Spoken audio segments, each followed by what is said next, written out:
From Hollywood, California, the Columbia Broadcasting System presents Hopalong Cassidy, great Western character created by Clarence E. Mulford and brought to the screen for Paramount release by Harry Sherman.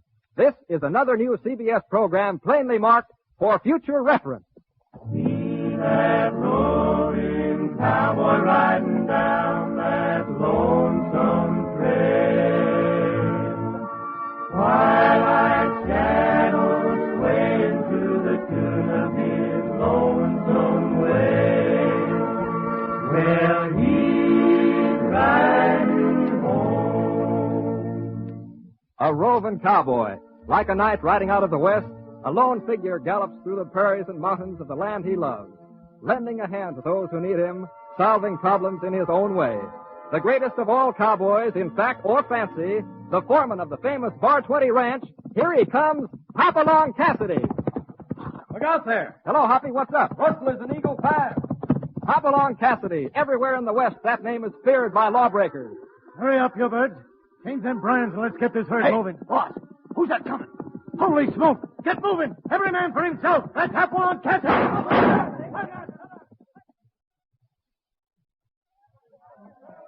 More than one outlaw has gone gunning for Hopalong Cassidy. Well, Cassidy, it looks like I've got you where I want you at last. Careful, Benson. Don't go for that gun. Ooh! Hike through the yard! He ought to know better than to try and outdraw Hopalong Cassidy. Wherever folks are in trouble, Hopalong Cassidy is the man to fix it. You're let go of me. Oh, no, you don't, sister. Come here. All right, retry. Hopalong Cassidy. Roll, roll, roll onto an unseen goal, swinging along to the song of the pioneers. We'll ride, ride, ride over the big divide, swinging along to the song of the pioneers. The whole West is Hopalong Cassidy's range, but Hoppy and his pals are happiest when they're at home on the Bar 20, the famous Buck Peters Ranch in Arizona, where Hoppy is foreman, and where the top hands in the West gather in the bunkhouse at the end of the day. It's Johnny, Hopalong's protege, who is speaking.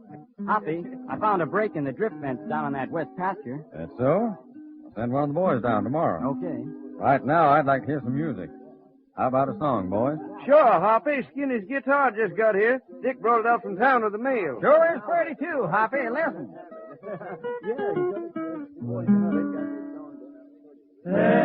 Farewell, old range, my work is through. There's a roundup in the sky.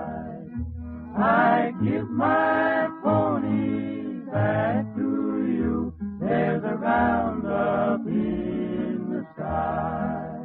I'm gonna burn my brand on the silvery hide of a shooting star and take a ride to a land beyond the great divide, to the roundup in the sky. Get along, Doggy, up the trail, hightail. Get along, Doggy, there's a roundup in the sky. Hoppy, here comes Buck. I wonder what he wants. Don't know. Guess I'll go outside and see.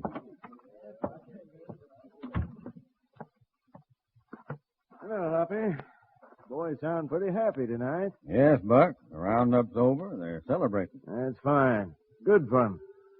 Hoppy, I got a little job for you. Red Connors can run the place for a while. Sure you can. What's up? You remember Judge Marlin from down Twin Forks way? Why, sure. Went up into Utah for his wife's health. That's right. Well, I had a letter from him today. His wife passed on. The judge ain't as young as he used to be. Said in his letter that he's having trouble. That's too bad. My hunch is that the judge is having plenty of trouble, Hoppy. I thought it might be a good idea if you'd kind of drift up that way. Might be. You mind if I take Johnny and California along? Take anybody you want. Good.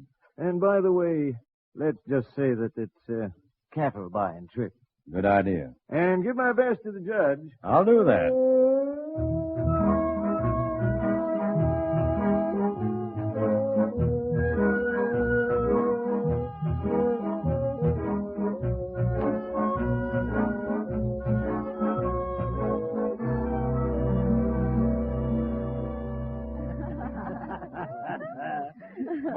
Nice of you to put us up in your own home, Judge. Well, I'd have sure felt put out if you'd gone anywhere else, Hoppy. Dad has told me so much about you, Mr. Cassidy. We've been hoping for a long time you might visit us. We'd been hoping, too, if we'd known about your good cooking, Miss Myra. Or if we'd have known the judge had such a pretty daughter. There he goes again, Hoppy. Oh, go on, California. Oh, hello, Bart. Well, visitors. Bart, this is Hopalong Cassidy and two of his boys from the Bar 20, Johnny Nelson in California. My nephew, Bart Collins. How do you do? I know you. Sorry I couldn't get back for dinner. Ed Crandall looking over the spread again. He sure is itching to buy it. You selling your ranch, Judge? Well, I don't want to, Hoppy, but it looks like I might have to. We've been losing too many cattle lately. I had a fine big herd at one time, Hoppy. But somebody's been running them off a few at a time and getting to the point where we don't know what to do. Have you done anything about it, Judge? All that we can. But every time we trail a herd, we wind up in the same place. They leave a plain trail over to Silver Creek. Then they just disappear. Oh, I've tried everything. I tell you, whoever's taking these cattle is plenty smart. Hoppy, it's got me licked. I'm afraid I'm going to have to take Crandall's offer. And me with the best water rights in the country. But, Dad, I don't trust Crandall. Now, look, Myra, I don't trust Crandall either. He's a bad actor, but still he's offering you and Uncle Dan a chance to get some money out of the place if he can't make a go of it. Some money is right. That's about enough to pay what we owe on the place and leave us with nothing. There's no use being bitter about it, Myra. That's the chance every cattleman takes. But I hate the idea of selling to Crandall. We all feel the same way about Crandall and his way of doing business. Every honest man in the country hates the name of Clark Crandall. Clark Crandall, eh? I wonder if he's the same one we know, Hoppy. Yep. Same one we ran out of Twin Forks, Johnny. Oh. I knew he was here. Judge, knowing Crandall as I do, I'd like to have you hold up the sale until I get a chance to look things over. Now, wait a minute, Cassidy. We don't want to spoil the only offer we've got for the place. I think Mr. Cassidy's right, boss. If Crandall's so anxious to buy, he'll wait a few days more. Well, it's up to you and Uncle Dan, Myra. I want to do what's best for you. Hoppy, you've always been a good troubleshooter in cases like this. Will you help us out? I'll be glad to, Judge. The boys and I will follow the trail of those missing herds first thing in the morning. That's fine. Maybe we can find something that's been overlooked before. You want to come with us, Bart? Huh? Oh, yes, sure. Yeah, I'm going to be pretty busy with Crandall coming up and everything, but I'm sure I can find time to ride with you. Oh, by the way, Bart, I put Mr. Cassidy in California in your room. You sleep downstairs tonight. That's all right with me. I could sleep anywhere. Well, I'll be getting to bed. Turning in, Cassidy? Yeah, I think I will. I did a lot of riding today. Come on, California. Johnny, you can share my room with me. You ready to turn in? No, I'm not sleepy, Judge. I think I'll just sit here for a while with Myra. Oh. Shall I get out the family album? Don't bother.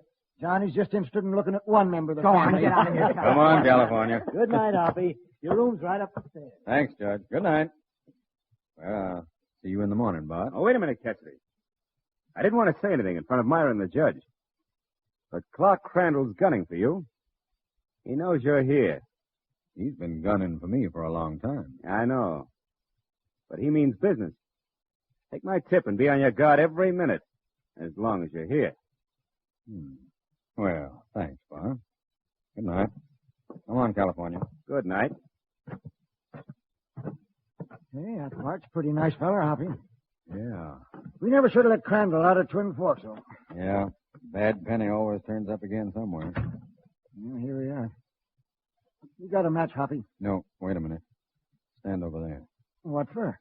Where's the lamp here? I can't see a thing. Oh, here it is. Put it on the table there. Now get over by the wall. What's this all about, Hoppy? Stay out of sight now, California. Let's see what happens. Yeah, now there's a light. If anybody's watching, they can see what's going on in here. Well, who'd be a watcher? Put out that light. That's just what I thought. Come on, California. Get Johnny and the horses. We're going to trail that bushwhacker.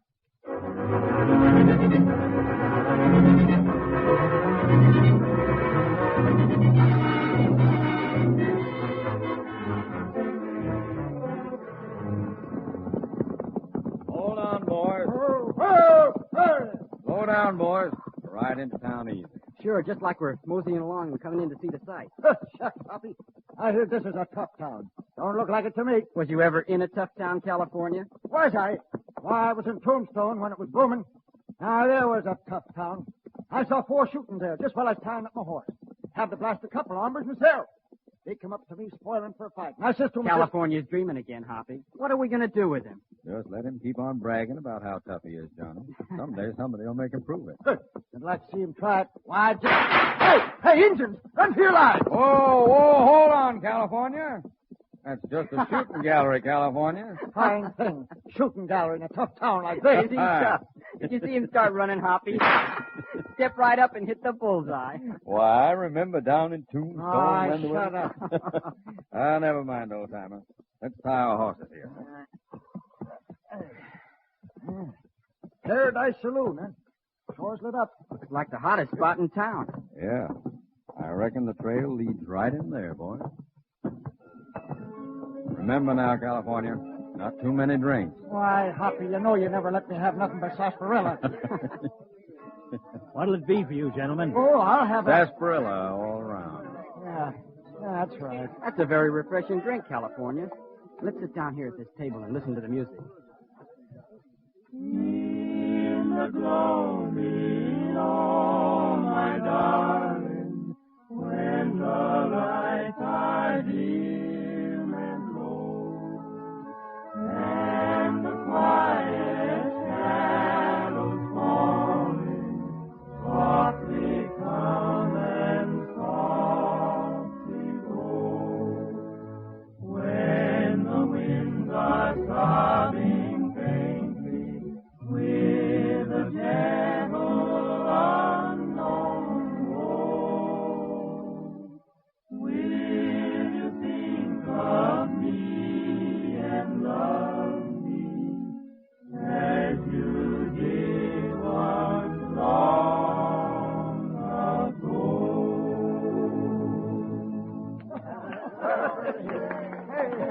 Hey, that was like pretty. Yeah, but we're here on business. Hoppy, look who's coming over. It's Crandall.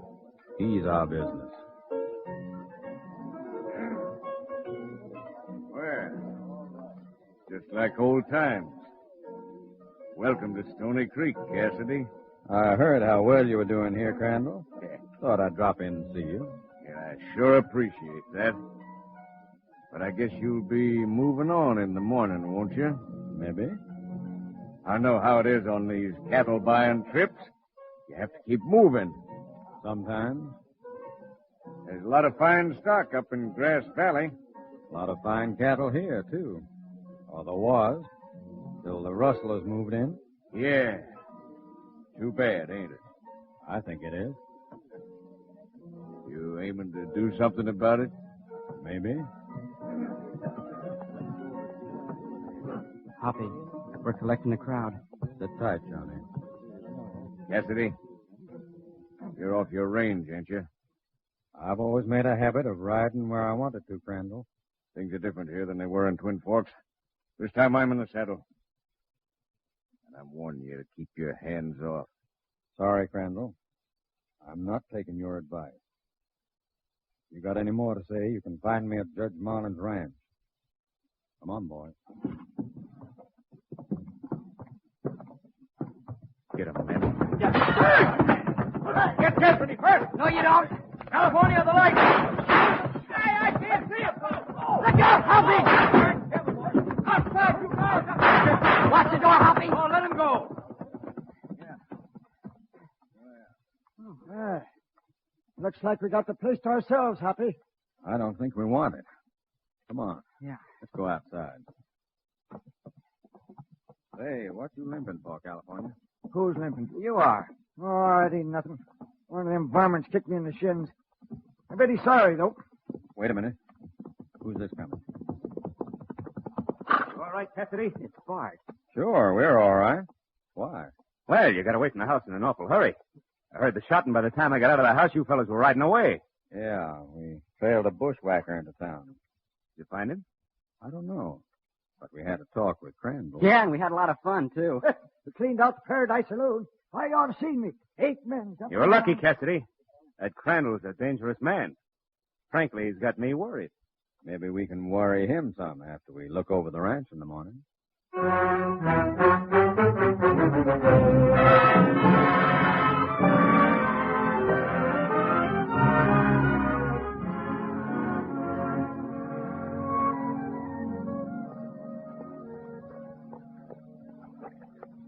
1,000 head of my cattle have been driven up this stream, Hoppy. The rustlers always bring 'em this way? Yep. When they get a little farther up, they just disappear. Right at Shoshone Falls.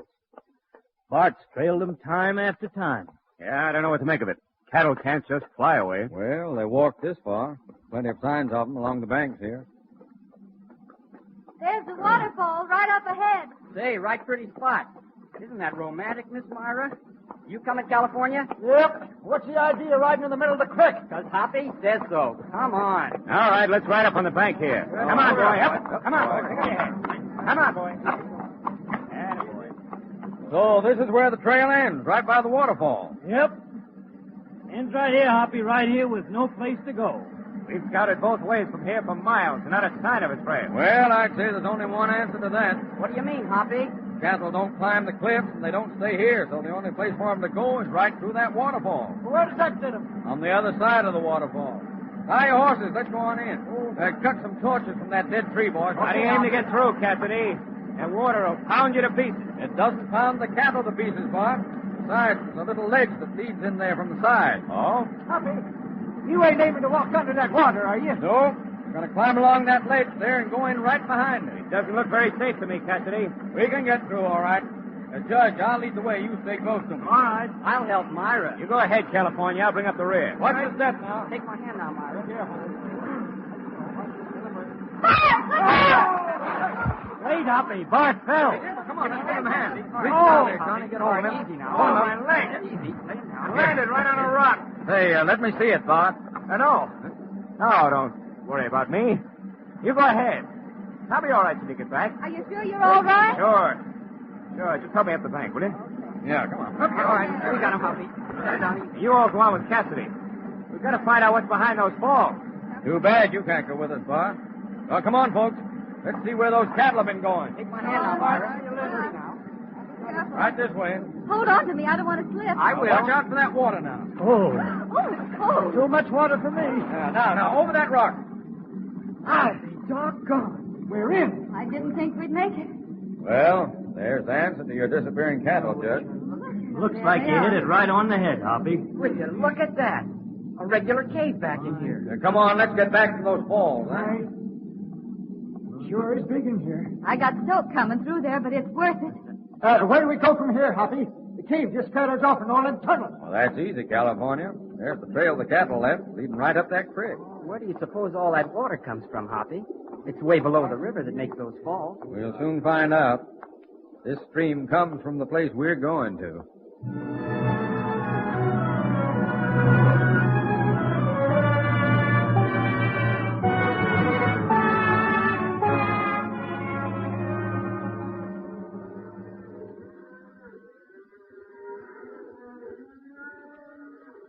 Well, Judge, you satisfied? Those are your brands. That's right, Hoppy.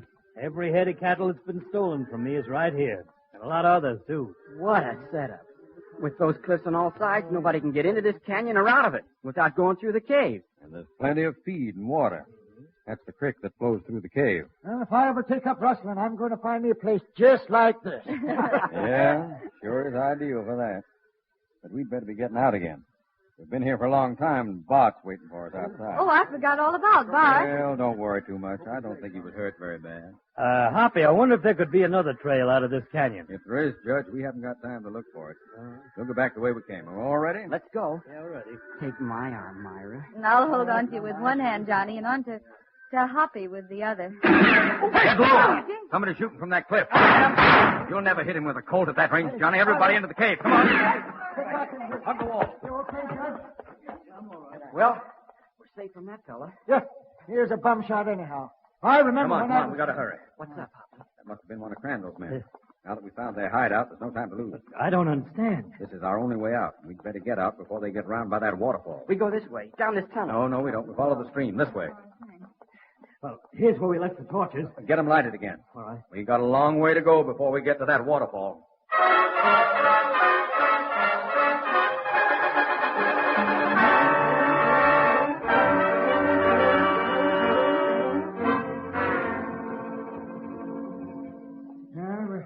Pretty near them, us, Myra. I hope we're in time. Don't you worry, Myra. Why, we've been in worse places than this with Hoppy, and we've always come out. Reminds me of the time when I was trapped in a mine down in Arizona. But we're not trapped, California. Well, neither was I. I got out all right. In fact, a rabbit dug me out. California's blown another soap bubble, Oh, Hoppy. California, you're just making that up. No, I'm not. 3 days I was in there. Oh. And then I see this rabbit coming digging down through the ceiling. Kind of winks at me, and we start digging together. And the first thing you know, we're out on top. Oh, I sure was grateful to that rabbit. I kept him for a pet, fed him on carrots. He grew so big and tough on him, he just chased coyotes right off the ranch. California? I don't believe that. What's the difference, Johnny? At least his yarns cheer us up. There's the entrance, way up ahead. Yeah, that's right. Wait, Hoppy. Isn't that a man crouching down? Yeah. Wait a minute. Oh, it must be Bart. Hey, Bart! Quiet. That's funny. He ran. Let's get up there. Oh, something's gone wrong here. Get back, all of you. He left something behind You him. bet he did. Look out!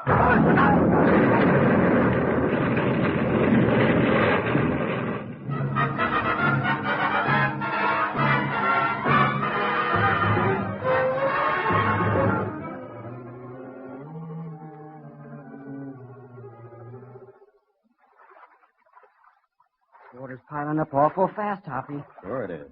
With the entrance blocked by that blast and that stream pouring in from the canyon. You think we can make it back to the canyon? Not a chance. That low place in the tunnel's plumb full of water by now. Oh, Steady, Myra. This is mighty serious, Hoppy. What do we do? Well, there may still be a way out, Judge, if we work fast. How? Something you said a while back gave me an idea. What did you say the name of these falls was? Shoshoki Falls. Why? That's a Shoshone Indian name, isn't it? I guess so. Lots of Shoshones in these parts. Shoshoki. They must have meant that it was near the falls somewhere. What do you mean, Hoppy? Never mind. Let's get going. But which way? That's easy. See the smoke from these torches? Yeah? Air that's coming from the canyon can't get out down at the falls. But it's getting out some way, because that smoke's moving, and we're moving with it.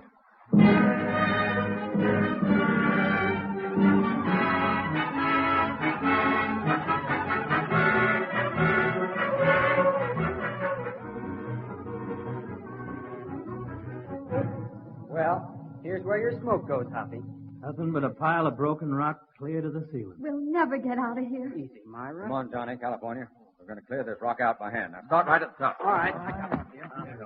If I ever get out of here, I'll never go through another waterfall. I never get like water anyway. Here, help me with this big one, will you? Okay. Right, here we go. All right, I got it. Look out down there. Look out. Well, what do you know? Look through that hole. Well, I kind of had a hunch that's what we'd find. Yes. Hundreds of them, cut right in the rock and going up to fresh air. Yippee! Let me at 'em. There's the Shoshoki. Hoppy, did you know we'd find this? Well, I wasn't sure, California. but in the Shoshone language, the word Shoshoki means long steps.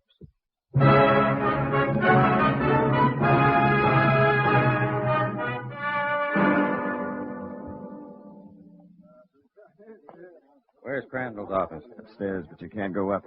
He's busy. But we're going up. Come on, Judge. but Hoppy, I don't understand. I'm sorry, Judge. I'll show you something when we get upstairs. Johnny, California, you stay there and see that we're not disturbed. Right, Hoppy. Okay, Hoppy. Quiet now, Judge. I can hear him talking. You listen to me, Bart. I made a deal with you to run off the judge's cattle so I could buy the ranch. My deal with you is washed up, Crandall. Oh, no, it isn't. I still want that ranch. You might have had a chance of getting it, Crandall, if you finished Cassidy when you had your chance last night. You missed the chance first. You had a shot at him yourself last night through the window. But I got him today up there in the cave. And I got everything else I needed, too.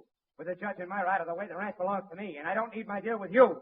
The ranch and cattle are legally mine now. Look here, youngster. I don't care what you did to your family and Cassidy's outfit, but I do know that nobody's running out on Clark Crandall. My men are here to back up. Hey, you! Up those guns, Cassidy! Mark's going out the window. Stop him! Stop him. All right! Crandall, there's one thing you forgot. No man ever lived who could trade shots with Hopalong Cassidy.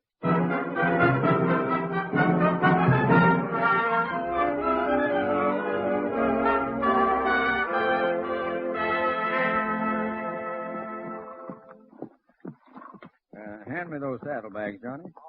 Well, Hoppy, I'm sure sorry to see you boys go. You helped us plenty. We're sorry to go, too, Judge. Especially Johnny. Look at him over there with Myra. Are you sure you wouldn't like to live in Arizona? Sorry, Johnny, but I like it here. Hoppy says Arizona's the greatest place in the country. If Hoppy would tell me that himself, it might be different. Oh, I see. Come on, Johnny. Let's be riding. Okay, Hoppy. Goodbye, Myra. Goodbye, Johnny. Well, Johnny, California, let's head for Bar 20. See those rolling cowboys riding down that lonesome trail. Well, they're riding home. You have been listening to Hopalong Cassidy, as presented for your approval in Columbia's Forecast series. This cowboy hero, favorite of screen-going millions, can be seen at your local theater now in his latest picture, Wide Open Town. This famous Westerner has not, until tonight, been brought before the radio audience.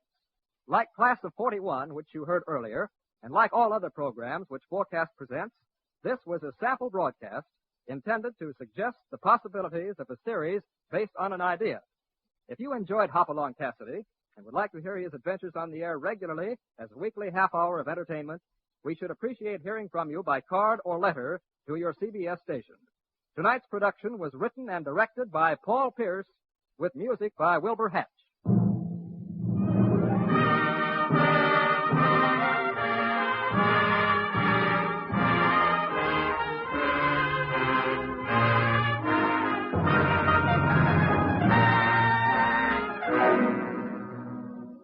Next Monday, in a complete full-hour presentation from Hollywood, you will hear Forecast number 9, Country Lawyer, an unusual dramatic show based on the famous Bellamy Partridge book of the same name and starring the distinguished stage and screen star Raymond Massey.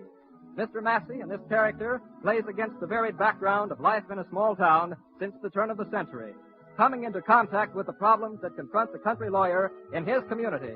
Problems that deal with circus barkers and with murder trials, with love stories and with swindlers, with marriages and mortgages, mail order frauds and malpractices, carrying with him through them all the good humor and philosophy of the American way of life.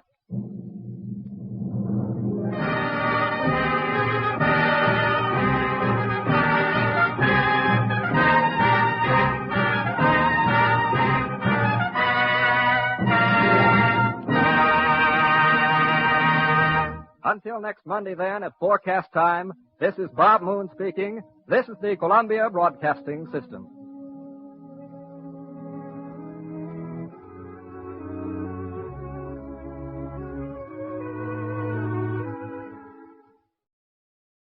It's Hopalong Cassidy.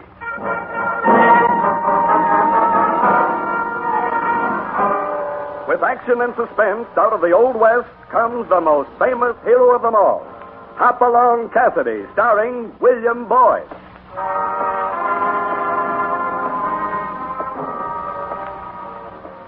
The jingle of the silver spurs heralds that fabulous figure of the early West, Hopalong Cassidy. The same Hoppy you cheer in motion pictures, with the same California you've laughed at 100 times in your local theater.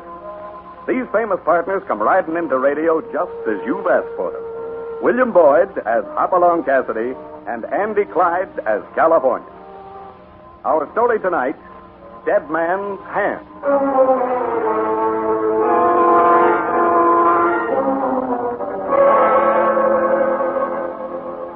With winter coming on and the snow beginning to crawl down the distant mountains, there are 100 things to be done around the Bar 20 ranch.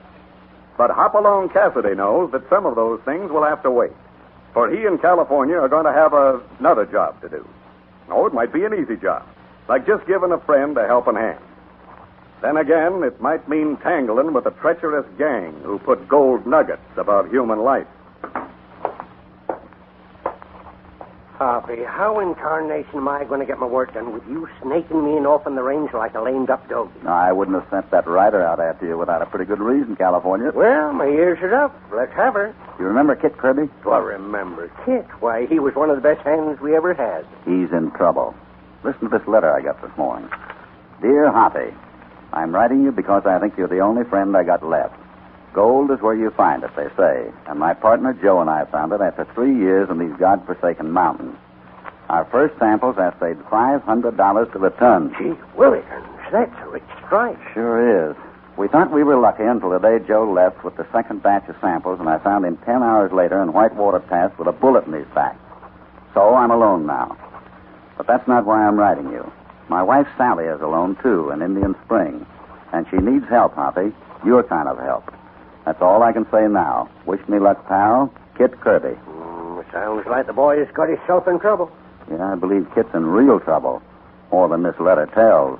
Because, you see, I know Kit's handwriting. And this letter is a bad imitation. You mean it ain't? Someone wants us to come to Indian Spring, California. And they want it badly enough to forge this letter.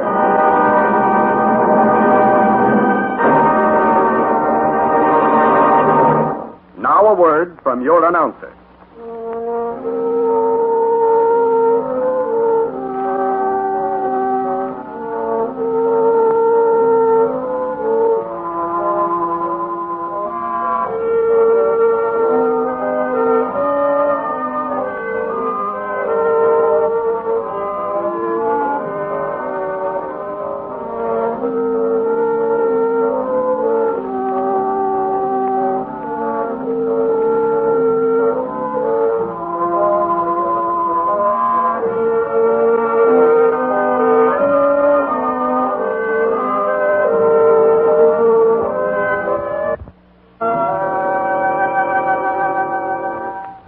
Back to Hopalong Cassidy.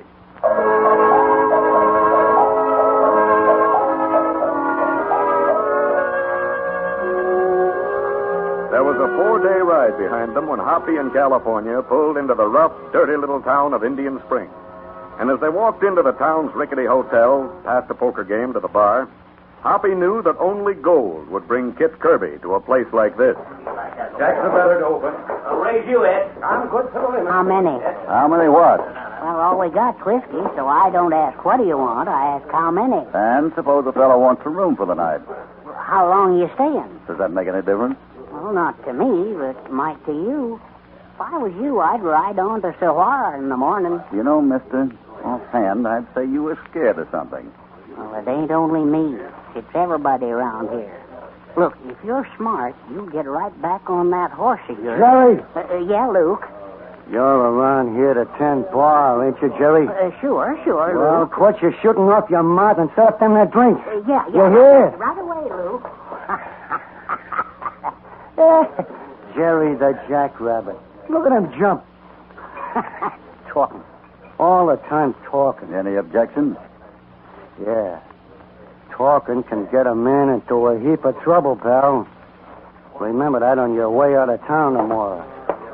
Okay, boys, this is the money hand. I want to be in at the start. Give me 5 big ones, eh? Gosh, Hoppy, I wouldn't turn my back and hitch and post in this town. Look at that poker game. $20 limit. Well, I'd feel plumb naked here without a 6-gun in his hip. Here comes Jerry. Look, mister, this town's no place for a cowpoke on the loose. Now, take my advice. Ride on to Saguaro. Trail's plain and you'll have a moon. Why Saguaro? They've got the law in Saguaro. Government marshal. You mean there's no law around here? Well, I don't know. Nobody's seen the sheriff since the day before yesterday. Now, that Luke Berry over there, he's a killer. Got the whole town buffaloed. Oh, there's gonna be trouble. I can smell it. Maybe I don't smell as sharp as you, Jerry. You dirty skunk, double-deck me, will you? I'll show you. Get down! I got his gun. Take it easy. You sure got Luke. That was fast drawn, Doc. I saw him pull a gun on me. It was self-defense. I had to shoot. Well, sure, Doc. Well, I'm still a doctor, and it's my duty to see what I can do for him. Help me get him over to my office. You can come up from behind the bar now, Jerry. Luke? Was it Luke? Why, nobody ever pulled a gun on Luke before. Well, I better get him over to my office fast. I'm afraid it's too late, but I'll do what I can. I'm sure awful concerned about a fella he just shot. Who is that, Jerry? Oh, it's Doc Sheldon. He's got a shingle hanging out right across the street. Come on, California. Let's take a look. Look for what, Hoppy? Ain't we already seen enough? This is a funny one. Why are you looking at them cards? Well, this is the dead man's hand, California, and I find it very interesting. This Luke fella, sitting here, wasn't he? That's right. And the fellow who shot him was here? Okay. What do you say we just forget the cards? Wait a minute, California. Luke said something about the other fellow double-decking him. Pulled his gun first, that right? Well, sounded like that. I was under a table by that time. Take a look at the cards. Luke's got a full house here. The other man held a pair of tens. Now, why should the guy with the winning hand pull a gun first? Well, maybe he was drunk. Oh, not that drunk. What's on your mind? Oh, just something to think about, that's all. Fix us up at the room, will you? My name's, McKinney. This is California Jones. Looks like we'll be here in Indian Springs for quite a while. Well, it's your funeral. Maybe. Don't you think... And, Jerry, could you tell us where Kit Kirby's wife lives? I'd kind of like to ride out and see her tonight.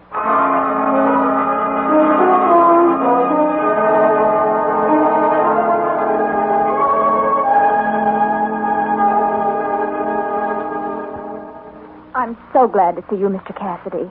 Kit is very close to me, Mrs. Kirby. Oh, we do need help. We're afraid. The whole town's afraid. I've wished 1,000 times Kit hadn't found that gold. You think that has something to do with it? Well, it has everything to do with it.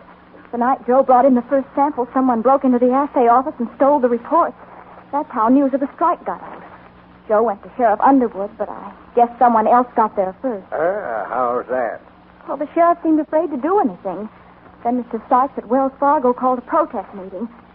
He was attacked on the street the next night. He left town after he got a note threatening his family. Well, didn't anyone do anything about it? The editor of the weekly paper tried to. He wrote up the story together with what he knew about the gold strike, but the paper never came out. Well, why not? His office burned to the ground last week, presses and all. That bartender fellow knew what he was talking about. When was Kit's partner shot on the trail? Just before the fire. That's when I knew it was more than I could handle, Mr. Cassidy. Sheriff Underwood promised me he'd do something, but... Yeah, but he left town in a hurry, too. You got any idea who's behind this, Mrs. Kirby? Oh, I thought it was Luke Barry until this afternoon. You heard about the shooting? Yes. I want to give you something, Mr. Cassidy.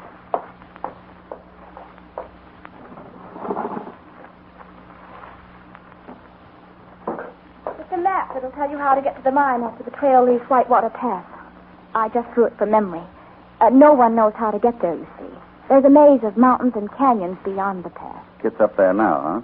He hasn't come out for a month. I haven't even seen him in that long. Well, now, isn't it surprising that I got a letter from him dated less than 3 weeks ago? What? I guess I thought maybe he'd sent it out by you.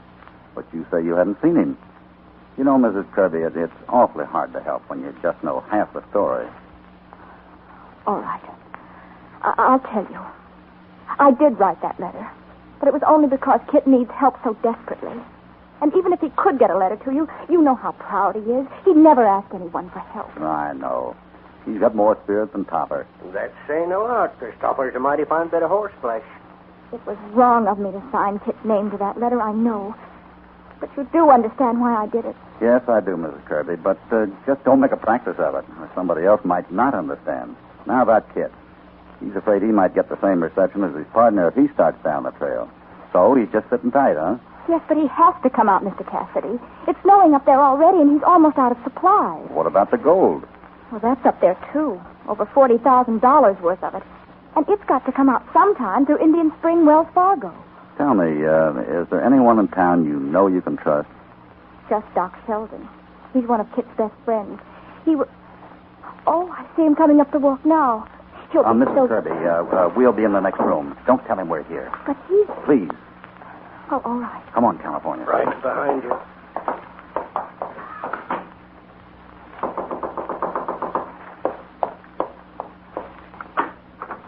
Hello, Doc. Sally.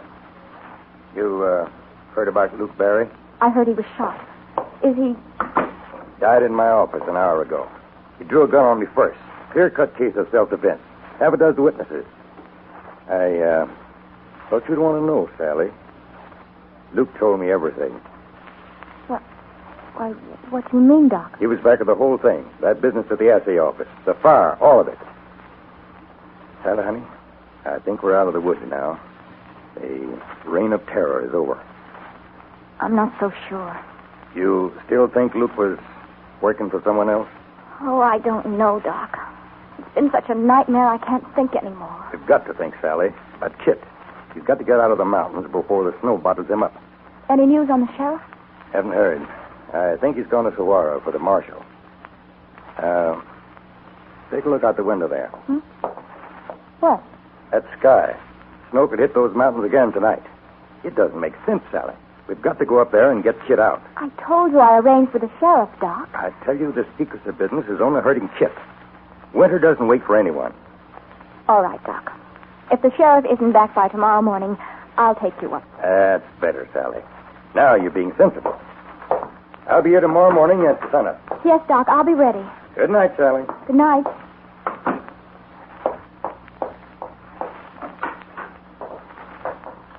You say you can trust him? Oh, I think so. I hope so. You mean I shouldn't have promised to guide him up there? No, that part's all right. But stall him as long as you can tomorrow morning. Come on, California. Where are we going, Hoppy? Best place I know at the moment. To bed.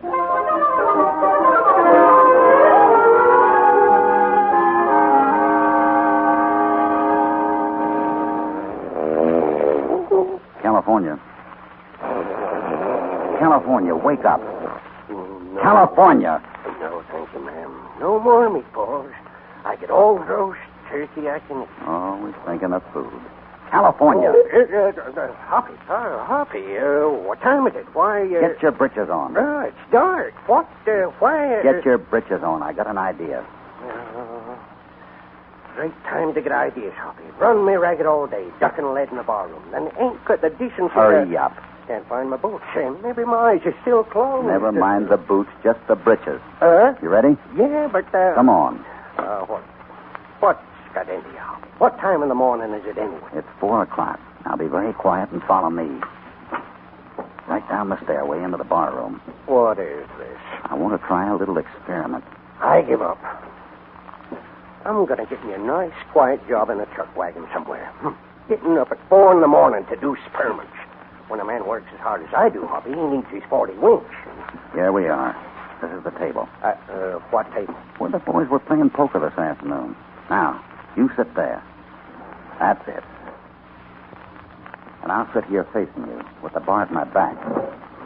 Now, you're Luke Barry and you're holding the high hand. But for some reason or other, you tell me I'm double-decking and drawing me. What kind Wait a minute. Oh, I'm a long-suffering frither. Why, Go ahead. Go on, Hoppy. I'm Luke Barry. You shoot once and miss. Then we trade shots. You miss again. I don't. Then I fire 2 more and it's over. Now we can go back to bed? I don't get it, California. You missed me twice. What happened to your bullets? Look, not a mark on the bar. If you shot high, you'd have busted that mirror behind it into 1,000,000 pieces. Wait a minute, Hoppy. You mean them shots were, Hoppy, where'd you run to? Under the table. Come on down and help me look. What you looking for? Now, let's see now. If it weren't so mighty dark, I'd help you find it. But, that is, if I knew what it was, of course. Ah, here we are. I thought Doc Sheldon was pretty hasty packing Luke Barry off to his office. What you got? There was no killing here this afternoon. That was a put-up job to make Sally Cudley think Luke is dead.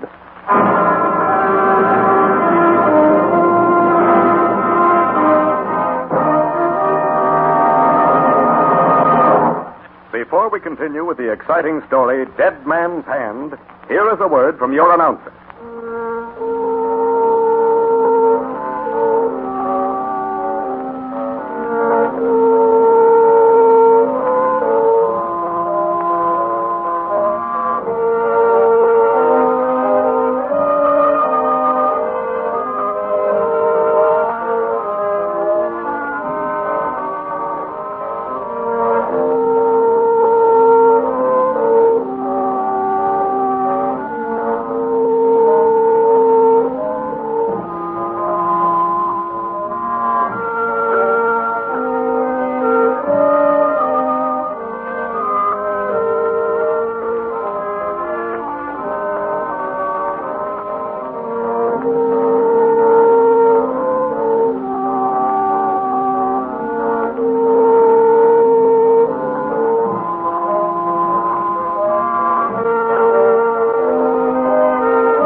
Now, back to Hopalong Cassidy.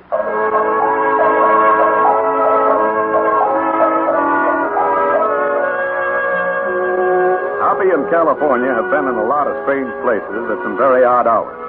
At the moment, they are under a poker table in the Indian Spring Barroom. It's 4 o'clock in the morning, and they are just sitting and thinking, trying to make sense out of the discovery that the shooting of Luke Berry was staged, and undoubtedly for Sally Kirby's benefit. This piece of wadding is what I found under the table, California. A piece of wadding from a blank cartridge. Blank cartridges? What do you know about that, Hoppy? Doc Sheldon knew Mrs. Kirby'd take him up to the mine if she thought Luke was out of the way. Shh, quiet. It's the dead man and Doc. Yeah, Luke Berry is just about as dead as I thought. Looks like a charm. You better saddle up now. Right over that bluff over Whitewater Pass. Be a long way. We can't afford to be spotted. What we plan, still murder, you know. Best protection you got is staying dead. Gonna hate to miss my funeral in the morning. Now, what are the plans? What about Kirby? We ought to hit the pass on the way down about 3 in the afternoon. Mrs. Kirby will be first. Then Kirby. Remember that. Number 2 is Kirby. I'll bring up the rear after the pack mules. You won't be able to tell who's who at that distance. So draw your bead on number 2. And don't miss. I didn't miss before, did I? He talked after you left him. I didn't like that. Dad, don't worry. Kirby won't talk. And remember, I got to get out of this clean. Everything depends on that when the boss files for Kirby's claim. I'll see you in 6 weeks in Santa Fe. All right. And remember, I want you on your way to Whitewater Pass before sunup. Understand? Suppose you leave that to me. Why, them dirty double-crossing skunks. Let's go after them, Hoppy. Not so fast, California. But, Hoppy, they'll get Kirby as he comes down that trail. Well, if we grab these two right now, the boss they mentioned in Santa Fe will send somebody else after Kit. The only way to settle this right is to find out who's behind it all. So we'll just have to play along. Well, let's again my instincts, but doggone, Hoppy, you always seem to know best. It gets downright monotonous. You trying to flatter me? Come on. It's almost daybreak, and we got to hurry up and spruce up a bit. Huh? Well, don't folks always dress up to go to a funeral? Funeral? Hoppy, you mean... Yes, sir. Luke Berry's last rites. And I have a hunch we're going to find it mighty interesting.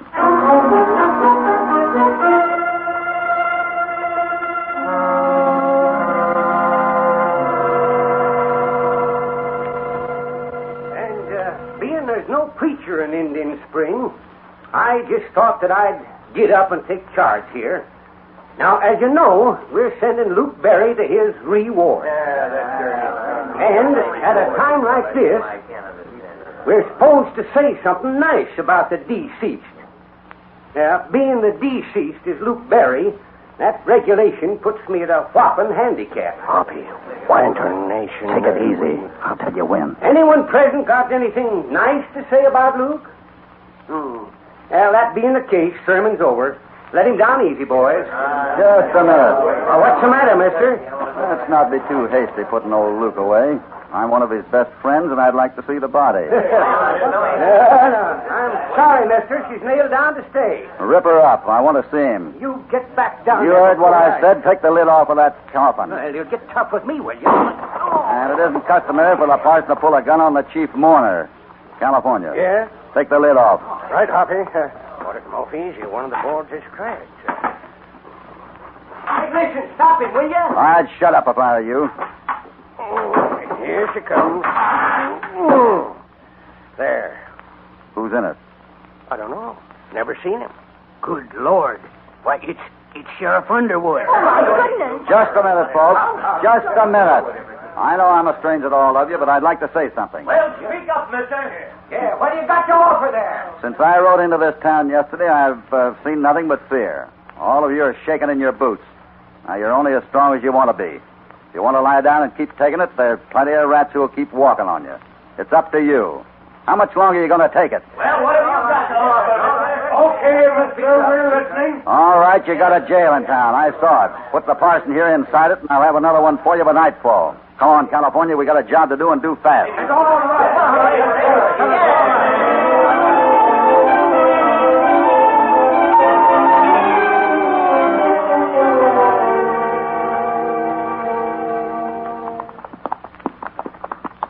Hoppy, if we we don't get ourselves in the darndest places, here we are, making our own trail up the mountainside with the wind whistling through our whiskers. Oh, it isn't that Not bad. even enough food to keep my ribs warm. I'll buy you a nice big steak just as soon as we get back to Indian Springs. Knowing look berries up in them peaks above us, I ain't too certain of ever getting back. You aren't concerned? No, just scared. I think we'd better split up here. You know what you're to do, don't you? I got to do some mighty hard riding to reach the party before they get to Whitewater Pass.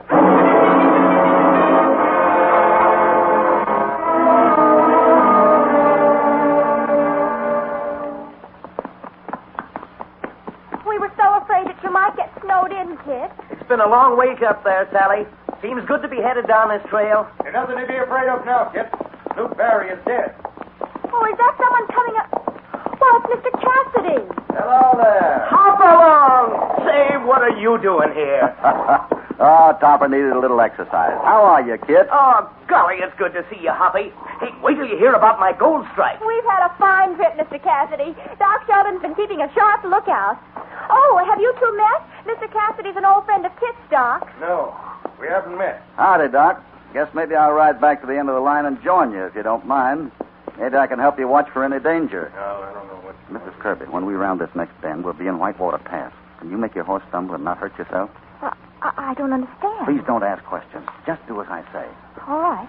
Now I'll go back there behind the dock, and we'll be on our way. All right, get on! Well, I don't know what your idea is in coming up to meet us, Cassidy. I can tell you that I'm here to protect Kit. Then we have a lot in common, Doc. Well, just don't try. Oh, Sally! Sally, are you all right? Oh, yes, Kit, my horse just stumbled. What's the matter up there? Sally, if your horse is tired, why don't you come back here with me and let Kit lead the way? All right, Mr. Cassidy. Why, what's the matter That's a good idea. There. Now we'll ride through Whitewater Pass this way. Kit first, Doc second. Now, wait. Sally third, and I'll bring up the rear. All right, let's get going. But Cassidy, I don't think we should ride this way. Kit's out front. He's exposed to everything. I'll change places with him. I wouldn't if I were you, Doc. I have my gun handy in case of any emergency. Cassidy, I can't ride here. I'm sick, I tell you. Mountain sickness. And there's nothing like a good ride to cure mountain sickness, Doc. Especially in number 2 spot. Wouldn't be surprised if you never got sick again. After today. Hoppy, that was a shot. Well, what do you know? Someone's out shooting coyotes. Oh, what can we do? Leave this to me, Sally. Keep your places in line. Cassidy, please. Who's your boss in Santa Fe, Doc? There's no one. He's running the whole play up here, isn't he? After Kit's mine. Bound to get it no matter who he has to kill first. I tell you, I don't know, Cassidy. Listen, Luke Barrett's up there. He's shooting at me, but because I'm riding second, Sure, you put him there, and he's going to keep shooting till you talk. Luke Barry, but I thought he was dead. Too bad, Doc. That was a good hat. Look at her float down the gorge. Stop him. I'll talk, Cassidy. I'll talk. Luke, stop. Stop shooting at me.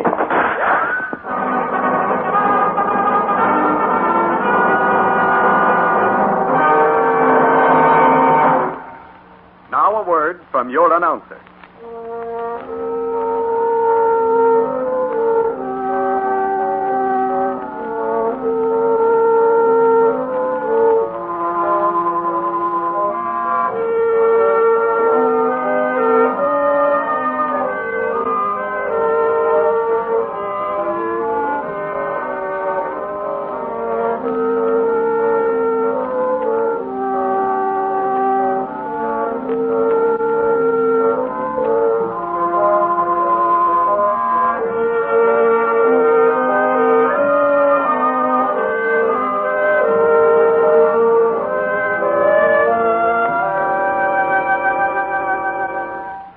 Now back to Hopalong Cassidy. I'll take charge of the prisoners for a while, Hoppy. You won't have any trouble with the doc. Yeah. And it's surprising how a tap in the head will tame a fellow like Luke Barry here. So you were in on this too, California. It all came so suddenly, I don't even know what happened. Well, you see, kids, California and I knew that Luke would be up on that peak above Whitewater Pass. So when I rode up the trail to meet you, California kind of sneaked up on Luke and took over the job. Like taking candy from a baby. Then it wasn't Luke shooting at us at all. It was... That's right, it was California. But the doc thought it was Luke. And he had instructed Luke to kill whoever was in number 2 position. Why, that's where I had been riding. Oh, kid. And with the bullets whizzing past him, the doc just sang like a bird.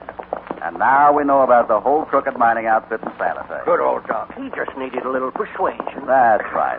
Say, by the way, there's something I forgot to compliment you on, California. Yeah? I'm blushing already. What is it? That shooting in Whitewater Pass. Brother, when you shoot to miss, you sure don't leave much room to spare. Miss? Did you tell me to miss him? Lordy, Hoppy, I was trying all the time to hit him.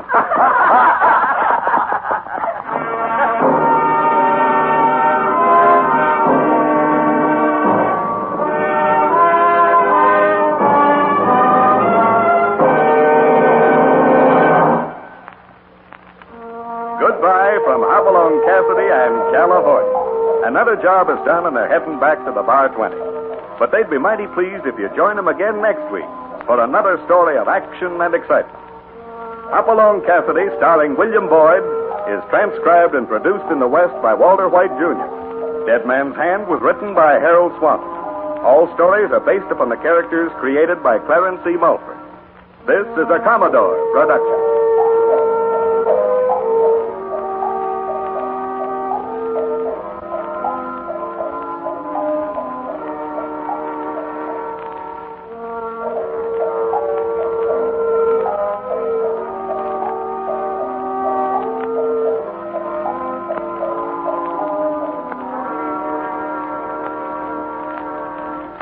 It's Hopalong Cassidy.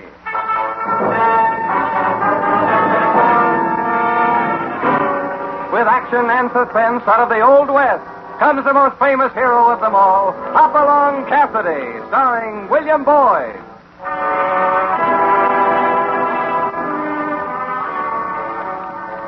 The jingle of the silver spurs heralds that fabulous figure of the early West, Hopalong Cassidy.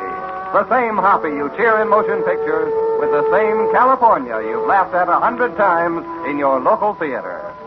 These famous partners come riding into radio just as you've asked for them. William Boyd as Hopalong Cassidy and Andy Clyde as California. Now here they are in the exciting story, The Rainmaker of Eagle Nest Mountain. Hoppy, I never figured it would happen like this. You thinking of deserting the Bar 20 to settle down in a spot like Eagle Nest sure surprises me. California, I always said I'd find a quiet place to kind of retire, didn't I? I got a hunch Eagle Nest is it. I bet it don't even show on the map. Of all the local ideas I ever heard, this is it. Hoppy, maybe you ain't the man I thought you were. Nah, maybe not. I always figured you'd die with your boots on, not out in the desert swatting flies. A man needs some peace and quiet once in a while. You know, a chance to sort of hibernate. It's bears what do that, not humans. Uh-oh. Look at this. A reward poster. Maybe Eagle Nest ain't so dead as I thought. $50 reward for Lou Jackson, the sheriff at Eagle Nest. Cheapskate sheriff. If I was that Lou Jackson, I'd get plenty sore. Lumping me off at a price like that. Say, what do you say, Hoppy? Won't hurt to pick up a quick 50, huh? No, California. I just want to settle down. But, well. Hey, Hoppy, look over there in that bush. Another one of them reward posters. $100 for the capture of Bud Bloom. I'm not interested. But you sure can throw money away. Look at 2 more notices painted in them rocks. Must be plenty of trouble around here. Says $500 award for Griff Jessup. I told you I'm not interested. But gosh, Hoppy, that ain't all palper. Who's shooting at us? We ain't done nothing. Come from over toward that mountain. Maybe it's somebody shooting at a rabbit. I may have a funny pair of ears, but I ain't no rabbit. Hoppy, it's just natural for a man like you to want to clean out these parts. Well, either somebody's aim was awful bad or we aren't the targets. Listen, I judge that must be the target coming up the trail now. Come on, let's get out of sight. There he goes. There he goes now. Are your eyes really that bad? Huh? That's no he, it's a she, and a very young she. Well, darn me dang. Why dagnab them dirty... California. Taking pot shots at a gal. Let's see if this'll tone them down a bit. Oh, she's out of range now, so you can relax. What do you say we get out of range then? We ain't got much cover here. You know, I don't like that shooting at a woman. Maybe we had better have a little talk with this advertising sheriff in Eagle Nest. Oh, you're talking like the old Hoppy. And I can use some of that reward money for a new pair of boots. Well, come on, then.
Cassidy and the story of the Rainmaker of Eagle Nest Mountain.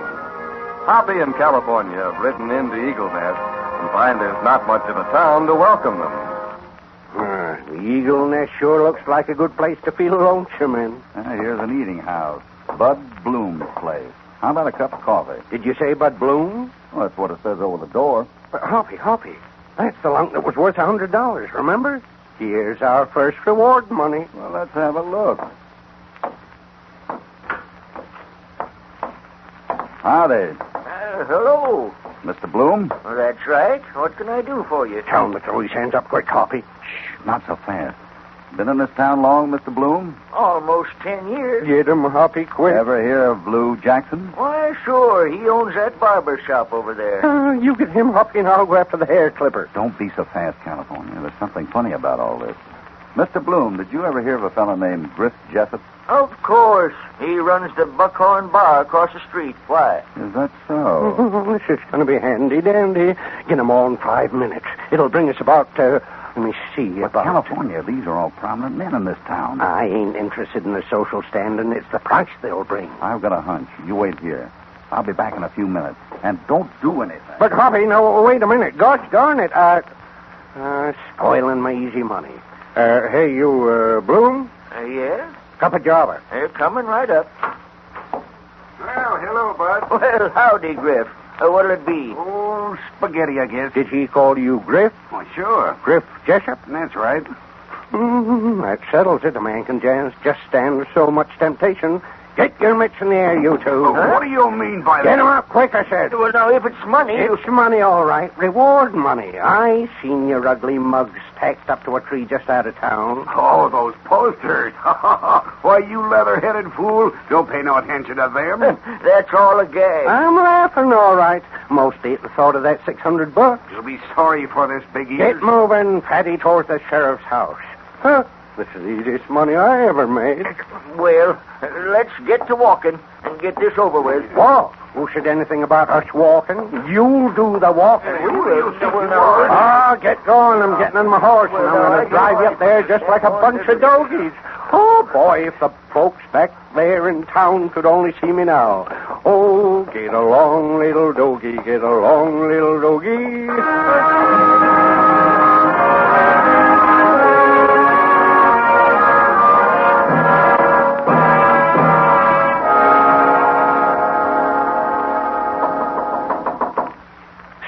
Jumping around like that. I've seen wild horses better behave. I tell you, we ain't gonna forget this. No, me neither. Got a classy pair of boots to remember it by.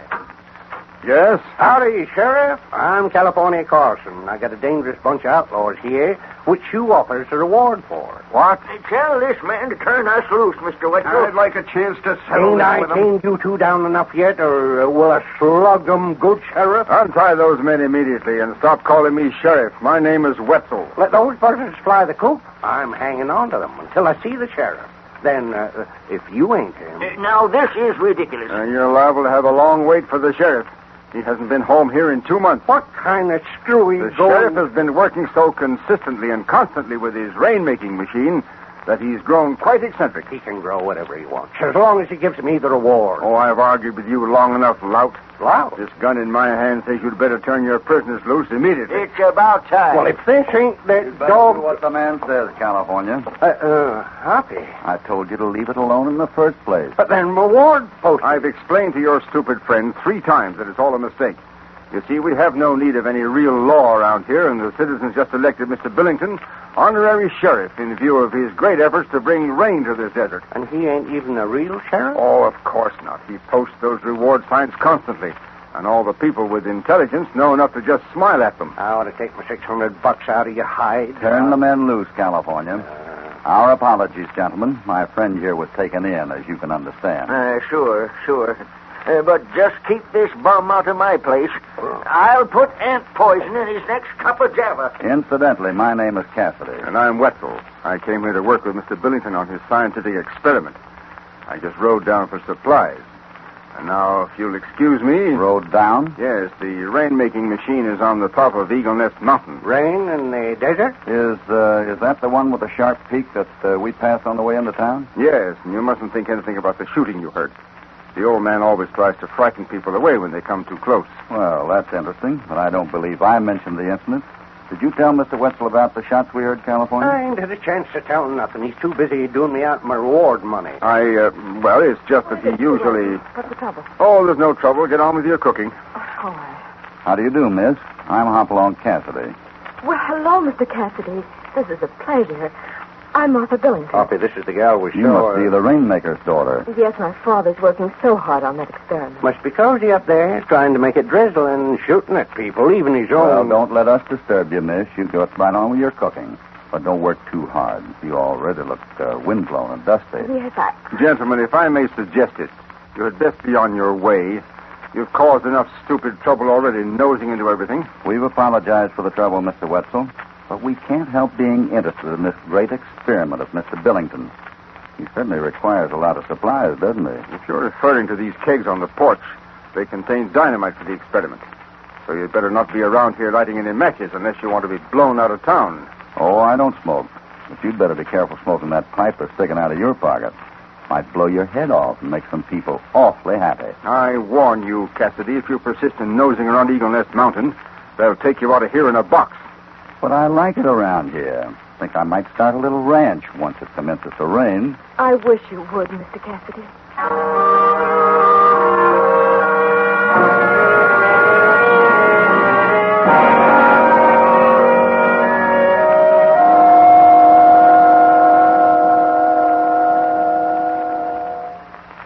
Hoppy, do you want me to stake the horses out or cook up some grub? Both.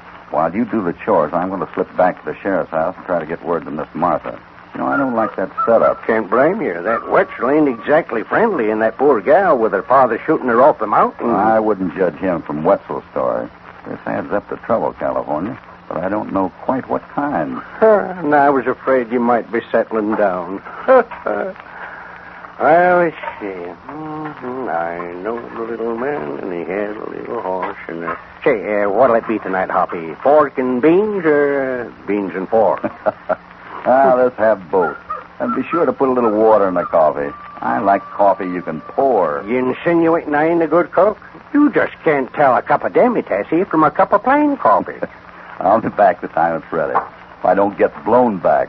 Yeah, Hoppy, better take off your spurs. They can hear you a mile. I never take off my spurs unless I'm going to take off my boots. And I'm not going to take off my boots. All right, go ahead and be ornery then. But be careful, Hoppy.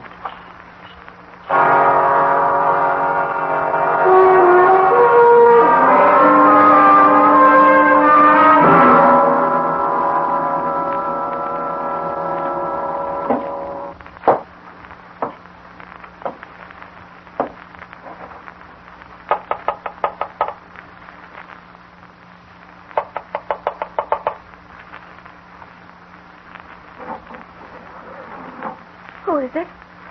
Father? It's me, Cassidy. Oh, hello, Mr. Cassidy. I'm so glad you came back. I wanted to talk with you. That's what I figured. But don't tell me your father has to sneak around his own house. Oh, I don't know. He might. He hasn't been the same since Mr. Wetzel came here and offered to help him. Why, now my father stays up on that mountain day and night.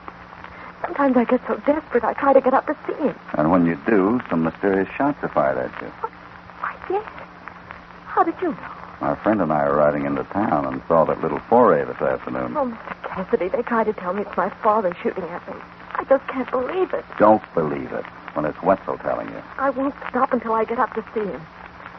Next time I'll try it at night. But that might be pretty dangerous. My father's always been a little preoccupied, and all the years of work he's put in on that rain machine have taxed him, but now he seems to be doing such terrible things. Like what, miss? Oh, those reward posters.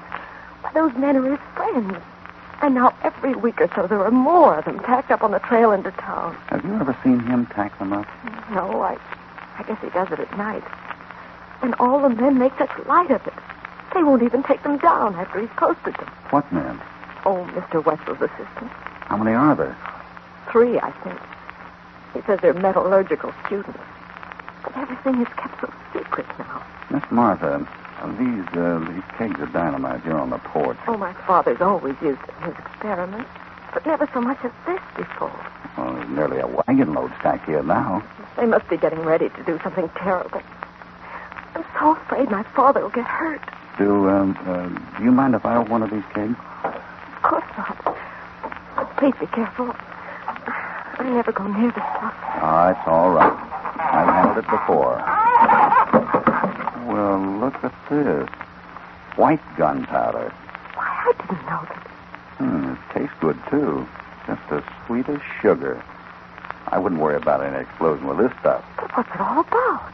I have a hunch, Miss Martha, and if I'm right, California and I are going to have one sweet time tonight.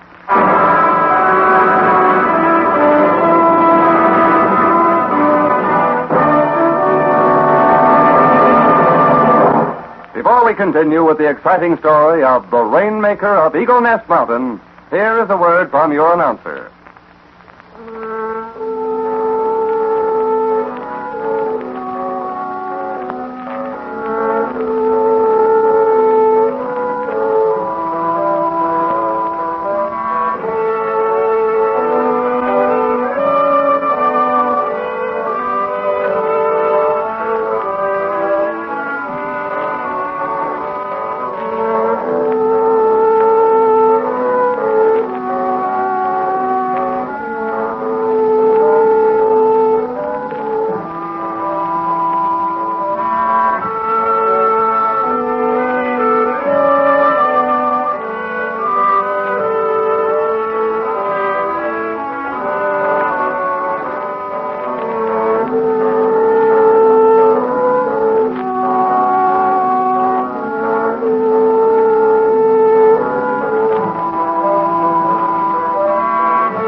Hopalong and California are making their way up Eagle Nest Mountain to pay a visit to the Rainmaker. But as California's mutterings clearly indicate, he'd rather get into trouble at a more convenient time. I don't know why these darned emergencies can't wait till we've had our chow. My insides were so empty, even them beans smell good. Did you tie the horses up good? Topper's pretty frisky tonight. Sure, but right now I'm wishing I hadn't. If a man were supposed to walk, he would have been born with 4 legs. This exercise will do you good. Ain't there an easier way to get up this mountain? I was afraid the main trail would be watched too closely. This is the path the jackrabbits have beaten. Well, I'm all for giving it back to him. Hey, Hoppy, look. See that there thing up on top? Yeah, that must be the rain-making machine. Carnation, did you ever see a crazier-looking contraption? Why, the way that big lever's swinging back and forth... A lot of work has gone into that mechanism, California. Well, they say one generation laughs at what the next generation invents. Well, I think this is good for a big long laugh. If it ever brings one drop of rain to this here desert, I'll sit right down and eat the boots off in my feet. Spurs and all. Well, we haven't much farther to go. We'd better be quiet from here on and stay close to the ground. There appears to be quite some activity around the tower.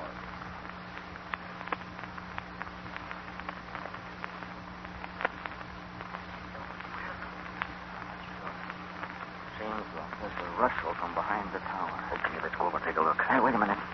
There's somebody coming up this front trail. That must be what we heard. Yeah. Well, I can draw a beat on them as they come over this rise. Hey, look. Look through here. Isn't it a woman? Uh-huh. That must be the old man's daughter. Well, don't make no difference, though. Wetzel says to shoot. He said to shoot to scare her. He ain't never said to kill her. Maybe you're right. Let's wait for her right here. I can handle her. Hey, quiet now.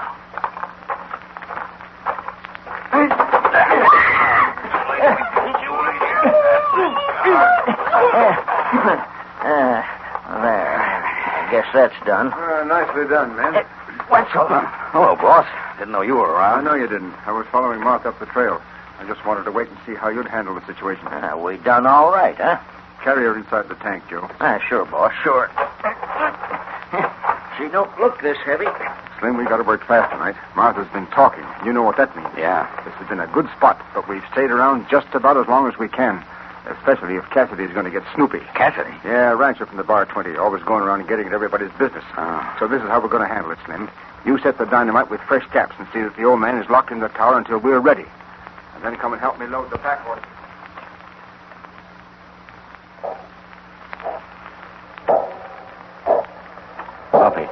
Hoppy, you hear that? They've set some of the contraption in motion. Yeah, that wheel is moving. Looks like this means quick action or this whole mountain will blow up. We'd better separate. We had? You're not afraid, are you? No, I just wanted to be around to take care of you. I'll try to manage. Now, you go around behind the tower and see if you can find some back stairs that might not be guarded.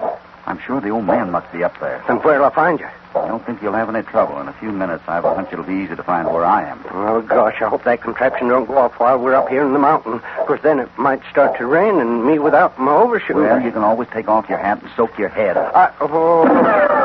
Looks like we've been spotted. Keep down. I'd feel a lot better if we stuck together. It's just dark enough to show these boys how to play the old Indian game.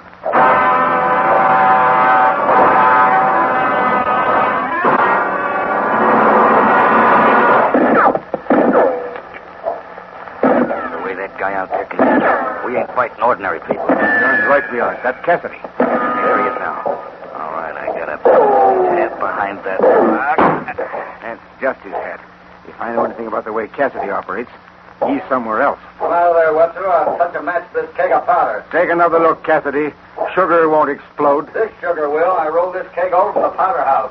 Oh, was that unlocked? I didn't have a chance, Wetzel. You wouldn't touch that off, Cassidy. Not with Martha in the tank. California. Yeah, Hoppy, where are you? You got the girl out of the tank? Oh, please. All right, boys. I'm ready to set a match to this. Wait a minute, Cassidy. Slim, climb out of the window and get onto that big overhanging branch of the tree. And then when he comes out into the open, drop on him. Okay. I'm coming out, Cassidy. We give up. We know when we're beaten. Keep your hands high and no trick. All right. Good work, Slim. There. I bet it's the first time Cassidy's ever been slugged over the head with his own gun. I'll go dump him in the tank where the girl was. No, I don't think it's better. It'll be easier that way. I put a separate charge under the funnel. When you bring the old man out to set the final charge, that'll go too. Well, all right, but hurry. That machinery's in motion, and the old man's the only one who knows how to stop it. Yeah, and he ain't going to. Not after all these months of wanting to set it off.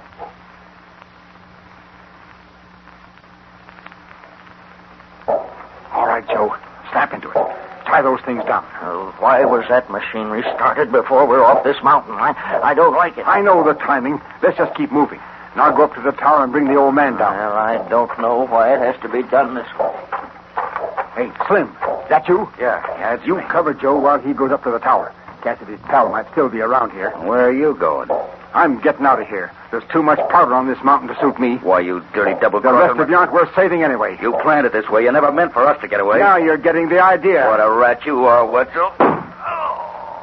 You were never quite quick enough on the draw, were you, Slim? You're covered, Wetzel. Drop that gun. Huh? Cassidy! Where are you? Put your hands up and be quick. Slim! Joe, come and help me.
Up on Eagle Nest Mountain, the Rainmaker's giant machinery ticks closer to that uncertain moment of explosion. You up there on that tower. I got you covered. I give up. Don't shoot. I'll keep a beat on you till you get Mr. Billington safely down that ladder. I'm coming. Don't shoot. Hoppy. Is that you? Yeah, I told you I'd make enough noise so you could find me. Yeah, but where was you for the last 15 minutes? Taking a nap. See how bad Slim's hurt. Looks like he just winged. Bring him over here and I'll introduce you. What? Well, all right, Hoppy. How are you, Slim? Oh, I guess I'm all right, Mr. Cassidy. You had me worried for a few minutes. Say, what is this? This, California, is Mr. Slim Davies, U.S. Deputy Marshal, under whom I've been working. You mean you knew all the time about this? We came up here to get in trouble? We came here to stop illegal liquor traffic. And as I suspected, those reward posters were code signals to the runners. Well, doggone, fooling me that you was coming up here to settle down. Mr. Cassidy, you're not hurt. I'm so thankful. You'll be more thankful to see someone else. Look who's coming down that ladder. Father! Come on over here, Mr. Billington. And you, Joe, up with your hands and no trick. I give up, Cassidy. Oh, Father. Martha, did you come up to see the climax to all my years of work?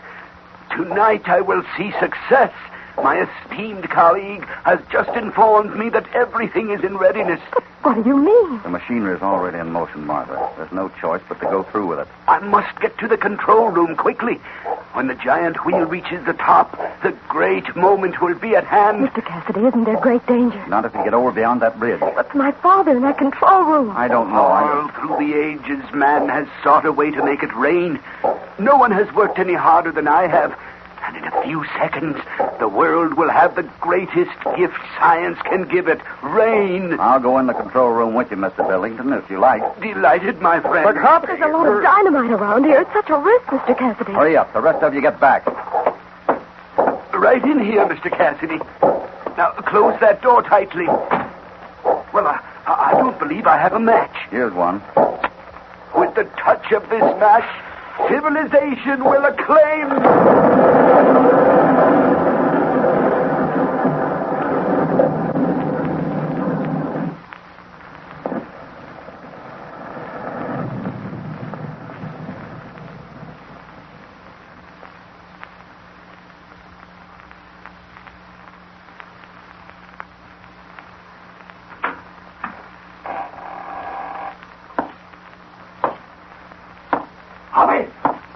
Is that you, California? Yeah, that's me. I mean, this is me. Mr. Billington is here. He's just dazed, I think. I can't tell in the dark. Well, don't light no more matches around here. This whole mountain must be gunpowder. Why, it's starting to rain. Father, are you hurt badly? Rain?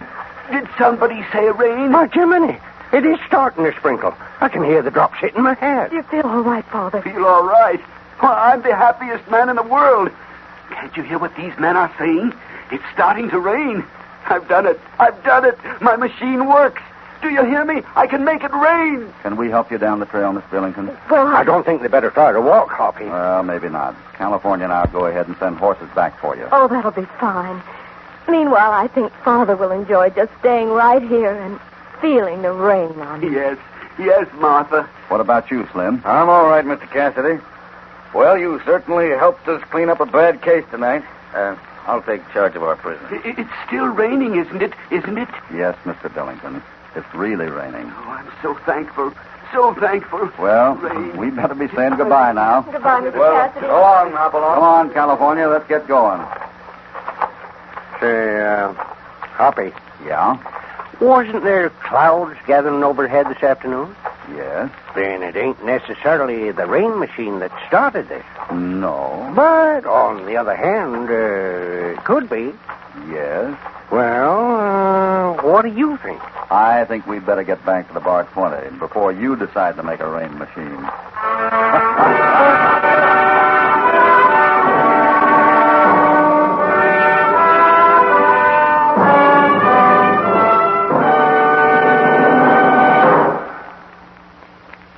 Goodbye for now from Hopalong in California.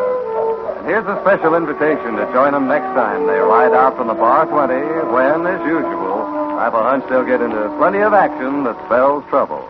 Hopalong Cassidy, starring William Boyd, is transcribed in the West under the direction of Walter White, Jr. Musical direction, Serge Glisson.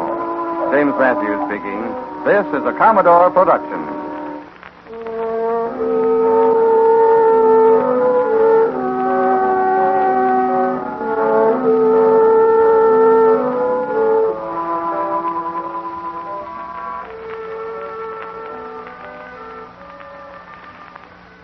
It's Hopalong Cassidy.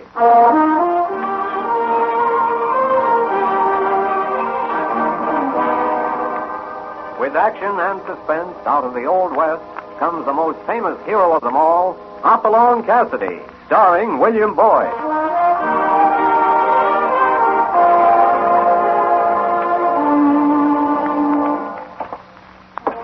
The jingle of the silver spurs heralds that fabulous figure of the early West, Hopalong Cassidy. The same Hoppy you cheer in motion pictures with the same California you've laughed at 100 times in your local theater. These famous partners come riding into radio just as you've asked for them. William Boyd as Hopalong Cassidy and Andy Clyde as California. Our story tonight, the Coltsville Terror.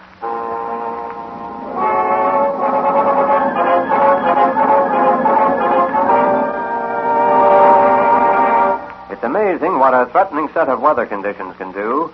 At the moment, they're joining forces with Hopalong Cassidy to get California into a church. A deserted church in the deserted town of Coltsville. Black clouds are piling up overhead, and the church stands silent and foreboding like the rest of the town.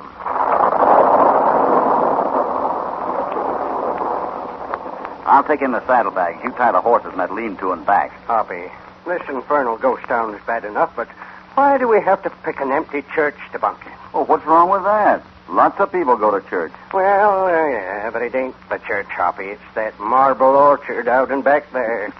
You know how I feel about them things. They get under my scalp and tickle my brain. Just calm your goose pimples, California. No one out in the graveyard's going to hurt you. It's 10 miles back to Fenwell. If we don't get out from under those big black clouds, we're going to have to paddle our way home to the Bar 20. But this concern Coltsville, not a soul around. All them empty buildings and... You know what I think? I'd be interested to hear. I think you're just afraid to be alone with your conscience. Now, why don't you forget the ghost and take care of the horses while I... Wait a minute. Listen. You're sure this here church ain't occupied, Hoppy? I don't know. Let's take a look. Sounds like it's coming from that room over there. Yeah.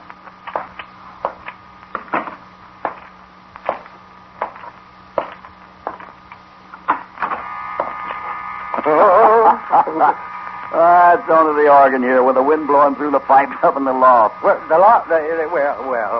what do you know? The wind through the... Now I feel better. But not much better. Come on now. There's a wood stove in the next room, and I could use some of those beans of yours. You know, it'd be nice having music with our dinner. Hey, California?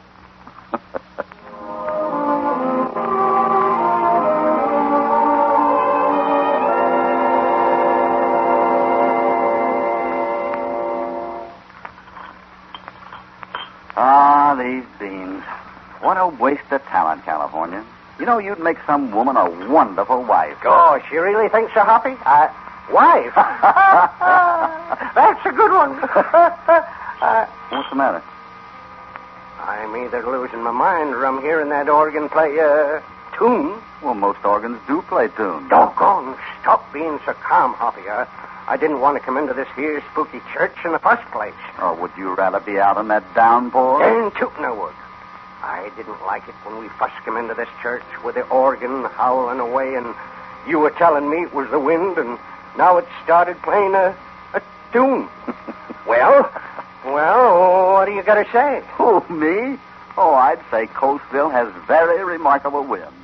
And as much as I regret leaving these beans, I guess we better investigate. Come along, California.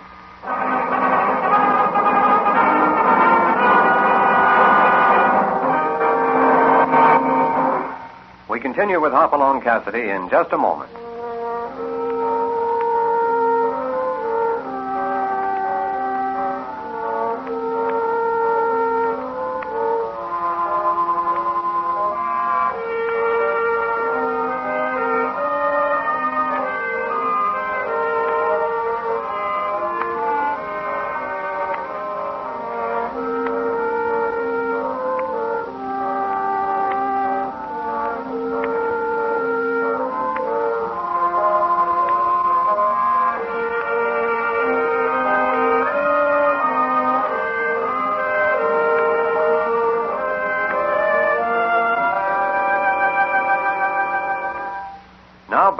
Hopalong Cassidy and the Coltsville Terror.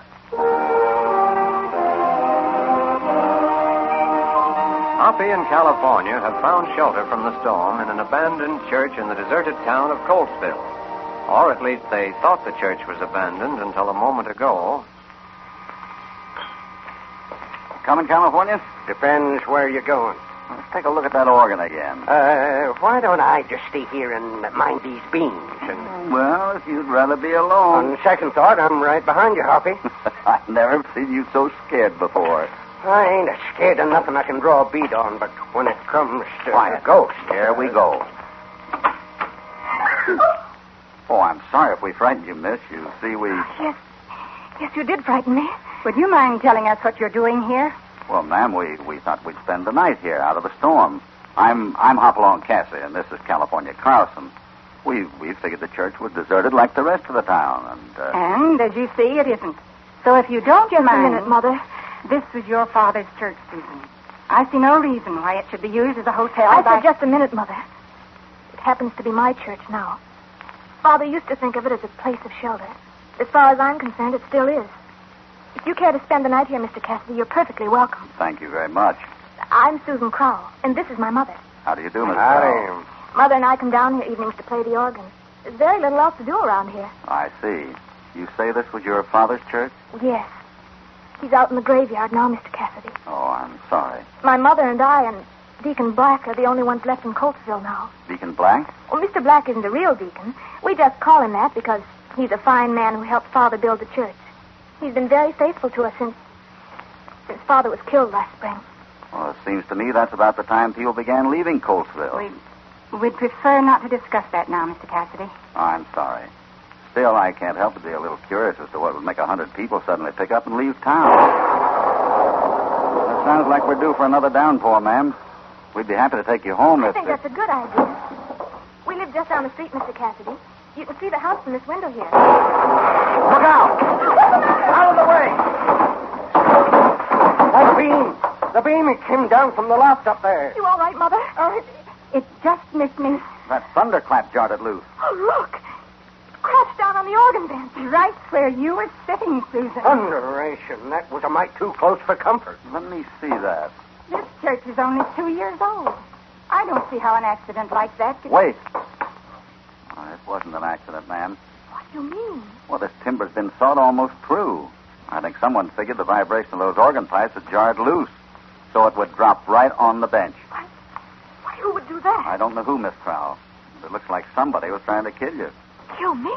I think so. Now, why don't you be sensible and tell me about this Coltsville business? But nothing can be done about it now. Well, maybe not. But I'd like to hear about it anyway. All right, Mr. Cassidy. Good. Right now, though, I think the best place to talk is home.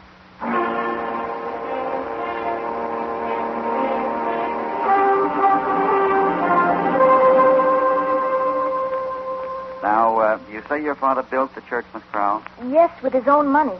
The land was donated by the community. He intended to give it to the people in a few years. And that's when it started, Mr. Cassidy. What started? This feeling of dread and terror. It fell over the whole town like a shadow, and there were shootings, strange disappearances. No one knew who'd be next. Everyone kept their doors locked or moved away. There was no reason for it, no explanation. Only fear everywhere. But didn't you suspect someone? That was the terrible part of it. No one else had any idea who was behind it. Folks became panic-stricken and whispered about the Coltsville Terror. Father refused to run away. He tried to get the people together to fight it. Then, 4 months ago, on his way home from church one night, he was shot from ambush. No warning, nothing. I see. Excuse me. Mr. Black, come in. Susan, I have important news. I've just talked to Mr. Riker and, Oh. Mr. Black, this is Mr. Cassidy. Mr. Black? How do you do? Mr. Cassidy and his friend are spending the night over at the church on account of the storm. Oh, what were you saying about Mr. Riker? He was completely unreasonable. Insists the church belongs to no one since it stands on public land. You mean he's going to tear it down, Mr. Black? I'm afraid so. He has no right to tear that church down. My father bought the lumber and built it himself. I told him that. I told him, abandoned or not, it was still a place of worship. I said he was committing a sacrilege. He wouldn't listen to me. Excuse me. You say this man wants to tear down the church? That's right. He's been threatening to for a week. Why? He claims he needs finished lumber for a mine building. Well, that's a funny reason. There's plenty of finished lumber in Fenwell. You don't know what this means to us, Mr. Cassidy.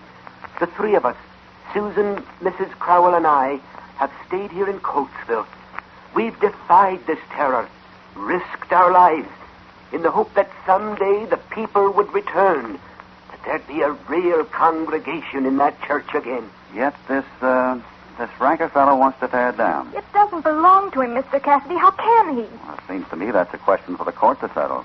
Does he have permission or an order of any kind? Oh, he isn't that kind of a man, Mr. Cassidy. He told me he'd be at the church tomorrow morning with 10 of his men, ready to start. I couldn't reason with him at all. Maybe you didn't talk the right language, Mr. Black. California and I'll be on hand when Mr. Racker pulls up in the morning. But don't you ladies worry. We'll do our best to make him understand.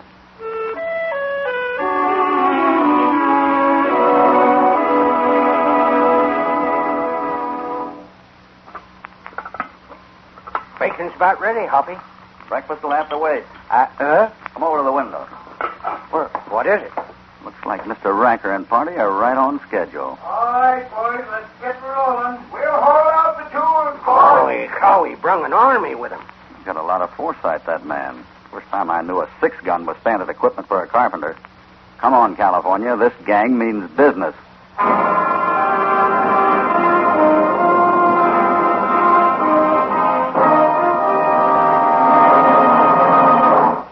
We'll rejoin Hopalong Cassidy in just a moment. But first, a word from your announcer.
Now back to Hopalong Cassidy and the Coltsville Terror. A violent and evil force has driven away the inhabitants of this little town, and now a gang of thugs from a neighboring town have come to tear down the abandoned church. Hoppy is determined to protect the interests of the late minister's daughter, Susan Crowell, so he and California have been waiting at the church, waiting for Riker and his gang to arrive and attempt the demolition. Hoppy, are we going right up to him? There's a lot of them and only 2 of us. Hey, you 2 men can start tearing down the steeple. You must be getting old if 10 men can frighten you. All right, Hoppy, doggone. Howdy there. You must be Mr. Riker. Huh? Who are you? The name is Cassidy. What are you doing here? Well, we just spent the night in the church. You just made it, pal. Because it won't be here another night. We're tearing it down. You got the owner's permission? I got all the permission I need, mister. This here church stands on public land. It's abandoned. And in my law book, that means she belongs to the man who can best use her. You know, I don't see it that way at all. Oh, you don't? Take it easy, boys. I'll handle this. Brodinsky. If you don't mind, Mr. Riker, keep your hands off on your hips while Hoppy explains. I don't think I need to explain. Mr. Riker knows as well as I do that he has to have a court order to demolish a building. Excuse me, please. Excuse me. Mr. Cassidy. I'm just straightening things out for Mr. Riker, Miss Crowell. You didn't straighten out nothing. That church is coming down, and no one's going to stop it. Mr. Riker, I tried to tell you last night. You shut up, too, Black. I'm through talking about it. Where's your mother, Susan? She's here, too. You better take her inside the church. Would you go along with him, Mr. Black? Mr. Cassidy, I'm trying to consider Susan's father in this. Rather than have more violence, more bloodshed, I think we should let Mr. Riker do as he wants. Well, what about it, Cassidy? Susan? No. It's not right, and I won't stand for it. That's all I want to know. Come on, Mother. Well, I'll go with you. That wasn't so thoughtful, Cassidy. They're liable to get hurt in there when we start work. Tell me something, Riker. Yeah? What are you really after? You wouldn't go to all this trouble for some second-hand lumber you could buy for $20 in Fenwell. The cattle business is a great game, Cassidy. Maybe you'd better stay in it. Now get out of this town before I lose what patience I got left. I'm not getting out until you show me a court order to demolish this church. Okay, check. That wasn't smart, Riker. Not smart at all. I'll show you who's running. Nice work, Hoppy. Quick, into the church. Get down low. Those walls are thin. Mr. Cassidy, are you hurt? No, keep down. Oh, Mr. Cassidy, I knew this had happened. I knew it. Easy, Mrs. Crowell. Sometimes it's better to fight, Mother. That's what your father said. Look what happened to him. I told you, Mr. Cassidy. We should have... It's too late to do anything about that now. At least Riker knows he'll have a fight on his hands. California, take a look out that window. What are they doing? Looks like he's talking to his men out there in that grove of trees. I could pick off Riker like a fly in a white ceiling. Put your gun down. No, I don't mean to argue, Hoppy, but it looks to me like we've gone about as far as we can with diplomacy. I gotta think this out. That fella sure wants $20 worth of lumber. I wonder why. Keep down, everybody. Mr. Black, you stay here with the women. Where are you going? There might be some old furniture or something in the basement. We'll need it to barricade these windows. Mr. Cassidy, how long do you intend to keep this up? Until Mr. Riker decides it's cheaper to buy his lumber in Fenwell. Come on, California, let's see what we can find.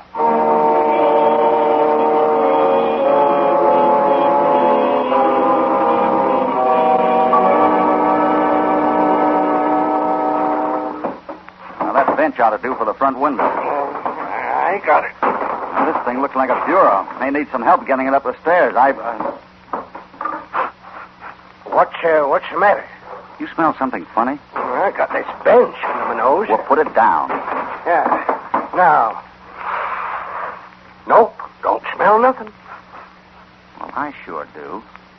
I wonder. Could you wonder just as well after we get this stuff upstairs? I mean, before Riker shoots out all the windows? Wait a minute. I think I know why Riker wants this lumber. Yeah. Huh? Wonder if I could get through to Fenwell. They'd have the records there in the courthouse.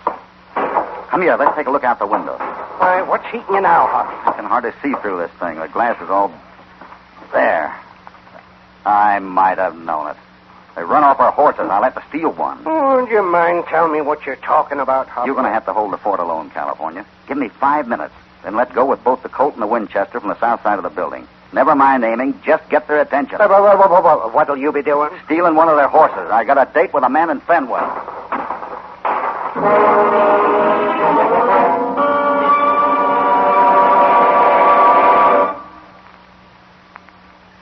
Now, listen, Riker. I didn't bargain for nothing like this. Shut up. I won't shut up. We'll never get away with this strong-arm stuff, and you know it. They got the law in Fenwell. You heard what the boss said, didn't you? That church comes down by nightfall or else. Yeah, but And it don't make any difference to the boss where the law is. Once that church is down, the crowds are licked. Now, look, Jerry. You're in for your percentage, same as the rest of us. If you got a beef, why don't you take it right to the boss? Well, I ain't gonna walk up to him and... And neither am I. I'll get around to the south side with the rest of the boys.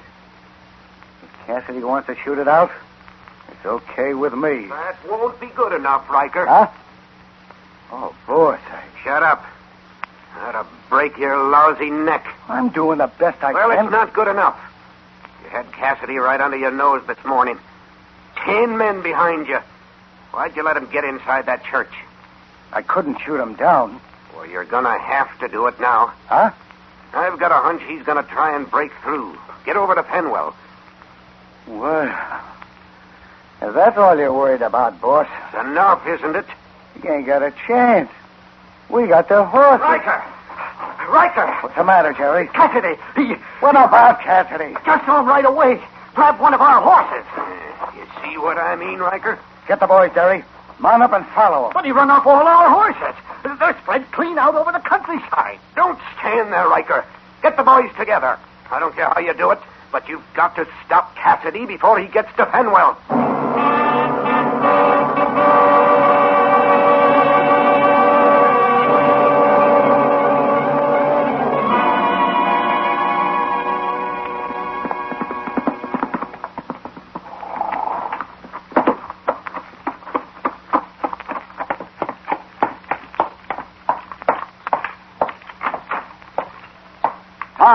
Tom Adamson. Well, Hoppy. You old varmint. How in tarnation you been? No time to talk, Tom. Quick, get me the Coltsville property record. You got them here, haven't you? Sure. What's up, Hoppy? I don't know yet. Look, I want all correspondence, copies of letters, anything you got on that Coltsville section since everybody left town. Oh, getting ideas, Hoppy? Just guessing, Tom. But you might check with the sheriff and see if he can round up a posse in a hurry. If I'm right, we're going to need it.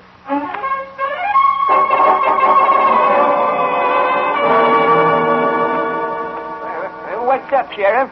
I'm aiming to round up a posse, Jeff, and do it quick. You mean there's trouble? Not yet, but there will be soon. We're riding into Coltsville. Coltsville? What's the matter, Dad? What are you and the sheriff talking about? I'm asking Jeff to join a posse to ride into Coltsville, ma'am. Oh, no. Dad, you can't. You know what always happens. But somebody's got to do it, Mary. You're all I got left, Dad. They even got my husband, Sheriff. You can't take Dad. But if we could clean this awful mess up, we could move back to Coltsville. Wouldn't you like that, honey? There ain't nobody ever going to clean that up. It's evil and terrible. There's one man that can do it, ma'am. Hopalong Cassidy. Cassidy? He's here? He's on his way into Coltsville now, alone. That's why I want to round up this here posse quick. Why in tarnation didn't you say so before? What do you say now, honey? Don't just stand there, Dad. Get your horse. Why, if I didn't have on a skirt, I'd hitch up to a horse myself.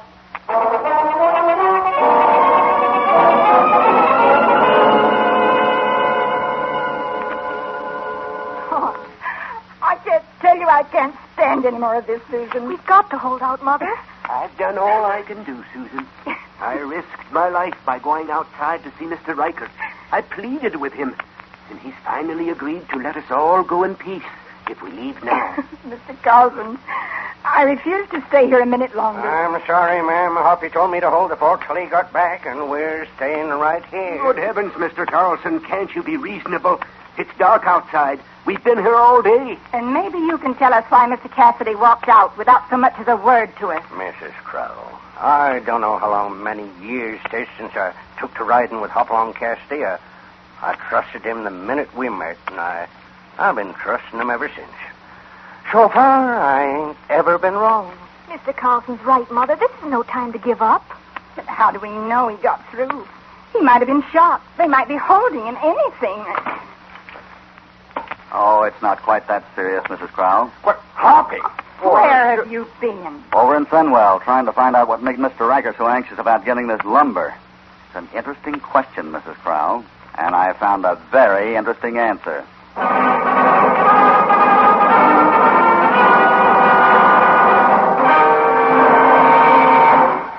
We return to Hopalong Cassidy in just a moment.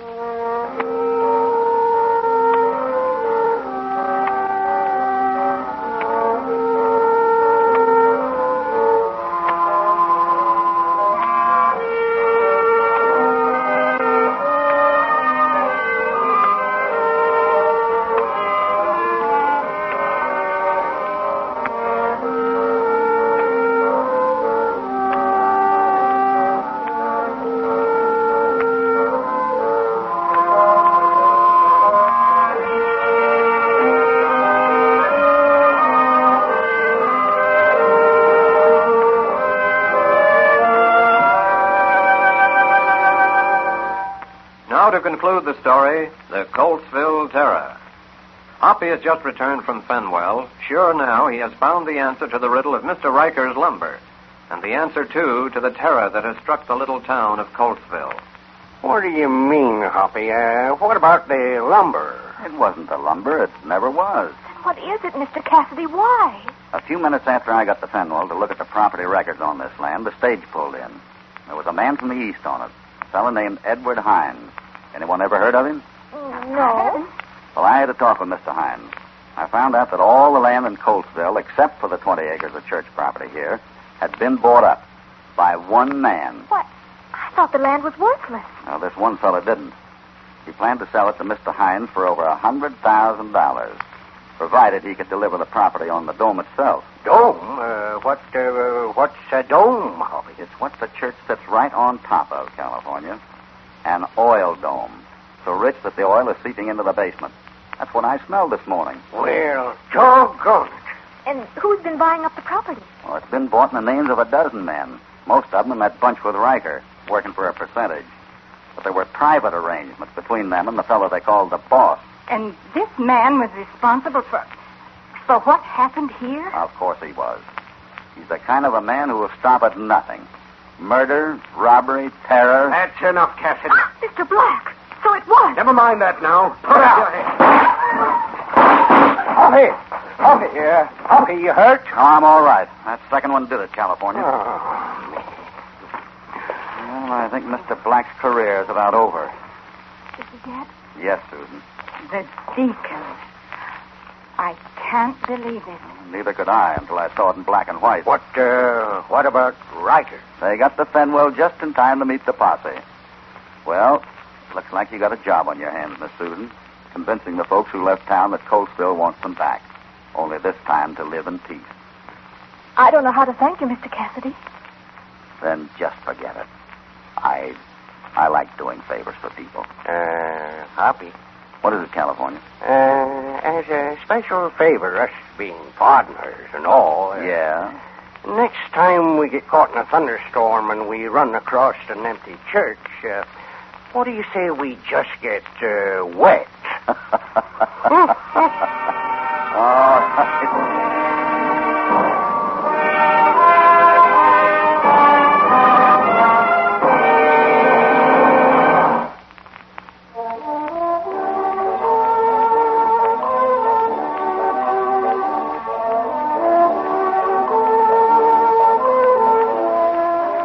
Things are going to be mighty different in Coltsville now, thanks to Hopalong Cassidy. He and California are heading back to the Bar 20 now, and they hope to get a spell of rest.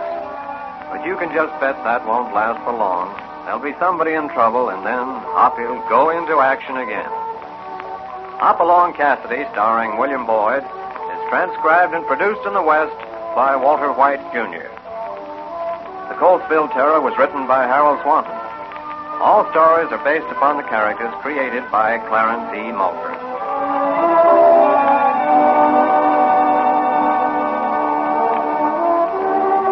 This is a Commodore production.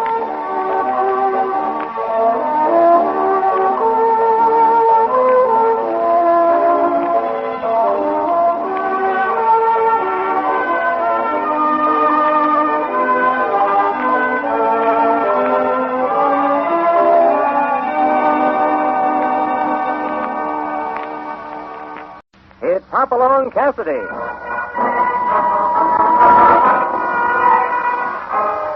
With action and suspense, out of the Old West comes the most famous hero of them all, Hopalong Cassidy, starring William Boyd.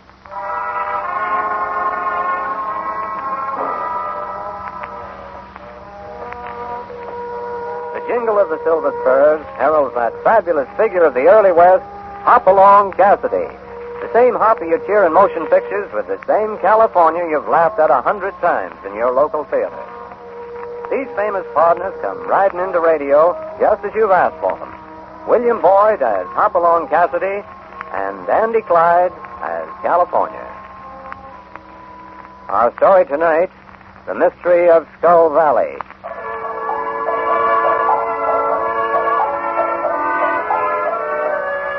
Today, Hoppy and his partner, California, are many miles from the Bar 20, riding along an old wagon road that winds through the lonely brush country. This is a land of superstition, of Indian legends. But as they ride, California shows little enthusiasm for Hoppy's current venture, which is to buy some prize Hereford bulls at a bankrupt ranch north of Skull Valley. Doggone it, Hoppy. We could have stayed at the bar 20 and bought cows without tasting all over creation. But not at the price I'm going to pay out here. There you go. Thinking about money. Well, a rancher's got to improve his stock, California. Just the same. Money's the root of all evil, as the feller said. It's for me. Just give me a horse and a bedroll. I'll be satisfied. Speaking of money, what's there on the road? Well, I'll be darned. Well, it looks like a coin. $150 gold piece by the size of it. Oh, you know they don't make $150 gold pieces. Well, this ain't the darndest thing I've ever seen. Here. Look here. There's Spanish writing on it. And a crown. What's a crown doing on that coin, Hoppy? You don't reckon there's a king around here somewhere? This king has been dead a long time, California. This is an old Spanish coin. Yeah, well, what's it doing on the road? Well, Spain used to own this part of the country in the old days. They did, huh? Well, let's get a shovel and start digging. Whoop, whoop, we're rich, Hoppy. Slow down, California. I'm going to have me a silver-mounted saddle, 24 pairs of Cheyenne boots, silk shirts. I'm going to... And I thought you didn't care anything about money. Oh, that was a couple of minutes ago. Just give me a horse and a bedroll. Oh, quit it, Hoppy, doggone. There might be millions round here. I've heard of them Spanish treasures. Oh, that's probably somebody's good luck piece. He'll come back looking for it directly. Hoppy, here's another one. Oh, hey, 2 more, Hoppy. Quick, come here. Well, don't blush the blood vessel. I'm coming. Oh, don't. It's beat all, Hoppy. Well, it sure does, California. Look there. Say, that's blood, and a lot of it. Probably carrying a bullet in it. Hoof prints in the road. Yeah, must be riding his horse. Ain't no other tracks. And from the looks of them, they're fresh. Reckon it's the same feller that lost these here coins? Maybe. He won't last long losing blood that way. Well, let's go find him. He needs help, and quick.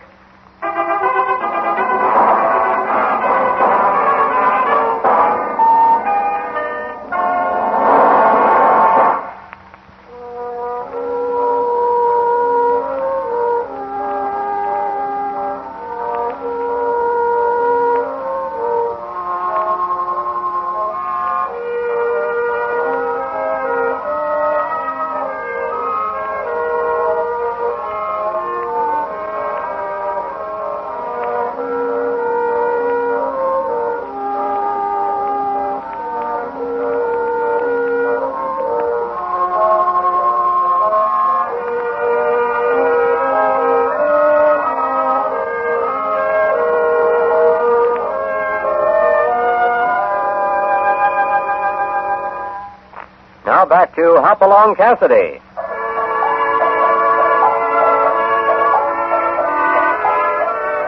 Hoppy in California have stumbled onto some old Spanish coins along a deserted road near Skull Valley. But blood spots in the dust and fresh hoof prints lead Hoppy to believe that whoever lost those coins has been badly wounded. Right at the moment, they are on his trail.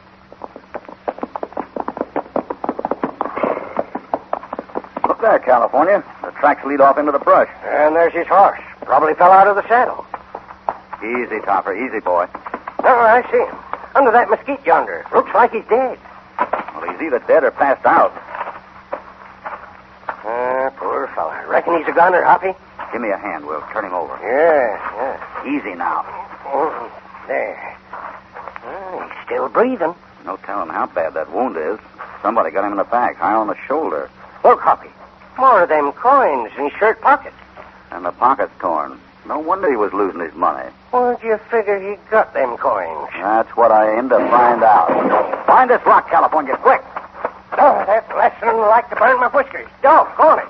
Why's anybody shooting the dust? I don't know, California. This brush wasn't so thick. Well, I'll line my sights on that buzzard all. There they are on that ridge yonder. 2 of them. Maybe this will give them something to think about. You get them, Hoppy? No, they ducked behind those rocks. Well, you scared them off anyhow. Look at them ride. See, I'm gonna... Hold your fire, California. You'll only waste bullets. They're out of 6-gun range for this time. Yeah, I reckon you're right. Think they was the ones maybe that shot this poor fella? Wouldn't be at all surprised, California. One of them had a red beard. I'll remember that. Now we got to get this fella to a doctor. Rincon is just up the line a ways. Then we'll go looking for Mr. Redbeard.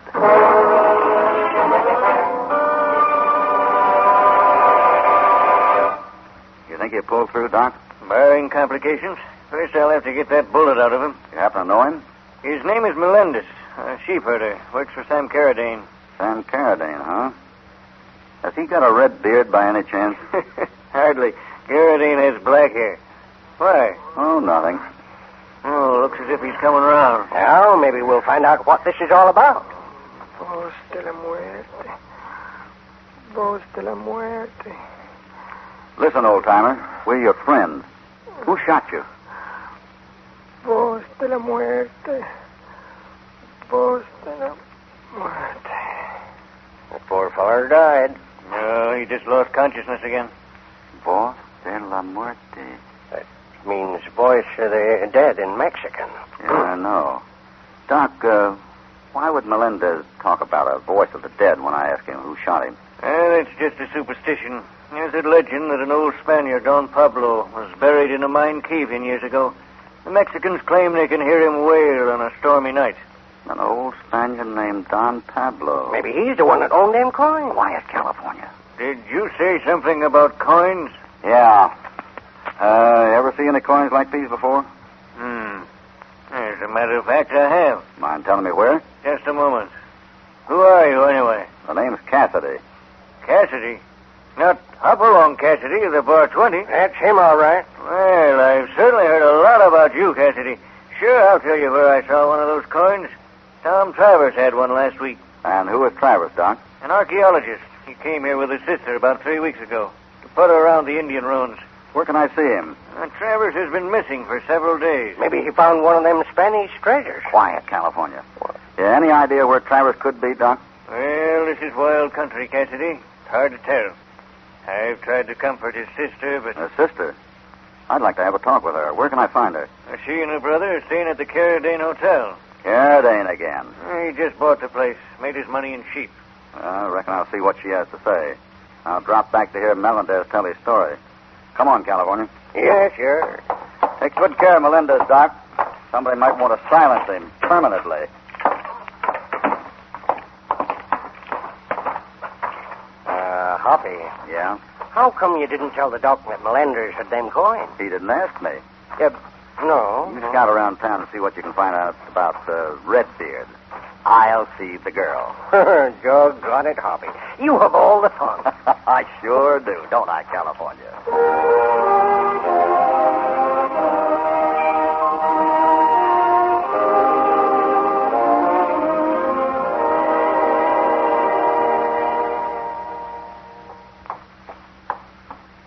You wanted to see me? Yes, Miss Travers. The clerk said somebody wanted to see me on the porch, and... Won't you sit down, please, Miss Travers? Thank you. Is it something about my brother? Yes, it is. You found him? No, but I may have a line on him. Your brother had an old Spanish coin last week, like this. How did you know? Doc told me. The doctor? Oh, I guess Tom did confide in him to a certain extent. But where did you get this? A sheep herder named Melendez. My partner and I found him with a bullet in his back. He's dead? No. Then he can talk. He must have gotten those from Tom. Maybe he killed him and stole... No, I don't think so. Then what do you think, Mr. Cassidy. Hopalong Cassidy. Hopalong Cassidy. That name is very familiar. I run the Bar 20 ranch south of here. And you want to help me find my brother? That's right, Miss Travers. But I don't quite understand what interest you should have. Well, let's just say I like people, especially people in trouble. Now, if you'll tell me what happened the last time you saw your brother. Well, it was 4 days ago. We were right here on this porch. I've really stumbled onto something this time, Linda. But, Tom, it's probably just an old coin that somebody dropped. Oh, I don't think so. And I'm going back to find more. Take someone with you. Don't go alone. Oh, this is something I have to keep to myself. But you showed this coin around town. Only to the doctor. And I trust him. He's interested in archaeology, too. Oh, Tom, when are you ever going to stop roaming around the country looking for old relics?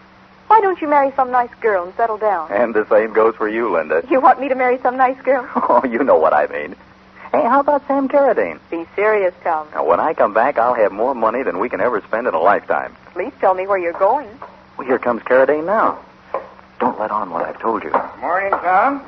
Morning, Linda. Good morning, Good morning, Mr. Carradine. Well, see, you're all set to ride again, Tom. Going after more of them Indian relics? Yes, just thought I'd putter around some more. Well, in case you don't get back before Saturday, I was wondering if I had your permission. Permission for what? To ask Miss Linda to accompany me to the school dance. Why, I think it'd be a good idea. Hey, we'll all go, because I'll be back tomorrow night at the latest. All he would tell me, Mr. Cassidy. Maybe Sam Carradine could add a little to that. Is he around? I saw him ride out of town a while ago. He said he was going to his sheep ranch at Salt Creek. Thanks, Linda. And don't you worry. We'll find your brother. I hope you find him alive.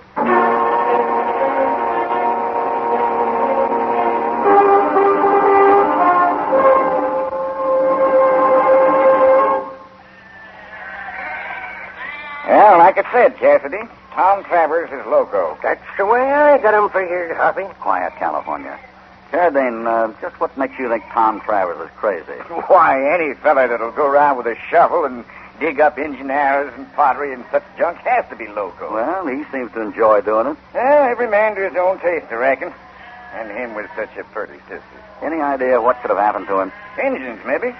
They don't like fellas prowling around them mountains. Yeah, maybe he fell off on his horse and busted his full neck.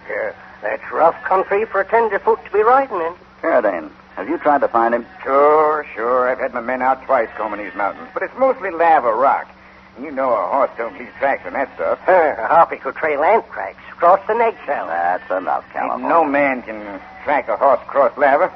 Well, let's forget about Travers for a minute, Carradine. Did you ever see a red-bearded fellow in these parts, about your size?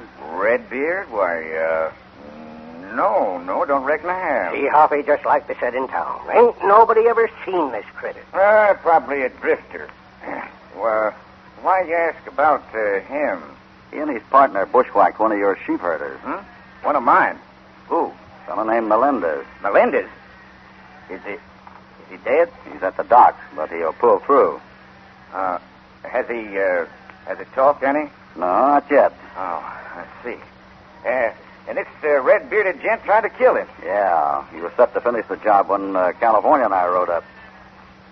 Hoppy, look yonder. Where? Down there by the sheep pen. Well, that's him. What's the matter, Cassidy? It's our friend with the red beard. He spotted us, Hoppy. He's trying to get away. Come on, let's go after him, California. There's one feller I sure want to palaver with. I'll bring him down. We can get him, Carradine. Put that rifle down. I fixed him, Cassidy. He won't go around shooting anybody else. Doggone it.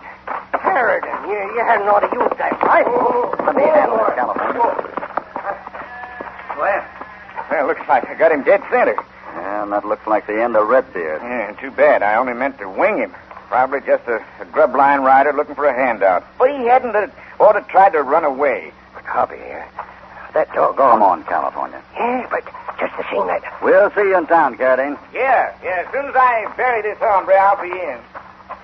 Carradine killed that fella deliberate. I know that. And why didn't you do something about it? We'll give Carradine enough rope, and maybe he'll build himself a hang noose.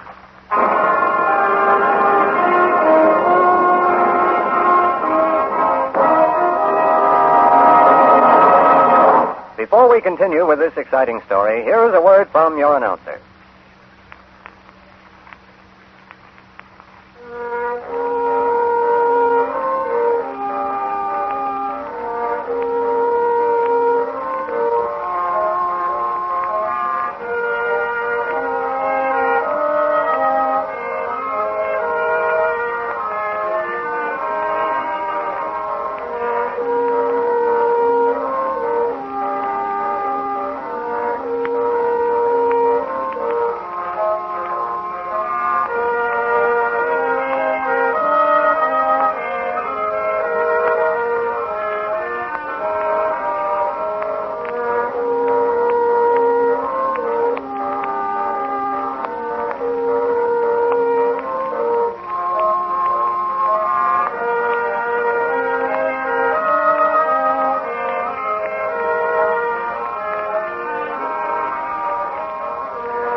back to our story.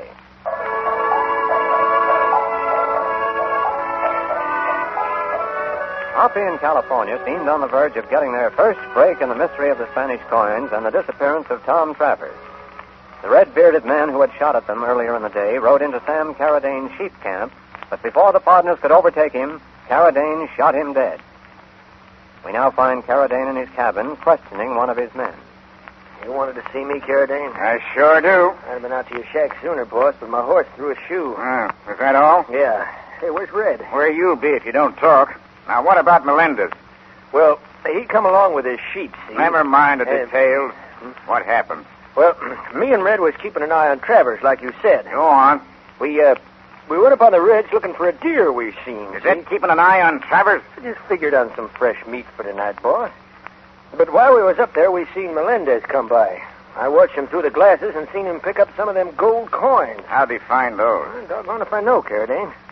He stuck them in his shirt pocket, and they lit out there like the devil was after him with a scalping knife. Why didn't you stop him, you fool? So Red did try a long shot with a rifle and winged him, but by the time we got down off the ridge, he was gone. We tracked him, was about to finish the job when two hombres... Cassidy and his partner. Cassidy? You mean one of them fellas was Hopalong Cassidy? Yeah, as if I haven't got troubles enough. Don't you worry, Carradine. I seen Silby Gans. He just come back from the doc's office. Melendez is in bad shape, he says. Ain't been able to talk yet. Yeah, and he ain't going to. Now, here's what we do. Tonight's the school dance. While I'm waltzing Linda Travers, I want...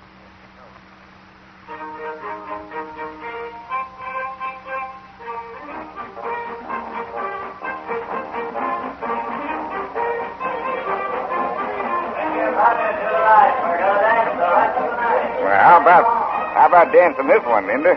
We danced every one, Mr. Carradine. Oh, now, can't you get used to calling me Sam? But I don't know you that well, Mr. Carradine. Well, you don't know that Cassidy fella either, but you call him Hoppy. Well, Patty's Speaking of the devil, here he comes now. Hello, Linda. Hello, Hoppy. Howdy, Carradine. Howdy. I asked Pop to play a waltz next time. How about it? I'd love to, Hoppy. Well, here's my waltz. Mind stepping aside?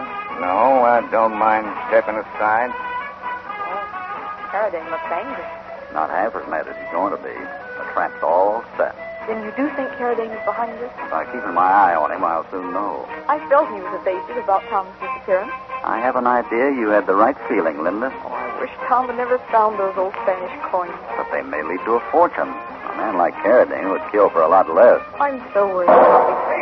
Hoppy! Those shots! Sounded like shots. Hey, what happened, Cassidy? Those shots came from the doc's office, Carradine. Come on. Why would anyone be shooting at dogs? To keep someone from talking, maybe. Melendez, he's in there. Exactly, Linda. And let's hope he's still alive.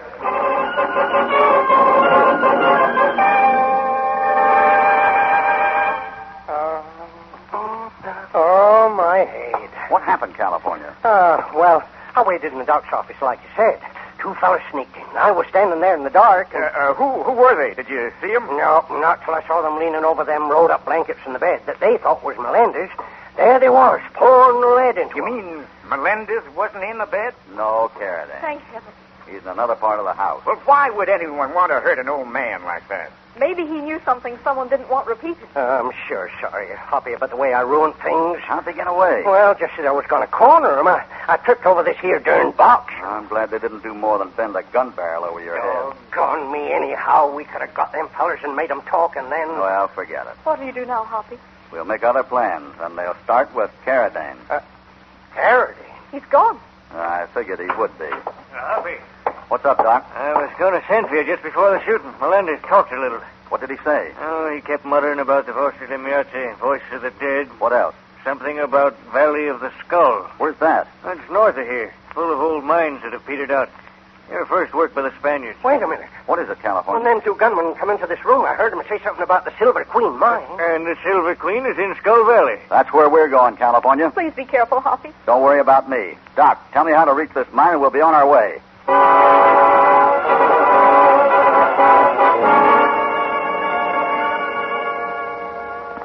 thing the moon's out, Hoppy. We'd never found this here mine. Yeah, we better go the rest of the way on foot. You reckon Carradine's here yet? You can't tell. Maybe we ought to wait till daylight. But if Travers is alive, we got to get him now. Hoppy? What? Somebody yelling for help. Sounds like an animal to me, Hoppy. Let's go back to town and come some other time. I'll bet one of those Spanish coins against the nickel is Tom Travers. It's coming from that there mine entrance. That's probably what Melendez heard. You mean this is that Voz de la Muerte business? Sure. Here's the mine. Come on. I sure followed you a lot of places, Hoppy, but this here's the worst. Wait, I'll strike a match. Oh, look at them timbers, Hoppy. If a fella breathed on them, the whole tunnel would cave in. Then hold your breath, California. They're rotten. Almost clear, too. Travers! Tom Travers! Is that you, Carradine? We're friends. We've come to get you. Oh, thank God. Listen, I'm about 100 feet in the tunnel. In a shaft. Be careful. We're coming. I sure don't like this, Hoppy.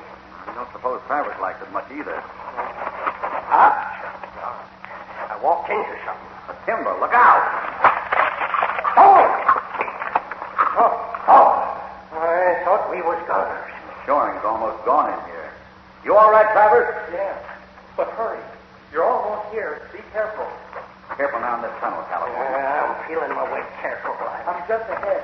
Down this shaft, on the ledge, about 10 feet down. And a sheer drop from here on. Hold it right here, California. Till I light another match. That's better.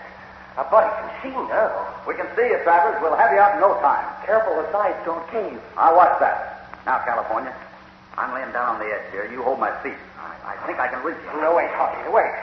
If that bank slips... We'll have to take that chance. Now, sit on my feet, California.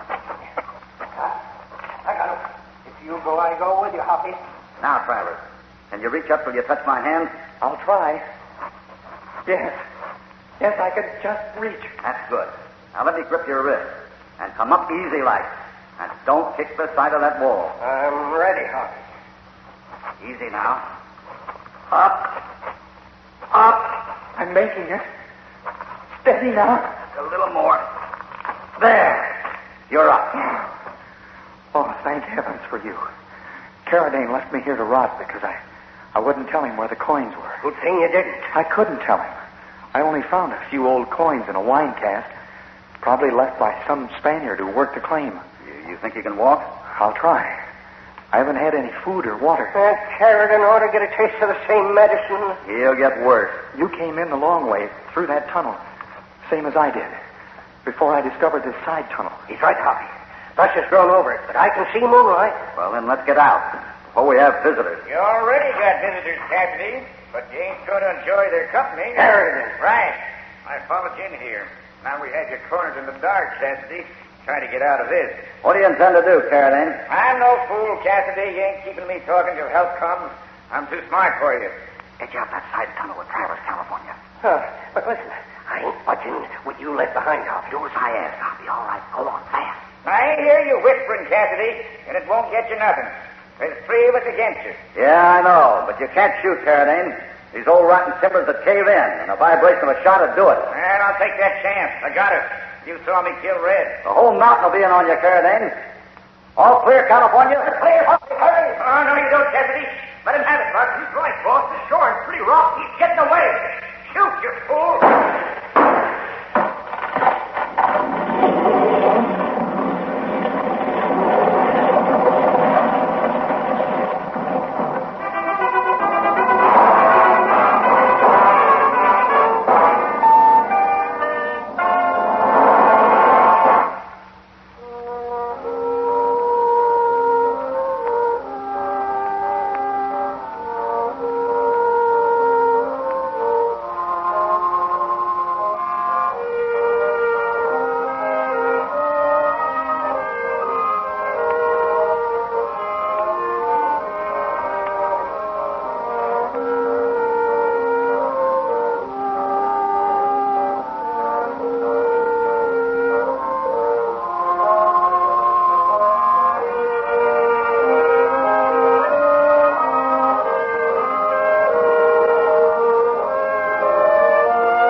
Now back to our story.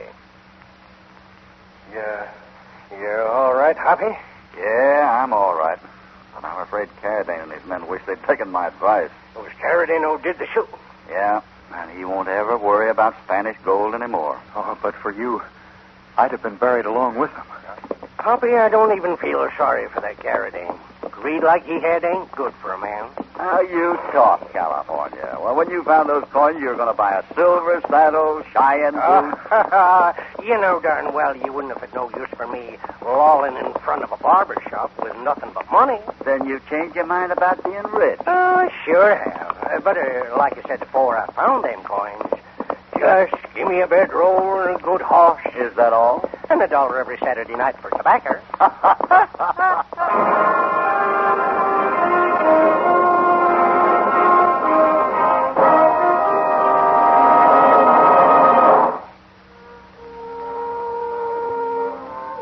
Goodbye from Hopalong Cassidy and California.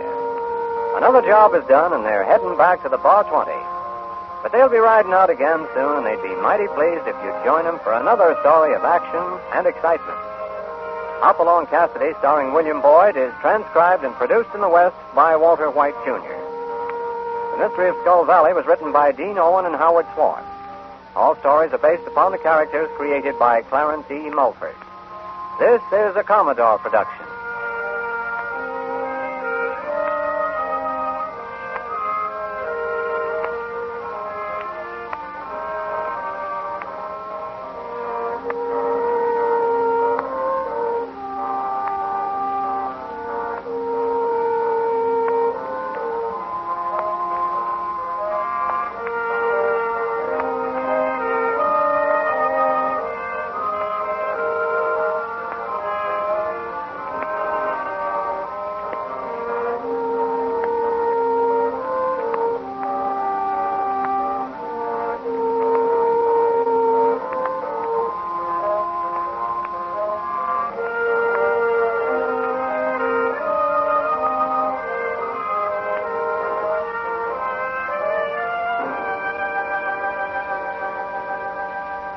It's Hopalong Cassidy.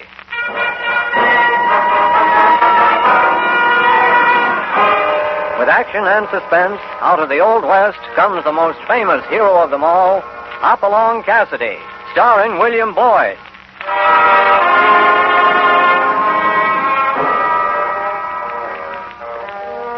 The ring of the Silver Spurs heralds the most amazing man ever to ride the prairies of the early West, Hopalong Cassidy. This famous hero thrills his 60 million fans with action and dangerous adventure. In the role of Hopalong Cassidy is the popular star of the motion picture series, William Boyd. And appearing as that laughable old character, California, is Andy Clyde. Now to our story, Renegades of the San Rafael. Evening shadows spread across the San Rafael Range to touch the sun-baked little town of Kearneyville. There's an ominous quiet in the air, broken only by the stomp of restless horses tied to the hitching rail in front of the schoolhouse. Inside the schoolhouse, there's the creak of gun harness and the ring of spurs on the planked floor as angry ranchers mill about. A slim brown-haired girl stands beside the teacher's desk, trying to make herself heard above the mutter of their voices. You've got to listen to me. There must be some mistake. Mistake nothing. John Carter sold out his neighbor. Here I can. My uncle wouldn't cheat anybody. Then why don't he show up and deny that he sold his ranch to the Triangle Water Company so they can take over and run and ruin this valley? Come on, answer me that. My uncle will be back to explain his actions. I'm sure of it. John Carter's run out on us. He's a coward because he ain't got the nerve to face the folks he's wronged. You can't say that about him. My uncle has been a friend to you all. He ain't no friend now. Him and Dolan is in there together. They're both crooks. Just a minute there. I represent the Triangle Water Company. Oh, sit down, Dolan. Sit down. I don't know where Carter's gone. I don't care. But I have a bill of sale to his ranch, and the dam my company will erect is going to benefit everybody. It'll benefit a lot of darn clodbusters. You know this land ain't fit for nothing but cattle. Certainly, and I'll have to remind you boys of something. Remind us of what? The laws of this country don't favor one group over another. Farmers, or sodbusters as you call them, have as much right here as you. No, they ain't neither. We was here first. Sure, we was here first. Wait a minute, boys. Quiet down. All right, go ahead. Talk. As soon as the dam on the Carter Ranch is finished, There'll be water for all. How do you figure that, Dolan? The more shares the man buys in my company, the more water he'll get. Pay for the water we used to get for free. I'm a businessman, not a philanthropist. Carter sold his ranch. Talk to him, not me. He didn't have to sell. No, I reckon he didn't. And if John Carter ever shows his face here in Kearneyville again, he'll get his neck stretched by a hang rope. We'll tie him up to the first tree. I'm sorry, Miss Carter. Perhaps if we could get word to your uncle. I don't know where he is, Mr. Dolan. Well, then let's hope he'll stay under cover till this thing quiets down. I don't think Uncle John went away on his own free will. What do you mean, Miss Carter? Something's happened to him. I know it. Well, none of your friends seem to share that viewpoint. There's one friend I can turn to. Oh? Who's that? Hopalong Cassidy. You'll meet him soon enough. And whoever is responsible for Uncle John's disappearance will pay, and pay dearly.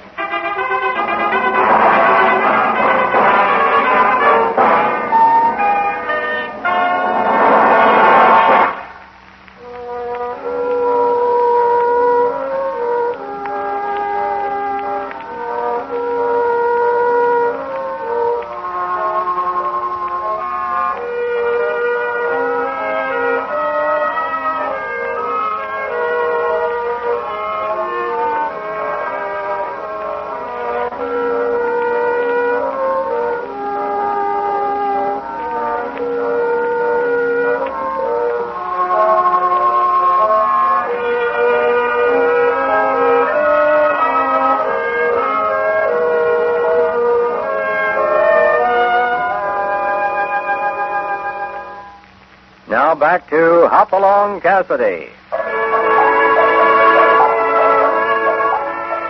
It's a beautiful spring day down at the Bar 20 where Hoppy and California are lounging on the ranch house porch looking over the mail one of the cowhands just brought in from town.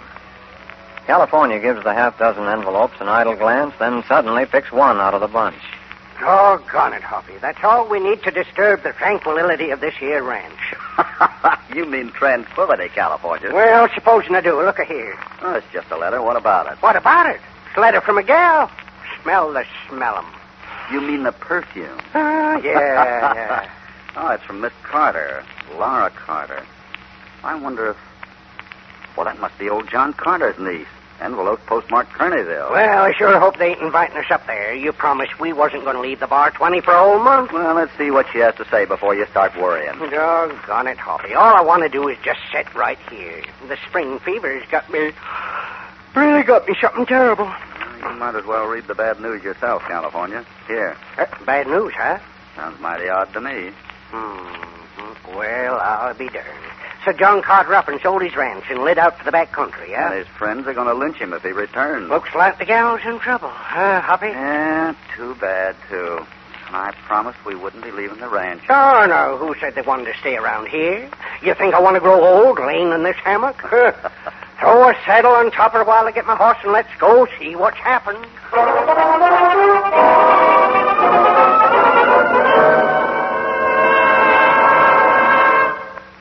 That's all I can tell you, Mr. Cassidy. I'm so worried. Now, don't get yourself upset, Laura. Maybe your uncle just went visiting. Sure, probably just wanted to change the scenery. I don't think so, California. It's all so mysterious.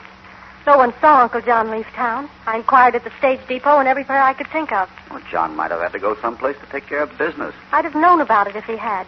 You took care of things for him? I wrote all of Uncle's letters and read his correspondence to him. Oh, I see. And how come you didn't know about your uncle selling the ranch till Dolan shows up with a bill of sale? That's what's so strange. Laura, do you have a copy of your uncle's signature around?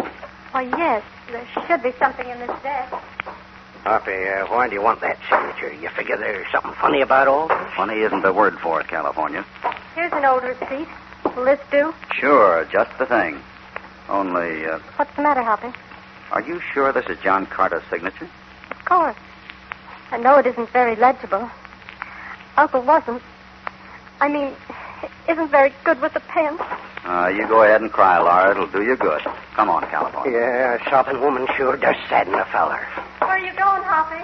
Just taking a little ride into town. I want a real close look at Dolan's bill of sale.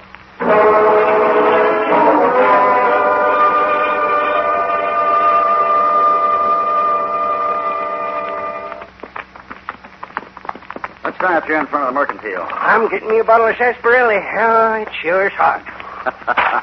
Hey, Better hunt up a blacksmith shop. A blacksmith shop? Why? Your horse has a bar off his shoe, right foreleg. Look at the hoof print there in the dust. Well, so it is. Well, it ain't hurting nothing. No, but it'd make it mighty easy for anybody to trail you. Yeah, I reckon the tracks would be sort of different at that. Well, there's the blacksmith shop up yonder, and I'll just, Hey, Hoppy. What's the matter? See that fellow sitting on the bench in front of the blacksmith shop, the one with the beard?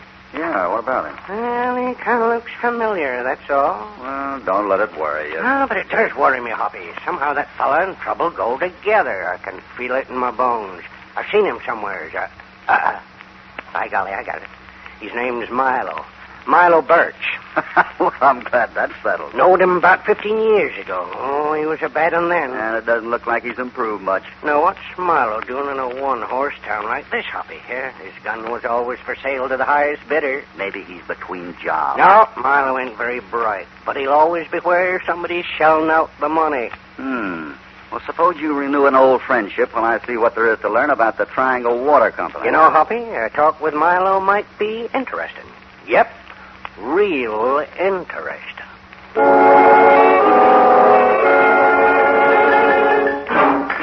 Howdy there. Hey, say, mind if I sit down on the bench? Yeah, I do mind. Not even for an old friend? Friend? Sure. I know you wouldn't turn away California Carson. California Carson? Well, I'll be hanged. You sure was. Almost. Almost what? Almost hanged that time in El Paso. Remember? Yeah. And wasn't you with the bunch that run me out of town? Me? Oh, no, reckon you ought to know me better than that, Milo. I don't know. I ain't so sure. But doggone it, anyway, you and me are going to drink to the old days, California. Yep. As soon as the jobs I'm doing is through, we'll have champagne. Sarsaparilla for me. All right, sarsaparilla. Tub full of it. Say, you must be carrying a full money belt, huh? I sure am, California. I got something big. Cattle? Nope. Sheep, huh? Or maybe it's gold? Ain't no gold. But I can look out my front door and see a couple of poor fools trying to pan some. You don't say, huh? Yeah, and they ain't had any luck at all. Milo Birch has all the luck. Yeah. Milo, where is this here job? 30-minute ride from here. Mm-hmm. Now, seeing as how we're old friends here, Milo, maybe you could kind of... No, I'm sorry, California, but there ain't room for no more. Come on, and I'll buy you that sarsaparilla. No, I think I'll just sit right here in the sun, Milo. I got some thinking to do.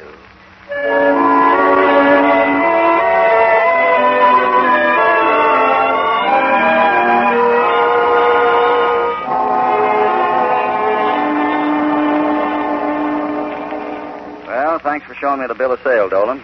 Not at all, Cassidy. As you can see, the transaction was perfectly legal. Deed's been recorded. Any idea where Carter could have gone? Frankly, Cassidy, I feel that two things prompted him to leave this valley. First, the cattlemen are against him. And the others? Well, maybe John Carter wanted to see the big city. A few wild oats he forgot to sow in his youth. That doesn't sound much like John Carter. The $15,000 I paid him for the ranch might change his thinking. Maybe so. Just what do you plan to do with the ranch? Take a look at this map, Cassidy. Oh, the Carter ranch. Yeah. I plan to cut it up into small farms. With big springs dammed up, the farms will have plenty of water for irrigation. What about the cattle ranchers? The dam won't bother them. Only this time, they'll pay for their water. And how about the price, Dolan? That'll be taken care of. Due time. I wouldn't press those boys too far. Cassidy, when I want your advice, I'll ask for it. You might be asking for it sooner than you expect, Dolan. Good day.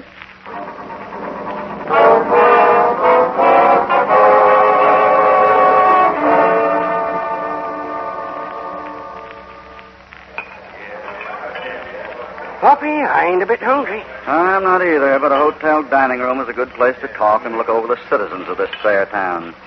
What did you find out from Milo Birch? I hate to admit it, Hoppy, but I didn't learn a darn thing.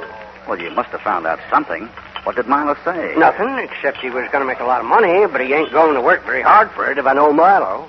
Go on. Well, yes, he ain't working in town, because this job's a 30-minute ride from here. Anybody working with him? No, don't think so. Only fellas he sees are a couple of prospectors, panning gold. You know, California, I think you found out a lot. Doggone it, Hoppy. Don't go riding me. I just... look, coming this way. Oh, it's Laura Carter. Oh, Hoppy, I'm so glad I found you. Here, sit down. What's the trouble? Dolan is breaking ground for the dam tomorrow morning. Say, he's moving kind of fast, ain't he, Hoppy? Yeah, maybe he believes a good offense is the best defense. But, Hoppy, that's not all. The ranchers are holding a meeting tonight at the schoolhouse. That sounds like trouble. They're going to vote whether to prevent Dolan from going ahead with the dam. If I know them fellers, it'll be guns talking, not votes. Maybe so, California, but there's still time before the meeting. Oh, if Uncle John would only come back. They'd string him up to the nearest tree. No, Laura's right. We need John Carter. And if he's alive, I'll find him before the meeting.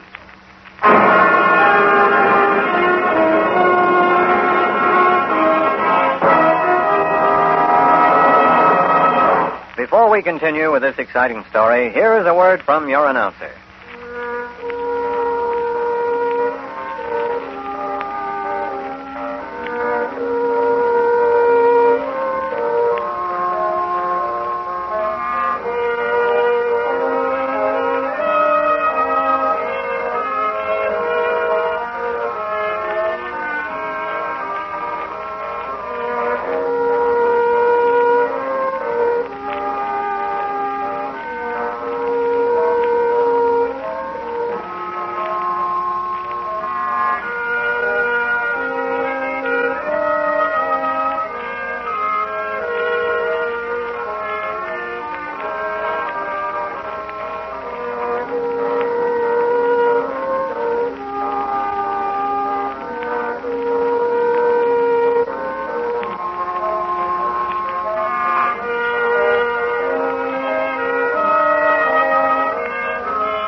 Appearances, John Carter has sold his ranch to a man named Dolan, who plans to erect a dam and form the Triangle Water Company.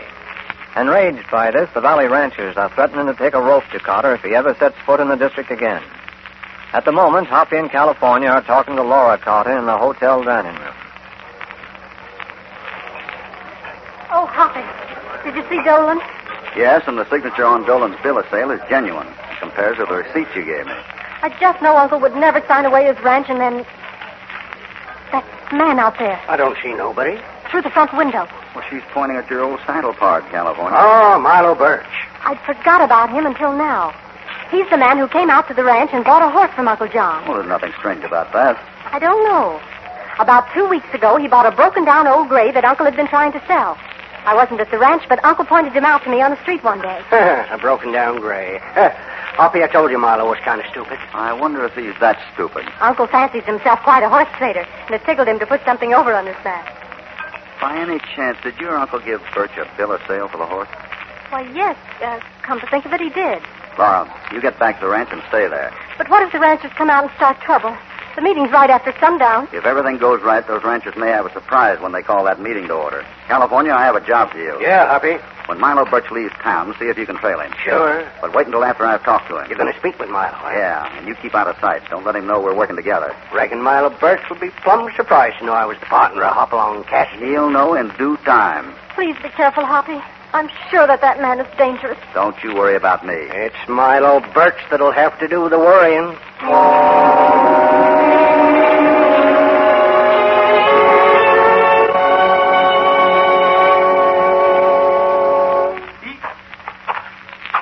Howdy, stranger. Howdy. You gonna go for a ride? What you think I'm tightening this hinge for? Of course I'm taking a ride if it's any of your business. Maybe it is my business. Just what are you getting there? That's a nice pinto you got there. Yeah. Got good lines. Sound horse. Sure know how to pick horse flesh. Sure. I know a good horse when I see one. And I'd have to get up before breakfast to beat you in a horse trade. Oh, yeah, I reckon he sure would. Then why did you buy a broken-down old gray from John Carter? How'd you know that? Laura Carter told me. Now, looky here. I don't aim to start no trouble. Neither do I. Where is the gray horse? I got him pastured up yonder. Do you have the bill of sale Carter gave you? That ain't none of your business. Now get out of here. I want an answer, Birch, here and now. Here's your answer. Oh. Let go. You're breaking my arm. Don't ever pull a gun on a man unless you're fast enough to use it. Now, drop that gun. No, Drop it. All right. That's better. Just who are you, anyhow, stranger? The name's Cassidy. Hopalong Cassidy. Hopalong Cassidy?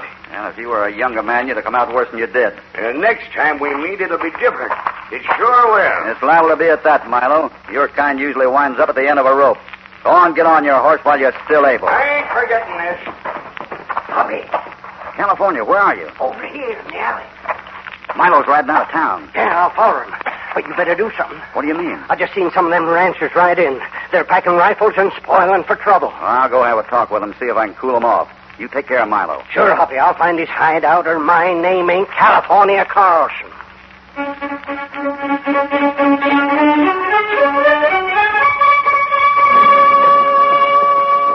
Doggone it, Milo came this far. I know it. Pretty slick. Riding up the creek so he couldn't be trailed. What you doing up here, California?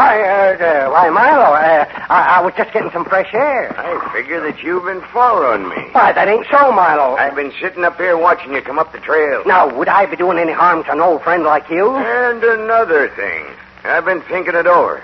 And I'm almost sure you was with that bunch that run me out of El Paso. Now, wait a minute, Milo. Put up that gun. You'll be shooting somebody if you ain't careful. And it'll be you.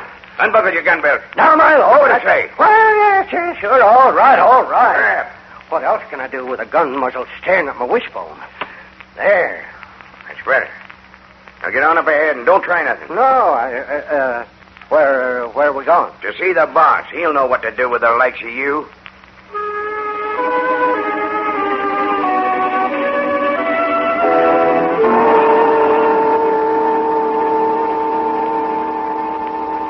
Like I've been telling you, Cassidy, there ain't going to be no holding the boys if something ain't done pronto.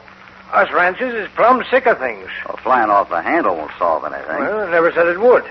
But we figured Dolan and Carter is trying to freeze us out of the country. Dolan, maybe, but not Carter. Now, wait a minute, Cassidy. I know your reputation, and I'm willing to string along. But some of my friends think it's awful funny how you keep sticking up for Carter. Carter's my friend. Then why don't you get him to tell the truth if he's all fired honest? I will if I find him alive. Alive? Are you hinting that Carter's been killed? I'm not hinting at anything. Well, I can't do any more than I have, Cassidy. Just get the boys to hold off until the meeting tonight. California should be back soon. Yeah, you've been saying that for an hour. Where is this partner, anyway? That's what I'm beginning to wonder. California should have been back before this. Where'd he go? Oh, someplace that's about a 30-minute ride from here. He could have rode 30 minutes in any direction. That don't mean nothing. Well, that's a place where they're panning gold. There ain't no gold around here. Not even a couple of prospectors still trying to turn up some dust? Huh. Come to think of it, there was a couple of fellows working out along the Crooked Creek Road. Crooked Creek Road, huh? Yeah, out west of town. Thanks, mister. Thanks a lot. Well, if that don't beat all. This town's like a powder keg with a fuse half lit, and he's going off to pan gold.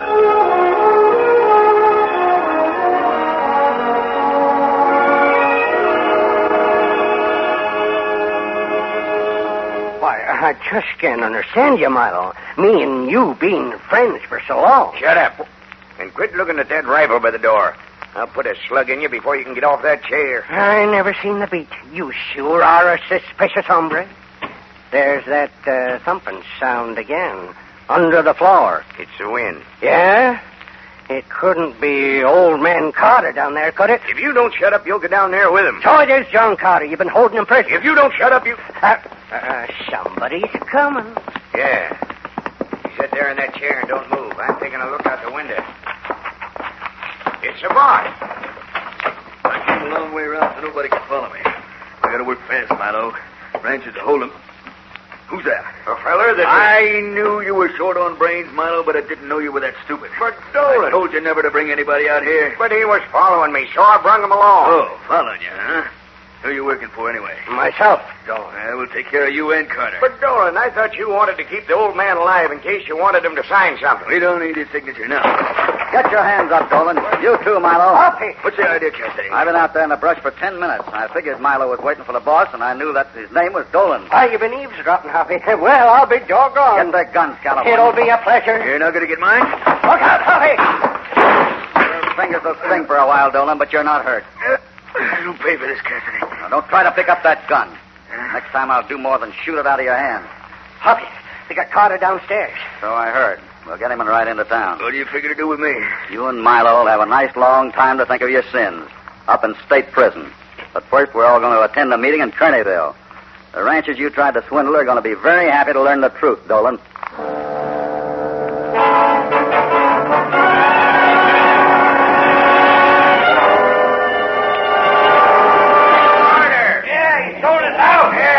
Hold on there, boys. The first man that crosses that line will find himself in trouble. Go ahead, Carter. Tell him the truth. Men, the ranch ain't sold. It's going to be water from the springs just like before. How come you signed a bill of sale if it's a doggone honest, Carter? Yeah, I'm a proud man, boys. I never had book learning. Well, that ain't nothing to be ashamed of. Yes, it is. Boys, I can't read or write. If that don't beat all. Well, I've known you for 20 years. It's the first time I ever heard that. Carter, I knew that's the way it was. Because if you could read, you'd never sign away your land. I was so happy to get the best of Milo Birch in that horse deal that I just didn't think when I signed that paper there'd be a bill of sale for my ranch. But as long as there's water in my springs, you'll get all you want, and it won't cost you a blame cent. Hey! And I ain't never going to sign my name to another thing till I learn to read.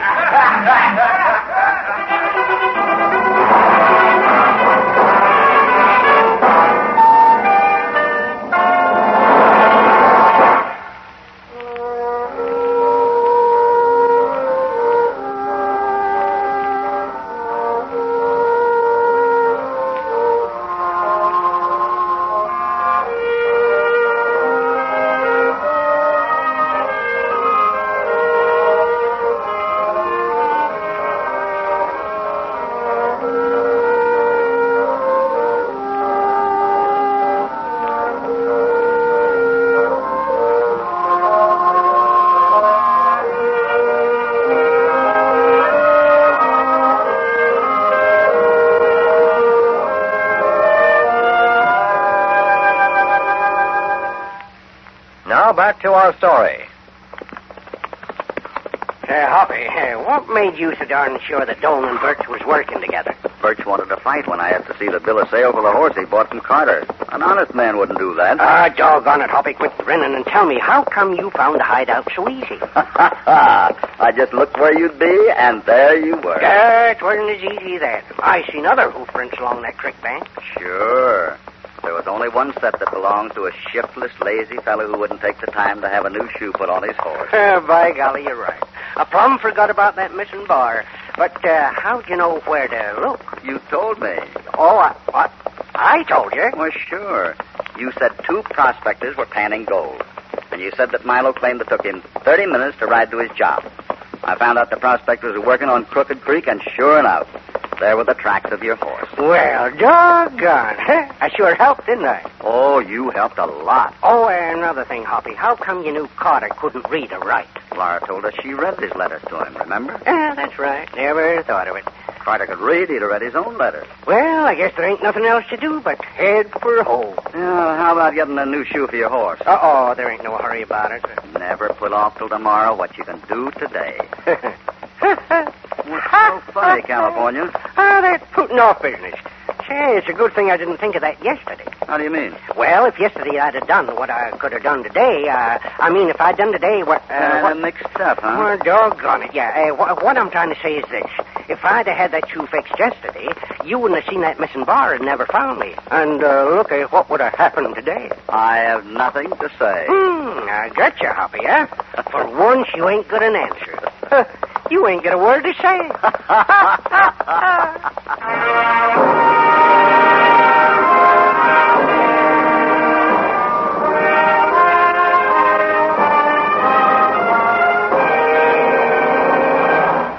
Goodbye from Hopalong Cassidy. We hope you'll be back with us when Hoppy and California again ride out from the Bar 20 for another dangerous and exciting adventure of the Old West. Hopalong Cassidy, starring William Boyd, is transcribed and produced in the West by Walter White, Jr. Renegades of the San Rafael was written by Dean Owen and Howard Swart. All stories are based upon the characters created by Clarence E. Mulford. This is a Commodore production.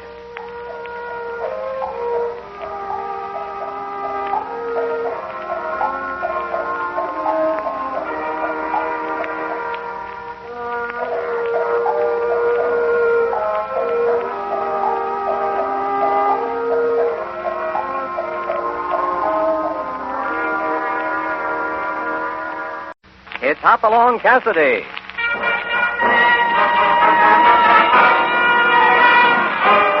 With action and suspense, out of the Old West comes the most famous hero of them all, Hopalong Cassidy, starring William Boyd.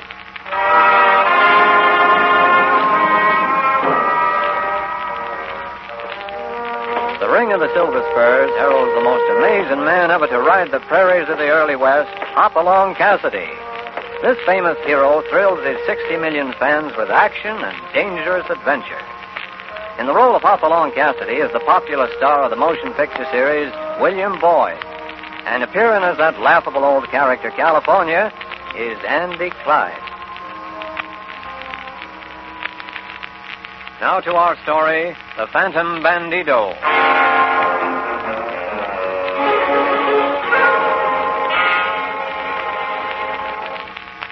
Hoppy's spurs at the moment are jingling down the boardwalk of Council City, the railhead where hundreds of cowmen come from every direction once a year to sell and ship their cattle.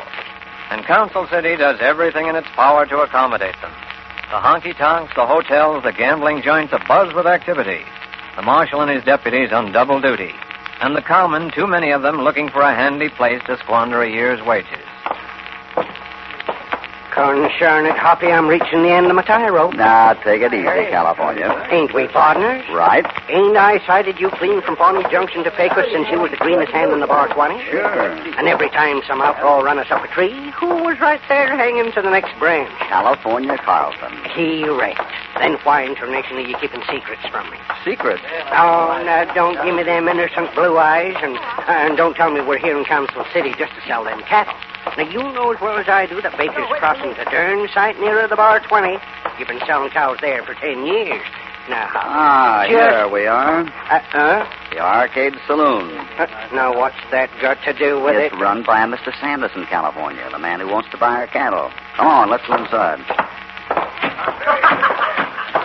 I better check with the bartender. What'll it be, gents? We're looking for Mr. Sanderson. Well, he ain't here right now. He's out looking over some steers. I'll be back any minute. You want to wait? No, guess we'll take a look at the town and come back when... Why, what's the matter, Hoppy? Say, who's that fellow? Huh? At the bar down there. Oh, him. Well, that's young Byers. Owns a ranch south of here. Oh, I changed my mind. I guess we will wait. Bring us a couple of sarsaparillas, will you? Huh? Without the snake juice. You boys sure you want them straight? Might fix you up a little chaser. Hoppy, look at that Byers fellow. Well, what's wrong? Don't stare at him. Looks like he's lost his last friend. Worse than that if I saw what I think I saw. Hey, look what he's... Stay right here. I wouldn't do that if I were you. Huh? Let me alone, will you?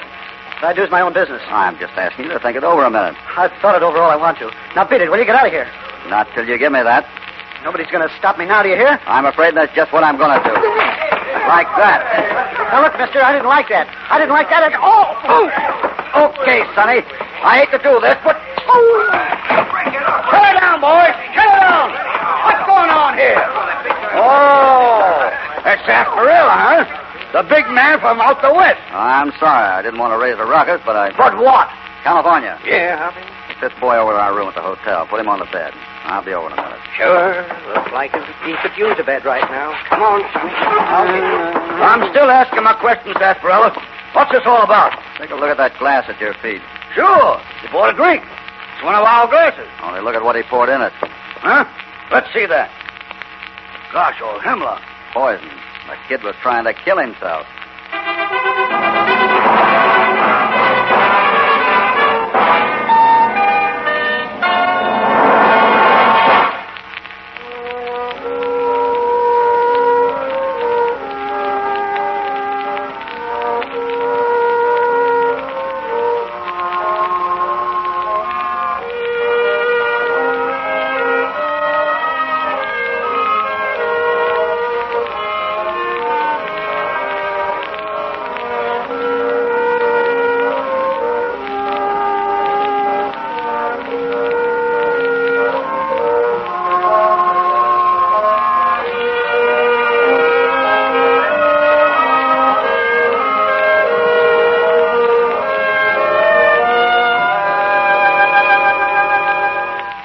Now back to Hopalong Cassidy.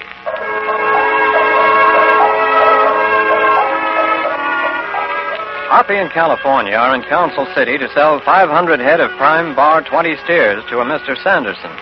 Or at least that's the story Hoppy's given out. But now, as he hurries back to the hotel, his mind is mostly on the young cowboy who almost succeeded in poisoning himself in the arcade bar. The boy is just coming to as Hoppy arrives at the room. How's he getting along? Oh, he's coming around all right. You sure didn't pull that punch none. I didn't want to stand there and argue it out in front of all the customers. What happened? You walked into Mr. Cassidy's good right hand, Sonny. I'm sorry, kid. I had to do it. Now, why don't you tell me what the trouble is? I don't want to talk about it. Now, you never can tell. Might be able to help you. Seems like we do more of that sometimes than selling cows. You can't help me now. I don't suppose it'll do any harm to tell you. I'm broke, see? Well, there's nothing wrong with being broke.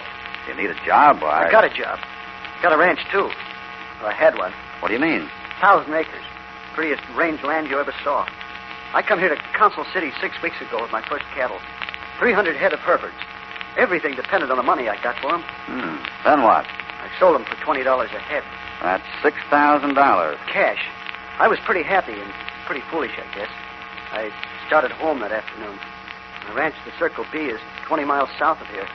4 or 5 miles out of town, out near Stone Canyon. Suddenly found out how foolish I was. How come? El Sombrero Negro, the black hat. Huh? Go on, Byers. What about the black hat? Well, he was waiting for me at a narrow place in the trail. Before I knew it, there was a gun in my back, and the 6,000 was gone. Did you get a good look at the bandit? Not very. He's dressed in black. Black chaps, shirt, sombrero, black mask on his face, rides a big black stallion. Must be the fastest horse in this part of the country. I was crazy mad after it happened. Even though he took my gun, I went after him. But it was hopeless. Got my money and the ranch that went with it. What could I tell my wife, Mr. Cassidy? Sorry, Janie, I got robbed. I lost the ranch. Sorry, but it's gone. Take it easy, Byers. For 6 weeks now, I've been after him. I swore I'd get him. I've covered Stone Canyon down to the last clump of greasewood.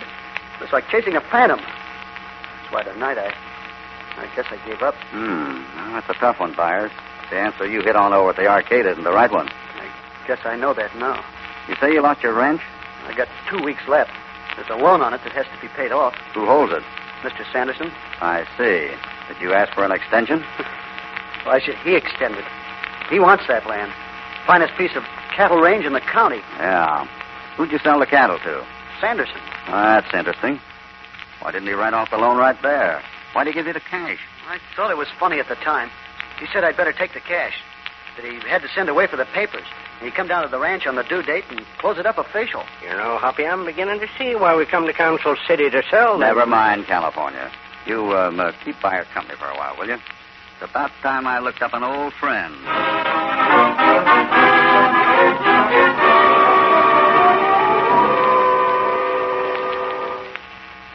So you think it's going to be tough, Marshal? Tell me, Hoppy, have I ever sent for you on an easy case? Excuse me for living. No, it's a tough one, all right, Hoppy, in more ways than one. El Sombrero Negro, they call him. The Black Hat. He's more like a ghost. He can smell money like a bloodhound. Knows just who's carrying it and who isn't. Hits hard and fast. 4 times in the last 3 weeks. Have you seen him? Twice. Thought we had him once. Ran him up Stone Canyon right to the end. 1 minute he was there, and the next he was gone. Disappeared almost before our eyes. Yeah, that's one of the things that makes it tough. And what's the other one? Sanderson. That's what I thought. He runs this town, Hoppy. You suspect him? Well, there's been 5 robberies altogether. All of them cattlemen who just sold their stock to Sanderson and were leaving town with the money. Don't take much of a detective to add that up. But it's still only suspicion. We've got to catch the Black Hat in the act, Hoppy. It's the only way. And that's why you wrote me to bring my next batch of cows to Council City. Right. Who's that? It must be Miss Vance, Sanderson's secretary. She said she wanted to see me tonight. Wait a minute. I don't want anyone to know we're working together. I'll be in the next room.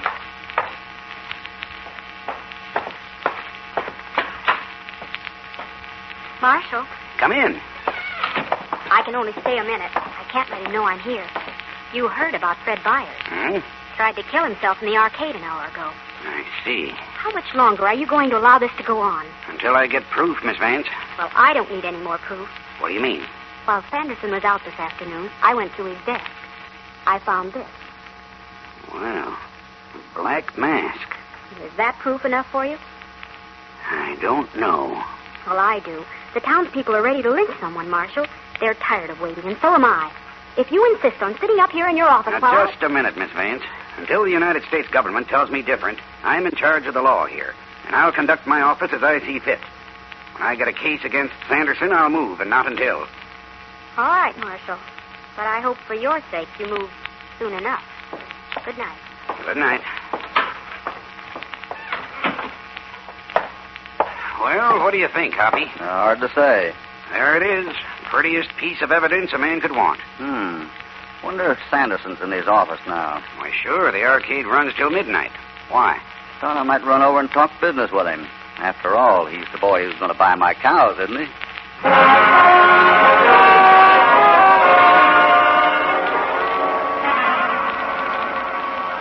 Nice of you to drop in tonight, Cassidy. Here, have a cigar. No, thanks, Mr. Sanderson. I hope you don't mind if I do. Always think better with a cigar in the mouth. There we are. Now, we'll close at 20, huh?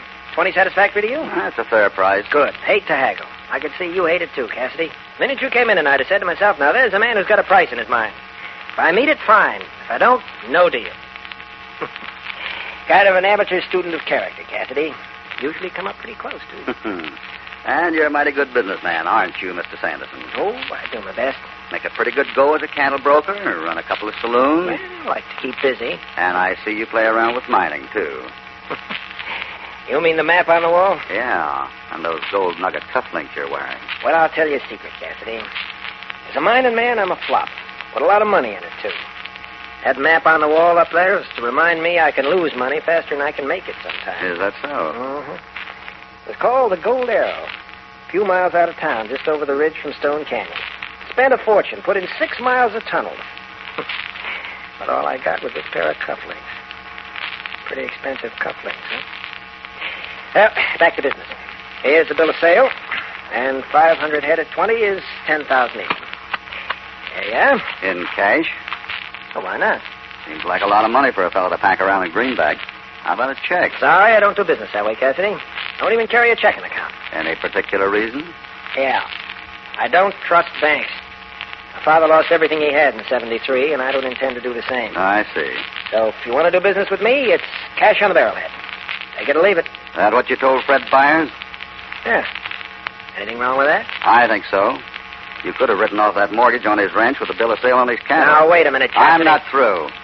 If you'd handled the deal sensibly instead of sending him out of here with $6,000 in his jeans, he'd have owned his ranch clear. Now he's wiped out. Walks into the bar downstairs and tries to kill himself with poison. All because you don't trust banks. Or is that the real reason, Sanderson? So you've been listening to it, too, have you? What? Talk around town about me. I guess it's the same everywhere, Cassidy. Man pulls into town with nothing except the clothes on his back, a pair of hands, and a lot of ambition. He works hard, he builds up a business, he gets rich. While he's poor, he's a good fella. When he makes his pile, he's suddenly a thieving skunk who'd murder his own grandmother for a dime. I'm not talking about your money, Sanderson. I just said if it weren't for that crazy notion of yours about banks, Fred Byers would have his ranch instead of you. And I don't think it's going to break your heart to foreclose on him, is it? Seems to me you come here to sell some cattle. You going to sign the bill of sale? Sure. There you are. Thanks. Take care of that cash, won't you? You can bet I will. Good night, Sanderson. Good night. And, good luck.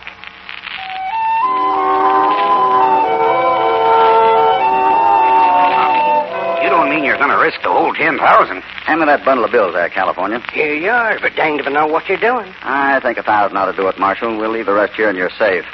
Consarn it, Hoppy. I wish you'd slow down to a fast gallop so a buddy could catch up. What you doing putting them marks in them bills? Just putting a little black dot next to the serial numbers.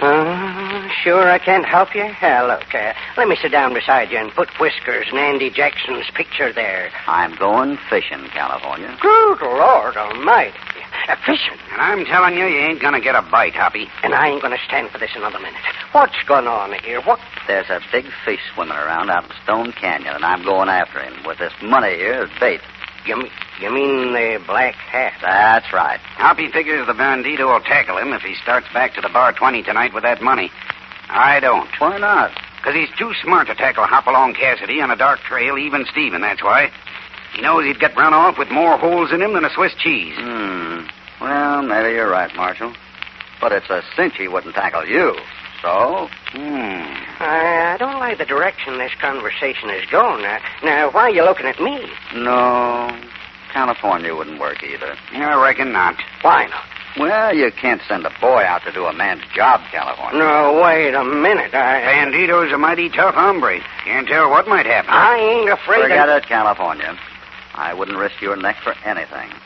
After all, at your age, a man ought to begin to take things easy. At my age? Now, listen here. If you think I can't give that bandito Coyote cards and spades and hog time with one hand behind my back, You mean you want the job? You darn tootin' I want the job. Now, give me that money. She's all yours. Why, I was in the saddle when you fellers was in three-cornered pants, and that bandito feller, too.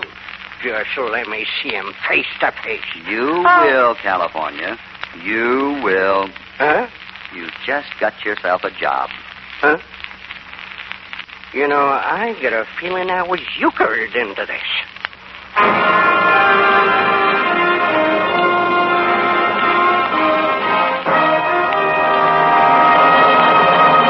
Before we continue with this exciting story, here is a word from your announcer.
Now back to our story.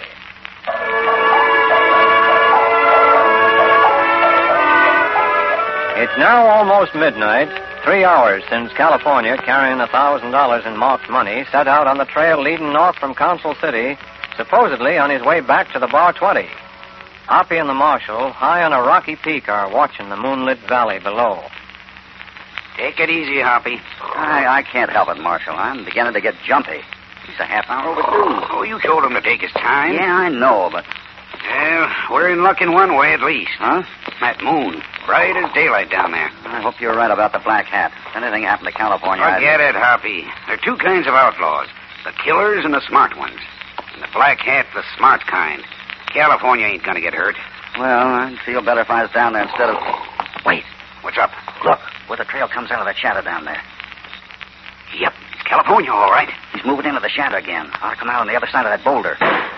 There it is, just like I said. What do you mean he isn't a killer? He's shooting high. That's his stopper. And that's the one that says he means business. Come on, let's get going.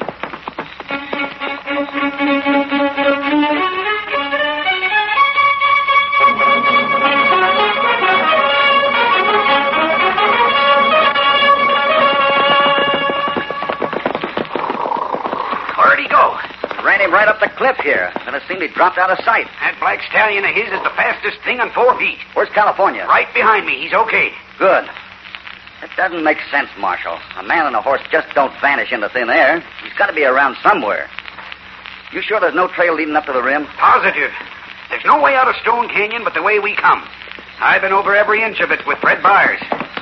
California. Hoppy, I seen you take out after him. Nice work. I wish I'd done my job as well as you did yours. Where'd the varmint go? That's rather an embarrassing question, California. Seems we were chasing a spook. Ain't no spook I dealings with down there in the trail. What did his voice sound like? I couldn't tell. Underneath that mask. All he said was, stick 'em up. And my teeth was chattering so loud I was lucky to hear that. But while he was relieving me of my money, he left something behind. What's that? Here, take a look. What is it, Hoppy? A cufflink. I picked it up. I picked it up after he took off. He dropped it in the trail by accident. I wonder if it was an accident. What do you mean, Hoppy? I don't know, but Mr. Sanderson might have an idea or two on that subject when I give it back to him tomorrow morning.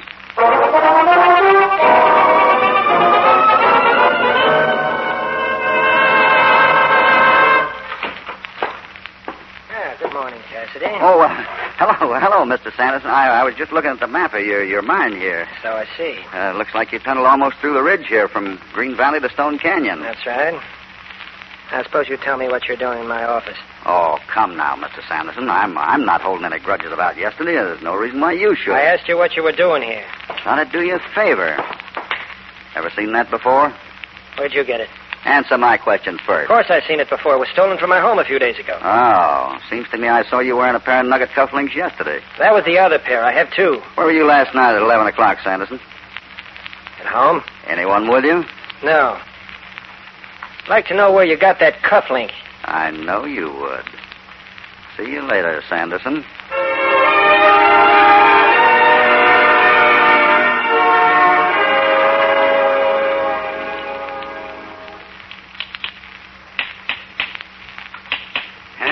No dice, Hoppy. This rock wall's 2 feet thick. And the whole end of the canyon here's the same way. I want to see for myself. Let's work up farther up the slope. Any luck, California? Nothing down here. There's got to be somewhere along here. I wish I were as sure of myself as you. It's almost dark, Hoppy. Why can't we... We still got a half hour. That mine tunnel of Sanderson's comes almost through to this side of the cliff here. Goes right under the ridge between this end of Stone Canyon and Green Valley on the other side. It can't be coincidence the black hat seems to disappear right at this exact spot. Oh, but good Lord, man. A hole big enough for a horse and rider would be... Hold it. Look up there. Where? That crack in the granite about 15 feet up. Look what's coming out. Bats? Well, I'll be... Thousands of them. There's your cave, Marshal. Yeah, but how in tarnation could... That thin rock underneath it must shove aside or something. Come on, give me a hand. California. Right behind you. This big slab looks like it might... Yeah. Look at those scratches in the dirt.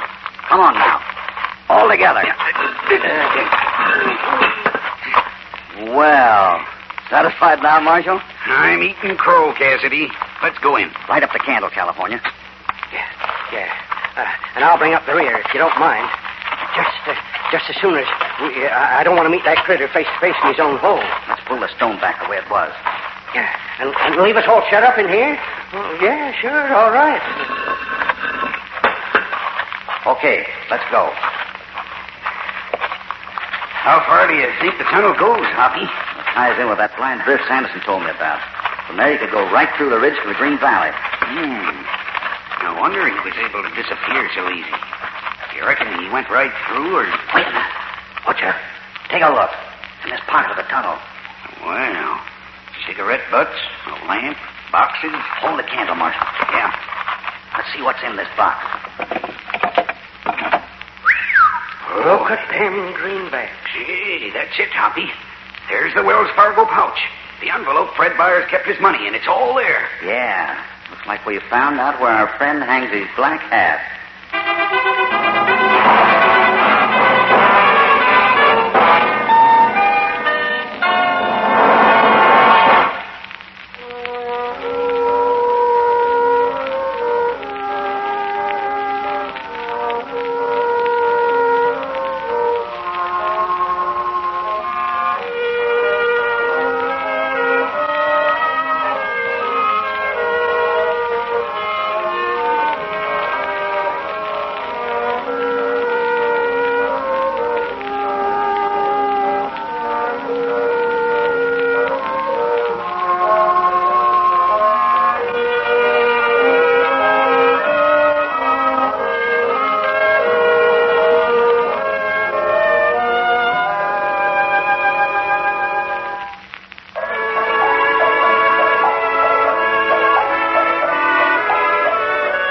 the darkness of a cave at the end of Stone Canyon, Hoppy, California, and the Marshal have found the answer to part of the mystery surrounding El Sombrero Negro, the Phantom Bandit in the black hat. But even though the stolen money is there, the most important question is still unanswered. What do you figure I'm doing, Hoppy? Waiting here for Sanderson to show up? What makes you think it's Sanderson? What makes you... Hoppy, you ain't telling us the bandit's somebody else, are you? I didn't say that. I'm just not sure it's Sanderson. Well, good Lord, everything points to him. He ran the mine, knows the tunnels. Every one of the robberies followed one of his money deals. Yeah, and what about that cuffley? That still doesn't mean it's Sanderson. Well, who else could have... His secretary. Miss Vance? Huh? What do you... She knows all of Sanderson's business. She could have stolen that cufflink and had it planted to throw suspicion onto him. And above everything else, she hates him and makes no secret of it. I can't believe that, Miss Vance. Another thing, I don't think that's her right name. All right, if her name isn't Vance, what is it? Wait, put out the candle. Right, Hoppy. Shh. Hold still now. I'm ready.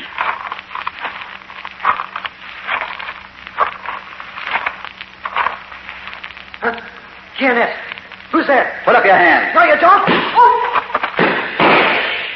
You got him, Hoppy. Light up the candle. Who is it, Hoppy? Fred Byers. Yeah, I thought that suicide act was a fake. He knew why I was here and was trying to throw me off. Fred? Why, I never would have dreamed. No, I guess he had us all fooled for a while. Well, let's get back to town. I think we owe Mr. Sanderson an apology. And, of course, we'll have to notify the widow. Widow? Sure, Mrs. Fred Byers, otherwise known as Miss Vance. Well, I'll leave that one to you, Marshal. That seems to be a matter for the law.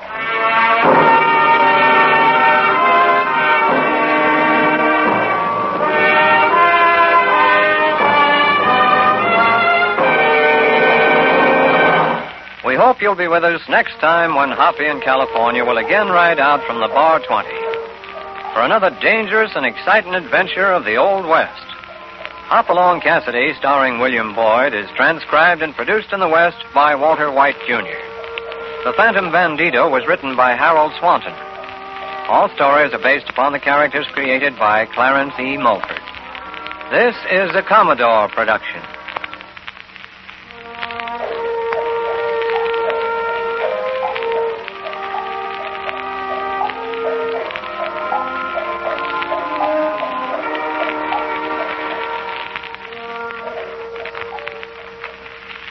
It's Hopalong Cassidy.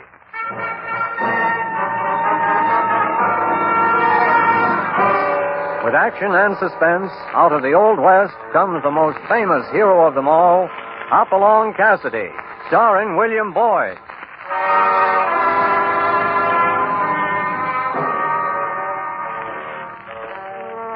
The ring of the Silver Spurs heralds the most amazing man ever to ride the prairies of the early West, Hopalong Cassidy. This famous hero thrills his 60 million fans with action and dangerous adventure. In the role of Hopalong Cassidy is the popular star of the motion picture series, William Boyd. And appearing as that laughable old character, California, is Andy Clyde. Now to our story, Murder on the Trail.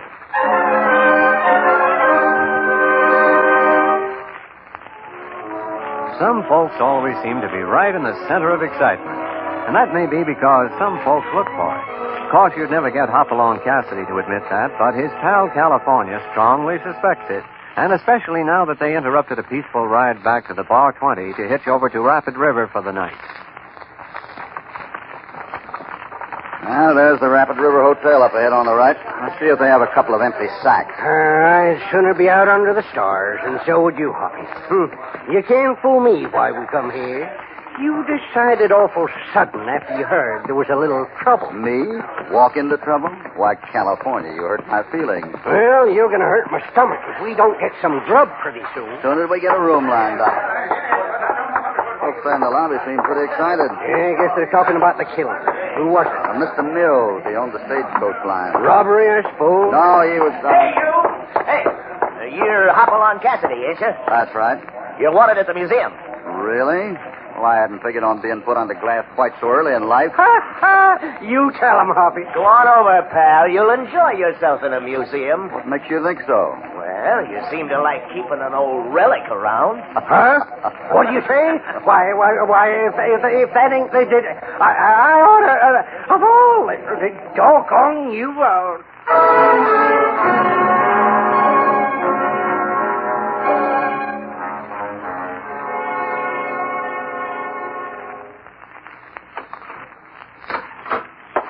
Come in, Mr. Cassidy. I had a message for somebody here at the museum. Yes, I sent the message. I saw you ride into town a little while ago, and I thought perhaps you could help me. Well, this is my partner, California Carlson. Oh, yes, I'm sorry. My name is Muncie. Howdy. I judge you're upset because of the murder, Mr. Muncie. Oh, yes, indeed. I'm responsible for it. You're what? Well, just what I said.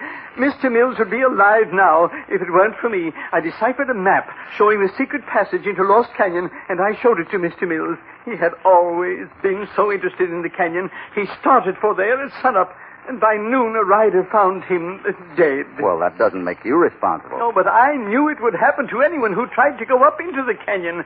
I knew it when I showed him that map. This is getting kind of complicated. Now, why is an old Lost Canyon so dangerous? Ah, there's a legend about that canyon, A true legend, Mr. Cassidy, of the vow taken by the Jepson followers never to let anyone invade their canyon. It has been sealed up for 20 years. Disaster will overtake anyone who tries to enter Lost Canyon. But it doesn't seem like religious folks would take to murder. Don't you understand, Mr. Cassidy? They're fanatics. They will stop at nothing. Look here in this cabinet. Now, these are dumb bullets. They have a hollow nose. Rip a man to pieces when they strike. The British developed them. And do you know why? To stop fanatics who couldn't be downed by an ordinary bullet. But you're speaking of savage frontiersmen, Mr. Muncie. Then you aren't afraid of these people in Lost Canyon? You don't know Hopalong Cassidy very well, or you know he ain't afraid of nothing. Then will you take the map? What? The map to Lost Canyon. I'm not a brave man, Mr. Cassidy, and now I'm terrified. I just want to live here among my treasures. I don't want any violence to befall me. I don't suppose any of us really wants violence. But you can cope with it. Please, will you take the map? Well... Go ahead, Hoppy. You're just itching to get into more adventure. Good. I have it hidden in this room. I'll be right back.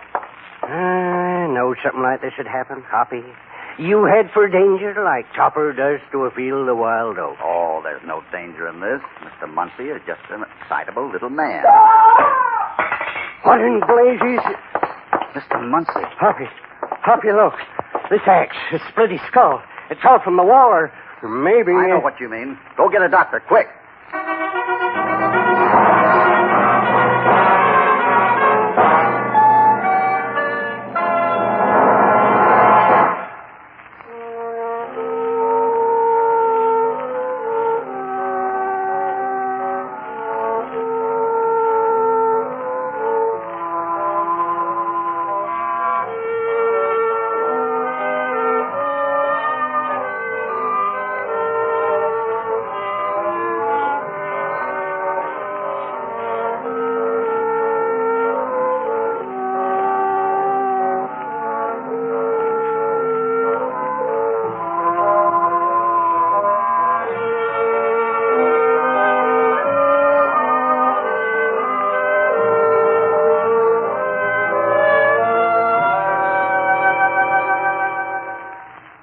Now back to Hopalong Cassidy.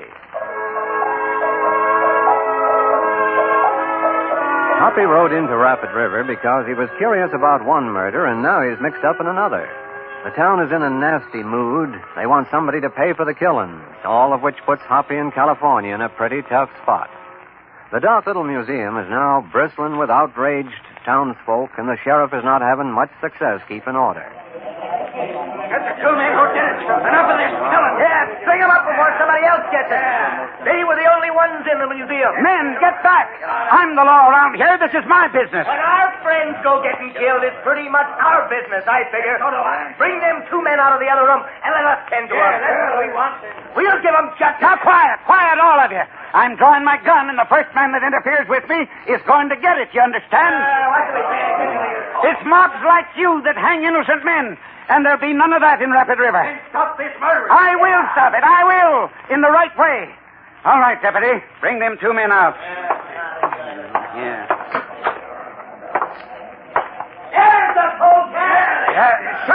Shut up. This gun's cocked, and I mean business. Stay back if you want to keep your head on straight. Thanks, Sheriff. They don't seem very friendly.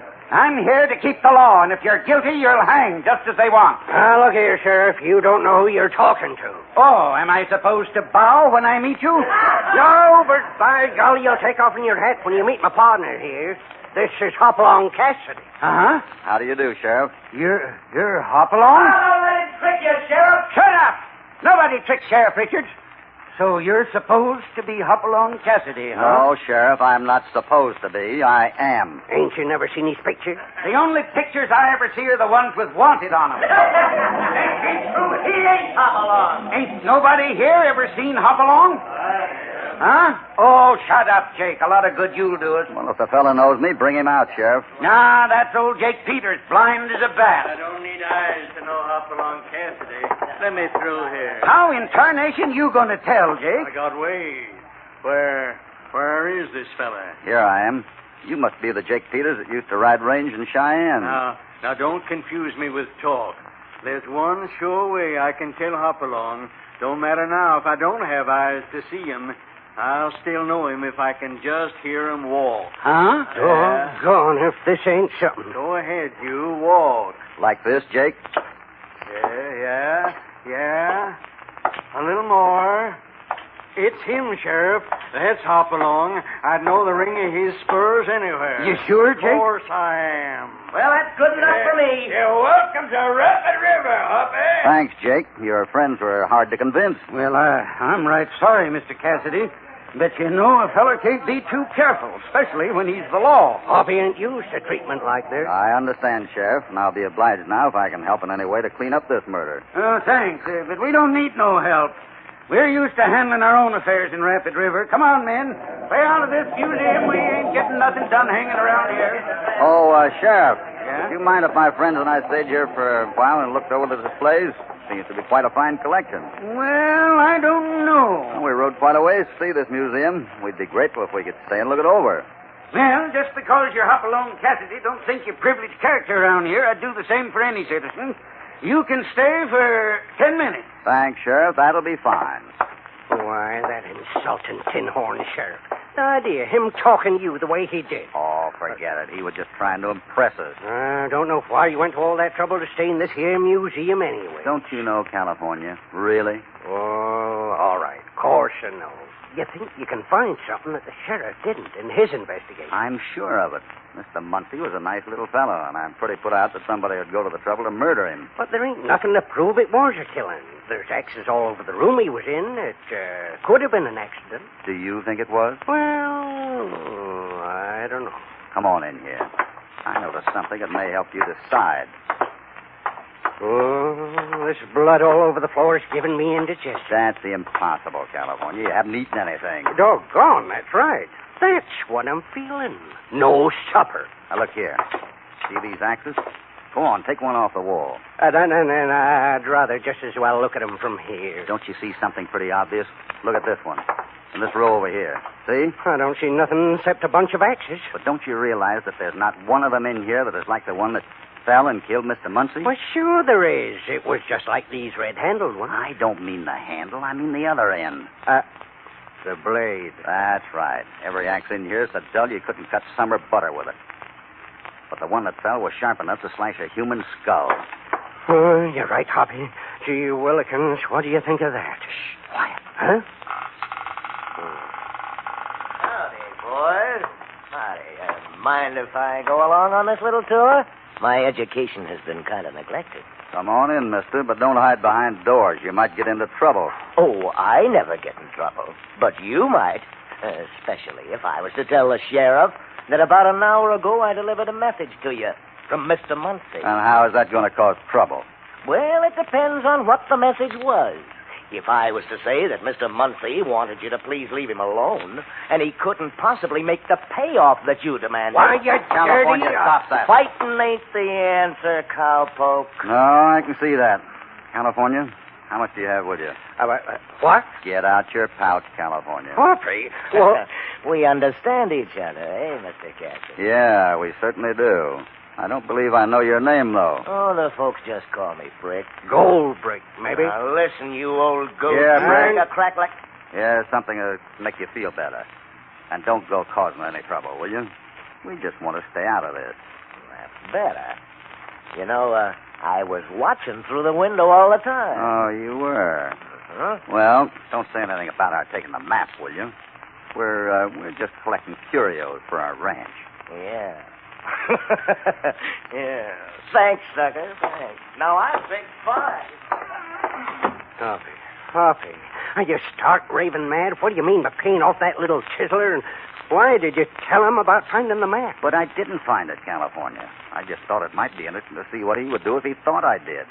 Come on now. Let's have our dinner and see what we can figure out. Now you're talking. I can just taste a big hunk of steak. Hoppy, I just thought of something. What? We can't buy no dinner.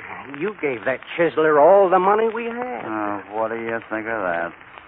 Well, the bank will be open in the morning, so let's go dream of a hearty breakfast.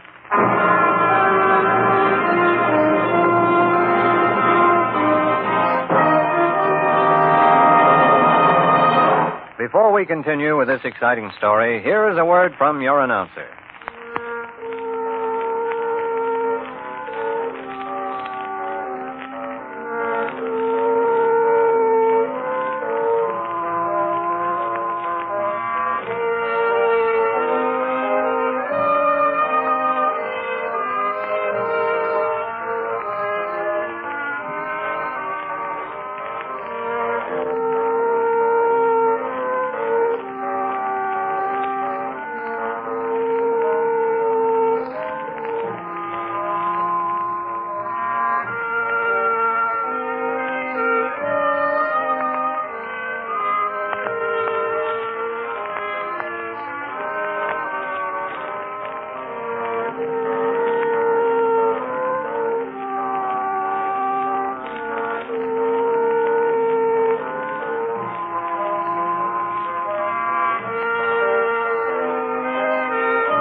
Now back to Hopalong Cassidy and our story, Murder on the Trail.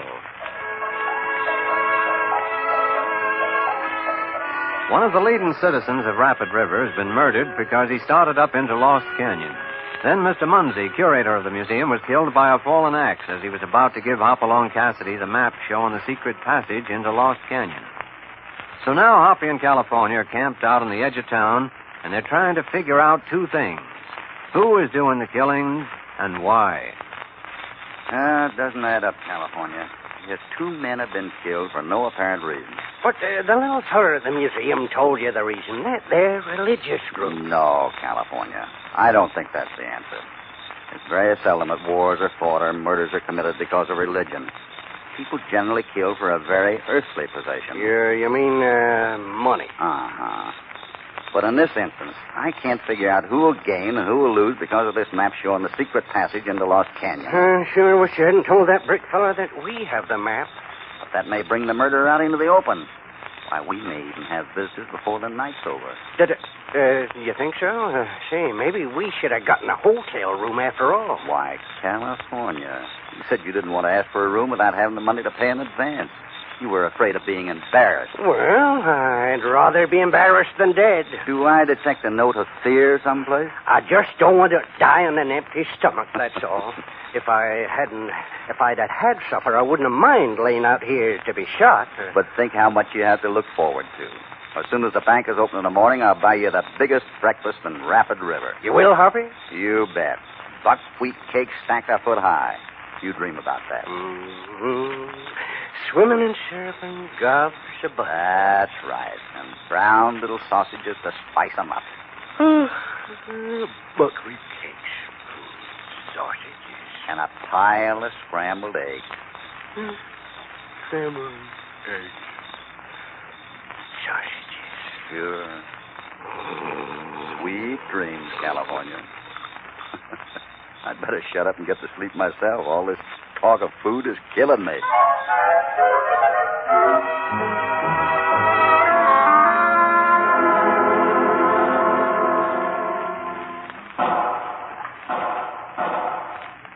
California, wake up. Yeah. Breakfast time already? Suffering snakes, what's that? Let's find out. No time to saddle up. Come on. I'm coming, Hoppy. Come on, Chopper. Over toward these bushes. Hey, maybe it's a trap, Hop. We'll have to risk it. Look over here. Yeah, that's his horse. Easy, boy. Who is it? Is that you, Hoppy? Why, Jake. Jake Peters. He's hurt bad, Hoppy. Take it easy, Jake. We'll get you to a doctor. It ain't no use. He rode up behind me and put these slugs into me. Who did, Jake? The murderer. He knowed I was riding out here to warn you.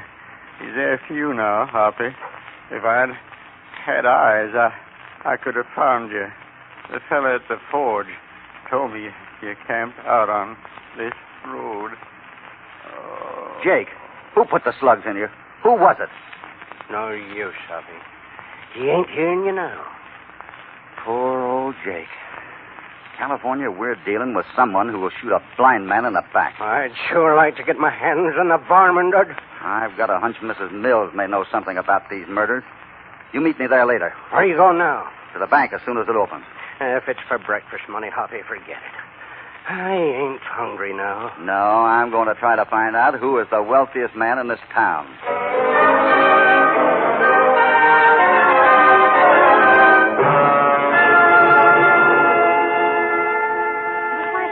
Taking such an interest, Mr. Cassidy.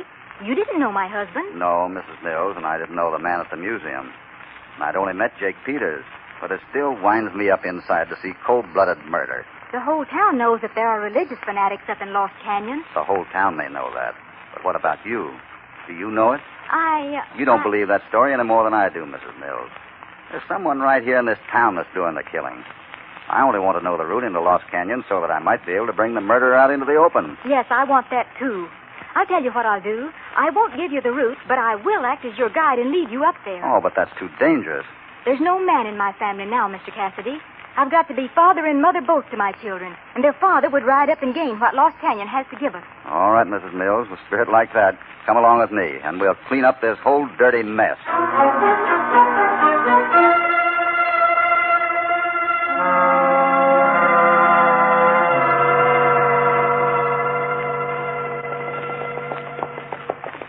This is bad business. I'm sorry I agreed to let you come with me. Living is bad business, Mr. Cassidy. You have to have courage to take chances. You trust me, and we may both come out of this alive. What's the matter? Do you hear something? Yes. Someone's coming up the trail overtaking us. Why, it's the sheriff. Hello, Mr. Richards.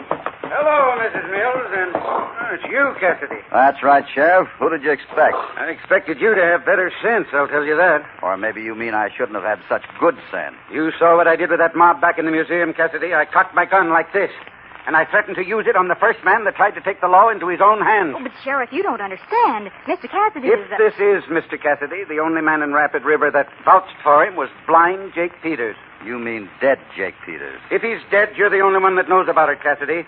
Well, there's been enough talk. My deputy's right down the trail waiting for my whistle. So now I'm sending you back to town for safekeeping. And you? Mrs. Mills and I are going right on up this trail. Yes, Sheriff. I'm glad you came when you did, for we're approaching the passage now. You ride on, Mrs. Mills. I'll catch up with you. All right, Sheriff. Howdy, Sheriff. Looks like I rode up just in time. Brick, you take Cassidy back to town and watch him. Okay, Sheriff. Well, so Brick here is your newly appointed deputy. Seems like only last night that he was a cheap blackmailer. Shut up, Cassidy. I got me a badge now. And if the sheriff don't get out of Lost Canyon alive, I'll be head man. Don't say a thing like that. I'm coming back. What's the matter, Sheriff? You kind of superstitious? I'll tend to you later, Cassidy. Right now, I'm going with Mrs. Mills after the murderer. Of course, it's mighty dangerous for a woman to be riding up into the canyon. No telling what might happen. You know, Sheriff, you sound just like a man who's trying to establish an alibi. Huh? Yeah, an alibi. In the event Mrs. Mills doesn't come back alive.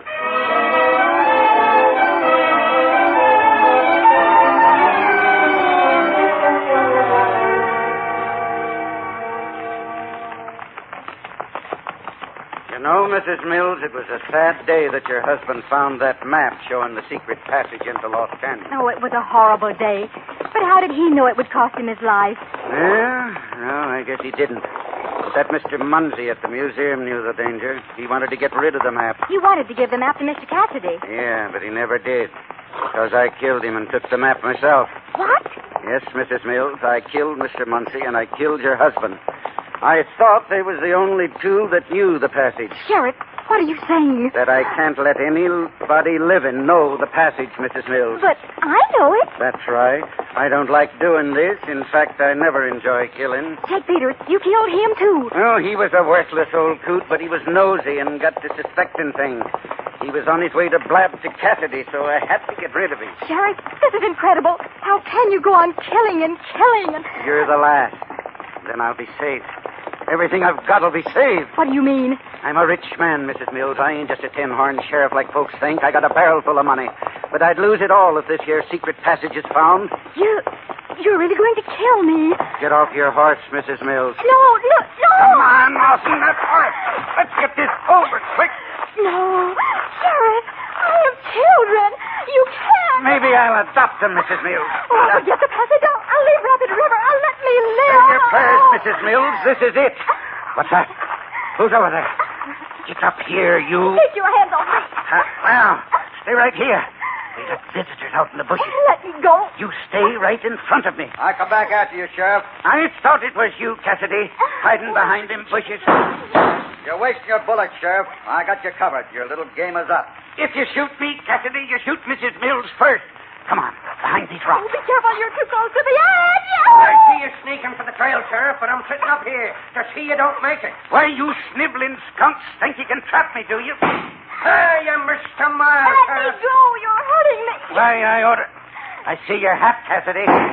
You're out on a ledge, Sheriff. We got you covered both ways. You might as well drop your gun. You think I'll give up, do you? I'm used to living hard, and I'll die the same way. You're not going to take me alive, and I'll die laughing, because I'm taking Mrs. Mills with me. Stop it, Sheriff. You're pulling her over the ledge. Stop it. Oh, we're falling. Let me go.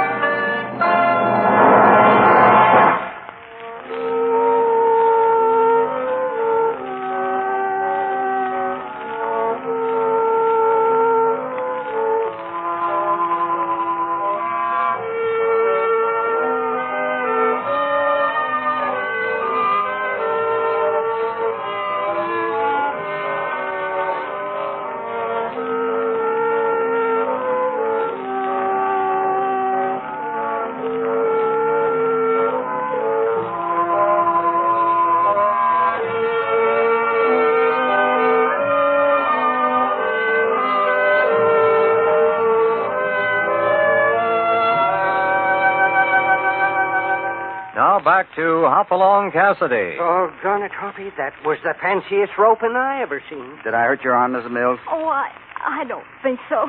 I don't know. I'm just so thankful to be alive. It was a mighty close call. If it hadn't been for Hoppy's roping, you'd be at the bottom of the ravine with the sheriff there. And if you hadn't ridden up the trail, California, and helped me disarm Brick. Well, it's so horrible. The sheriff must have been insane wanting to kill me for no reason. Oh, he had a reason, all right. But what? How could it matter to him that I knew the secret passage? Well, didn't you want to use it to build up your stagecoach business, Mrs. Mills? Well, yes, but no one knew that. Don't see how that mattered to the sheriff, Hoppy. He was a very wealthy man, California. Yes, he told me that. But I just thought he was raving. Oh, no. I managed to find that out at the bank.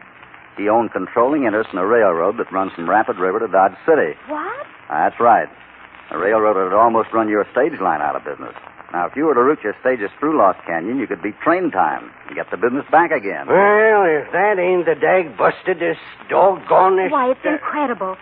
He did all that killing to protect his railroad. Yes, but now you're free to route your stages through the canyon. Yes, I must do that. I've got to support the children. I guess the first thing is to find a good driver and try the canyon road. Hoppy, do you suppose there really is a fanatical religious cult up here in this canyon? I get a feeling we're kind of being watched. Well, I know one sure way of finding out. How's that? You drive Mrs. Mills' stage through this canyon. And if there are any religious folks up here, you'll probably scare them right up into the hills. Well,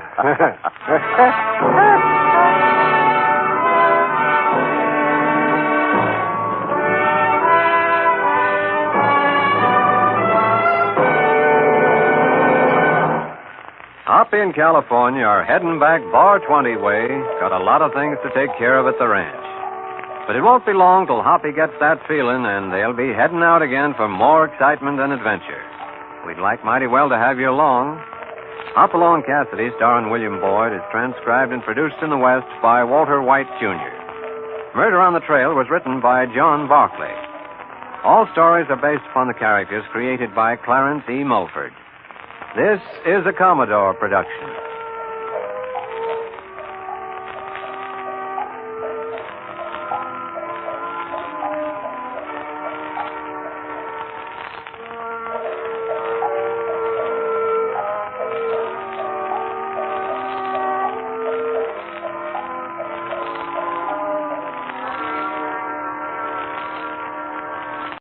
It's Hopalong Cassidy.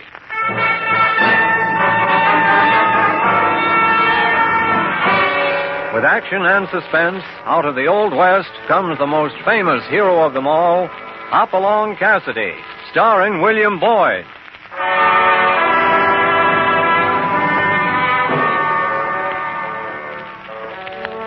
The ring of the Silver Spurs heralds the most amazing man ever to ride the prairies of the early West, Hopalong Cassidy.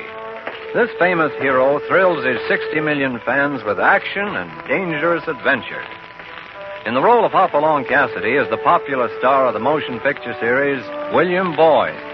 And appearing as that laughable old character, California, is Andy Clyde. Now to our story, Hoppy Takes a Chance.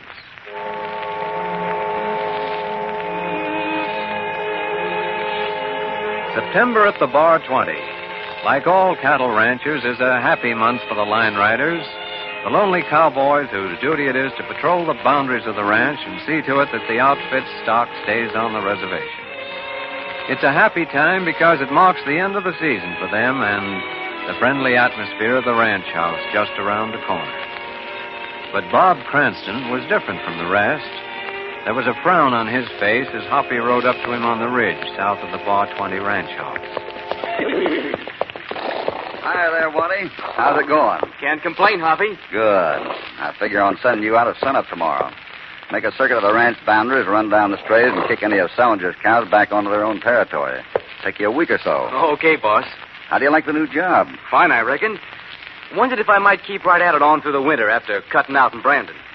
You mean you want that winter job? Sure, why not? Bucking the snowdrift and running down weak dogies in a blizzard? Most of my boys yammer like a stuck pig when I hand them an assignment like that. Well, I don't know. I ain't much of a hand around the ranch house. Like to be off by myself. I don't mind the cold. If you'd give me the job, I'd sure work at it, Hoppy. Well, brother, if you want it, you get it. Come on, Topper, let's get back to headquarters.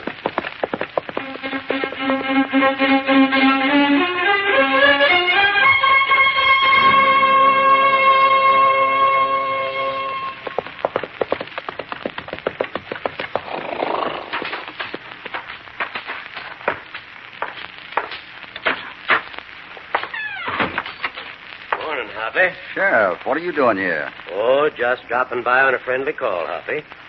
You know Shelby Selinger here. Sure. Hello, Mr. Selinger. Have a chair. Thanks. How are you, Cassidy? Great. Just sent one of my line riders out to hustle your stock back on the reservation. Seems an awful lot of Circle C cows like Bar 20 grass better than they own. You save your rider a lot of work, Cassidy. I sold them off last week. I needed the money. I see. Yeah, Mr. Selinger got payment before delivery and shipped $12,000 out by stage day before yesterday, Hoppy. Yeah? To pay off a loan on his ranch. Yeah? It didn't get very far. What do you mean? About as far as the blind turn on the stage road. Road agent shot the driver outright. Wait a minute. Clem Yates was guard on that stage. Shot him down in cold blood. Clem? How could anybody... Yeah, that's the way we all feel, Hoppy. Folks in town are ready for a lynching. You got any leads? We know who it is. His name's Johnny McIver. Is that so? Yeah. We talked to the only passenger on the stage, a girl named Van Richards. She described him for us. Who is this McIver? Young fella, about 25 or so. Just got out of prison. Came through this part of the country a few days ago looking for a job. We, wondered if he came by here. I'll keep on the lookout for him, Sheriff. The townspeople have put up a reward. If he shot Clem Yates, that's all the encouragement I need. We can sure use your help, Hoppy. You'll get it, Sheriff. Thanks. Bye. Goodbye.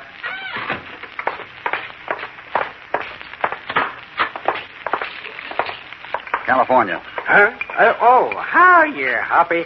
I was just frying up half a dozen eggs here to tide me over till dinner. Forget your stomach for once. Hoppy, eggs is brain. I don't need your brain. I need the seat of your pants in the saddle. Right now. What's up?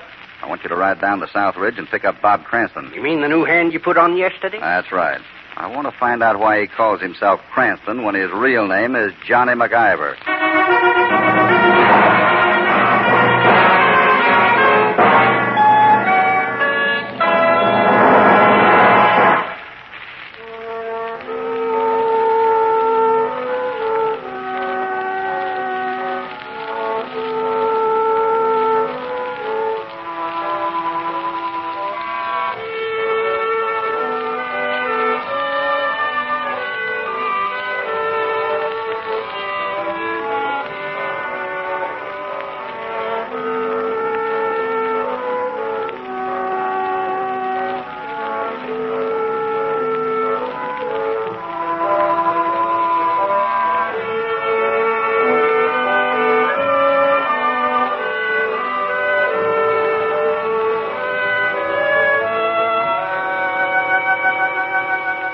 Now back to Hopalong Cassidy and our story, Hoppy Takes a Chance.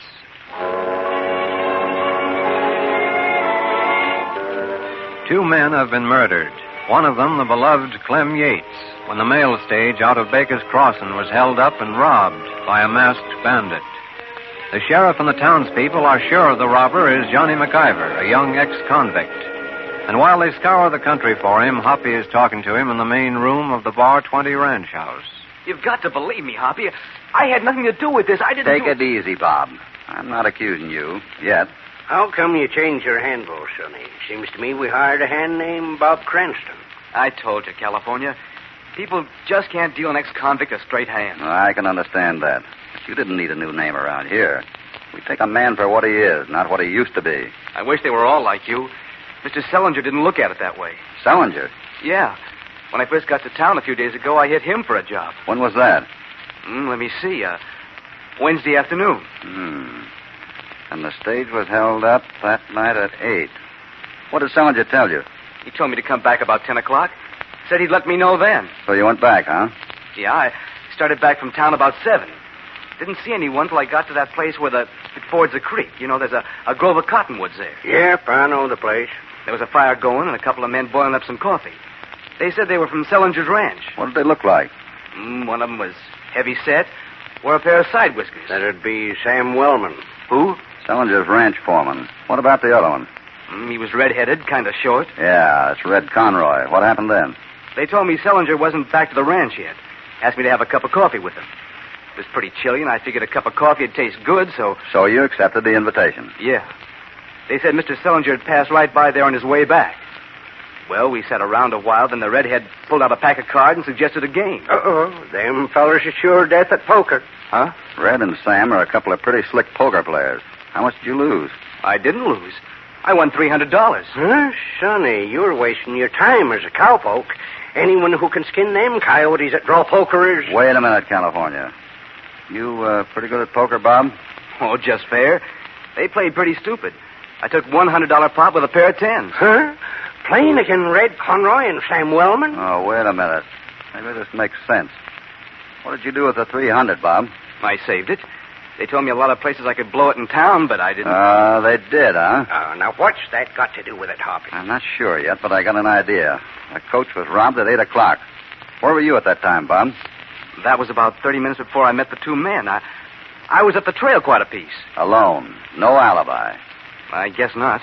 About a half hour after the robbery, you run onto Red and Sam and win $300 from them at poker. They figure, of course, you'll roll into town and blow it sky high. When did Salinger finally show up? Well, I don't know. About 10, I guess. And he turned you down? Yeah. Said he didn't want any truck with jailbirds. I see. Well, before we start out, I want you to know I'm going to give you every break I can. If you're telling the truth, I'll stand up with you against the whole town. If you're not... I'm not worrying about that, Hoppy. Okay, let's get going. Where? The blind turn on the stage road, where the coach was robbed. Maybe we can find a few tracks. Bob. Yeah? You can check your gun here at the ranch house. California and I'll take care of any shooting that has to be done.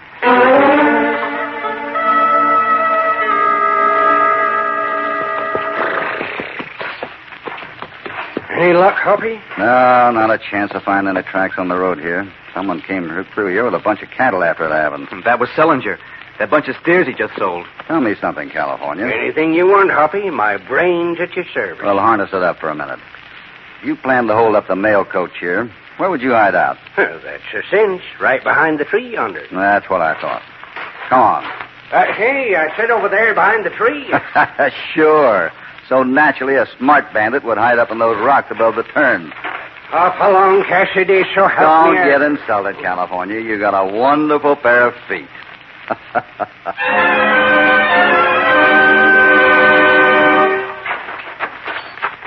Pretty hard to find any tracks in these granite rocks, Hoppy. Yeah, especially when the robber was careful not to make any. Getting pretty dark now, too. You got a match, Bob? No, I don't carry him. Oh. Well, no use looking around here in the dark. May as well ride over to that cottonwood grove by the creek. See if there's anything left of that campfire that you sat around.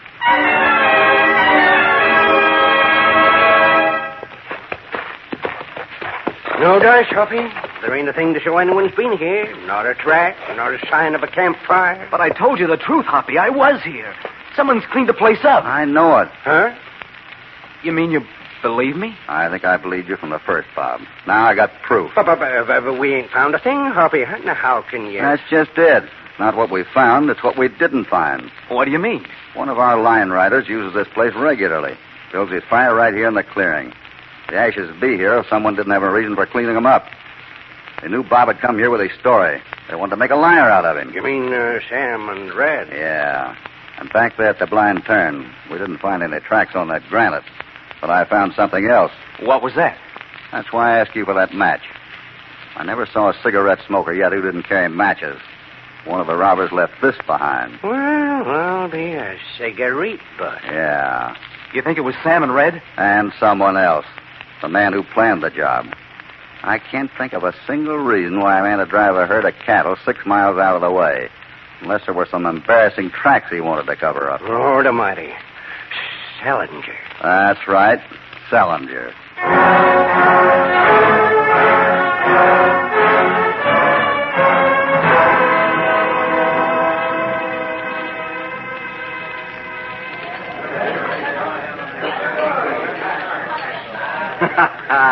Hoppy, amigo, you come here to my fiesta saloon once in the blue moon. The sarsaparilla, she is on me. Afraid I haven't time for a drink, Mike. I got a lot of things on my mind right now. You tell Mike the sicko, eh? Maybe I help, quien sabe.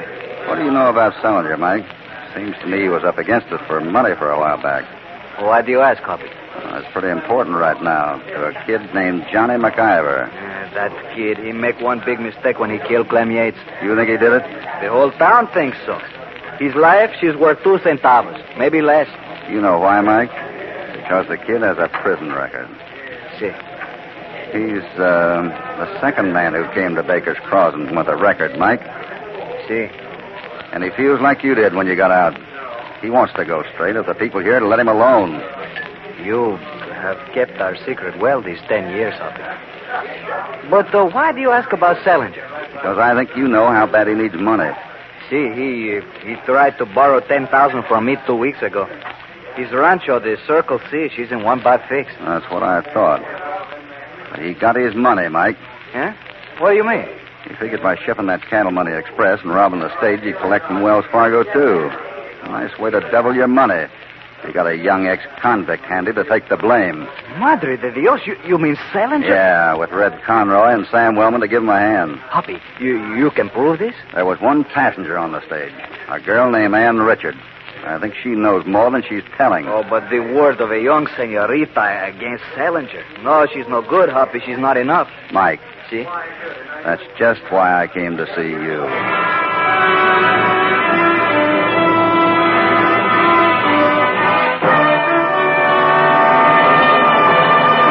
Before we continue with this exciting story, here is a word from your announcer.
Now back to Hopalong Cassidy and Hoppy Takes a Chance. Hoppy is sure now that Shelby Salinger and his two henchmen engineered the robbery of the mail stage, carrying his own money, knowing that Johnny McIver, a young ex-convict, would be blamed. But it's quite another matter to prove it. That's why Hoppy has called on Ann Richards, the one passenger on the stage during the robbery and the only living witness. Please, Mr. Cassidy, that's all I know. It's just as I told the sheriff. I tell you, I want to know the truth, Miss Richards. I want to know exactly what happened on that stage from the minute the driver pulled up at that blind corner. But I've told you. You told me what someone's forcing you to say. Hoppy. Yeah? Fred Conroy, standing across the street. I just seen him through the window. I know. Huh? I made sure he saw me come here. Keep an eye on him. Sure, Hoppy. Oh, I sure wish I knowed what was going on. You know what you're doing, Mr. Cassidy. He's watching this house. He'll do anything, kill me, anything. Wait a minute, Miss Richards. I wonder if you know what you're doing. I tell you he'll kill me. Do you understand that? He'll stop at nothing. Listen to me. You're the only witness to that robbery. Because you said so, they're out looking for one man instead of three. Because you said so, they'll hang Johnny McIver. Because he happens to have a prison record and no alibi. I can't help it. I can't. If you want it in plain English, Miss Richards, you're yellow. You're willing to let an innocent man hang to save your own skin. But it's too late to do anything now. The people are ready to lynch him. I can't stop them. What can I do now? You can tell me really what happened out there at that blind corner. You're right, Mr. Cassidy. I guess I am a coward. I don't know. When they came here and threatened me. Who? Conroy and Wellman. They said they'd kill me if I didn't tell the story the way they wanted it. Well, let's have it now. There wasn't just one man, Mr. Cassidy. There were two. Conroy and Wellman. I think so. I couldn't identify them out there on the road. They wore masks, and one kept calling the other McIver. I see. I was inside the coach when they forced Clem Yates to get down. He was right next to the window. I heard him say, McIver? You're not McIver. Then what? That's when the shot came. Hey, he's coming across the street. There he is now. Get behind the door when I open it. You know what to do. Stay right here, Miss Richards. Oh. Ready? Let her rip. Hello, Cassidy. Conroy, what can I do for you? I can talk better inside. Especially with a gun in my hand. You think that's going to get you anywhere, Red? Put your hands up, Cassidy. That's better. You know, you got a bad habit. Messing around in things that ain't your business. And I'm going to break you of that right now. Before you get your nose caught in somebody's keyhole. Keep those hands up, Cassidy. Did you hear what I... Oh! Nice work, California. Hit him too hard. My gun butt will never be the same. Mr. Cassidy. You see, Miss Richards, these tough guys aren't so bad when you use the right kind of diplomacy. Get some rope out back, California. We're going to truss this turkey up so that he won't come undone till roasting time. Right, Hoppy. Why are you going through his pockets? Ah, here we are. A letter? Yeah, it ought to be just what the doctor ordered. You see, Miss Richards, we can hook Red and Sam on your testimony. But there's no way we can touch Salinger. That is, unless either Red or Sam decide to talk. They'll never do that. You don't know them, Mr. Cassidy. And, Miss Richards, you don't know Mike DeSico.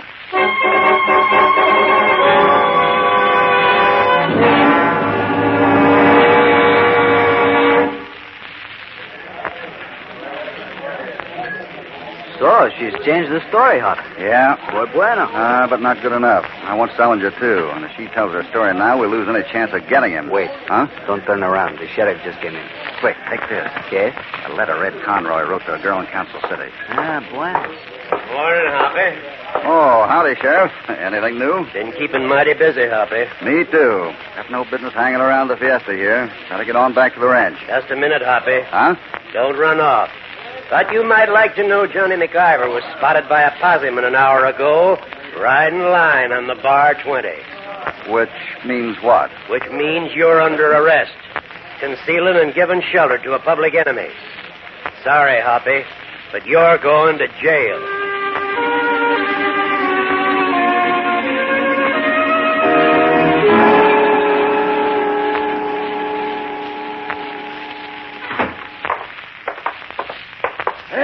What can I do for you, gents? Howdy. I'm California Carlson. This here's Mike DeSico. I'd like to see Hopalong Cassidy, if you don't mind. Well, I don't know. Sheriff said no one wants to see him. Por qué? That means why not in Mexico. Already told you. Sheriff said no one wants to see him. Well, nothing to do but wait until the sheriff gets back, eh? Reckon so. Mind if we sit down? Free country, jail's public property. Sit anywhere you please. Gracias. That means thanks in Mexico. You sit in the chair there, and Mike and I'll sit in this here packing box. Excuse me a minute, gents. I just want to check up on the prisoner. Mike, did you get a look at them cell keys hanging from his belt? See? Can you get them? Can I get them? At the age of 6, I was the second best pickpocket in Mexico City. Who was the best? My papa. We'll get him when he sits down. You pull the chair and grab his gun, no? Here he comes. $100. Stone walls do not a prison make, the feller says. Ain't never seen the Baker's Crossing jail, I reckon. Poor old Hoppy. Wonder if he's had his dinner. Oh, don't worry. Sheriff will bring him something when he gets back. Say, you fellas play cards? Thought we might have a little game while we're waiting. Got a deck right here someplace and draw the deck. Oh, yes, there we are. Maybe a little penny ante, no? 10th of a cent I always play. Now... Suffering snakes, sir. You hurt yourself? Let me help you. Chair went right out from under me. Don't know what happened. Here, I'll give you a hand. Foot slipped under the desk, caught on something down there. Now, what in tarnation? What's the matter here? You're stuck. Got my foot jammed in the spittoon. Trapped like a rat I am. No dice. Oh, let me get a new Holt here. That won't work neither, only making my leg longer. Gotta move the desk. Guess so. There she goes. Come, son, get off of that foot, you crazy spittoon. Get off it. Hey, ain't had a world like that since I stepped in the bar trap one winter in Montana. Let's get the desk back on her feet and... Hey. What's the matter? Where's the other feller? You mean Mike. Well, doggone, looks like he went. Trying to pull the wool over my eyes, eh? He's back there at Cassidy's cell. That's where he is. I'll show that feller rules is rules. Yeah, by golly, you show him. Hey, you down there. Stop the name of the law. What'd you see? Look at that. Door's open. Tag busted. He took my keys. Well, take a look inside. Maybe Hoppy's hiding under the bed or something. I confounded I can see, can't I? She's as empty as the day she was made. Hey! Over there! Open the door! Get me out of here! Get me out! Hoppy! Get me out of here! Mike! You got him? Sure, I got him. Come on, let's get going. Yeah, we haven't much time. Wait a minute, you varmint, so help me. Adios, amigo. Adios. What does that mean? That's goodbye in Mexican.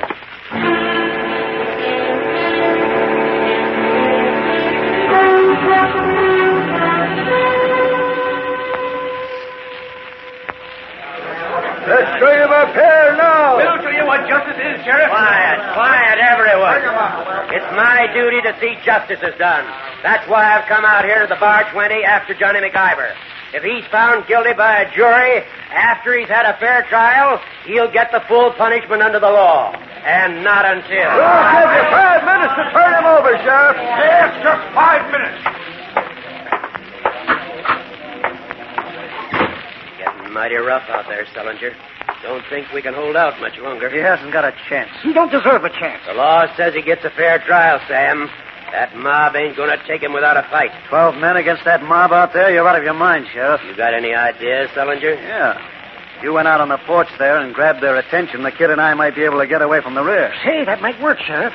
If we could get him back to the jailhouse, we might be able to hold him off. And if the mob spotted you? Well, that's the chance we have to take.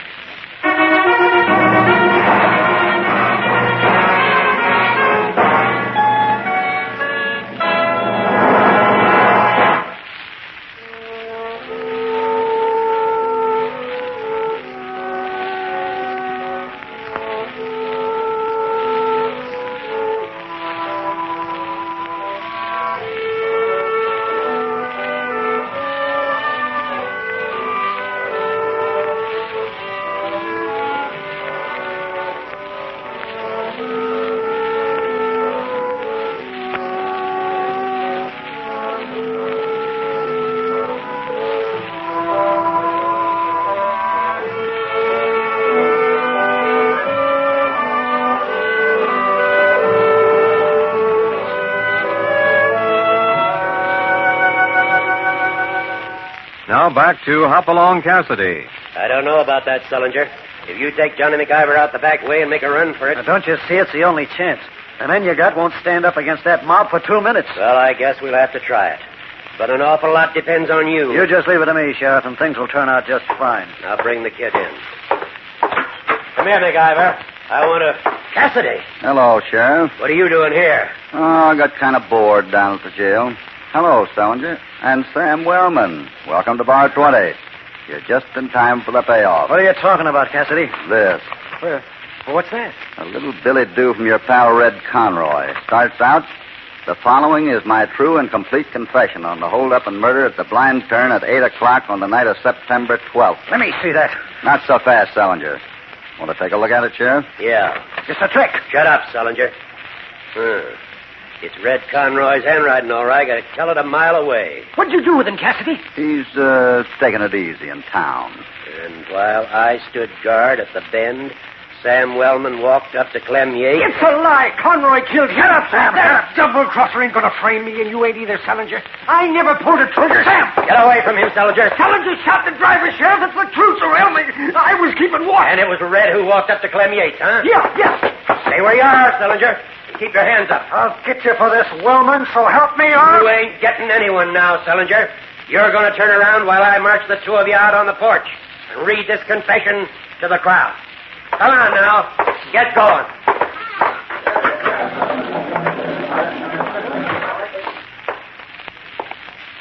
Did it work, Hoppy? Yeah. It's going out on the porch. It was a mite too close for me, Hoppy. Me too, California. How about me? You got a clean slate now, Bob. From here on in, it's up to you. And you can thank Mike here for small favors. Oh, it was nothing, amigo.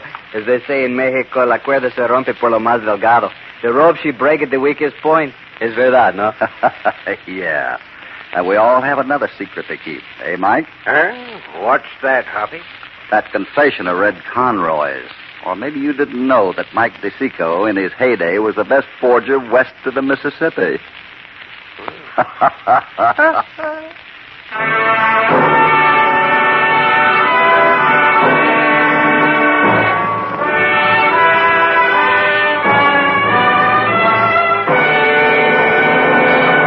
It's mighty peaceful at the Bar 20 now that this Johnny McIver affair is over. But somehow things never stay that way for very long. Hoppy in California will be riding into more dangerous adventure real soon.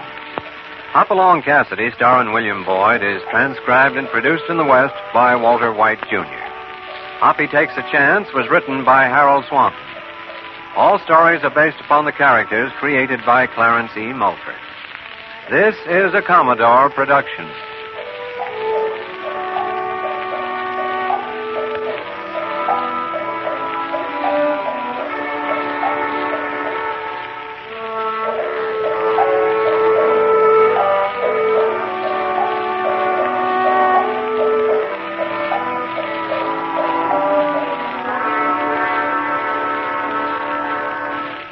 It's Hopalong Cassidy.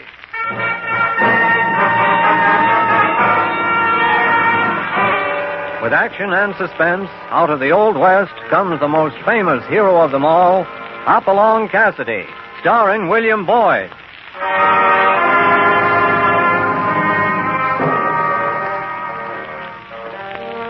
The Ring of the Silver Spurs heralds the most amazing man ever to ride the prairies of the early West, Hopalong Cassidy. This famous hero thrills his 60 million fans with action and dangerous adventure. In the role of Hopalong Cassidy is the popular star of the motion picture series, William Boyd. And appearing as that laughable old character, California, is Andy Clyde. Now to our story, The Voice of the Dead.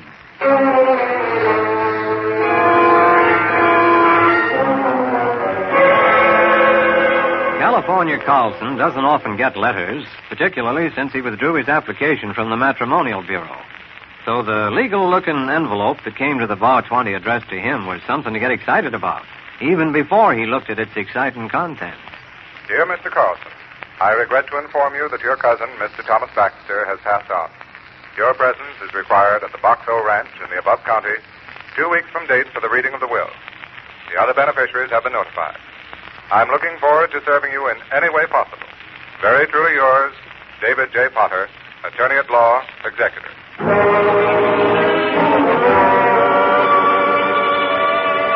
But the 2 weeks seemed more like 2 years to California until the night finally arrived when he and Hoppy rode up to the gate of the Box O. Hoppy wasn't quite as enthusiastic. I just made a weighty decision, California. Yeah, what's that, Hoppy? I must love you like a brother. I don't believe there's another man in the county I'd be out with, riding around in the middle of the night in this kind of weather. Well, here's the gate. What's that sign read? Box O Ranch. Visitors welcome. Tom Baxter, owner. Good old Tom. Real hospitable feller, I hear. Like to folks dropped in and friendly like. Hold it. Someone's shooting at us on the ridge up there. Get down. I'm down already, flat in my face. There he is. He's going back over the ridge. He's out of range for a 6-gun. Let me get my Winchester. No use now. He's gone. Well, I'll be... Yeah, so will I. Visitors welcome, huh? Good old cousin Tom. Yeah, you know, Hoppy, maybe you're right about that will. The old Bar 20 looks better all the time. Now, why don't we... No. What use I got for money? Oh, come on. Let's mosey back home and forget it, huh? 5 minutes ago, I'd take me up on it, California. But right now, you couldn't keep me away from the Box O with a team of wild horses.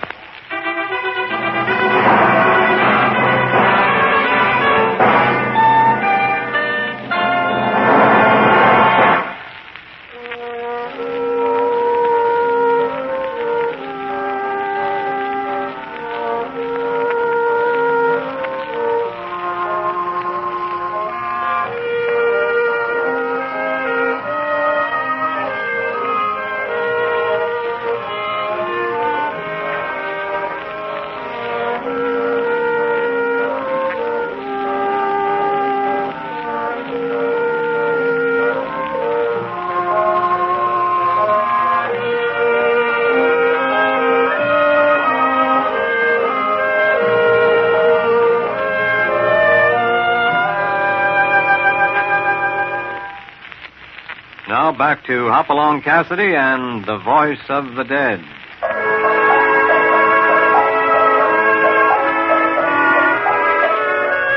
It's almost an hour since the mysterious rider fired on Hoppy in California at the gate of the Box O Ranch. As they mount the rickety steps of the old ranch house, California is more willing than ever to forget his share of the Baxter fortune and go back to the Bar 20.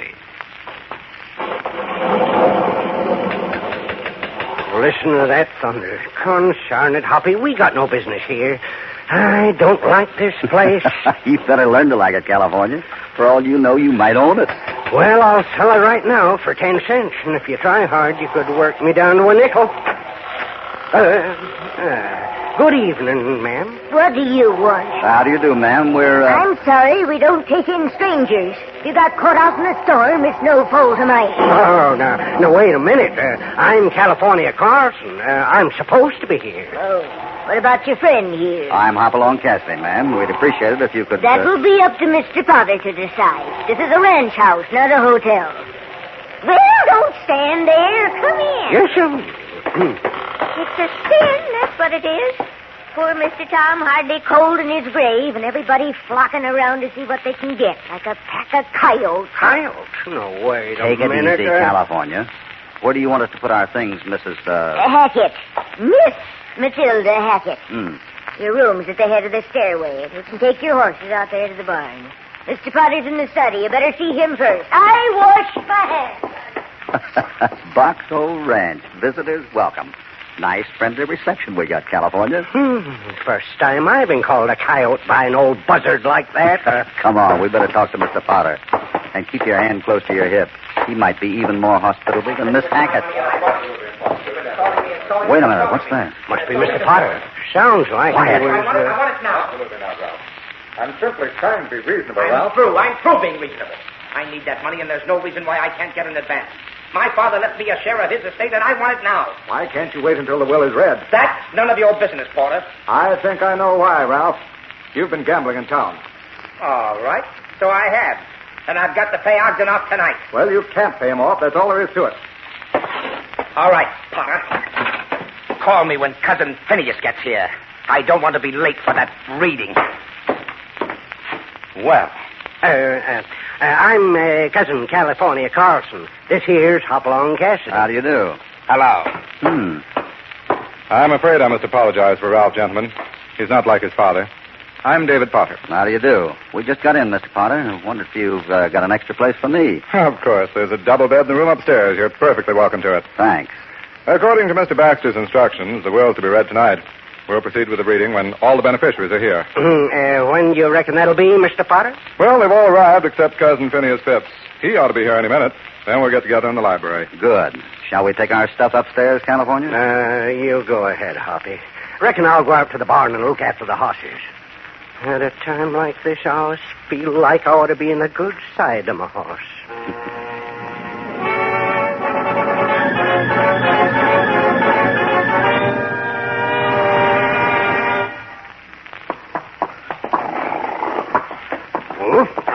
There you are, boy.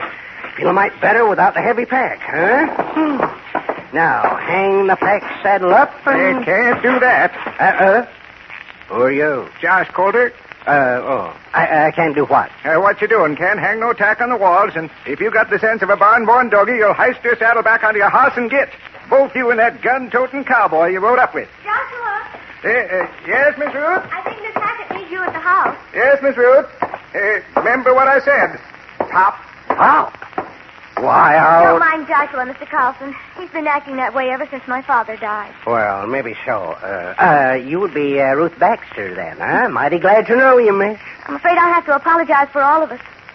There's something very strange going on here, Mr. Carlson. Oh, I don't know, Miss Ruth. We ain't noticed nothing out of the ordinary. That is, nothing except a rider that tries to kill us at the ranch gate. A housekeeper who just about bites our heads off at the front door. Your brother Ralph spitting in our faces up in the house. And now this old horn told us... I know.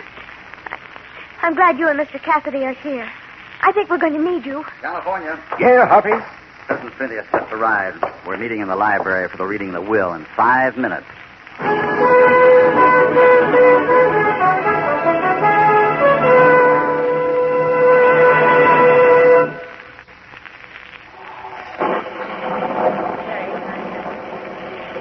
All right, everyone. All right. Now that we're here, I'll read the will. All right, I'm glad to hear that. Very simple, right to the point. I, Thomas Baxter, being of sound mind and not acting under duress, do hereby declare this to be my last will and testament. My property and all my holdings shall be equally divided between my daughter, Ruth Baxter, my son, Ralph Baxter, California Carlson, Matilda Hackett, Joshua Coulter, and Phineas Phipps. Rather With unusual. the proviso that should any of these people die, his or her share shall be divided among the remaining legatees. What? Why, that's utter insanity, Mr. Potter. What's wrong with it, Cousin Phineas? Why, it's not like Cousin Thomas at all. Why, it's an instrument of the devil. A temptation I to... think I know what you mean, Cousin Phineas. Huh? I'm afraid I don't, Mr. Cassidy. Well, as it stands now, 6 people divide the estate equally. If one dies, the rest get his share. It might be a temptation for someone to, whittle down the number of beneficiaries. I know it sounds pretty brutal, but we might as well face the facts. Mr. Potter, seeing as we all never spell longer, what do we get? Not much, I'm afraid. The land's practically worthless, and there's a big bank loan to be paid off. However, I could manage to raise something for the beneficiaries if they'd all agree to sell. All right, let's find out what they'll do. Good idea. Please answer as I call your name. Well, I, for one, feel that this Now, is... Matilda Hackett. Why, yes, if you think it's best, Mr. Potter. Ralph Baxter. There's nothing else to do. I'll sell. Ruth Baxter. I won't sell. Any particular reason? Quite all right. It's up to you, my dear. Joshua Coulter. Speak up, Josh. I'll sell. California Carlson. Well, Mr. Potter, I've give this a lot of thought, and I... Won't sell. I said, that's right, yeah. No sense in selling, no sense at all. Well, that makes 3 for selling and 2 against. Well, looks like it's up to you, Cousin Phineas. Close that window. Look out for that lamp that's going over. Now, there goes the light. All right, let's go. Take it easy. Why don't... Sounded like a shot. Hurry up with that light. Hurry. There we are. Hold the lamp steady now. There. I'm sure I heard a shot. It was probably a shutter banging. Now, let's get on with the vote. Very well. Cousin Phineas, it's up to you. Cousin Phineas. What's wrong, Mr. Potter? Phineas, he's dead. Then there was a shot. It came through the window. Let's go out and take a look. Come on, everyone. Ruth, look out. I told you, Hoppy, we should have turned back at the gate there. Take it easy. You aren't dead yet. Nothing out here. Well, of course there isn't. You expect the killer to hang around and wait for us? It came through the window here. I'm sure of it. Well, right now, I'm not sure of anything. What do you mean? Now, let's see. It could have come through the window. Phineas was sitting right in that chair there. And, wait a minute. What's wrong, Hoppy? Take a look through the window here, Mr. Potter. Huh? What's the matter, Mr. Cassidy? In there by the table. Good Lord, the body. Huh? Phineas, his body's gone.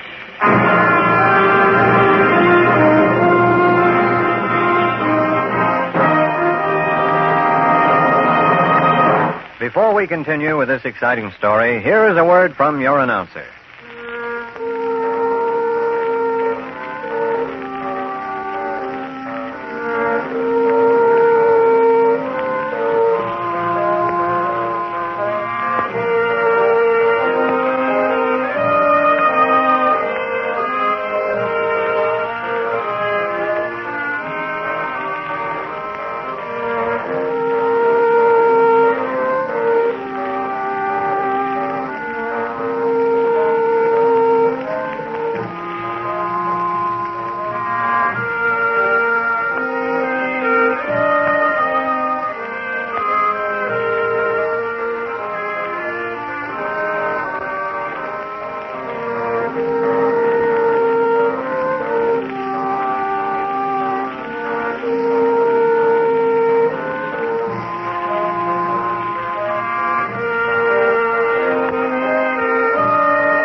Now back to Hopalong Cassidy and the Voice of the Dead.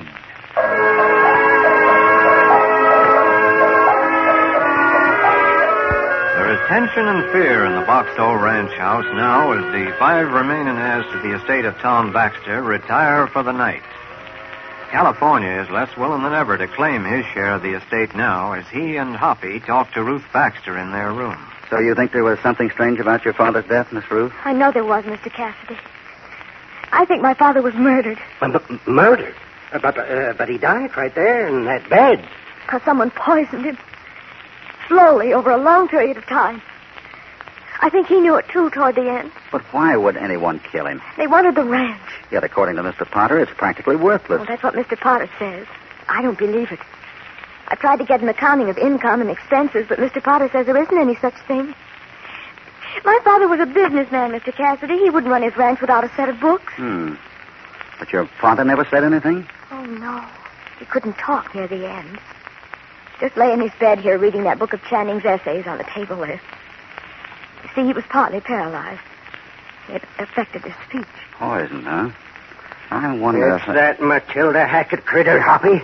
She's the cook, ain't she? And poisoning folks is probably a hobby. I think it goes farther than that, California. You say this is the book your father always read, Miss Ruth? Yes. Channing was a favorite of his. It looks pretty well thumbed over, especially this section here. Look at that. What is it, Hoppy? It's like Mr. Baxter underlined a passage here. All wavery, as if you can hardly hold a pencil. Oh, that's strange. What does it say? Thank heaven for books. They are the voices of the distant and the dead. Books. The voices of the dead. I wonder if he was trying to tell us something. Hoppy, someone was listening at that door there. There's no one there now. I guess whoever was listening found out what he wanted to know.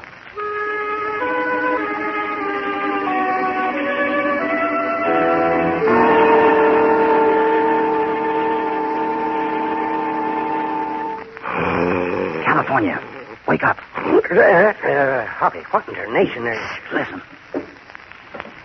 What's that? Something moving behind the walls. Mice, maybe? Well, if it's mice, they sure have big feet. Get your breeches on. Ain't never hit 'em off. Not in this house. Light the lamp. Yeah, coming up. Consarn, it went out. Shucks, went out again. What's the matter? I keep scratching matches and they keep blowing out. There's a powerful draft coming from somewhere. Well, that's funny. The window's shut, so's the door. Try another one. You see what I mean? Yeah. The draft's coming right straight out of the wall. From under this picture of old Tom Baxter here. Now what you up to? It is hollow. There's a passageway behind this wall here. And I'll bet this panel under the picture is the door. Well, doggone. What did old Tom Baxter be doing with a contraption like that? The boxo was built during the Indian trouble. Probably protection for the women folk. There ought to be a catch here somewhere. Wait. What's that? Sounds like someone's down the library. Take a look out the window here. There's a light down there. Yeah, from the library. Wonder who it is. I ain't too curious. Come on, we can climb down the trellis here onto the porch. I'd like to take a peek through that library window.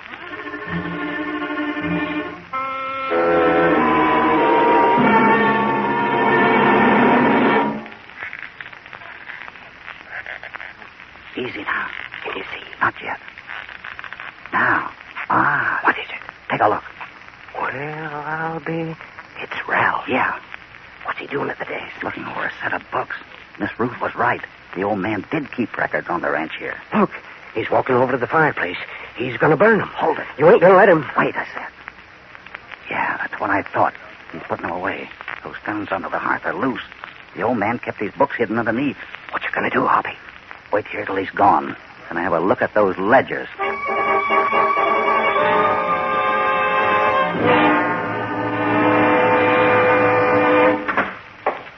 Well, Mr. Potter. Up rather late, aren't you, Ralph? I might say the same of you. And I hate to be overly curious, Potter, but I'd like to know what you're doing in my room. I want to talk to you.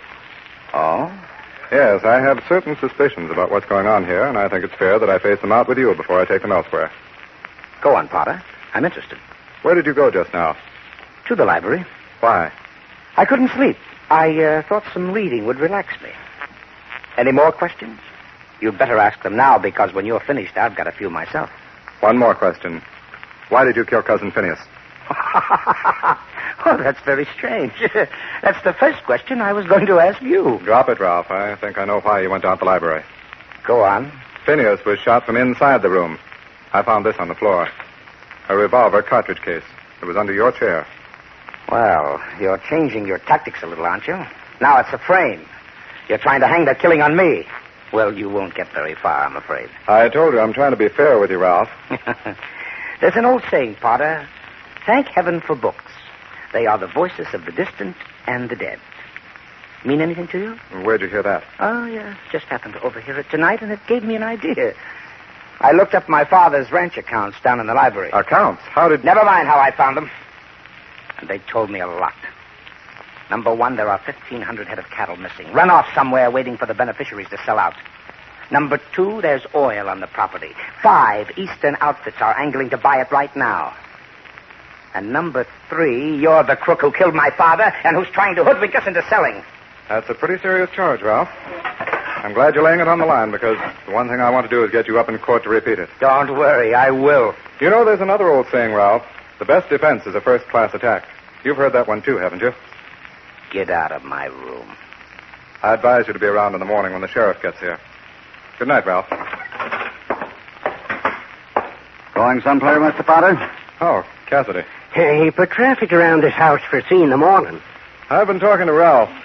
I'm very tired. Do you mind if I... I'll only be a minute. What about Ralph?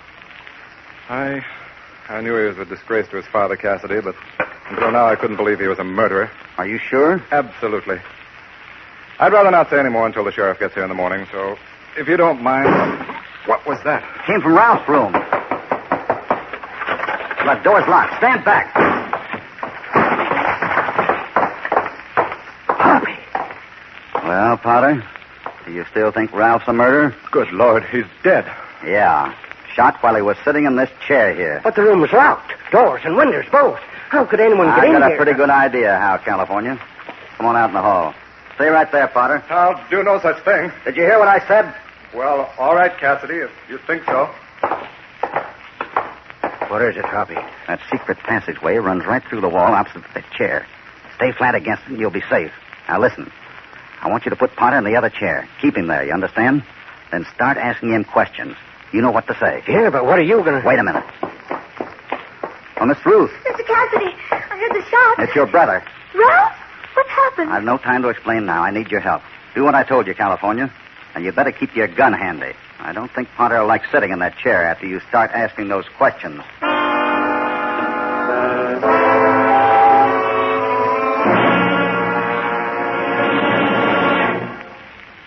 See here, Carlson, I refuse... Easy now, Mr. Potter. Just lean back in your chair there and relax. Will you put down that gun? Nope. Now let's get back to the story, Mr. Potter.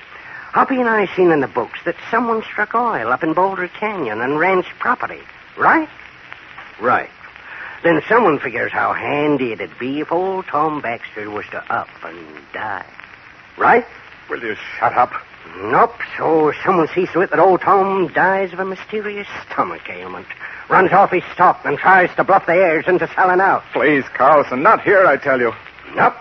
Not unless you want to tell me who your partner is, Mr. Potter. I can't talk here. Where's Cassidy? Pretty busy right now, checking on something else. Shall we start back at the beginning again, Mr. Potter?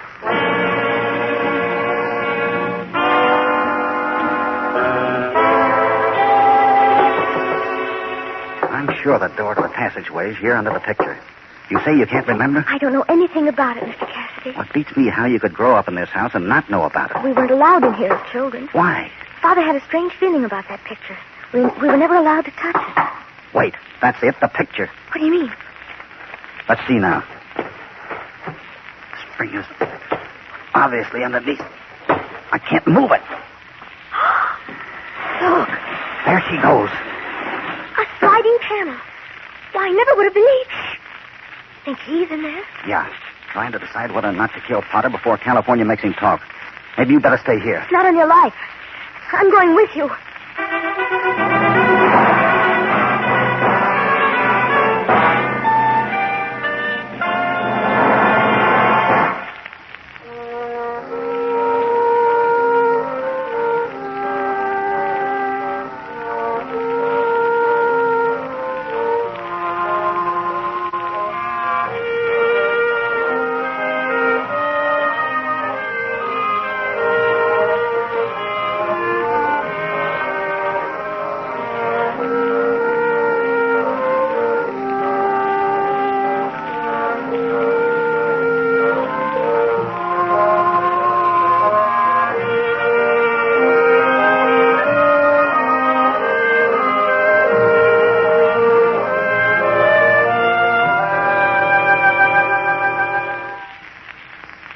to Hopalong Cassidy and The Voice of the Dead.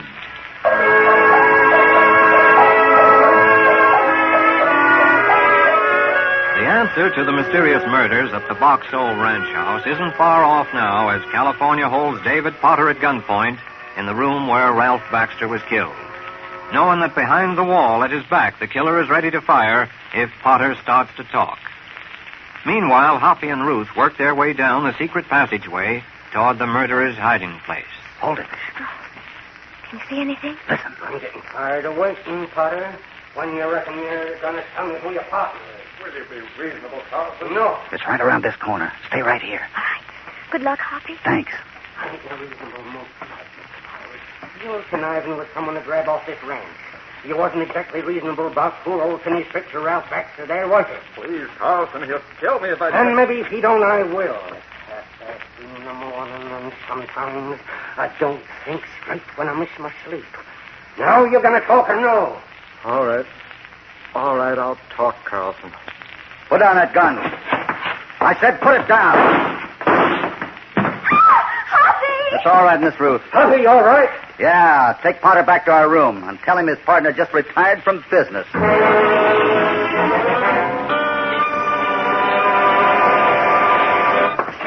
Hoppy. There you are, mister. Who is it? Turn him over, California. Right, Hoppy. There you go. Cousin Phineas. Suffering snakes. Why, I thought... Yeah, so did I. That was quite an act you pulled down in the library, Potter. It was his idea. He wanted to play it safe. So you fired into the floor and hustled us all out on the porch while the body disappeared, huh? That's right. Oh, please, Cassidy, I can't talk now. I don't blame you. Better save your breath for the story you're going to tell the sheriff when he gets here. Ruth. Yes? Better get everybody in here. I want to tell them they can rest easy now. I think we've lost our last beneficiary. Excuse me, Hoppy. Huh? He just lost one more. Me. Now, wait a minute, California. You know you're entitled Nope, not me. I learned a good lesson here at the Box Hole, Hoppy. It's better to be a live cowpoke than a dead millionaire.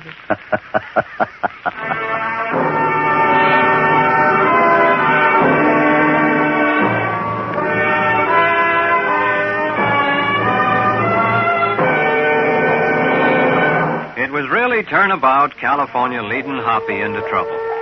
Now he can't do so much complaining next time Hoppy stumbles onto some happening that needs close watching and a ready gun. These partners will be riding out again soon into a threatening episode with an ambushed stagecoach.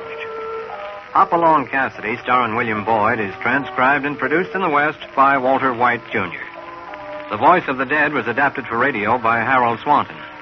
All stories are based upon the characters created by Clarence E. Mulford. This is a Commodore production.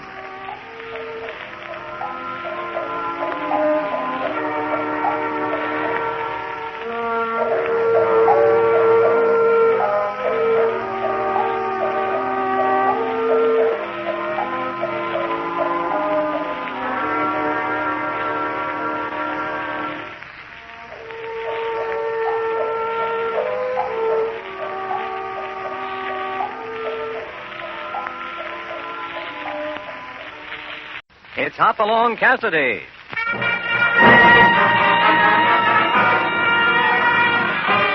With action and suspense, out of the Old West comes the most famous hero of them all, Hopalong Cassidy, starring William Boyd.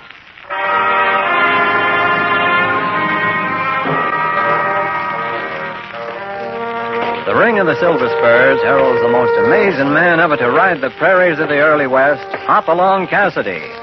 This famous hero thrills his 60 million fans with action and dangerous adventure. In the role of Hopalong Cassidy is the popular star of the motion picture series, William Boyd. And appearing as that laughable old character, California, is Andy Clyde. Now to our story, 10 Strike Gold.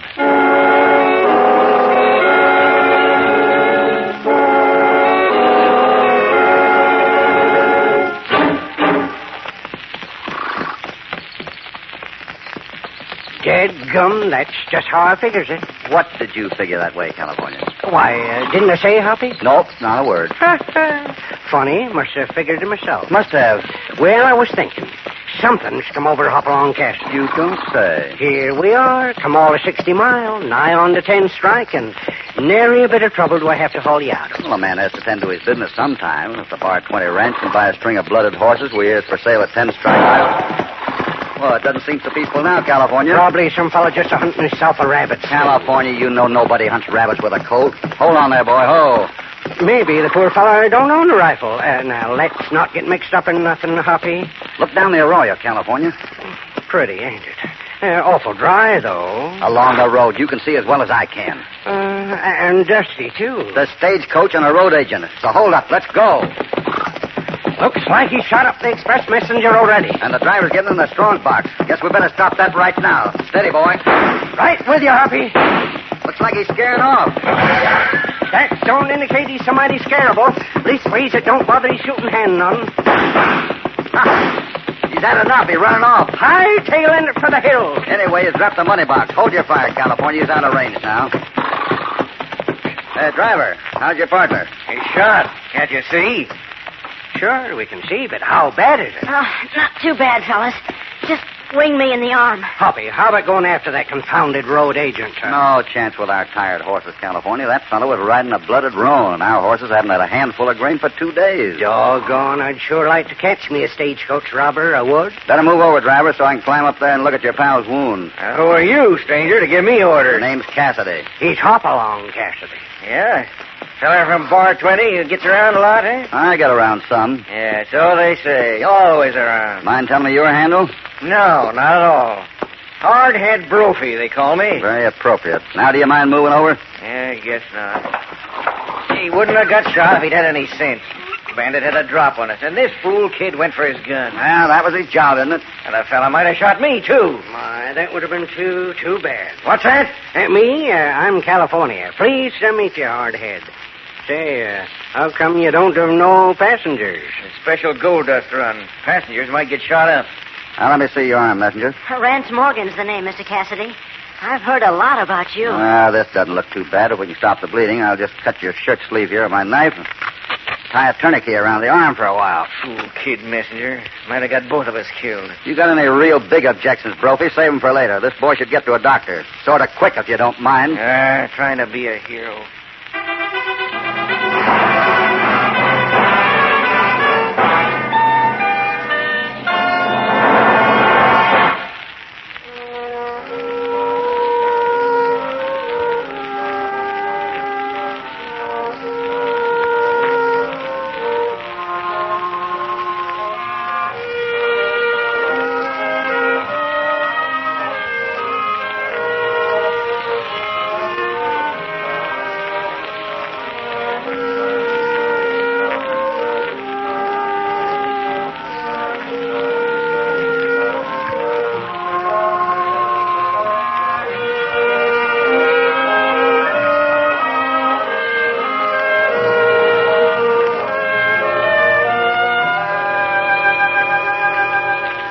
Now back to Hopalong Cassidy.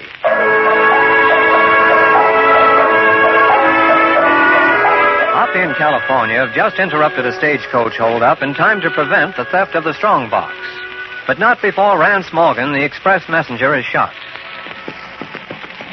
You know, Rance, it just doesn't seem trail-wise to try a fast draw when a road agent has a drop on you. That was the parson.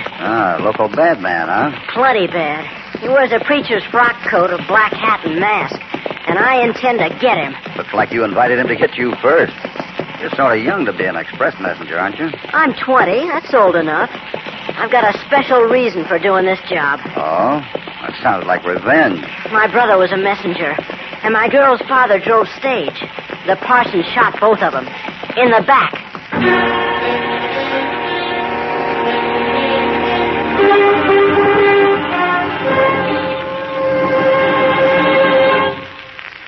Oh, Rance, I begged you not to do it. I begged you. I know, Molly. Now, Miss Laird, Rance will be all right. The doctor said so. He might have been killed. And what for? Why, a fella naturally wants revenge. What good does that do? Would it bring anybody back to life? No, ma'am, it sure wouldn't. But if he'd killed the parson, why... Miss California. You know how I feel, Molly. I'll never be satisfied until I get the parson for what he's done. I don't want revenge, Rance. I want you alive. A man don't feel right, Miss Laird, if he can't settle a score. Gun crazy. That's what all of you are. Just plain killing gun crazy. Miss Laird, excuse me for saying so, but your friend Rance should be kept quiet. I'm sorry, Mr. Cassidy. And I do appreciate... Don't mention it, miss. And now, if you could direct me to a general store where I could buy some grub for us, I'd be obliged. I've got to get some things for Rance that the doctor ordered, so you might go with me. Thank you, miss. That is, if I could leave Rance. Why, I'll be all right, Molly. I'll be pleased to stay till you get back. In the meantime, I can clean my guns. California. Oh, that's just in case we find some use for 'em, Hoppy. Mm-hmm. Just sort of in case.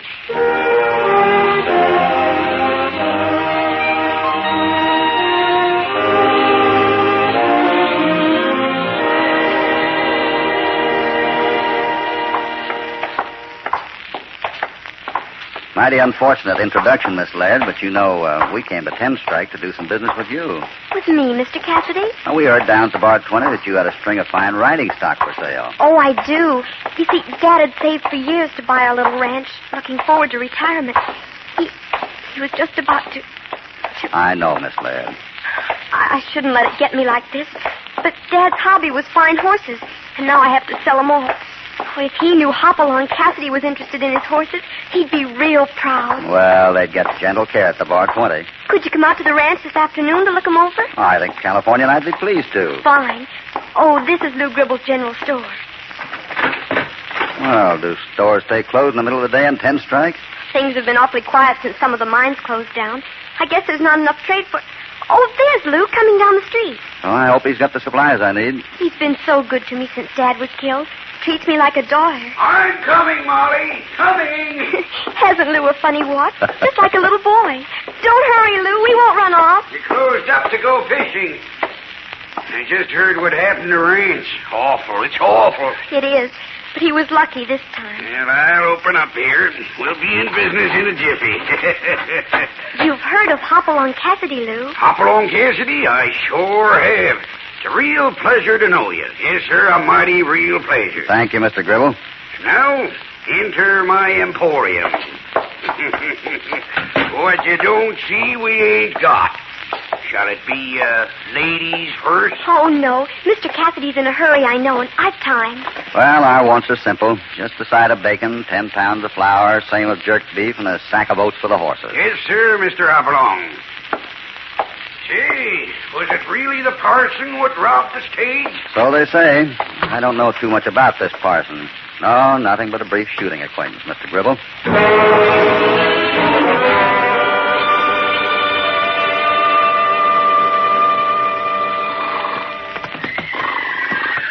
Aye, but Miss Laird sure is some fine stock in this here corral, Hoppy. Yeah, I'd say our late father was a pretty good judge of horseflesh.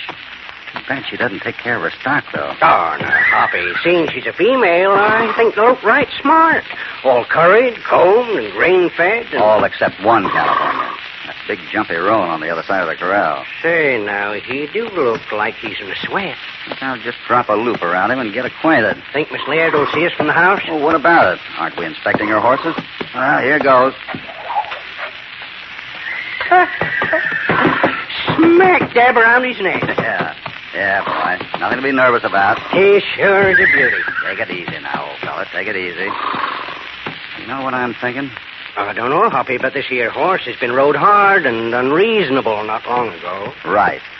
And turned loose without a rub-down. Suggest anything, California? Yeah. The parson was riding a big roan, wasn't he? With a white stocking on the off hind leg. Just like this horse. Hoppy, you don't think, the parson couldn't be, Molly Laird? Hardly California, not a lady road agent. But if her horse was used in the holdup... Now, let's not jump at conclusions. Might have been barred. Might be a different horse. We could find out sure easy enough up at her house. We might. And we might not, seeing that Miss Laird seems to have a caller. Why, that's that stage driver, Brophy.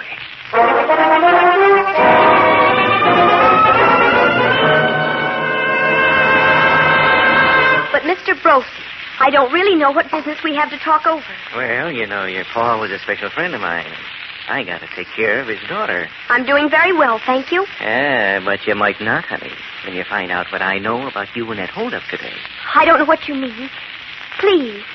What's wrong with putting my arm around a pretty girl, huh? I don't like it. Oh, no, honey. You know, a girl who's mixed up with road agents can't be too choosy. What?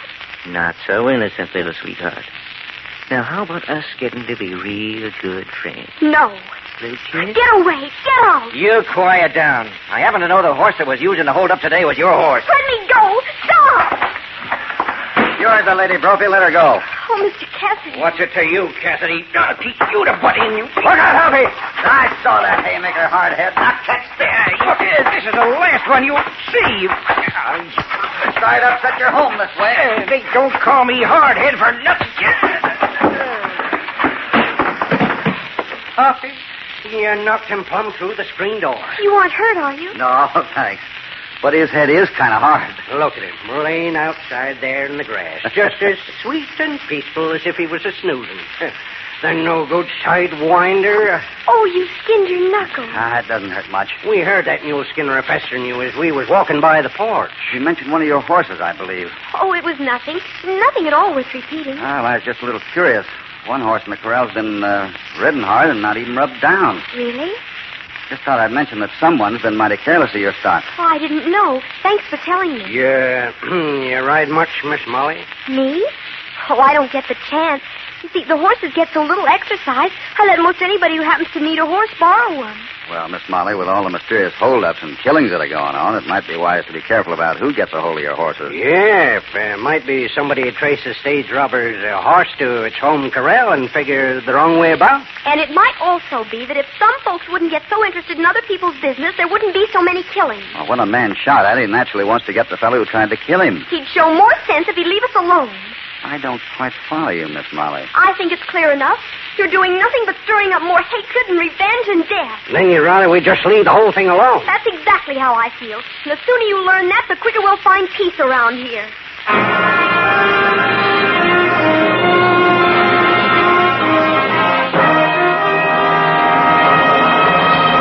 Before we continue with this exciting story, here is a word from your announcer.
Now back to Hopalong Cassidy.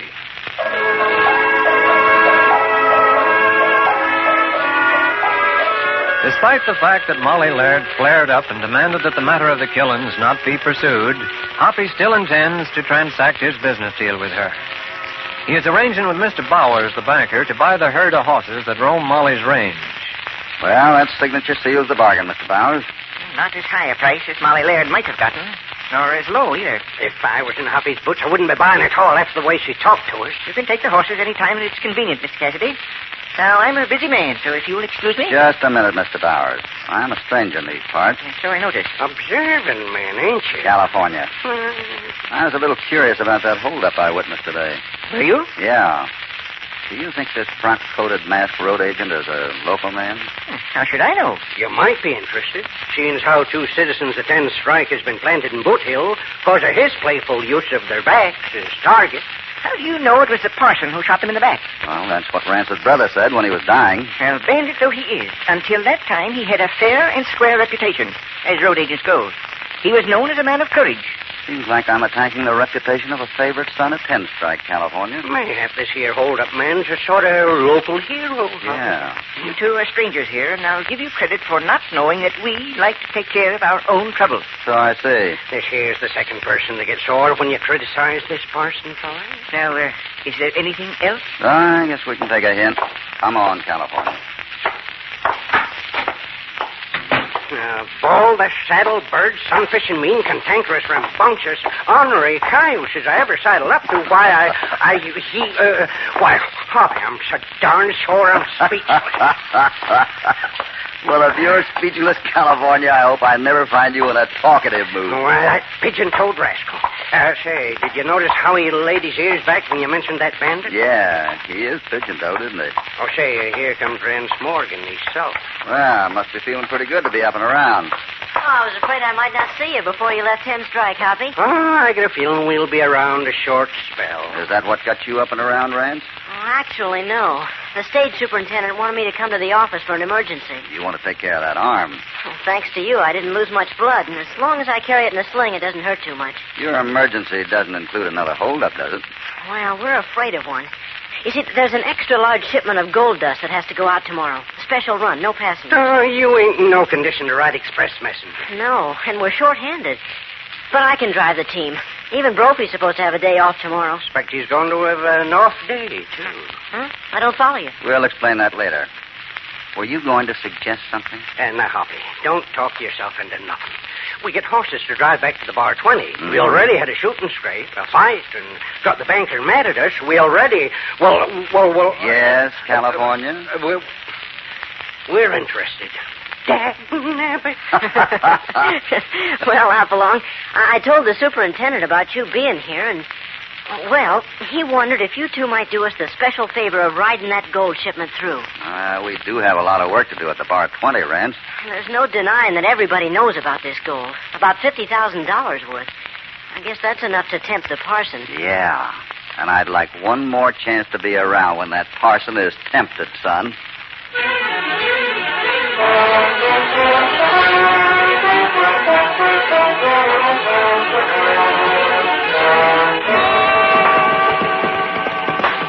Get on there, boys. Awesome. Hoppy, how do you figure if this parson gets the drop on us? Well, if the road isn't blockaded, we'll try to find our way by him. Most of these fellas depend on surprise. We'll turn the tables. And if the road is blocked? Then I'll try to swing the stage around quickly to give us some protection. And Rance, if the parson does jump us, leave things to California and me. Oh, sure, son. We're used to this sort of thing. Don't bother us a bit. Why, we'll give him back shot for shot. It's the parson. Hoppy, do something. Thought you were going to help me. You shot the gun out of his hand, Hoppy. Now he's ducked behind that bush. Maybe this'll bring him out. He's skedaddling. Get on off this stage, quick. Let's get our horses. He'll get away. We can trail him, Rance. Well, I'm taking no chances. We'll bring him back. I want that killer dead. Dead with my bullets in him. Doggone. You dropped him like a sack of potatoes. Yeah. Wish I'd put a few more in him just for good measure. We could have brought him back, Rance. We had the advantage. Whose side are you on, anyway, Hoppy? I thought you came out to help me get the parson. I came out to try to bring justice, Rance, not to see vengeful lead pumped into a man. He'd have hung anyway. What difference does it make? Just the difference between law and mob rule. Well, I haven't time for this lecturing. I've got a gold shipment to think about. Well, I'll try to get through these bushes and take the parson's body back to 10 Strike. It ain't going to be easy, Hoppy. He's out there in the thick of it. You ride along with Rance, California. I don't need anybody. Things are going to be safe around here now that I got the parson. Even if some folks don't think I should have. Get up there. I don't like to see you ride on alone, Rance. You tend to that dead skunk, and I'll tend to my gold. Wish I could wait to see who he is, but I haven't time now. Sure in a powerful hurry, Hoppy. Yeah, and he's pulling a lot of gold. Well, let's get this over with. You cinched, Titan? Yep. Now, let's cut down through this gully. We're going to have to ride through that manzanita. Guess the parson's horse is plumb back to 10 Strike by now. Them bullets sure scared the poor critter. Can you see his body? Right through here, I think. What's that? Coming from down the road there. Where the stage is. Yeah, I knew there'd be trouble when I let that fool kid ride on alone. Come on.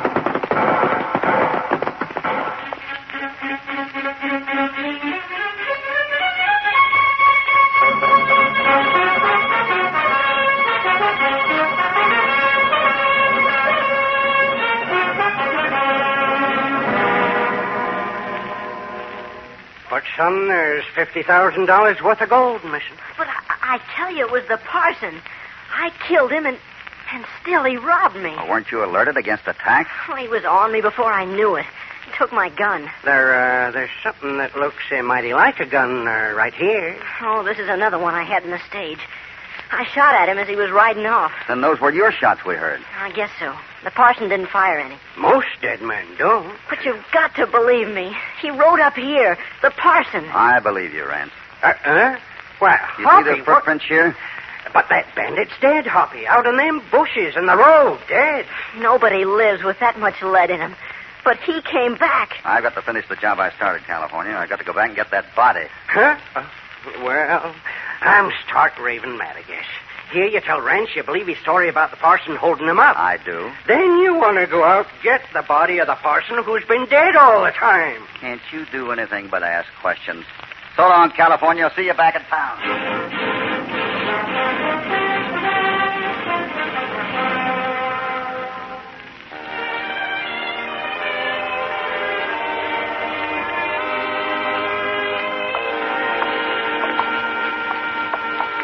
Hoppy, you sure the most unconcerned man I ever did see. Why should I be concerned, California? Why, with the bandits being killed and bandits still running loose, and you asked me to take a walk to the bank. That's right. Just go into the bank and take a look. If things are the way I think they are, you know what to do. Sure, I know what to do, but that don't mean I like to do it. Now, look here, Hoppy. What for did you take that road agent's body up to Laird's barn? Why, it seemed a convenient place to take it, California. Convenient. Would you mind telling me what you're aiming to do meanwhile? Oh, I thought I might drop into Lou Gribble's store here and get some beans. I forgot to buy them yesterday. Beans? Oh, sightseeing in a bank. And at a time like this, why, you're the oddest fellow I ever did see.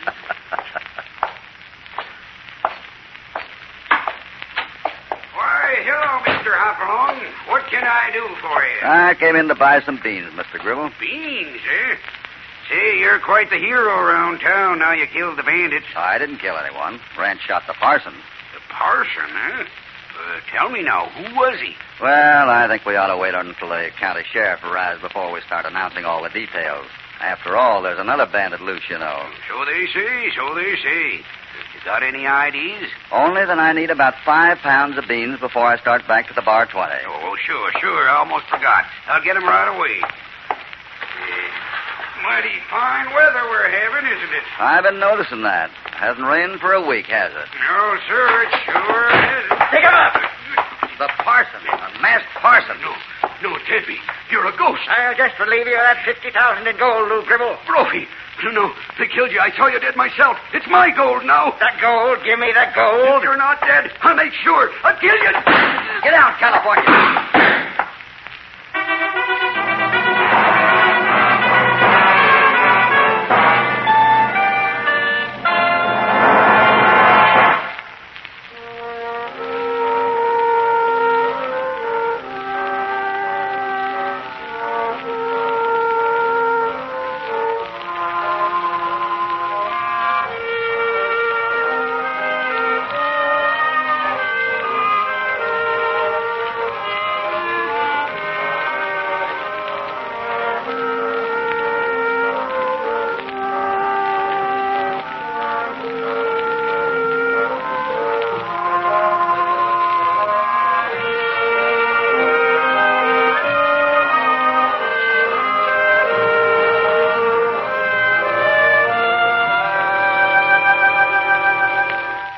Now back to Hopalong Cassidy. Are you sure you're all right, Mr. Cassidy? I was terrified when I heard all the shooting. Sure, not a scratch. By golly, the lead sure did fly awful fast. If Hoppy hadn't been lightning fast in the draw, Gribble would have ventilated my carcass. You really did a convincing imitation of the parson, California. You had poor Luke Gribble pop-eyed, thinking that hard-head Brophy had come back to life. And all along there were two Parsons, because Brophy was driving the stage when that holdup occurred last week. That's just why Brophy didn't want Rance to shoot the other Parson. He was too good an alibi. I'm sort of confused. What about this here holdup today? It was Brophy's body out there in the bushes? Yeah, when I returned, I found it turned over and unmasked. There were footprints all around it, matching the footprints in the road by Rance's stagecoach. Doggone. Even though Lou Gribble was hightailing it with the gold, he couldn't resist stopping to see who the other Parson was. But how did footprints tell you that the bandit was Gribble? They were pigeon-toed prints, Miss Molly. And there are very few pigeon-toed men. Only two in this town. Yep, Lou Gribble and the banker, Mr. Bowers. Hoppy figured that the one with the muddy boots would be the bandit. I took a look at the bankers, and they were shiny. So then I put on the Parson's rig and came busting into Gribble's store. I wanted to scare Gribble into a confession. I didn't figure he'd start shooting at what he thought was a ghost. I felt like I was on my way to being a ghost for a minute there. You know, Hoppy, I'm awful glad. And what have you got to be glad about? Well, if being pigeon-toed can get a fella like Gribble into such a heap of trouble, I'm mighty glad I'm people-toed.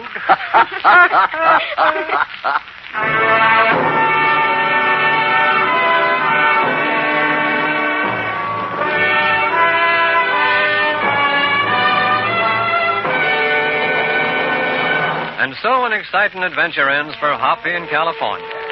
They'll get back to the Bar 20 just about roundup time and settle down to a peaceful ranch. All stories are based upon the characters created by Clarence E. Mulford. This is a Commodore production.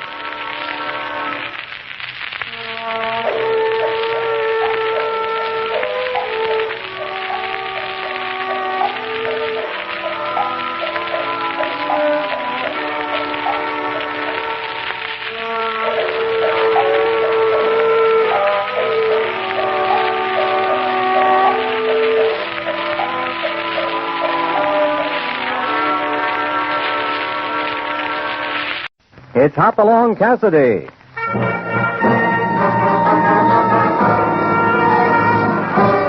With action and suspense, out of the Old West comes the most famous hero of them all, Hopalong Cassidy, starring William Boyd.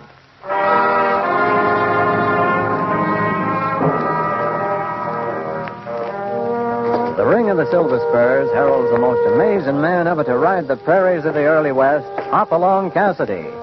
This famous hero thrills his 60 million fans with action and dangerous adventure. In the role of Hopalong Cassidy is the popular star of the motion picture series, William Boyd. And appearing as that laughable old character, California, is Andy Clyde. Now to our story, Red Rock Mesa.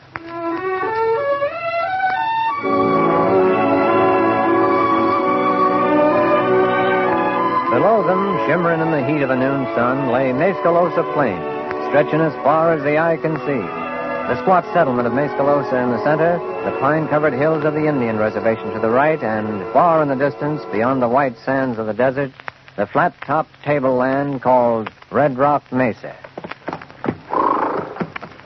Gosh, Hoppy, ain't that a sight? Yeah, it looks mighty hot down there. She was mighty hot the last time I seen her in more ways than one. When was that, California? In 73, the year before the Comanche War. Me and another feller, now, what was his name? Oh, it doesn't matter. No, suppose not. Memory ain't what it used to be. Anyway, me and this other fella get caught 10 miles out of Mescalosa by a bunch of Comanches. And they run us clean across that desert and up Red Rock Mesa. Nearest I ever come to parting with my Corfuer. When they finally corralled the Comanches and put them on the reservation, I shook the dust of Mescalosa off in my boots and promised myself I'd never come back. Well, I don't think we need worry about the Comanches now, California. They've been behaving themselves for quite a while. Well, I still ain't in love with the Mescalosa country. Wouldn't be here now if it wasn't for this horse business of yours. Them Comanche Indians is about as tough as they come. Why, I remember the time once when I... Hey. What's the matter? That's funny. Huh? That smoke over there, the other side of the ridge. Yeah. What do you reckon? I don't know. Let's take a look.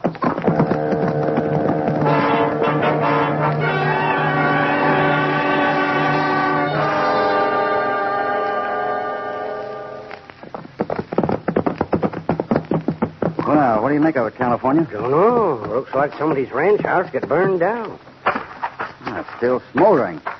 Couldn't have happened more than a few hours ago, sometime in the early morning. Hoppy, I ain't one to jump to conclusions, but... Go on, what is it? Well, a few years back, we never had to think very hard when we run onto a burned ranch house. Comanches? Yeah. We better get out of here. I want to talk to the marshal in Mescalosa. Get down. Down, Hoppy. What was that? Look, in that timber there. What's an arrow? Let's get out of here, Hoppy.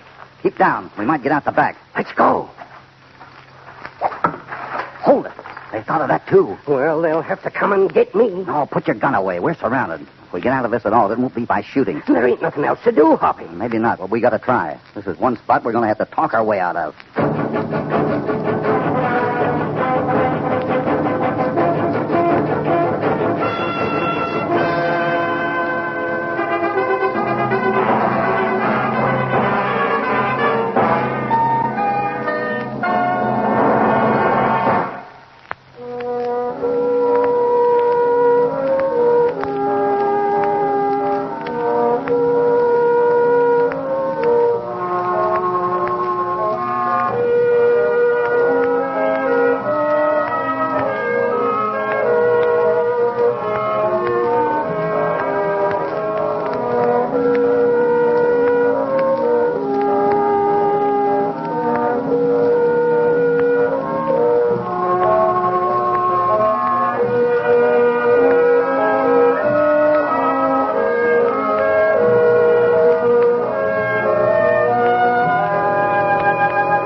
Now back to Hopalong Cassidy and Red Rock Mesa.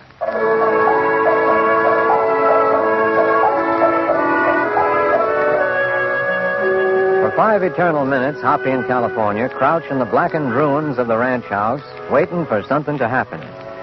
Then... Look. Where? There's one of them coming around that boulder. Give me your handkerchief. Is it white? Used to be. Here. Good. Put it on this stick here. There. Now. Never thought I'd see the day when Hopalong Cassidy would wave a white flag at an engine. Well, if you want to keep your toupee in place, you'll shut up. Hello over there. He's coming out. All right, now. Cover me while I go out to meet him. Right, Hoppy. And don't pull that trigger unless you have to. Understand? Yeah. Good luck, Hoppy. Thanks.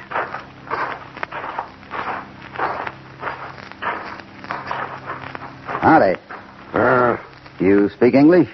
Me no white man talk. Me no white man ways. Bring other man here. I'd rather leave him where he is.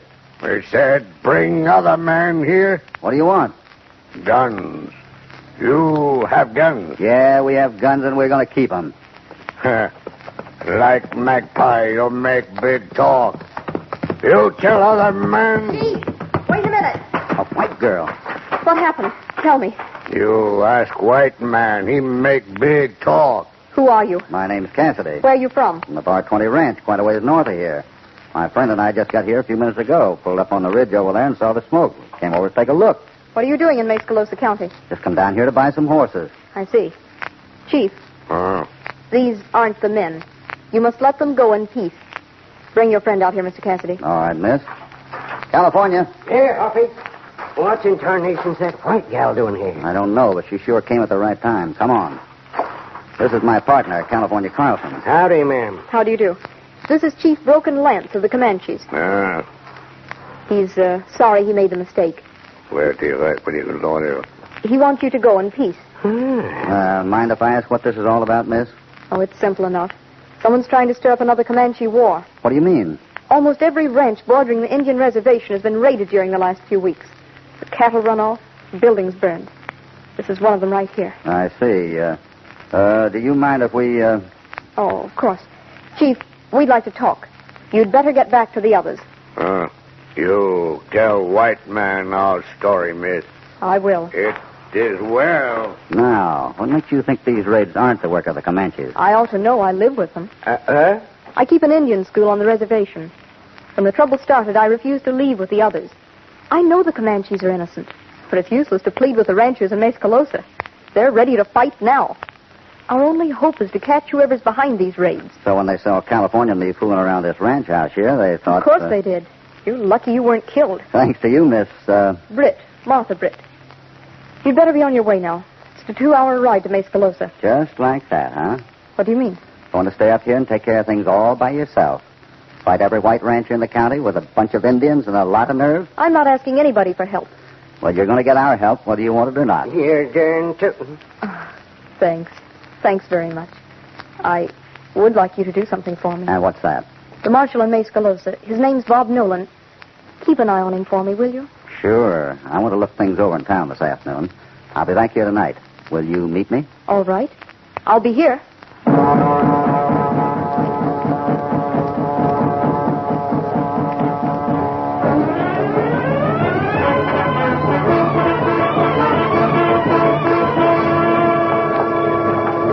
Know what she was talking about, Hoppy? This town sure spoiling for a fight. Yeah, she wouldn't have a chance talking to these birds. Well, let's see what her friend Bob Dolan thinks. No matter what you say. So that's the way it looks to us ranchers, Nolan. We're getting together tonight to take some action on this thing. I hope you'll be with us. But if you ain't, we're going to go it alone. You're not going to do anything till I say so, Whitman. I tell you, we're tired of waiting. 3 ranches burned in the last 2 weeks. Over 1,000 head of cattle them Redskin varmints run off. But I'm not setting off another Comanche war until I've got something more than suspicion to go on. Is that the only reason, Nolan? What do you mean? Are you afraid your young schoolmarm might get hurt if we tackle her precious Comanches? Think it over, Nolan. Okay, what do you want? I'm Hopalong Cassidy. This is California Carlson. Howdy, Marshal. Howdy. We talked to Miss Britt up in the foothills this afternoon. Martha, how is she? Fine. What did she say about... She's going to see it through from the Comanche side. I was afraid of that. Say, who's that fellow you was talking to? Sully Whitman. Lost 500 head last night. Whitman, huh? Looks sort of familiar. He's like all the rest of them now. Ready to shoot a Comanche on sight. How many cattle are missing now? At least a couple of thousand. There's no ranch around here hasn't been hit at least once. Can't run off 500 head of cattle without leaving a trail. We followed cattle trails till we're dizzy. Got nowhere. What do you mean you got nowhere, Bob? Every trail leads to the same place. Somewhere in the edge of the Tierra. Tierra? The Tierra de la Muerte. Sand desert south of here. Wow. Sean, what's happened? Ambush. At the edge of the Tierra. They got Bill and Larry. They did, huh? You got horses handy, Cassidy? Right outside. Okay, come on with me. It'll be dark when we get there, but I'll show you what I mean.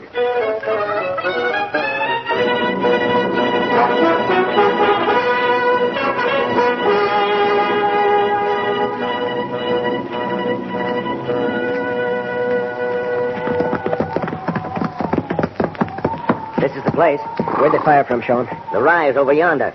You can see it in the moonlight there. Well, what do you make of it, Cassidy? Just like the others. Cattle tracks leading right out into the desert. How far does the desert go? 100 miles or more. Nothing but sand dunes.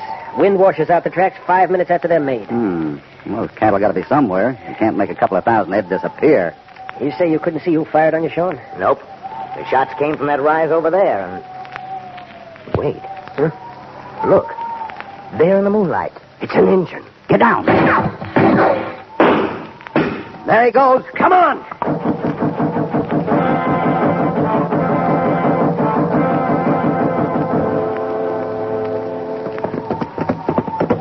Here's where he fired from. Sean? Yeah? No use trailing him now. He's halfway through the desert. Well, I'm satisfied now, Cassidy. Yeah? I saw him, and it was an engine. That's all I need. Only one thing. What's that?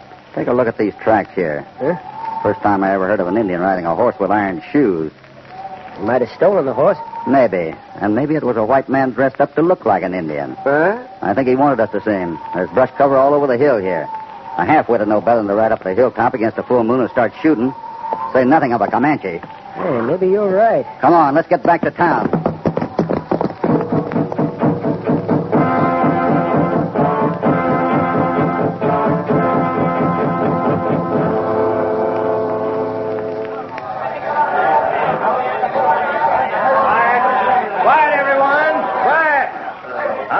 Sitting around doing nothing while the Comanches run off our cattle and burn our ranches.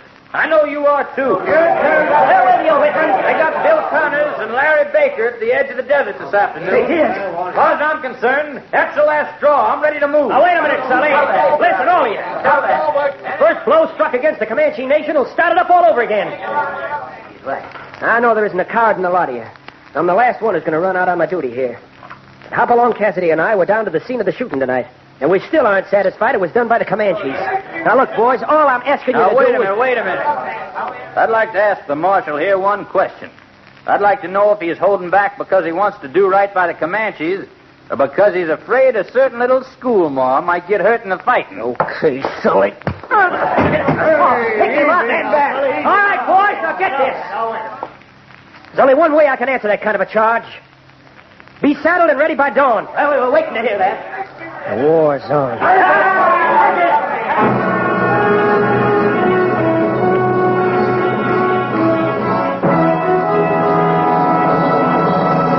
Before we continue with this exciting story, here is a word from your announcer.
Now back to Hopalong Cassidy and Red Rock Mesa.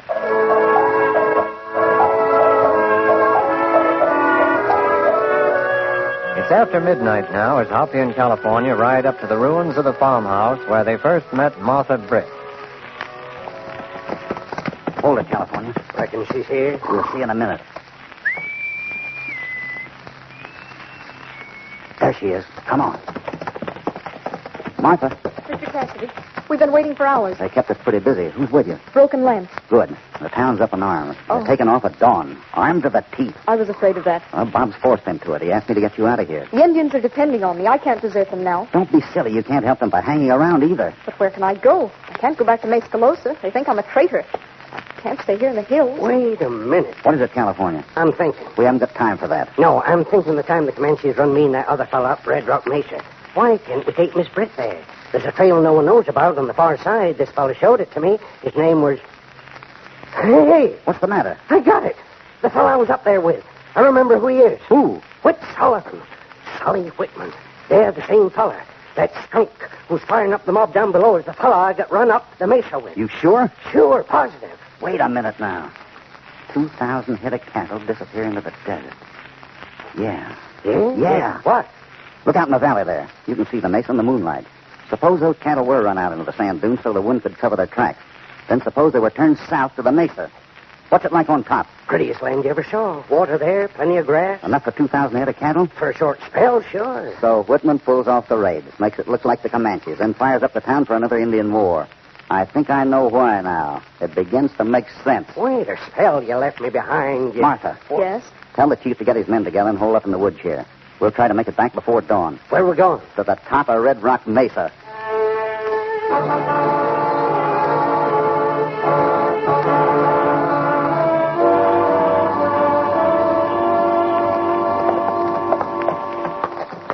Hold it.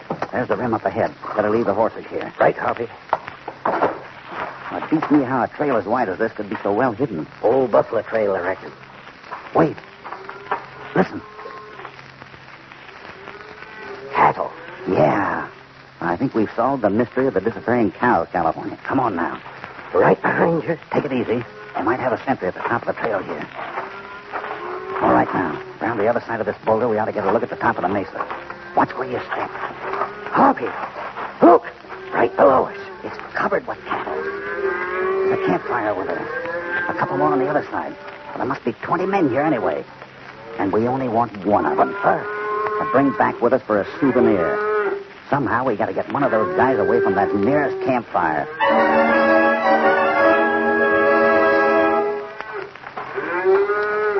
Sit down, will you? Shut up. You're giving me the willies pacing around like that. I'm cold. You mean you're yellow? You're scared stiff. Sure I'm scared. So are you. Only I admit it. It's crazy, that's what it is. Cooking up an Indian ward to keep every man in the county busy. Why, we moved 2,500 head of cows off this tabletop. You hear that? Yeah. One of the horses must have walked down the trail a piece. I'll go. You stay where you are. I'll get him. I need the exercise. Crazy cayuse. Wandering down there this time of the night. Yeah. There you are, you. A white horse. We got them. What is this? Put up your hand. Not a sound, understand, or I'll blow you off the top of this mesa. California. Yeah, Hoppy. Stick a gag in his mouth. Sure. Tie his hand. Feet too, Hoppy? No, he's got a long ride ahead of him. Hate to make him do it side saddle.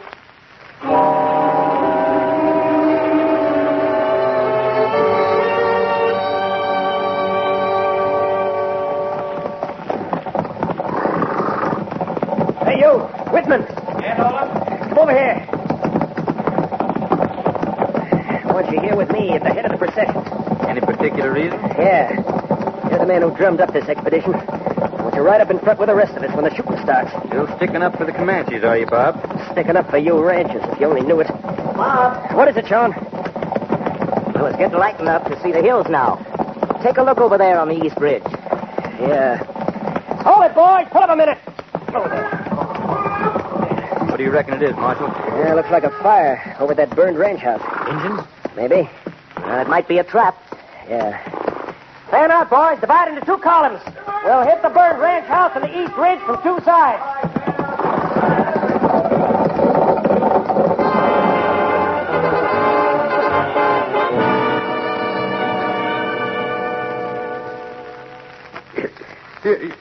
You've got to believe me, Cassidy. I don't know nothing. I don't know who the boss is. I never saw him. Don't tell us that. If you know what's good for you, you better tell us the truth, mister. I'm telling you the truth. I don't know. Shut up. Martha. Yes? How's the chief coming with the fire? Be ready in a minute. Fire? Yeah, an old Comanche custom. But California, you take care of our guests. I'm going over to help with the preparations. Preparations? What do you mean? Oh, nothing much. Just rigging up a framework over the fire. Sort of a perch for the guest of honor. Yeah, back in 73, we used to call it Comanche conversation piece. Nothing like good warm feet to make a man real talkative.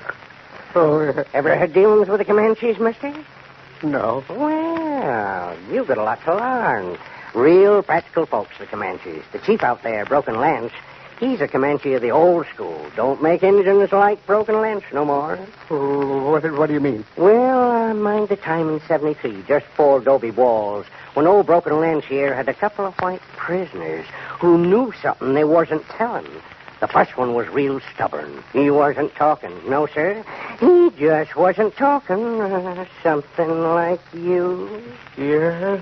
Yeah. Well, to make a long story short, they drug out the conversation piece, like you see here, and strung the fella up over the fire barefooted. Then begun lowering him into them red-hot coals, real slow like. Then what? The fella wouldn't talk. Just like I said, a real stubborn fellow.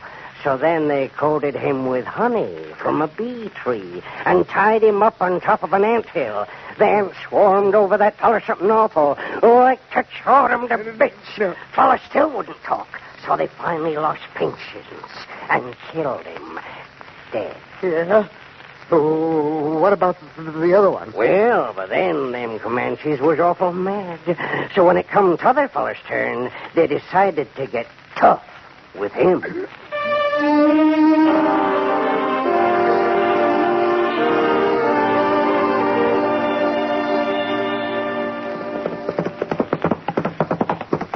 Bob, Sean, what'd you find up there? It's the chief, all right, in the clearing by the burned cabin. They got a fire there. Anyone else?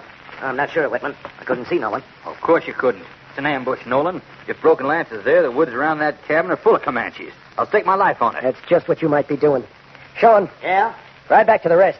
Tell them to stay right where they are and hold their fire until they hear shots in the clearing, understand? Right. What are you doing, Nolan? We're going ahead to talk to Broken Lance, Whitman. You're crazy. What's the matter, Whitman? You yellow? No, I'm not yellow. Let's go.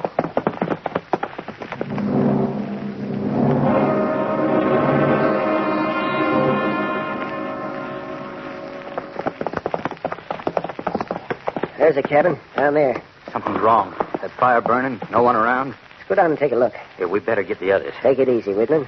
War hasn't even started, and you're ready to jump out of your britches. Oh, don't be a fool. You know this is a crazy stunt as well as I do. Maybe. You're a pretty brave hombre with a mob at your back, Whitman. Just wondering how you handle it alone. Put down that gun. Let go of my hand. That gun. There. You know what you did, don't you? 200 men are on their way up here right now, ready to shoot on sight. Bob, Cassidy. where'd the shooting come from? Whitman, the mob's on its way up now. Where's Martha? She's all right. We gotta get her out of here. Why, those men... Never mind that now. I think we got the answer what they're looking for. What's that, Cassidy? You'll find out, Whitman. Let's go. Over here. It's a trick, Nolan. Shut up and get going. Follow them around there. I tell you, there's something... Something wrong, Mr. Whitman? No, just, What's the matter, boss? Don't you recognize your number one hand? I never saw this man in my life. No use, Whitman. They found the cattle on the mesa. I told them the whole story. Why, you're reaching for an empty holster, Whitman. I got your gun. Now, what is it, Cassidy? You can head off your army and tell them if they change their course for Red Rock Mesa in a hurry, they'll get their cattle back. Whitman and his gang have a whole 2,500 head corralled up on top, ready to move tonight. Or maybe we'd better all ride out there while Mr. Whitman tells them himself.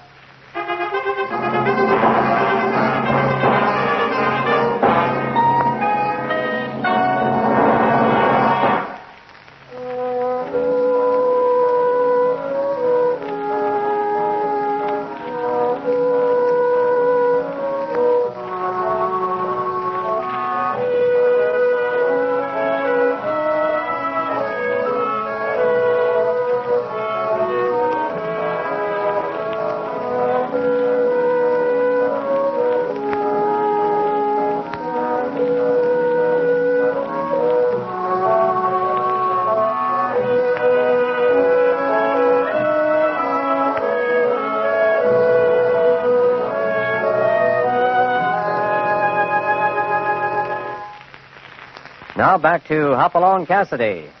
Mr. Cassidy, Yes, Miss Martha? I want you to know how much I appreciate what you've done. There's peace in the valley again, and I think we'll hold on to it. And I'm holding on to you, honey. Right here in Mescalosa, where I can keep an eye on you.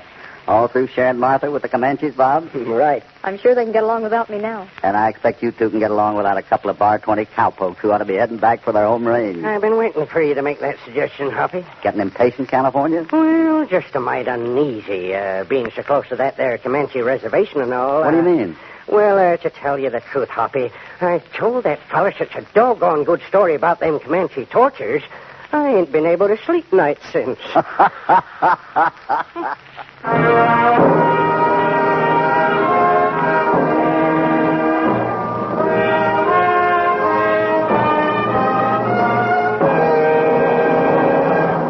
Goodbye from Hopalong Cassidy. We hope you'll be back with us when Hoppy in California again ride out from the Bar 20 for another dangerous and exciting adventure of the Old West. Hopalong Cassidy, starring William Boyd, is transcribed and produced in the West by Walter White, Jr. Red Rock Mesa was written by Harold Swanton. All stories are based upon the characters created by Clarence E. Mulford. This is a Commodore production.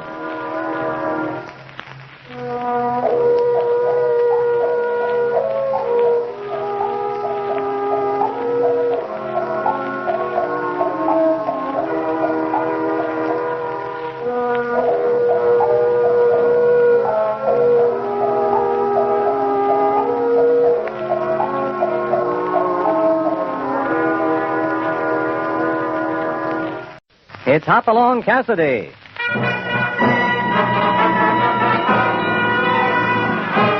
With action and suspense, out of the Old West comes the most famous hero of them all, Hopalong Cassidy, starring William Boyd.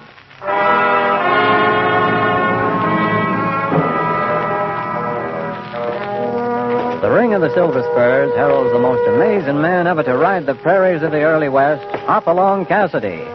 This famous hero thrills his 60 million fans with action and dangerous adventure. In the role of Hopalong Cassidy is the popular star of the motion picture series, William Boyd. And appearing as that laughable old character, California, is Andy Clyde. Now to our story, The Empty Saddle.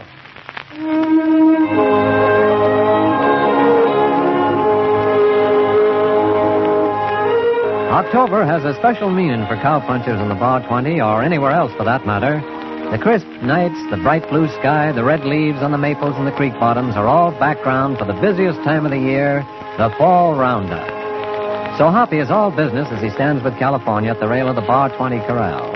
Hey, Jim, what you doing down there? I'm trying to get this horse in the corral over here. The darn thing won't move. California. Yeah, Hoppy? What about Ace? Who? Ace Beaumont. I want him to set up a corral for the wiener calves on the flat. Where is he? He ain't showed up, Hoppy. What do you mean? He was to be back last night. Yeah, I know. I was talking to the boys at the bunkhouse this morning. He rode over to Three Forks Friday, you know, and... I know. He went over to Three Forks to see his girl. And easy, Hoppy. Now, don't get sore. I got a right to get sore when one of my best hands doesn't show up for the roundup. He's in love, Hoppy. You gotta make allowances for Ace. Well, maybe so. I sure didn't like him. He's never let me down before. He knows how bad I need him now with a couple of thousand head of cattle to round up and brand. Sure, Hoppy, but Ace is young, and the minute he set eyes on Ellie Summers over to Three Forks, he couldn't hear a heifer bellowing right under his nose for the wedding bells in his ears.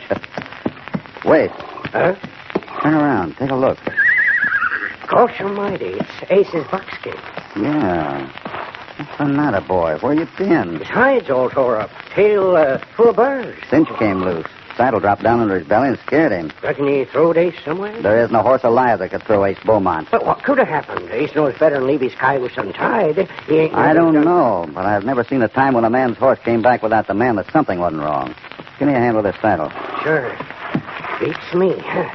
Hey, look at them grease spots in the saddle skirt there. That's not grease, California. Huh? Hoppy, you mean... It's blood. Yeah? This horse is all cut up from buckbrush. Probably came across the mountain from Three Forks. What we going to do? Tell the boys we're going to Three Forks and we're not coming back till we find Ace Beaumont.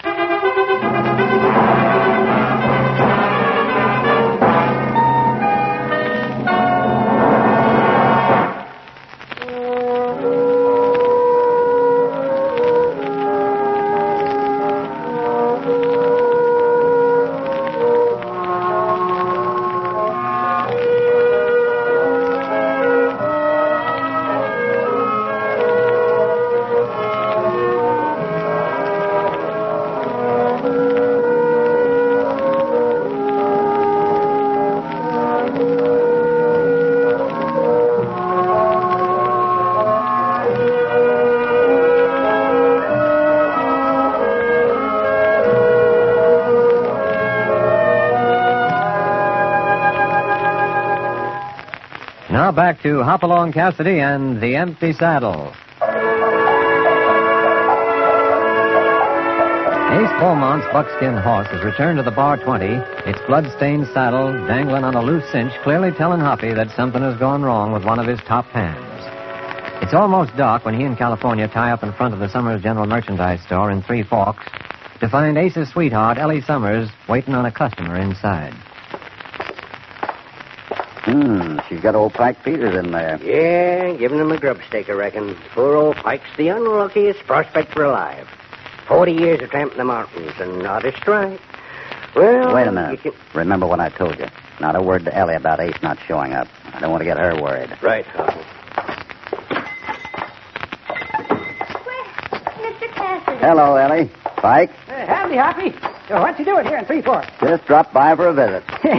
See by your partner here, he's still caring for the aged and infirm over at the Bar 20. Why, you old pack rat. Why, you was in the pension list 4 hours born. Don't mind us, Ellie. Go right ahead with Pike here. We'll wait till you're through. All right. Now, let's see, Mr. Peters. That was 20 pounds of red beans, a pound of salt, a package of soda, a side of bacon, and 50 pounds of flour. It comes to $4.20. Reckon you can put her on my account, Miss Ellie? When are you going to make that strike, Mr. Peters? I'm nearer than you think, Miss Ellie. And what happens when you find it? Well, we all get rich, just like I agreed. All you nice folks who've been grub staking me for all these years. Now, Well, about these supplies here, Doc. Go ahead. Take them along. I'll put them on your account. Thanks, Miss Ellie. Well, better be running along. Bye, folks. Bye. Oh, if Father were alive, he'd have a fit. Never make money that way, Ellie. Oh, I guess I'm just soft-hearted. Now, what can I do for you? We need a little hardware over at the ranch. A few nails, a couple of 100 feet of rope. A roundup coming off in a couple of days. Ace told me. Did he tell you about... I haven't had much time to talk to him. We're going to be married next month, after the roundup. Well, congratulations. Funny he didn't tell you. He said you were number one on his list. When did he get in? Last night sometime, I guess. I was out with the riders. Didn't get a chance to see him. Last night? Yeah. That must have been quite an errand he had to do. Oh? He left here before noon yesterday. You act as if something were wrong, Mr. Cassidy. Is there... Oh, nothing at all. Nothing at all. Well, we'll see you tonight, Ellie, before we head back. You'll be home, won't you? Of course. Good. Come on, California. Bye, Miss Ellie. So he left here before noon yesterday. Had an errand to run. Errand? What do you figure he was up to? I don't know, but it's time we took this up with the sheriff.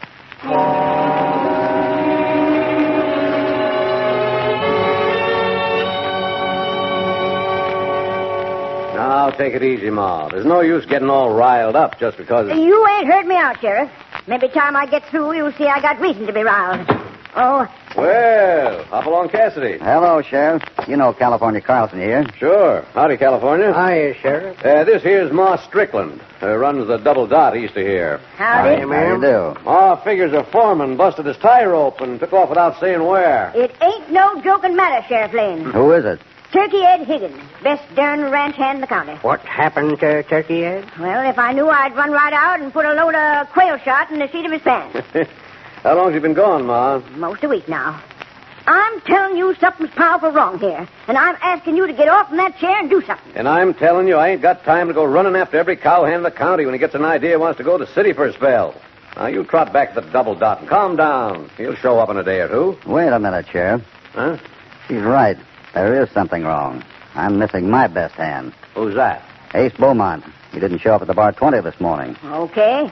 What about that, Sheriff? Well, wouldn't be the first time two cowpokes took a notion to go on a spree. Only Turkey Ed don't know this Ace Beaumont from Adams or Fox. Anyone see Ace around town, Sheriff? Yeah, I did. Oh, this is Tom Oliphant, my deputy. Howdy. Howdy. Don't get riled up about Ace. He's all right. How do you know? I had a talk with him down at the Aurora Cafe Saturday night. Played a little poker. I know he's okay. What are you holding back, Oliphant? Spill it. I'm sorry, Sheriff. Just a little private matter. A business secret. Maybe you better talk, or maybe you'll get fired. Yeah? Go right ahead, Sheriff. It's a funny thing. I ain't too worried about my job right now. Well, so long, folks. Why, that young whippersnapper, huh? Take it easy, Sheriff. California. Yeah, Hoppy? Keep an eye on Oliphant. I want to know everywhere he goes tonight. And don't let him know he's being followed, you understand? Yeah. Now, what about Parmalee over at the Aurora Cafe? What's his line? Oh, gambling, booze, you know. Two men disappear. There's no connection between them. They don't even know each other. Both of them might have won heavily at the Aurora. Maybe this Parmalee couldn't afford to lose that much. Well, knowing Parmalee, I'd say that ain't a bad guess for a starter. Well, I still ain't convinced, but I'll go along with you. Let's have a talk with Parmalee.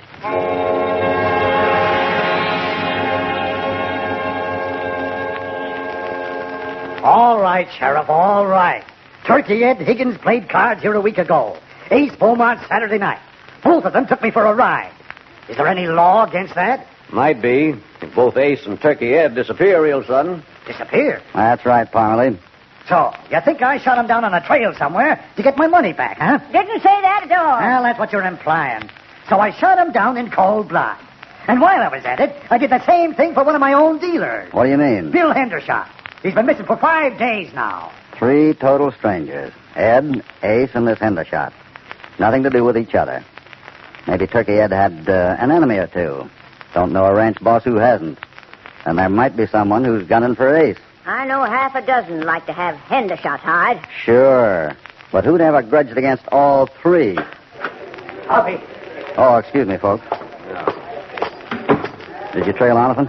Yeah, he just saddled up. I followed him out of town to Shadow Canyon Trail. Now, what do you reckon he's starting up into the mountains this time of night? That's what we're going to find out, California. Let's get going.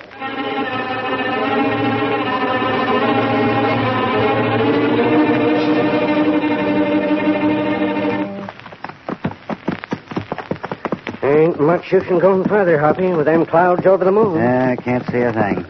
We might catch up with him, but he's too fast for us. Hold it. Something's up? Yeah, I'm not too far off. Let's go up a little farther. I ain't exactly comfortable riding this trail like a sitting duck. If that moon comes out again, You're right. We'll have to wait for daybreak. Uh-oh. Pack mule up ahead. Must be Pike Peters. Pike! Pike! Who is it? It's me, Hopalong Cassidy.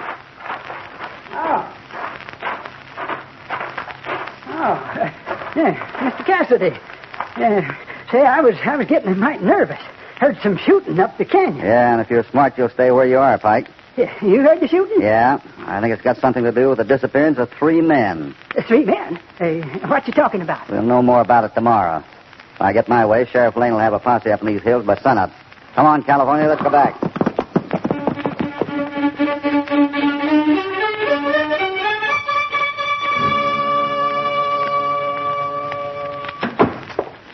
Cassidy, where in tarnation did you go? Rode a ways up Shadow Canyon. How far? Far enough to convince me our 3 boys aren't off on a spree. I guess we're all convinced, Hoppy. We'll have a posse together by 6 tomorrow morning.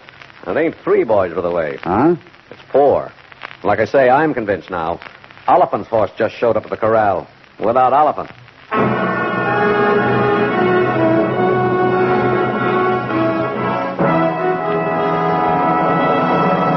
Before we continue with this exciting story, here is a word from your announcer.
Back to Hopalong Cassidy and the Empty Saddle.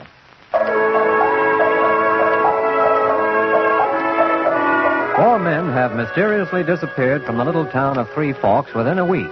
And with the last one, Tom Oliphant, the sheriff's own deputy, Sheriff Lane is convinced it's a job for a posse. Meanwhile, Ellie Summers sits alone in her house at the edge of town, waiting for Hoppy to drop by for the hardware he ordered a few hours ago at the store. It's late at night when... Mr. Cassidy. Well, it's about time you got here, Mr. Cassidy. I've been... Oh. Howdy, Miss Ellie. Pike, what are you doing here? Well, I run on to Mr. Cassidy in Shadow Canyon and figured there's something you and me ought to talk over. Mind if I come in? Oh, no, of course not. I've been waiting for Mr. Cassidy to drop by. Been playing cards, I see. Solitaire. Solitaire's no game for a nice young gal like you to be playing, Miss Ellie. What is it, Pike? Mr. Cassidy says there's a posse forming tomorrow going to strike up into the hills. A posse? Yeah. Is something wrong? Well, yes and no. There seems to have been some mysterious disappearances. What do you mean, Pike? Turkey Ed Higgins and Bill Hendershot and Tom Oliphant. They all disappeared. And one other, Ace Beaumont. Ace? Yeah. Posse's going hunting for him at sunup. Disappeared? Yeah. I don't understand. If you give it a good think, you will. Higgins, Hendershot, Oliphant, and Ace. It's strange, ain't it? The 4 men who grub-staked you. They each have a share in any gold you find. I knowed you'd figure it out, Miss Ellie. Get out of here, Pike. Did you hear what I... Oh, easy now, Miss Ellie. Yeah. With this here gun in my hand, I might take a notion to make you disappear, too. Sit down now and be comfortable. Sit down. What are you going to do, Pike? Take a look at this, Miss Ellie. That's just a sample there. She'll run 500 to the ton, according to the assay office. 100,000 in the strike I made. Maybe 2. Maybe 1 million. What did you do to those men? 40 years now I've been hunting. 40 years of bacon and beans and soda biscuit. 40 years of dry camps, tramping those mountains, miles, dry miles, with my tongue like leather and my mouth swole up so I couldn't swallow her. Well, I found her. After 40 years of looking, and I don't aim to share alike with... What did you do with them? Well, I sent each of them a note. One by one, told them I'd made the strike and keep it a secret. Told them to ride up Shadow Canyon and meet me. I was waiting for him, all right, with my old single-shot Sharps rifle. You mean Ace? Ace? Yeah, that's where I made my mistake. Then Jaybird flew down and spiled my aim. Knocked him off on his horse, but the varmint crawled up on a ridge and holed up. He's up there now, wounded. Yeah, that's why I dropped in tonight. You're going to help me get him down. Figured with me down below holding a gun in your back, Ace Beaumont will be real reasonable. And if I won't go with you? You're coming all right. And now? You're not being very smart, Pike. Mr. Cassidy will see an unfinished solitaire game on the table. All right. Put the cards away. Now hurry up about it. I don't want to keep Ace away.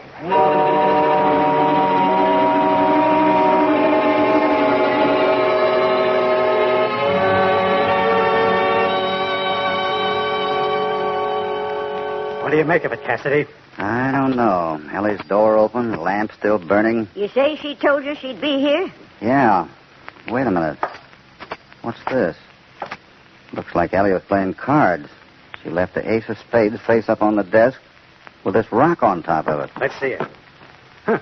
Gold? High-grade ore. Why, looks like the sample Turkey Ed showed me just before he disappeared. He showed you a sample like this one? Yeah, he got 'em every once in a while. He was grubstaking old Pike Peters. Funny. So was Bill Hendershot. That's it. I'll bet Ace Beaumont was in on it, too. What do you reckon? It's the one thing that links those 3 men. They all had a stake in Pike Peters. That's what happened to Ellie. That's why she left the ore sample on top of the ace. Ace Beaumont. Peters got it up in the hill somewhere. But where? An army couldn't find crazy old Pike Peters in them mountains if he wanted to hide. Well, he must have had his samples tested. Go get the sheriff. Tell him California and I'll meet him at the assay office.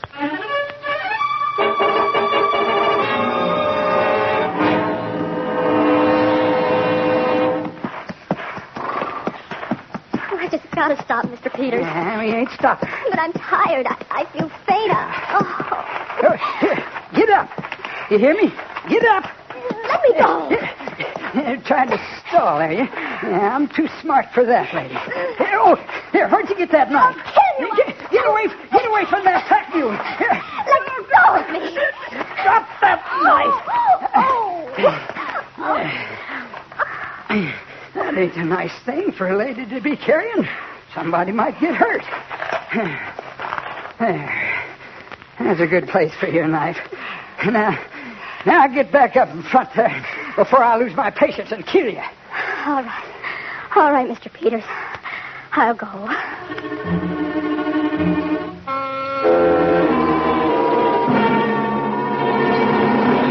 It's no use, Sheriff. I just grilled Crawford at the assay office. He doesn't know where the mine is. Well, we're licked before we start. Ain't got the chance of a snowball in Hades of finding Pike Peters in them hills. California and I'll start out now. You can follow with the posse at sunup. And, Sheriff. Yeah? I'll drop by your office for a high-powered rifle. Looks like I might need it.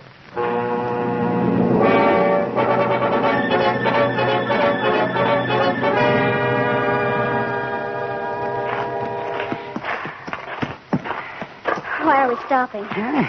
It's getting light now. I thought you might want to see the sun come up, Miss Ellie. And in a minute or two, you'll be able to look down the valley of the arc, them granite cliffs next to the trail. What about them? I'm going to give them a new name. I got my own special name for every spot in these hills here now. And can't decide, though, whether to call them Higgins Cliffs or maybe Hendershot's Cliffs. Toss-up, you know. Both of them's buried at the bottom. Oliphant, too, but I'm saving his name for later. How much longer is this to go on? Are you getting tired? Yes. Want to see Ace? Oh, please, Pike, for heaven's sake. Okay. Here, whoa. Here. Stay right where you are there now. Now, don't move. I've got my 44 right on your back. Ace! Ace, Beaumont! Where is he? Right below us. The cave in the rocks. He hears me all right. Ace, Beaumont! Ace, I've got your gal here. Gonna blow her to kingdom coming if you don't come out of there. He isn't there. No, he can't move with that leg. He was there when I left him. You call. Go ahead. Ace! Ace, it's me. I'm coming out, Ellie. No, stay where you are, Ace. I wanted to warn you, dear. I wanted to... Shut up now. Here. Come out of there, Ace. I can't move. Throw your gun out. You hear me? Throw it out, all right? There it goes. All right, Ellie. Go on down there. Ace, where are you? Wait, not too fast now. Oh, Ace, darling. Ellie, you shouldn't have come. I didn't give her no choice. Shut up, Peters. Oh, sure. Sure, I'll shut up. You got a right to your last minutes together. You're crazy, Pike. You don't know what you're doing. I don't know what I'm doing, huh? Listen, Pike. Listen, you'll never get away with it. They'll comb these mountains till they find you. That's so? Well, I ain't worrying none. First place, they couldn't find me if they was hunting. Second place, they ain't hunting, because all of us who knowed about our little grub stake agreement is either over there at the foot of the cliff or right here. Pike, listen to me. I've always tried to be fair with you. More than that sometimes. Just do one thing, Pike. Give us a little time, please. A few minutes. Maybe an hour. Now, Miss Ellie, that'd be pretty stupid, wouldn't it? Sun's almost up now. Posse's starting out from Three Forks. Don't think you'd stall me that long, did you? Wait a minute, Pike. Don't do it. Pike!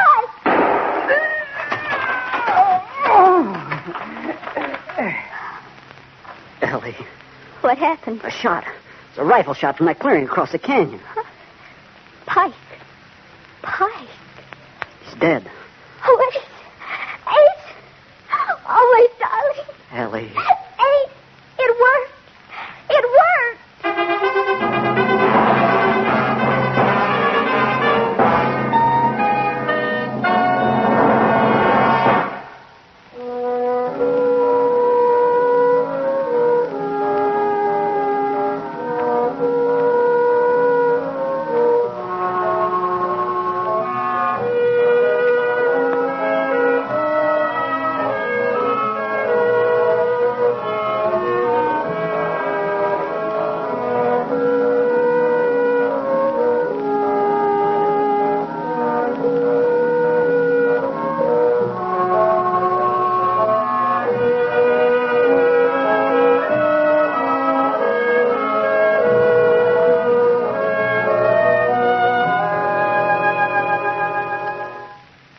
Now back to Hopalong Cassidy and the Empty Saddle.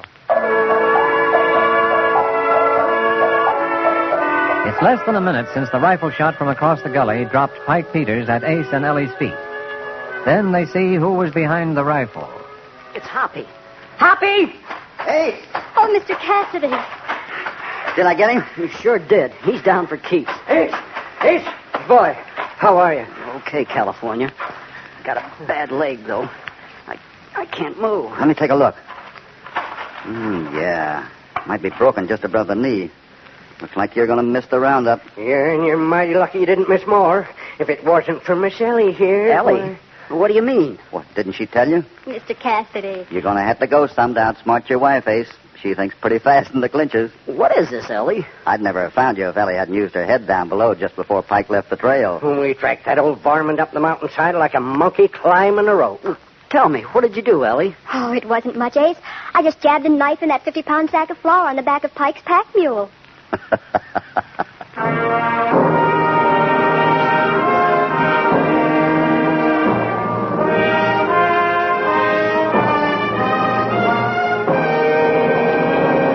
Goodbye from Hoppy in California until next time they ride out from the Bar 20 for more adventure and excitement. Hopalong Cassidy is transcribed and produced in the West by Walter White, Jr. The Empty Saddle was written by Harold Swanton. All stories are based upon the characters created by Clarence E. Mulford. This is a Commodore production.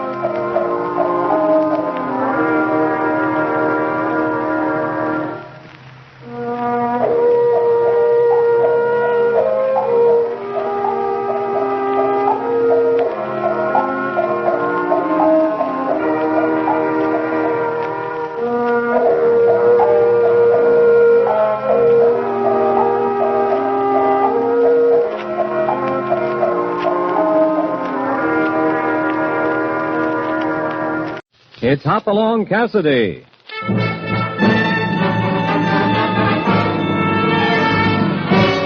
With action and suspense, out of the Old West comes the most famous hero of them all, Hopalong Cassidy, starring William Boyd.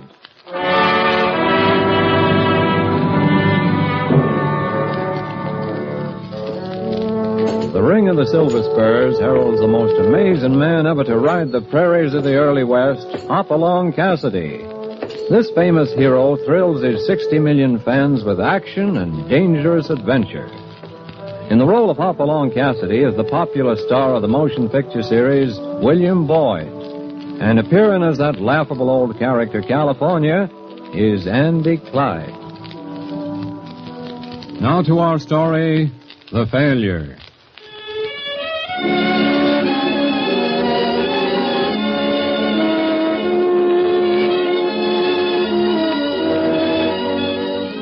No question about it, Branch Patterson was a spellbinder. A quiet, crafty man for 3 years out of every 4.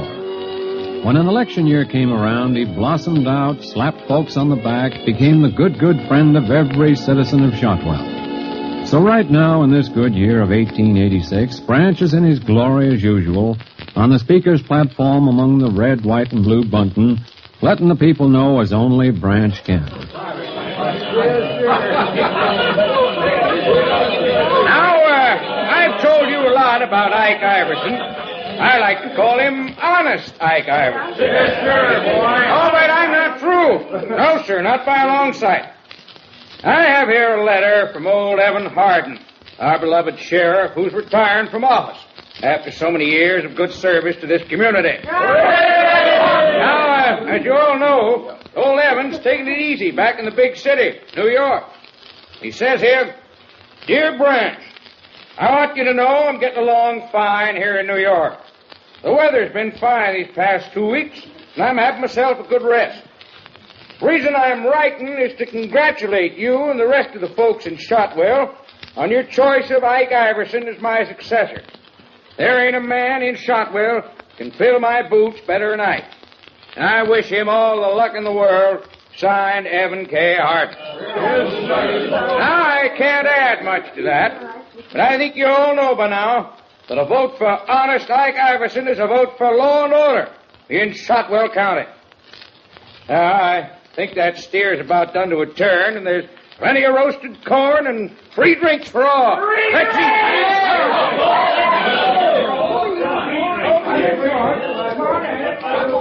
Dad, he puts on a nice show. He sure does, Hoppy. Once every 4 years. I wonder now if it was worth the ride. I'm an awful long ways from the Bar 20. Yeah. By the way, where's California? Oh, I left him behind to run things for me. This election's kind of a personal thing with me anyway. And Sure. But what can we do? That's a good question. Oh, Don't mean to butt in. I just saw you sitting here, and I figured there must be three of us around to see through that four-flusher. yeah, and we won't count much in an election. Oh, I'm Hopalong Cassidy, and this is Janie Malloy. How do you do? Janie runs the newspaper here in Shotwell. My name's Ted. I have a ranch over Dakota way on the Little Missouri. Or I had one. What do you mean? I just sold it. I guess I'm a failure at ranching, too. Oh, now, wait a minute. Don't get me wrong. I'm not giving up. 28, you know. Got a few good years left in me. Well, I should think so. I thought I'd drop by here before I take the train back east. Get a look at Western politics in action. I'm a little disappointed. You mean it's different back there? No, it's the same. Give people a good time, a free barbecue, promise them the moon, and get yourself elected. Say, who's running against Honest Ike? Well... It just might be a very fine, upstanding young man named Bill Dixon, who also happens to be Janie's fiancé. He's luckier in love than he is in politics. Thank you, sir. Well, what are you going to do, sit around and let this barbecuer run off with the election? Branch Patterson owns this town from one end of Main Street to the other. Then it should be a delightful battle. Delightful. Huh? I've already decided to let my trip east wait for a while. Mr. Patterson comes first. We must defeat him. Good. You just tell us how, Ted. And, You tell me this. How did Patterson get along with Mr. Hardin, the former sheriff? Not at all. Hardin was the only man in town he couldn't control. What about the letter, Ted? Sound right to you? Yeah. There's a chink in Mr. Patterson's armor, I'm afraid. According to the letter, Mr. Hardin is comfortably retired in New York, delighted with the weather there. Well, according to a friend who just wrote to me, it's been raining cats and dogs there for a solid month. Uh-huh. Which means, of course, that Mr. Hardin isn't in New York or any place near it. And if he isn't there, where is he?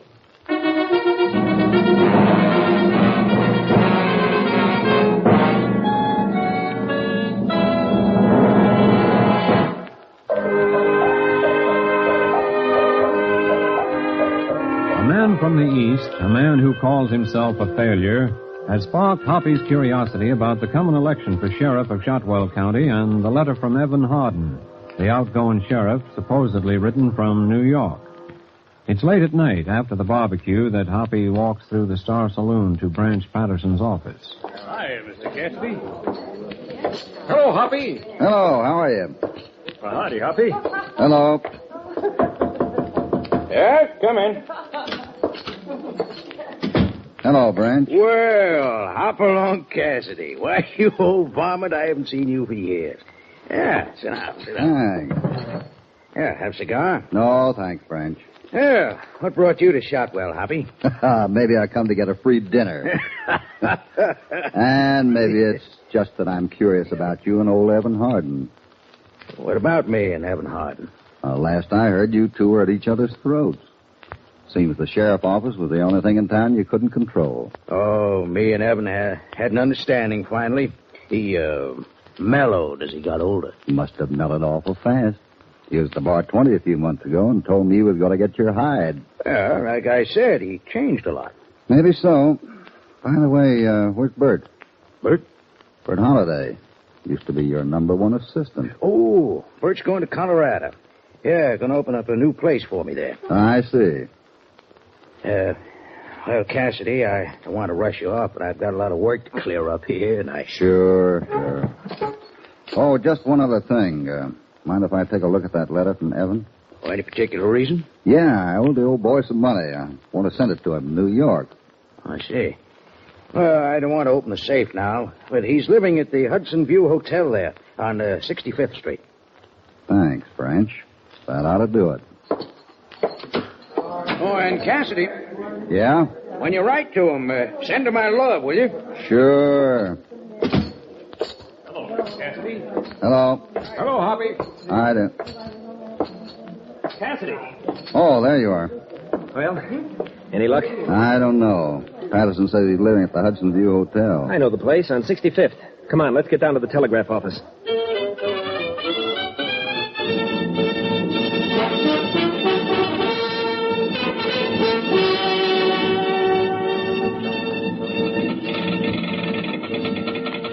And this message going to New York? Yeah. Here, I'll read it to you. Mr. Joseph Alderwood, 684 Park Avenue, New York City. Urgent you wire description of man residing Hudson View Hotel under name of Evan K. Harden. Hire Pinkerton operative if necessary. Oh, here's my name. I'm staying here at the Golden.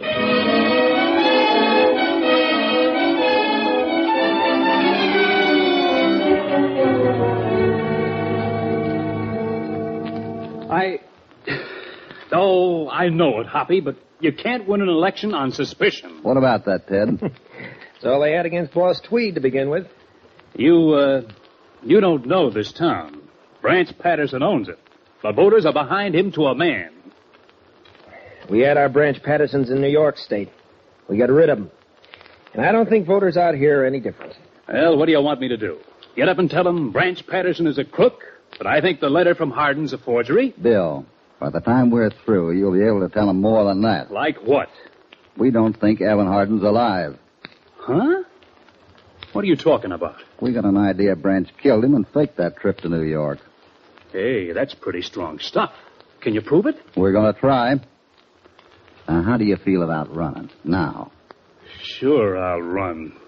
You give me the ammunition. Okay, it might take some digging, but we'll get it.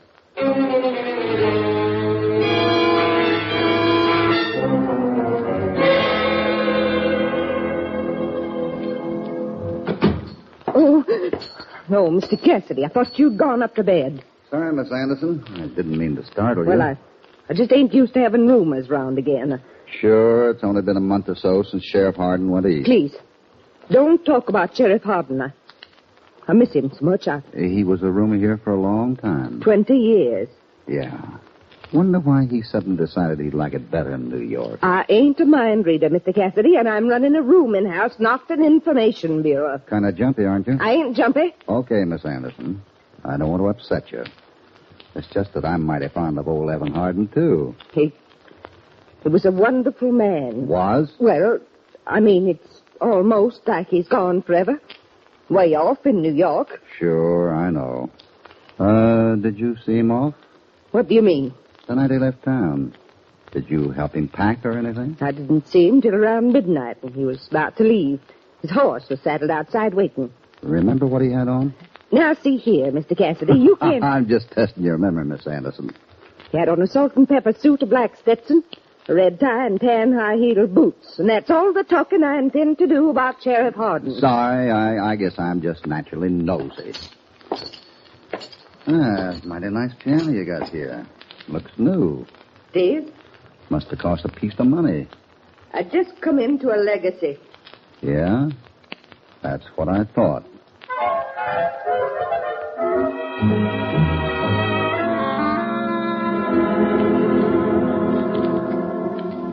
Here? I'm sorry, Mr. Cassidy, I didn't get the question. I just asked if you knew Evan Hardin. Sheriff Hardin? Sure, I knew Evan. I still know him, I reckon. That is, if I ever see him again. Were you on duty here at the station the night he took the train east? Yeah, I took number 68. I remember old Evan rolling up in that buckboard of his, come up and shook my hand. And there was tears in his eyes. Hated to leave Shotwell after 20 years. Yeah, I guess he did. Do you remember what he was wearing? Sure. His salt and pepper suit, black Stetson, red tie, and tan high-heeled boots. His city-going clothes, I reckon. Did it strike you as strange, Evan pulling out for the East after all these years? Not strange. Sensible. Just what I'm going to do next week. Oh? Going to leave this burg and head east myself. Time I started taking life easy. You must have saved your money. Yeah, that's right. I saved my money.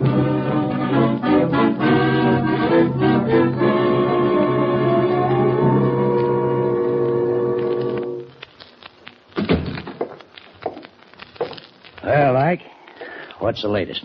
We've tailed Cassidy day and night for a week now. He's been asking questions all over town. Look, Branch, I'm getting uneasy about this. Shut up. I told you I had it fixed, and it's going to stay fixed. Someone's going to spill. Forget it. They won't talk because they know what'll happen if they do. I hope you are right. Yeah. Have a cigar, Ike. Yeah. Light? That's better. Now, you're my boy, Ike.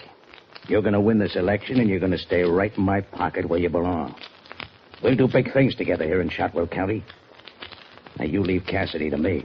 Run out and slap a few more backs. After all, you're the town hero, aren't you? The people's choice.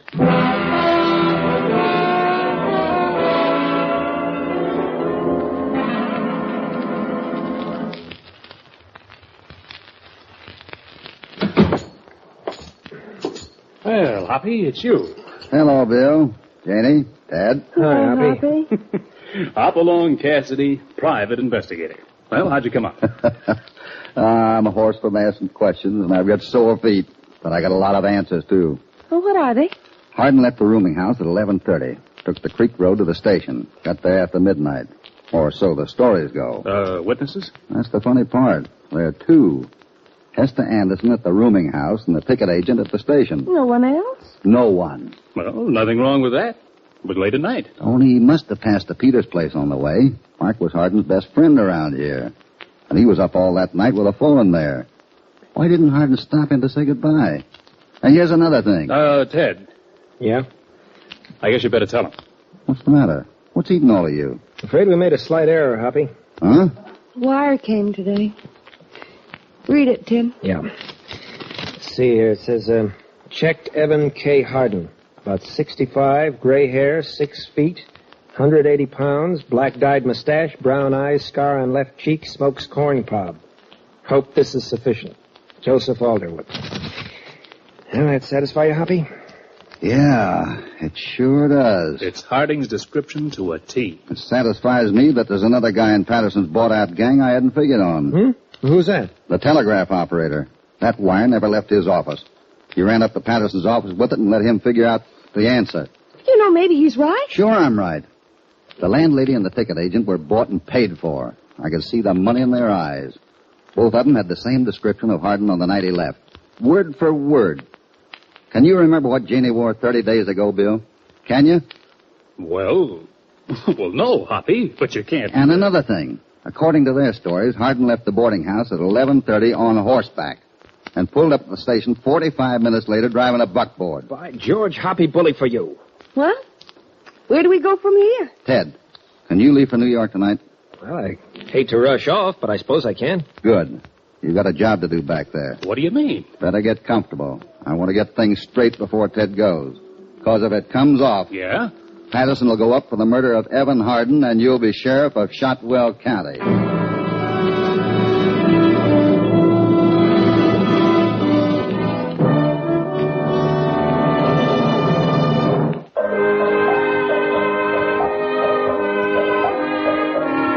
It's late at night, and eastbound number 68 is puffing up the grade a few miles out of Shotwell toward a pair of riders waiting in the shadows near the track.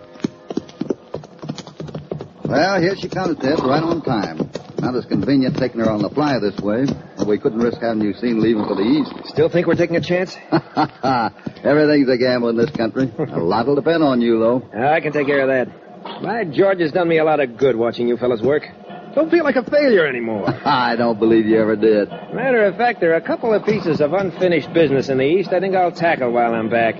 Give it the old Cassidy treatment, huh? You forget about Cassidy. Grab that rail. Here you go now. Got it. Hey, remember to ship my baggage? Coming up by fast freight. So long, Mr. So long, Hoppy. Say, what was that fella's last name?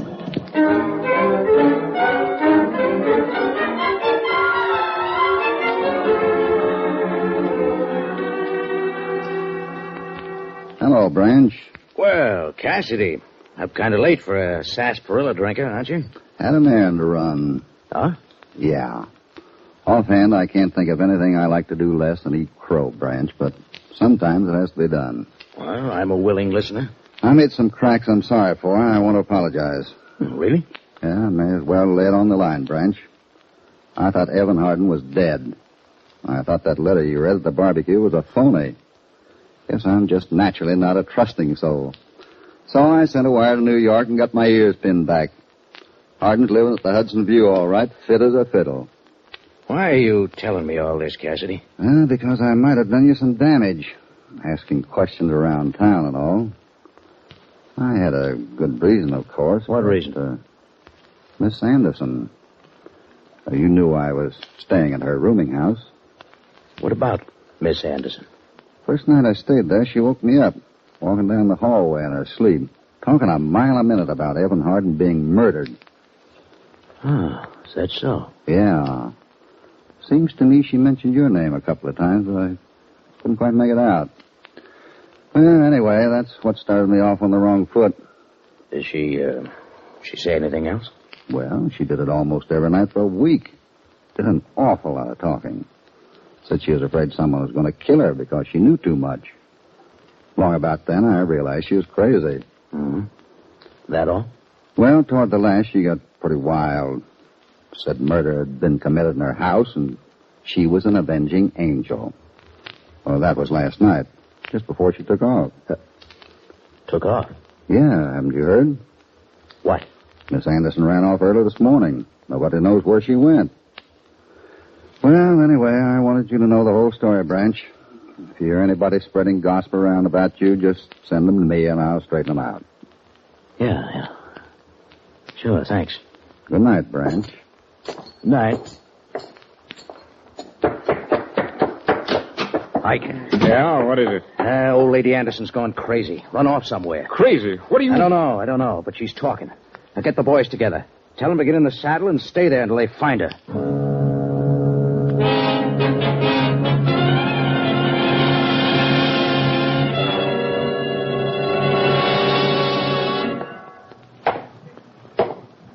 Confound it, Ike. Quit pacing the floor. Shut up, Branch. Oh, getting smart, huh? Getting too big for your britches. I've had a belly full of you and your crazy schemes. Don't worry, Ike. They won't talk. They're afraid of me. Big, bad Branch Patterson. I got the Indian sign on it. That won't do you no good, Branch. Nah, nothing's going to do us any good now. Shut up, you hear me? Knock off Hardin, bribe yourself a set of witnesses, and grab the sheriff's office. Just like that. Don't look so easy now, does it? With that dame running around the hills for a week now, off her nuts, screaming that we killed him. Okay, Ike. Put the gun down, Branch. You wouldn't plug me in the back room of your own saloon, would you? No, that wouldn't be smart.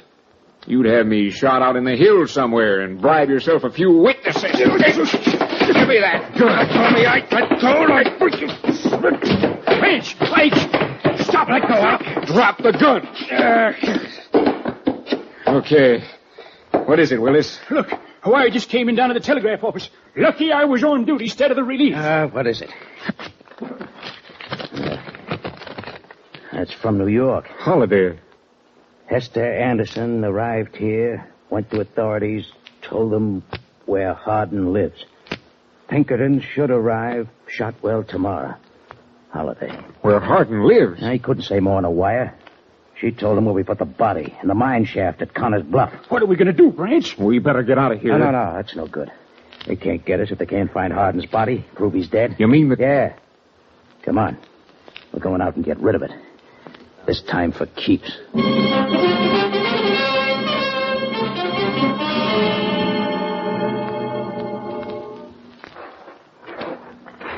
Hold the light up. That's it. I think it's farther on. You were too scared that night to remember. Here's the place. I remember that quartz vein on the wall. Hurry, we haven't much time. Come on, Ike. How deep is it? Never mind that. Just move rocks. Hold that light up, Willis. I'm doing the best I can. Hey, wait a minute. Listen. That noise. Somebody's over there. Get the light, Willie. No, you don't. Stay right where you are. Cassidy. Keep your hands up, Brett. You ought to know better than that, Branch. Okay, Cassidy. How'd you get here? We've been tailing you all week, waiting for you to get our telegram. Your telegram? Yeah, a friend of ours in New York sent it and signed Holiday's name. He's in custody, by the way.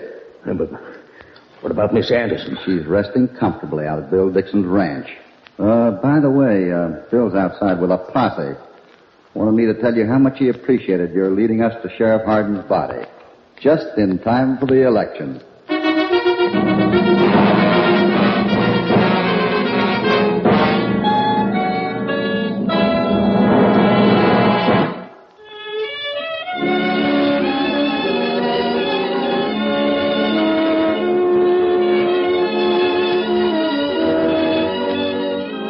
It's election night in Shotwell, and the citizens are gathered on the rodeo grounds for a torchlight celebration. Look at Bill up there on the stand, Hoppy. I'm so proud I could split. He's going to make a good sheriff, Janie. Wouldn't be surprised if there were some pretty drastic changes around here. What with you and your weekly editorials and Bill in charge of the law. It was a long chance, a lot of guesswork, but we won. Yeah, thanks to Ted. That wire from New York couldn't have come at a better time. Quiet, everyone. Uh-oh, here we go. Quiet, everyone. Quiet.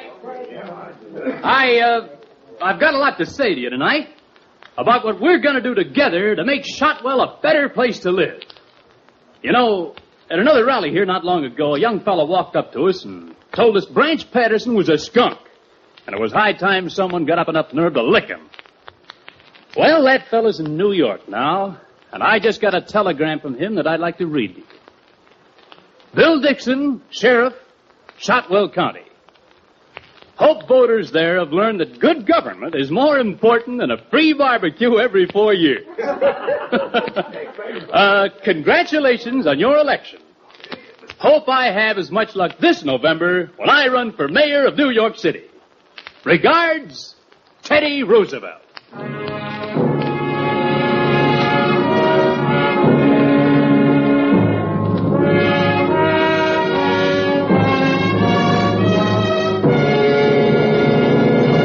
We hope you'll be with us next time when Hopalong Cassidy will again ride out from the Bar 20 for another dangerous and exciting adventure of the Old West. Hopalong Cassidy, starring William Boyd, is transcribed and produced in the West by Walter White, Jr. The Failure was written by Harold Swanton. All stories are based upon the characters created by Clarence E. Mulford. This is a Commodore production.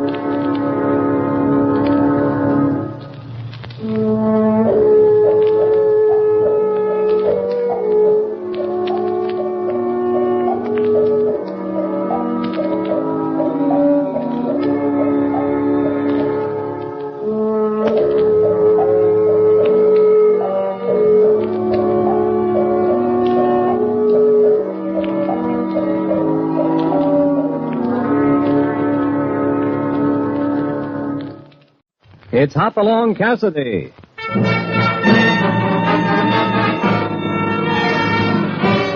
With action and suspense, out of the Old West comes the most famous hero of them all, Hopalong Cassidy, starring William Boyd.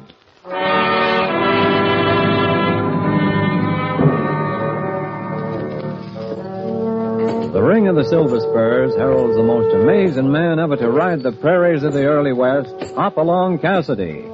This famous hero thrills his 60 million fans with action and dangerous adventure. In the role of Hopalong Cassidy is the popular star of the motion picture series, William Boyd. And appearing as that laughable old character, California, is Andy Clyde. Now to our story, The Bandits of Ridge Creek.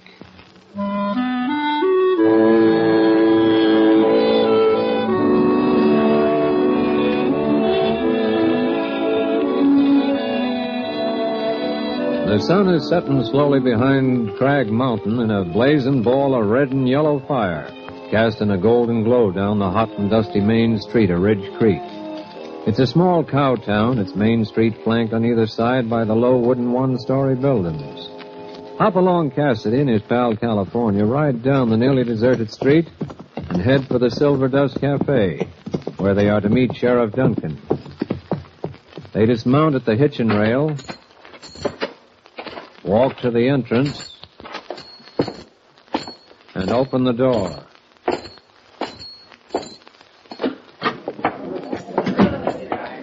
He can hardly see his hand in front of his face. Now, look good, California. They said we'd find the sheriff in here. I sure don't see him, Hoppy. But do you see what I see? Yeah, sure do. Looks like trouble over at the dance floor. If you lay a hand on me, Ace Britt, I'll kill you. Why, you sniveling jailbird. Why, that boy ain't no match for that feller. And I ain't leaving town, either. Not till I clear my pa's name and get our ranch back. I bought that ranch legal. And if you step a foot on it, you'll be heading for Boot Hill. Seems like I remember something about this deal, California. You was the only one who found that bank money in our barn. Funny you knew where to find it. Why, you yellow-livered crook. I'll teach you to talk that way to Ace Britt. Now, wait, Ace, don't kick the boy. Oh, maybe you want some of the same, Chip. Well, he's hurt bad. He'll be worse when I'm through with him. Come on, get up, you jailbird. A man would get up and fight. Sure. Maybe you want me to help you get up. Hoppy, what you gonna do? Get away from that boy. Huh? Who said that? I said it. Don't touch that boy again. Well, a stranger, eh? Come on, son, get up. We're your friends. Why, you mangy cowpoke. Look out, California. I'll take him. You asked for it. Hey, that cowpoke ain't nobody's fool. Just one little old punch. Get the boy and come on. Yeah, sure will. Can you make it, son? Yeah, I'm all right. Well, then, come on. There's better outside, away from that cold cast. All right, boys, we're going out the way we came in. Don't make a mistake of reaching for anything. Well, I'm warning you, stranger. You and that kid will never forget this. If either one of you let the sun set on you in Ridge Creek, you'll be buzzard bait for sure.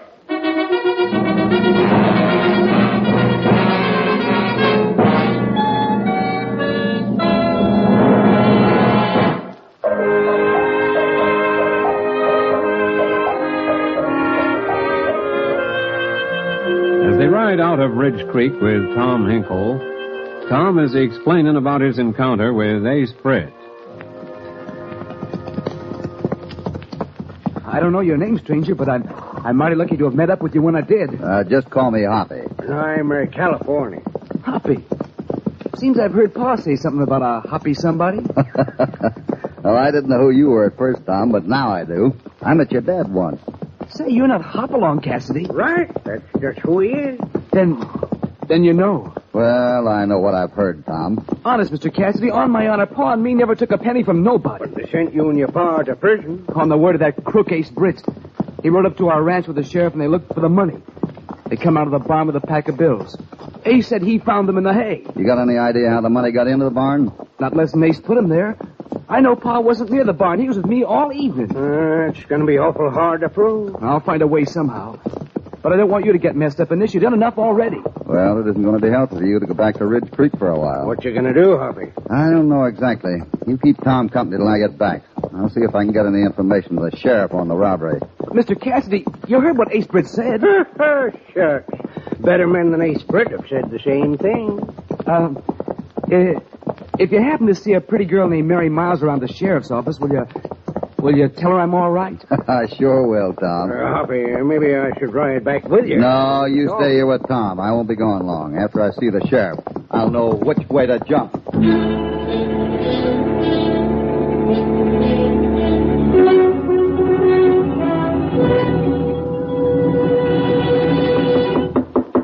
Who is it? It's me, Ace. Chip Miles. Well? I trailed them out over the pass. The three of them was lit out. And you was worrying about trouble. No, Ace, I don't want you rearing up at me, but I got a feeling we're going to hear more from that fellow who flattened you. Now, you look here, Chip. You sounded almost like you was glad he'd done it. Oh, no. Of course I ain't glad, Ace. Well, you hadn't better be. I'm running this show, Chip. Don't you ever forget it. That kid's gonna cause trouble if we don't pin something on him fast. Well, let the kid be, Ace. Seems like he's had trouble enough. Oh, soft, eh? Seems like you ought to be glad to get rid of him. Or maybe you'd want folks saying your daughter Mary is running around with a jailbird. Now, wait a minute, Ace. What you and me do is one thing, but what Mary does ain't no fair of yours. Oh, all right. Don't get riled up. All I want to say is this. It's over a year now since we helped catch the bank robbers. But the money ain't done you a bit of good. Well, them numbers aren't and stuff. Well, I got a plan. But this kid is going to be snooping around and spoiling it unless we get rid of him. Now, wait, Ace. I ain't mixing no killing in this. Oh, don't be a fool. I ain't aiming to murder him. I'm just going to see that he goes back to prison for a spell. You know, Ace, I'll never stop being sorry I got mixed up. It's too late now, Chip. Remember, that deed to your place is still in my name. I know that. Now, here's what we do. Get the boys, and we'll round them up. But that cowpoke who hit me, save him for me. Remember that. You and the boys, you mean? Get out of here and do what you're told. We've waited too long now to deal with them varmints.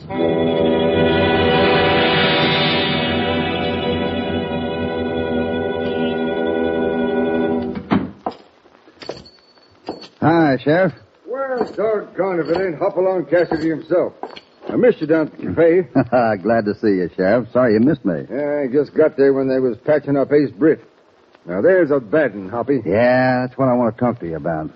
Tell me what you know about this boy, Tom Hinkle, and his dad. Well, Hoppy, there ain't much to tell. About a year ago, the bank was held up and a batch of new money, most $30,000 was took. In the daytime? Well, no, it was dusk, just getting dark, and... Anyone see the holdup? Well, Ace Britt was standing across the street, and he seen Tom Hinkle and his father ride away from the back of the bank. So Ace got you and rode to Hinkle's, and Ace found the money. That is, a very small part of it in Hinkle's barn. Well, yes, but how'd you know? Tom told me. Well, all I could do was bring him in. The jury sent him away. Seemed like a pretty sure thing it was them, what with witnesses and all. You never found any more of the money in the barn? Well, no. They must have hid it good. I'm glad you said that, Sheriff. It bears out my thinking. What do you mean, Hoppy? Just this, Sheriff. Doesn't it strike you funny that all the rest of the money was so well hidden you couldn't find it, but still Ace Britt could walk right in the dark, and find a small part of it? Well, I don't know, Hoppy. Maybe it's worth considering. I'll go and get this Ace right now and get him to do some explaining. No. Wait, Sheriff. I got a better idea. You have, eh? Well, I'll back you to the limit, Hoppy. Oh, I know you will, Sheriff, and I'm counting on you. What are you going to do? Well, right offhand, I don't know. But one thing is sure. Tom Hinkle and his dad are going to be back on their ranch and clear this charge. If it's in my power to do it.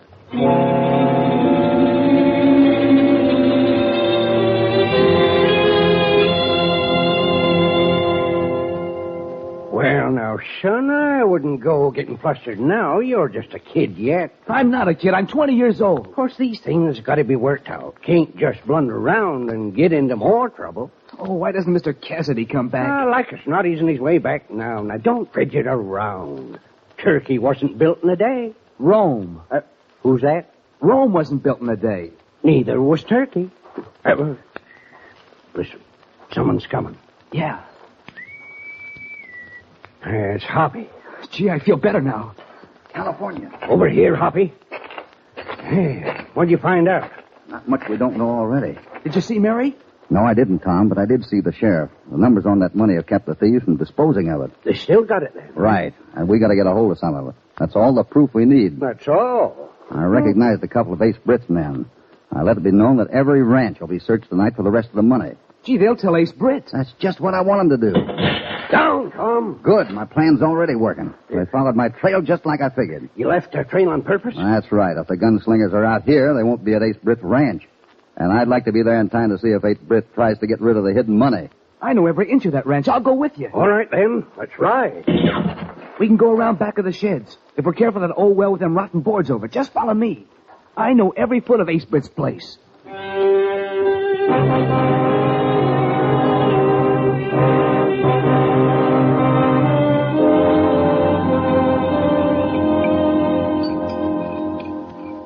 You're just gulping your food, Dad. Well, I've got to hurry, honey. I got to be at Ace's place pronto. You told me you were through with that crook. Well, I am, but I just can't break away in a minute. And after what he did to Tom. Well... Tom nor his pa took a cent of that money, and you know it. Well, knowing it and saying it is different, Mary. Oh, everybody's afraid of that Ace Britt, but I ain't. No. Be careful, honey. Let me work this out my own way, and maybe something good will happen. Well, you're the best dad a girl ever had. Only, well, a girl misses the boy she's in love with. Well...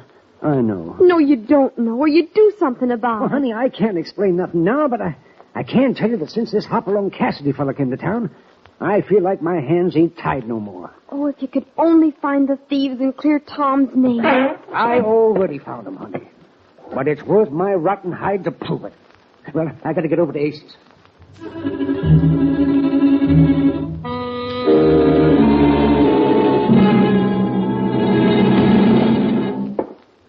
Well, what's wrong with you, Chip? Sick? No, Ace, I ain't sick. Leastwise, not sick with pain. But I'm getting mighty sick of something else. Oh, I see. Well, sit down and spill it. Then I'm going to tell you something. I just ain't going no further, Ace. Scared of this, Cassidy? I ain't scared, but I don't like it. I'm quitting. I don't think you are, Chip. Gun whipping me ain't going to help you none, Ace. My mind's made up. I promised Myriad. Oh, so that's it. She's mooning around for that sneaking coyote Tom Hinkle. I've been crazy going along with you, Ace. Well, you can't quit now, you fool. I'm framing Tom so he'll scent up again. And as for that Cassidy, I got the trap all set for him, too. Trap? Well, sure. He didn't fool me none. telling Jess they was searching the ranches for that money. Why, that hombre's smart. But Ace Britt's just a little smarter. Hey, boss, they're just coming down the goal. Let's get out there quick. The boys are back at the shed waiting for them. Good. I've been waiting for this minute. But remember, no gunplay. Just do like I said. Dump them in the old well. They'll never get out of there alive.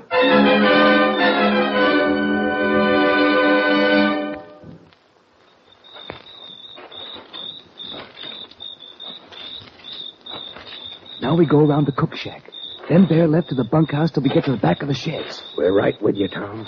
We better stop up here, California, and figure out a way to get closer to the house, where that light is in that window. That's what my pa did his figuring. Let's hope it's where Ace Britt does his banking. Tom, California and I'll go around this way. You take a look around the other side.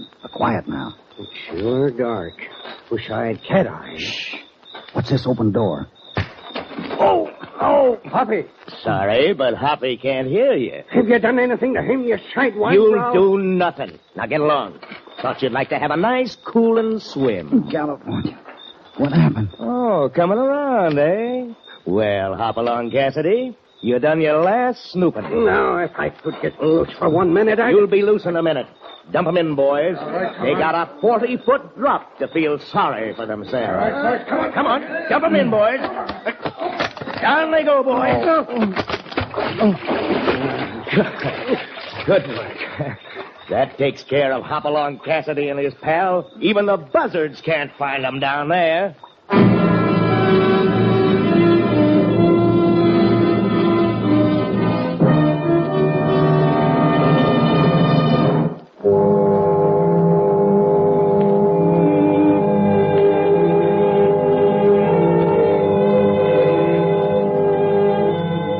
Hoppy and his pal California rescued young Tom Hinkle from a beating at the hand of Ace Britt.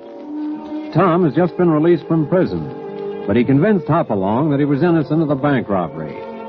So Hoppy and California are determined to help him, first by going to Ace Britt's ranch. But Hopalong and California are ambushed by Britt's boys, slugged and dropped in an old abandoned well. The cold water at the bottom of the deep well has revived them.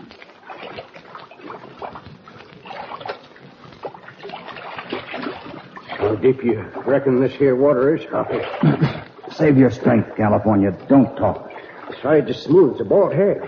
No place to get your nails in. Yeah, it's a good 40 feet to the top. This is one place I always hoped I'd never be.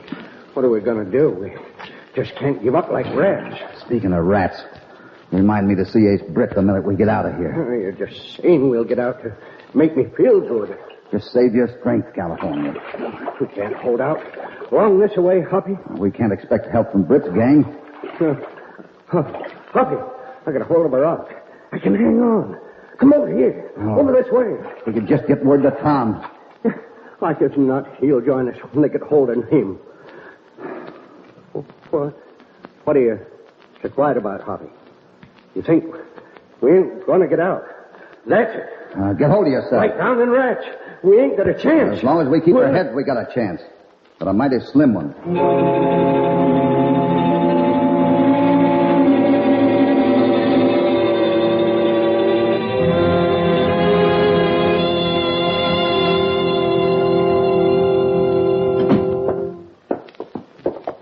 I guess this is the fella you're looking for, Ace. Yeah, Tom Hinkle. Sit down, son. There's something we should talk over. I ain't sitting down. Where's Mr. Cassidy and his pal? Oh, them? Well, I'll tell you. They left sudden-like. Said they didn't believe your story. They didn't do that. They couldn't. Now, look, son. You and me has had a misunderstanding. But this Cassidy fella showed me the right way. There's only one right way. I seen my mistake, and I'm a big enough man to admit it. Of course, with a bad reputation, you wouldn't be happy around here. What do you aim to do, Ace? I'm giving you a pack of money that I got at the bank today. It's all yours.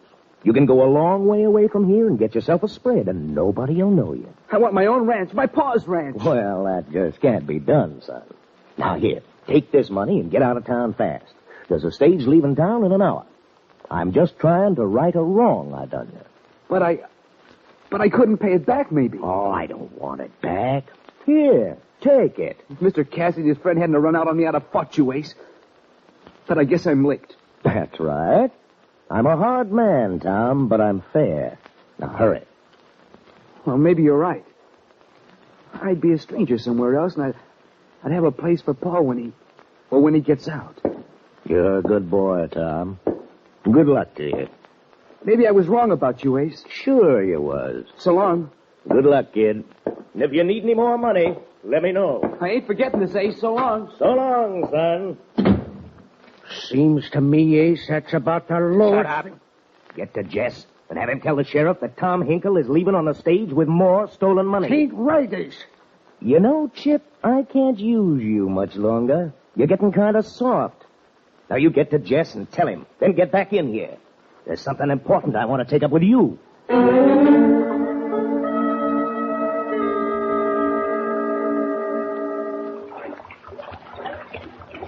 Don't seem like it's no use, Hoppy. I never wanted to go out this way, California. It's like the way I wanted it, though. You and me, just like we've been for years. Together. To the end. Seems like it's been 2 hours since we dropped. My fingers are getting numb. I can't hold on much longer. Are you still alive? California. Hear that? A voice. Can you hear me? We hear you. My hide ain't worth a dime. But I'm doing one good thing before I go. I'm throwing you a rope. You're that Hoppy. A rope. Get up as fast as you can. Ace don't trust me. Here you are. Catch. Got it. Can you make it, California? Yeah, I sure can. I never was so sick of one place in my whole life. Up we go. Come on. Someone's coming. If I don't make it, tell Mary I made them different arrangements I spoke about. Hurry, California. I sure am. Hey, boys, cut it down. Just a couple more feet, and we'll be out of this hole. If they shot down Chip Miles after what he done for us, I'll see he gets a hang noose. If Chip gets away, they'll head for his ranch house. That means we got to get there first.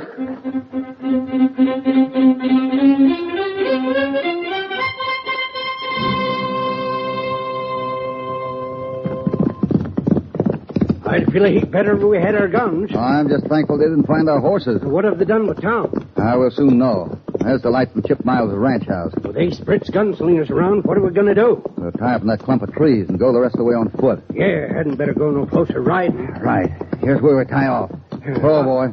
Hoppy, maybe we ought to get the sheriff. Huh? No time now, California. This is one job I'll enjoy doing alone. Why doesn't that doctor get here? Now, don't get upset, Mary. Jess is riding for the doc. But who could have done this to Dad? Well, like I said, must have been that Cassidy fella. I heard words outside the bunkhouse and a couple of shots. I don't believe it. I'm just doing what I can for you. When Dad gets well, we're going far away from here, Ace Britt, and we're never coming back. Well, I done what I could for him. I come over to help. Maybe I should go in and see if I can do anything more. No. Stay out of that room. Don't touch my father. Now, don't go raring around. I said stay out of that room, Ace Britt. Oh, a gun, eh? Looks pretty big for such a little hand. I know how to use it, too. Sit back in that chair. I'm a-going in there and help your pa. You're going in to finish him so he can't tell about your rotten deal. Put up that gun, you little wildcat. No, don't come any nearer. Are you trying to shoot a gun that ain't got a trigger? What? You mean it won't... Oh, my arm, you're breaking it. There. Now you listen to me. Stay away from that room. Get out of my way. If Tom was only here... Tom? He's in jail by this time. He's bad. Clear through, Mary. One side. Stay back. You stay out. Put that gun down. Get out of my way. Stop. Don't go in. Fool. That'll hold you.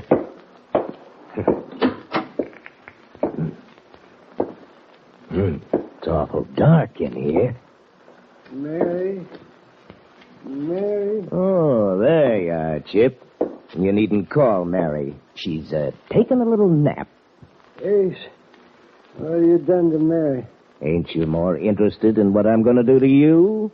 You yellow coyote. Oh, no hard feelings, Chip. Remember, you and me is partners. It's just that I'm kind of tired of that partnership. Now that Cassidy and his pal are taken care of, and Tom is on his way back to the barred windows, I just want to make a clean sweep. And that includes you. You got a one-way ticket to Boot Hill, Chip, and I'm going to punch it for you right now. Ace!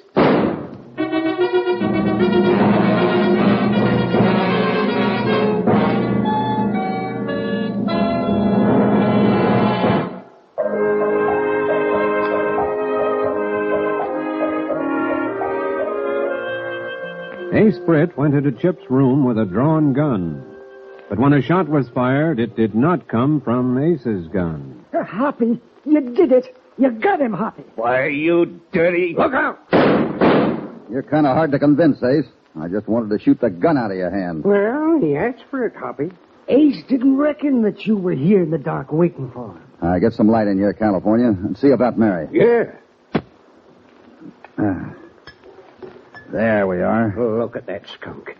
Wish I wasn't so polite. I'd like to kick that Ace Britt in the face. He's not worth it. Oh, I'm so thankful, Hoppy. You saved me. We're the ones who are thankful, Chip. We'd still be down in that well if it weren't for you. Mary's coming too, Hoppy. Now bring her in here. Oh, she's mighty heavy for a young filly. But is she bad hurt? No, Chip, she's all right. You better ride after the sheriff, California. Well, it'll be a short ride. Hey. Why, Sheriff? Well, what's going on here? That's what I want to know. Why are you holding Mary in your arms? Why, you young whippersnapper. Why do you think I'm holding her? It ain't no love match. Ace knocked her down, Tom, and California's playing nursemaid. Looks like Ace is the one who needs nursing. A little late for that, I'm afraid. He came in here to finish me, Sheriff. If it hadn't been for Hoppy... doggone it. Things get so darn confusing. I catch young Tom trying to pass some of the old stolen money. Then I oblige him by driving out here to Mary so he can tell her goodbye. Well, he needn't tell her goodbye now. Don't you understand, Hoppy? Tom had the money on him. Just like Ace said. I keep telling you, Ace gave it to me. Well, how am I going to believe a thing like that? We searched Ace's ranch from top to bottom, and there's not a trace of it. You checked the numbers, Sheriff? Why, of course I did. Look here. See for yourself. Wow, real money. Yeah, what are you smelling it for? Kind of musty, don't you think? Like it's been around water. Hoppy, that's it. That's what? I don't never seem to know what's going on. I think I can tell you where to look for the rest of the stolen money, Sheriff. We sure can tell him, can't we, Hoppy? What in tarnation are Look in a well behind Ace's ranch, Sheriff. The well that Chip risked his life to get us out of. Well, I'll be darned. Say, maybe you're right. Mary's all right now. Everything's all right now, Tom. Don't know why you're so mindful about Tom. He almost smacked me. That was just because you were holding Mary, California. He's in love with her. Oh, love. Now, California, you know what they say. Love makes the world go round. Yeah, go round with a worried expression.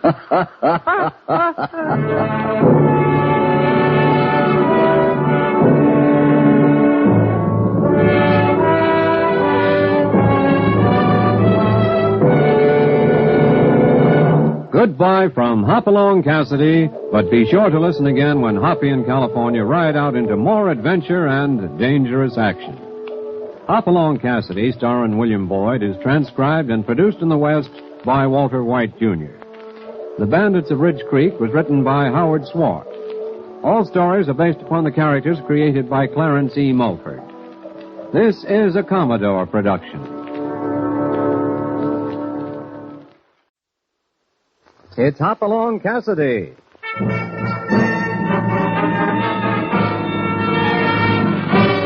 With action and suspense, out of the Old West comes the most famous hero of them all, Hopalong Cassidy, starring William Boyd.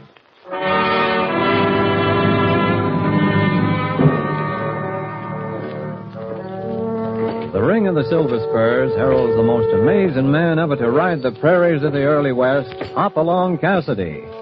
This famous hero thrills his 60 million fans with action and dangerous adventure. In the role of Hopalong Cassidy is the popular star of the motion picture series, William Boyd. And appearing as that laughable old character, California, is Andy Clyde. Now to our story, Killers of Sandy Gulch.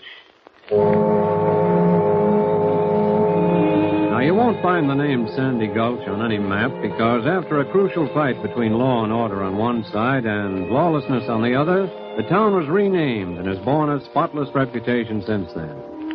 But in the early days, it wasn't easy going for law and order. Decent people were afraid to go out in the evening. The day the trouble really came to a head was one Saturday. The little main street was crowded, for they were holding a trial. The defendant, William Taylor, was accused of killing the genial and honest banker Watson. As the verdict is being handed down, the shirt-sleeved jurors and judge squirm uneasily in their chairs. Will the prisoner stand and face the bench? Don't worry about it. It is my duty as judge of this court to weigh the evidence and facts in this case. It was a plain case of murder.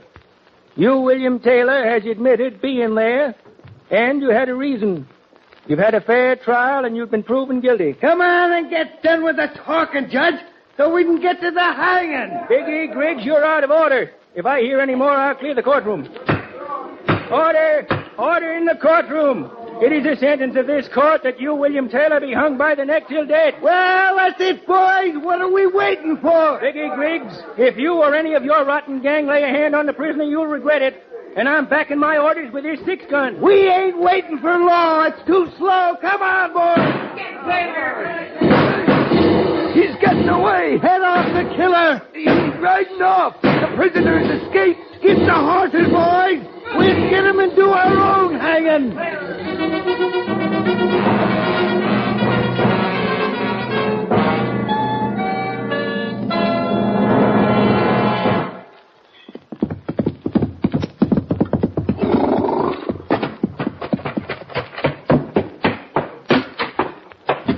Hoppy! Where are you? Hoppy! Put your eyes back in, California. What's wrong? Taylor. He's escaped. The killer's loose. Now, calm down. One thing at a time. I was in the courtroom at Sandy Gulch, and they was going to hang Taylor for the killing of banker Watson. Who's they? Well, what I meant was he's guilty as all get out, and Biggie Griggs. Oh, I thought that name would be mixed up in it. But he was going to lead the posse in the hanging. And, why? Gosh, come to think of it, why, you're right. Biggie ain't the law. Now, suppose you put down the supplies and start at the beginning. Yeah. Well, like I said, Taylor was guilty. He sure looked it, too. Had the look of a killer in his eye. But the important thing is, Taylor did get away. Yeah. Taylor got... why, Hoppy. Hopalong Cassidy. You mean you're glad this Taylor beat the law? No, it's not that, California. But Judge Calhoun's a fair judge. Fair judges have made mistakes. Why, I'll be a banty-legged cowpoke the rest of my life if you ain't backing the hand of this Taylor. Maybe I am. I can't believe it. Not you, Hoppy. Why was Biggie Griggs so anxious to get the hanging over? Why didn't Biggie let the law take its course? Well, why did the sheriff himself tell me that he didn't think Taylor did the killing? Oh, cut it out, Hoppy. Ain't no use to argue with you, or ought to learn that you always got some darn good reason for thinking the way you do. California, you know I'll go the limit of the law to run down killers. But at the same time, if I think a man's getting a raw deal... I know, Hoppy. You'll fight like a bearcat to prove it. So, you're thinking Taylor's innocent? Until a few things are explained to me, yes. Well, we've been riding together a long time now. You ain't never been wrong yet. What do we do now? Wonder who this is. I have to see Mr. Cassidy. Well, Please, I must see him. This minute. Come on in, yes. Howdy, miss. I'm Mr. Cassidy. Hopalong Cassidy. That's right. I'm Mrs. Taylor. Mrs. Taylor?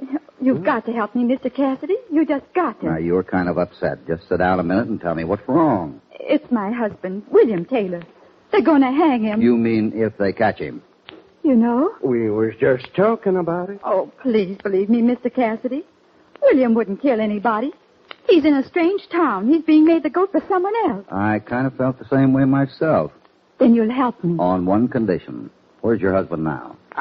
I can't tell. Then I'm afraid I can't help you. But you'll turn him over to the law. Mrs. Taylor, you came to me because you thought I'd help you. Yes, I did. The man down at the bank said you were the only one who could help me now. Then I'll do what I can if you'll trust me. All right, Mr. Cassidy. I'm sorry. Good. Then take me to your husband. If he can convince me he's innocent, I'll do my best to clear him. Very well. From now on, his life is in your hands.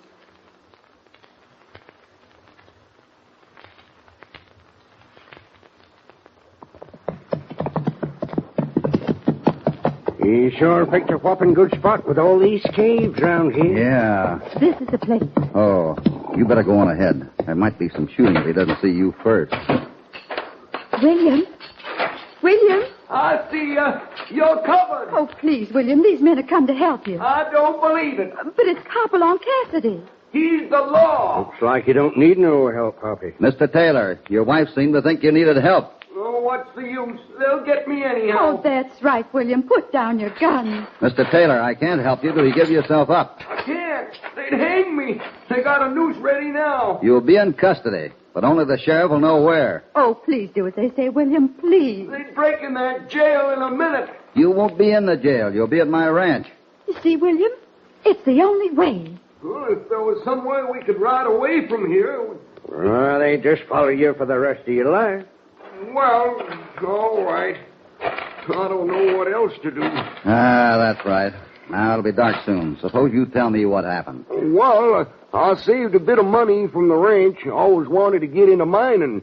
Read an ad in our paper back home in Tennessee saying a half interest in the Diva mine was for sale. Diva mine? Why, that ain't give up nothing but rattlesnakes for 10 years. Quiet, California. So Sarah and me came here. I brought $12,000 along. Where's the money now? Stole.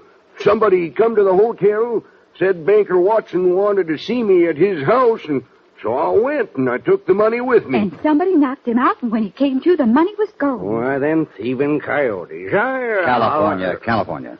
Go on, Mr. Taylor. Well, I was just going in from the street to the banker's house when I heard a window crash out. I didn't know what to do. Just then something hit me. You know the rest. Ah, that sounds honest. Well, let's get back to the bar 20. And I want to ride in and have a little talk with Sheriff Bates.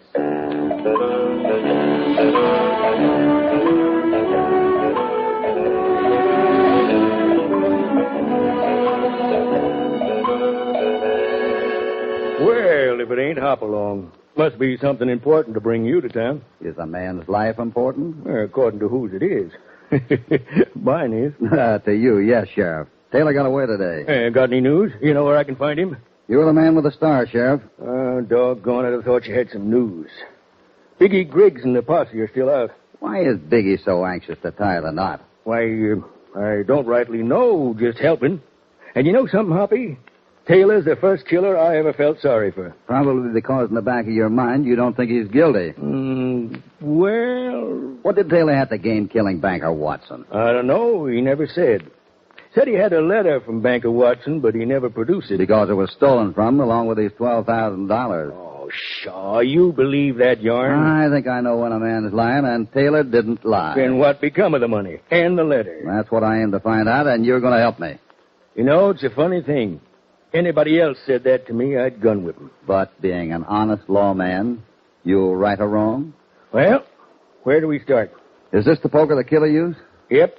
Exhibit B at the trial. I'll leave it where it is. I think it'll help us trap the killer. Now, look, Hoppy. Well, Biggie, any news on the killer? Found fresh prints out near the caves, but no sign of the sidewinder. Well, if it ain't our little boy Blue, Hopalong Cassidy. Something you wanted to take up with me, Biggie? No. Just wondering what snooping you're up to now. Biggie, Hopalong's an old friend of mine. And if you can't keep a civil tongue in your head, vamoose. I seen that old walrus would rise with you, asking questions of the hotel clerk. Yeah, and if he finds out what I think he will, there's going to be another trial. But with a different defendant. What do you mean by that? Did it hit close to home, Biggie? Why, you yellow-livered... Now, boys, now. See, Sheriff? Remember that. Might come in handy sometime. Biggie's weak spot is the point of his chin. I never hated a man in my life like I do you, Hopalong Cassidy. And I'm warning you. The next time we meet, it'll be different. Yeah, you got yourself a tough hombre there, Hopalong. I'm aiming to keep him tough. Like as not, he's headed for his gunslingers. He doesn't worry me, Sheriff. Well, getting back to this killing. We figured Taylor was mad at being took in on that mining deal. So he killed Banker Watson, thinking he was to blame. Why did Biggie Griggs spend the night at the banker's home? Well, like Biggie said, the banker was afraid of this hombre. That was what Biggie says. Well, I'll meet you at Banker Watson's house in a half hour. I ain't got nothing much to do. We can go on right now. No, I got to pick up the California and then talk to a fellow about a hound dog. A hound dog? Just playing a hunt, Sheriff. I'm not sure of anything yet.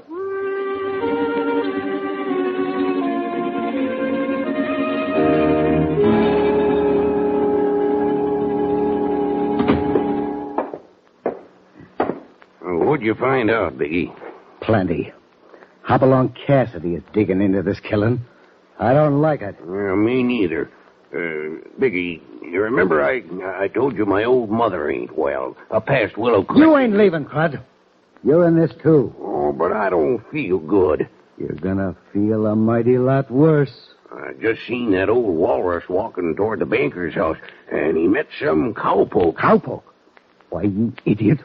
Like as not, it was Cassidy. We gotta move fast if he was going into the banker's house. Well, what do you mean? Don't ask questions. Get my boy to meet me here pronto. That Cassidy's no fool. It's me or him. And I aim to still be around.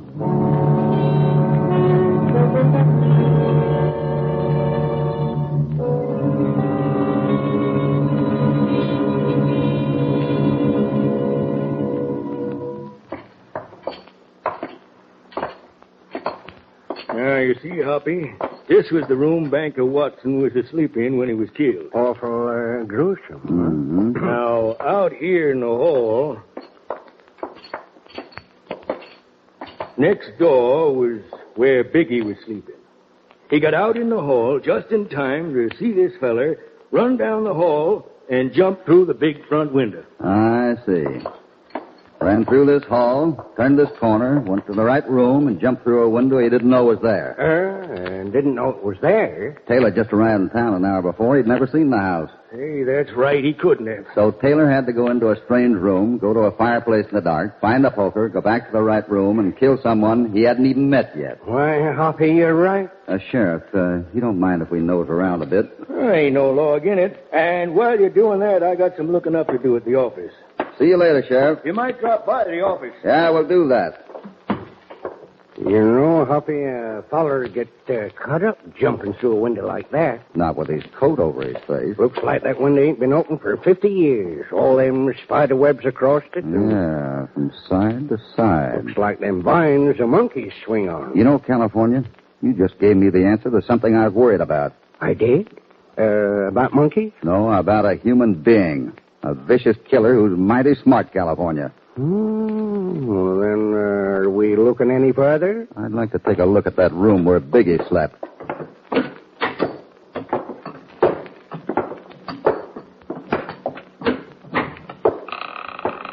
This place is giving me the shivers, Hoppy. I can't see a darn thing. Oh! Hoppy! Good work, boys.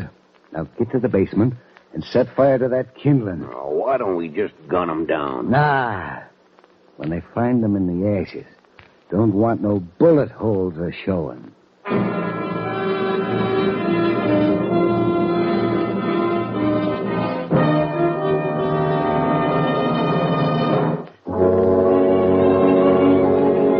man by the name of Taylor was convicted of a killing and sentenced to hang. But when Biggie Griggs and his gunmen started to take him themselves, the prisoner escaped. Hopalong is convinced Taylor is innocent. As he and California are looking over the scene of the killing, they're gun-whipped down. Biggie and his men have started a fire in the basement. The dry timbers eat up the lashing flames as Hoppy and California struggle with their bonds. I'll try. Oh, my hands are tight. Roll over this way. You have to work fast. I can't make it, Hoppy. This dresser or something's in the way, and we'll kick it over. Oh, good boy, California. Roll over near that glass and see if you can hang on to a piece of it. Got it. Quick. Roll over this way. Can you find me? I'm trying, Hoppy.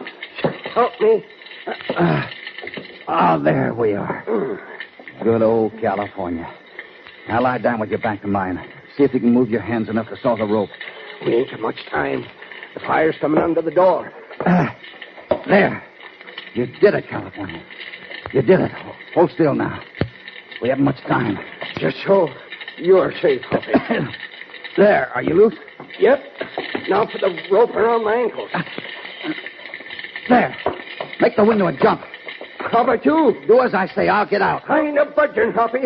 There. Out the window, California. You all right? I'm boiling mad. Whoever rapped me on the head is going to pay. I have an idea who did it. Biggie Griggs. Prove it. Well, darn it, I can't, but I wish I could. What's wrong, Hoppy? I was just thinking. About what? Funny no one comes to the fire. Unless... Unless what? Quick, California. We got riding to do. What's the hurry? It only means one thing. Griggs has got another posse together, and they go out after Taylor. And they're probably headed for the Bar 20. I'm with you, Hoppy. Oh, would I like to unload my 6-gun right into a bunch of them gunslingers? I'm just hitching. I just hope we're not too late to stop in California. All right, Topper, let's go.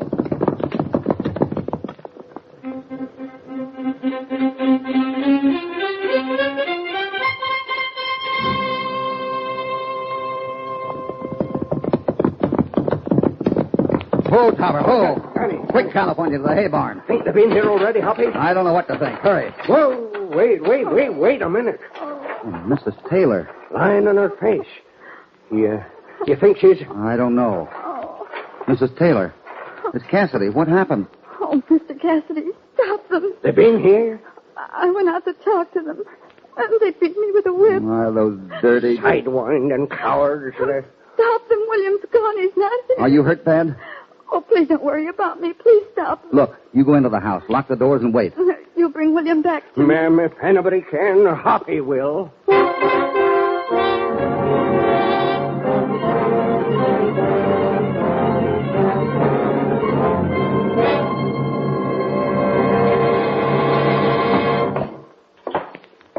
Sheriff Bates. Well, maybe something happened to him, too, Hoppy. He ain't here in his office. Them gunslingers ain't stopping till they turn this town upside down. Oh, it's you, Cassidy. You mighty near got a 45 bullet. The gang got Taylor. They didn't know such thing. We just rode in from there. Taylor's locked in jail. In jail? He can't be. Yep, it's my sworn duty to uphold the law, and I'm a-doing it. But they beat you this time. No such thing. I took the south trail through Mesquite Pass and beat 'em to your place. Went in the hay barn, took 'em out the back, and headed for them cottonwoods. They never did see me. Good, Sheriff. But the jail's not much better. It's rotten. They'll rip it apart. I ain't saying they can't take him. But Boot Hill will have some more recruits before they make it. We have to do something and do it fast. Tempers are rising, the town's full of powder. Waiting for someone to light a fuse. If there was some way to prove Taylor ain't guilty. There is. By proving someone else did the killing. Looks like there ain't going to be no time to do nothing. Only a confession can save Taylor now. You know darn well by this time who done it. Darn right we do. We could get a confession. It's our only chance. Soon as dusk sets in, they'll be moving on to jail. We don't stand a chance unless we can pin the real killer down. And I think I have an idea. It's a long chance, but we got to take it. Here we are, about to have a jail come down around our... Wait a minute, Sheriff. California, I want you to do something that's worth a try. Anything you say, Hoppy? I want you to make the rounds of the cafes and card rooms and let fall here and there that the sheriff is getting a bloodhound from Sam Park. Now, wait. I ain't got to find Tell him. them that the dog will be here at 6 o'clock. A waste of good, valuable time. Do you have any other suggestions? Well, Then go on, California. The sheriff and I'll wait here. And by the way, you might mention that the sheriff is going after the dog. Then you and I'll stay out of sight and hope it works, Sheriff.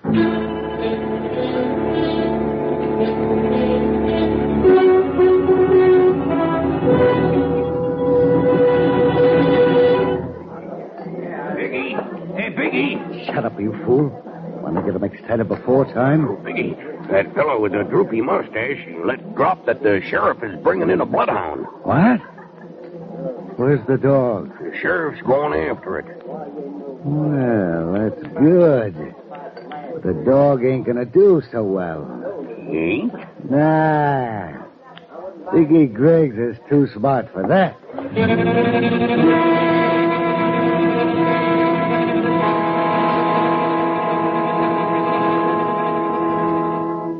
Now, Sheriff, it's a long chance. If it works, we're safe. And if it don't? We're not any worse off. By now, California's had time to stop in a few places and... It's me. Lucky you spoke up. I'm getting trigger happy. Come in, California. Well, like you told me, I dropped in here and there about the dog. Now what happened? We wait. Of all the foolishness, what's going to bring the killer here? Come just behind this door. And the killer's going to come in and give himself up. I hope that's the way it works. We've got about an hour before dusk. Ain't much time. We'll step back in here by the cell and leave the door open a crack. There, just a crack. Cassidy, Quiet, Taylor. this is your doing. I ain't got a chance. I should never have listened to you. Now we're all in the same trap, Taylor. They got to take us first. Sheriff. What, Hoppy? Do one thing for me. What's that? If our plan works, let me out this door first. I'll be right behind you, Hoppy. Don't make a move.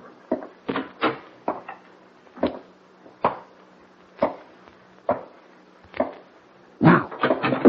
Drop that poker, Greg. Where you sneaking cowboy? Oh, Greg, here's the poker. You do better kill him with a poker, Greg.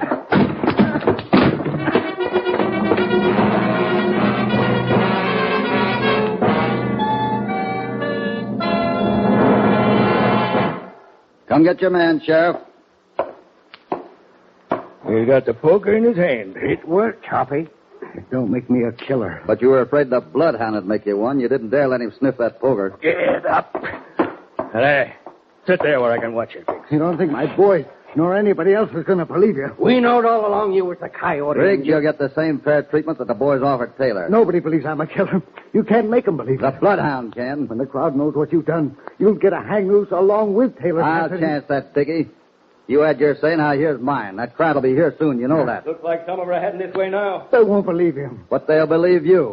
You're going to tell them you killed Banker Watson. There ain't no man living can make me say that. You don't know Hoppy. I'm going to talk fast, Biggie. You had Taylor come here to pay $12,000 for a worn-out mine. Banker Watson didn't go along with you. You sent word to Taylor to come to the banker's home.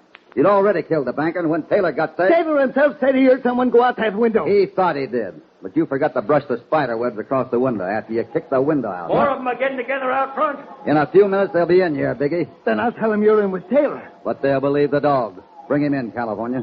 The dog? Yeah, Sam Park's bloodhound. I'll let him have the scent of the poker, then let him loose.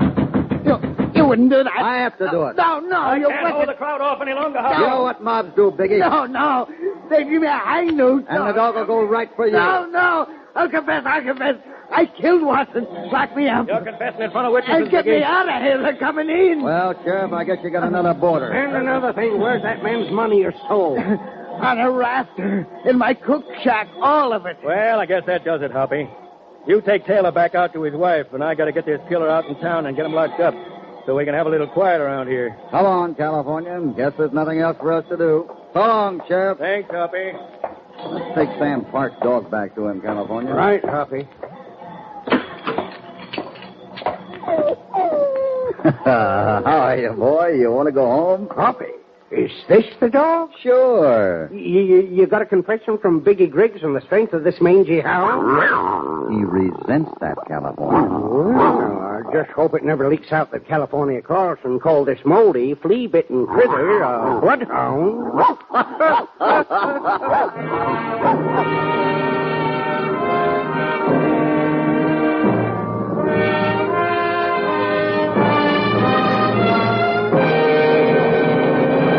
Goodbye from Hopalong Cassidy.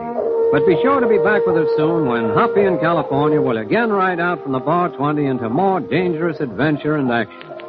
Hopalong Cassidy, starring William Boyd, is transcribed and produced in the West by Walter White, Jr. Killers of Sandy Gulch was written by Howard Swart. All stories are based upon the characters created by Clarence E. Mulford. This is a Commodore production.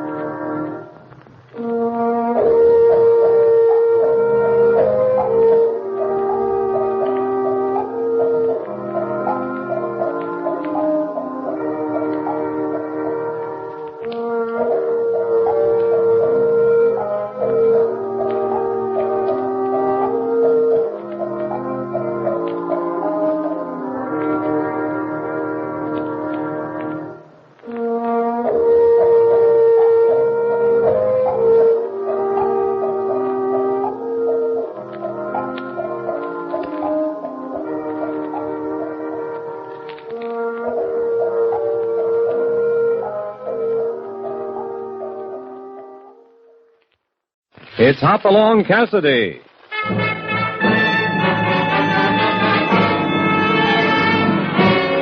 With action and suspense, out of the Old West comes the most famous hero of them all, Hopalong Cassidy, starring William Boyd.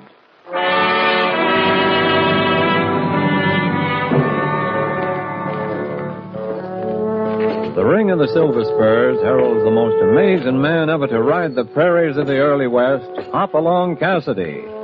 This famous hero thrills his 60 million fans with action and dangerous adventure. In the role of Hopalong Cassidy is the popular star of the motion picture series, William Boyd. And appearing as that laughable old character, California, is Andy Clyde. Now to our story, Coyote's Creed. Riding the range all day, tangling with mesquite and juniper and sagebrush can make a man look forward to hot grub and a good night's sleep.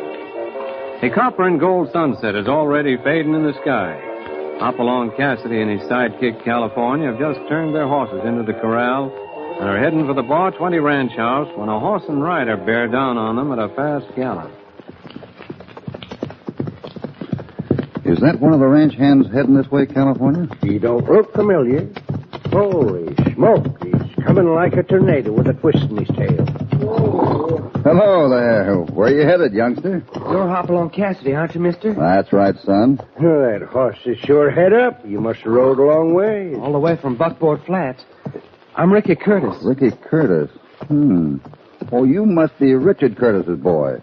Well, that's right. I recollect your pa owned that rich mine up in Buckboard Flats. Got killed in an accident a few years back, didn't he? Yes. My half-sister Ellen sent me to find you, Mr. Cassidy. She said if anybody could help us, it would be you. Well, what's the trouble, Ricky? There's something funny going on that we can't figure out. We're getting pretty desperate. Well, suppose you tell me about it. Well, it happened about 6 weeks ago. The cattle have been stampeded so many times we've had to put on extra hands at the ranch. Several head of cattle have been poisoned, too. Poisoned? How? The water holes. I see. Go on. Now something has come up about the old mining property of Dad's, the Gold Crescent. I'd rather my sister gave you the details. We'll ride back to Buckboard Flats with you, Ricky. Oh, I'm not riding back. Not yet. I'm going on to Elkhorn tonight to see Dad's lawyer. And that is if you'll stake me to a fresh horse. Fair enough. You ride on up to the chuck wagon and get some supper. Fresh horse will be ready for you by the time you are. Oh, I certainly am obliged to you. Your dad helped me out of a pretty bad hole just about the time you were born, son. I'd be a mighty poor sort of man if I missed this chance to repay him. Well, thanks, Mr. Cassidy. Get along, Smokey. Well, California? Yeah, we'll be hitting the trail tomorrow morning, right after breakfast. We'll be hitting the trail tonight, right after supper. Oh, hey, I'm plumb tuckered out. I was figuring on a good snooze, Hoppy. Let me have a look at you, California. Yeah, you do need your beauty sleep pretty bad. Well, I'll go ahead to Buckboard Flats and send you a postcard. If you can wake up long enough to read it. Guess I'll go along to help you write it. You can't spell worth a hoot.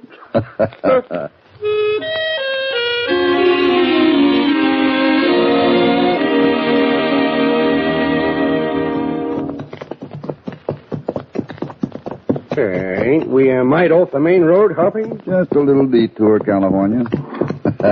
I suppose you wonder where we're going. Tarnation, no. None of it's a secret. It's a side trail. It'll shorten our ride. Oh, sure. I knowed it all the time. Yeah, I'll bet you did, you old rascal. Look, there's a light flashing over there. I don't see nothing, Hoppy. Over there, about where the Curtis mine should be. Some sort of light. No, just moonlight shining on the tin roof. Well, that's funny. I could have sworn it. Oh, that's a familiar sound. Too darn familiar. That's a coyote. Just a minute, California. Oh, Topper. What's the matter, Hoppy? That's a coyote, all right. But I've got a hunch it's a human coyote. And it's coming from the Curtis mine. Where's the Curtis ranch? Over there, to the left. Yeah? Hey, Hoppy, there's a fire over there. That's the ranch house, California. It's on fire. Holy smoke! Smoke is right. Let's go.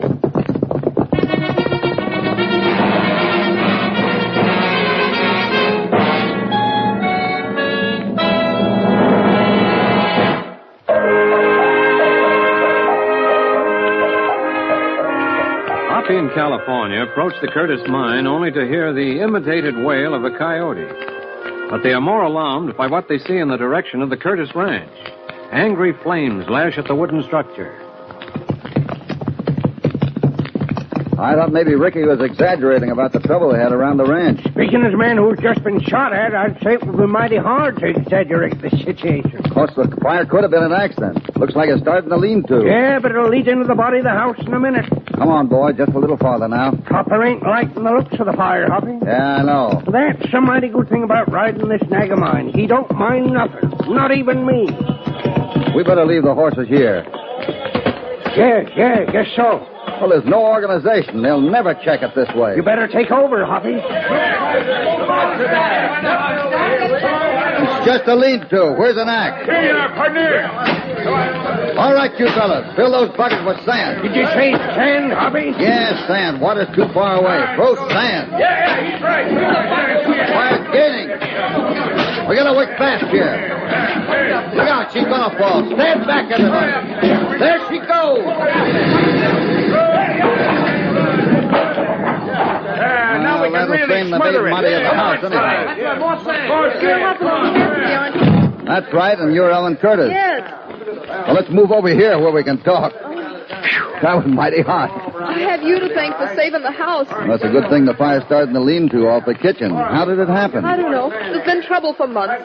Now this. I don't understand it. Then you think it was done on purpose? I don't know how else, but how can we prove it? All the ranch hands were asleep in the bunkhouse. Nobody heard a sound. I heard something, but I couldn't get out in time to see who it was. Oh, this is Dad's old foreman, Mr. Luther, Mr. Cassidy. How do you do, sir?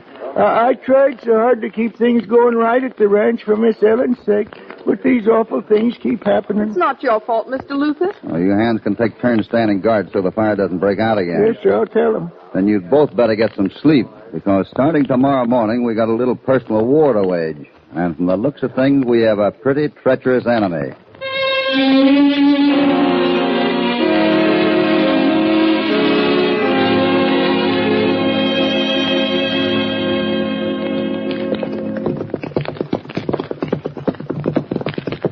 Don't know why we can't be stretched out in our bedrolls like decent folks are at this hour of the night. Stop complaining, California. I want to take a look through the Curtis mine. Won't take but a little while. Yeah, a little while and the whole darn night'll be gone. Guess I'll have to learn to sleep with my eyes open like a blasted owl. Here we are. Oh, sure is a lonesome place. Yeah, I guess it's deserted, all right. We better leave the horses here. Come on. Hey, I ain't going inside that mine. Not scared, are you? No, just careful. I ain't aiming to fall down no shaft. There aren't any shafts and no tunnels. Just a big hole dug 10 or 1,200 feet into the flank of the mountain. You don't say. This was a famous mine until it played out.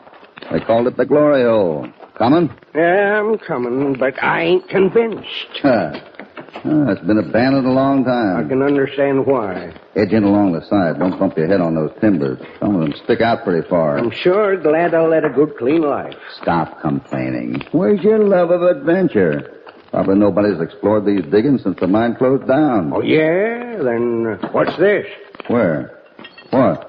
Nice new carbide lamp off some miner's hat. Well, what do you know about that? No rust or nothing. There's something else interesting. A nugget. Heft that.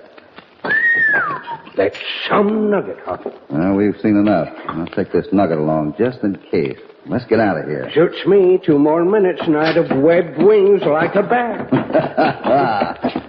Take it easy, California. You'll come out feet first. I'm out. Hey, it's daybreak. The suns are coming up. Yeah, sure feels good. Hug the ground. Why, that dry Gulch and varmint are... Somebody doesn't want us to leave this mine alive. That's the varmint. Up there in the ridge. I see him. Too far away. There he goes, Hoppy. Well, we scared him off anyway. Yeah, him and that pinto sure skedaddle. I wonder why. He sure had the advantage up there on the ledge and plenty of rocks to hide behind. Hey, that lead-slinging idiot must have been the human coyote we heard last night. Maybe. When somebody goes to that much trouble to take in the welcome mat, I get curious enough to investigate. I get more curious every minute. Oh, what do you make of it, Hoppy? It's one of two things. Either Alan Curtis has uncovered a new vein and is having the mine worked. Or else what? Or somebody's stealing ore. This is falling into a pattern, California. A pretty ugly pattern.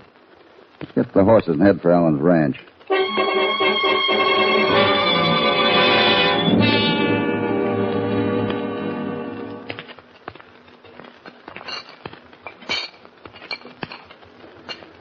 This is good coffee, Alan. Sure is. Just what a couple of night owls need. California. Night owls?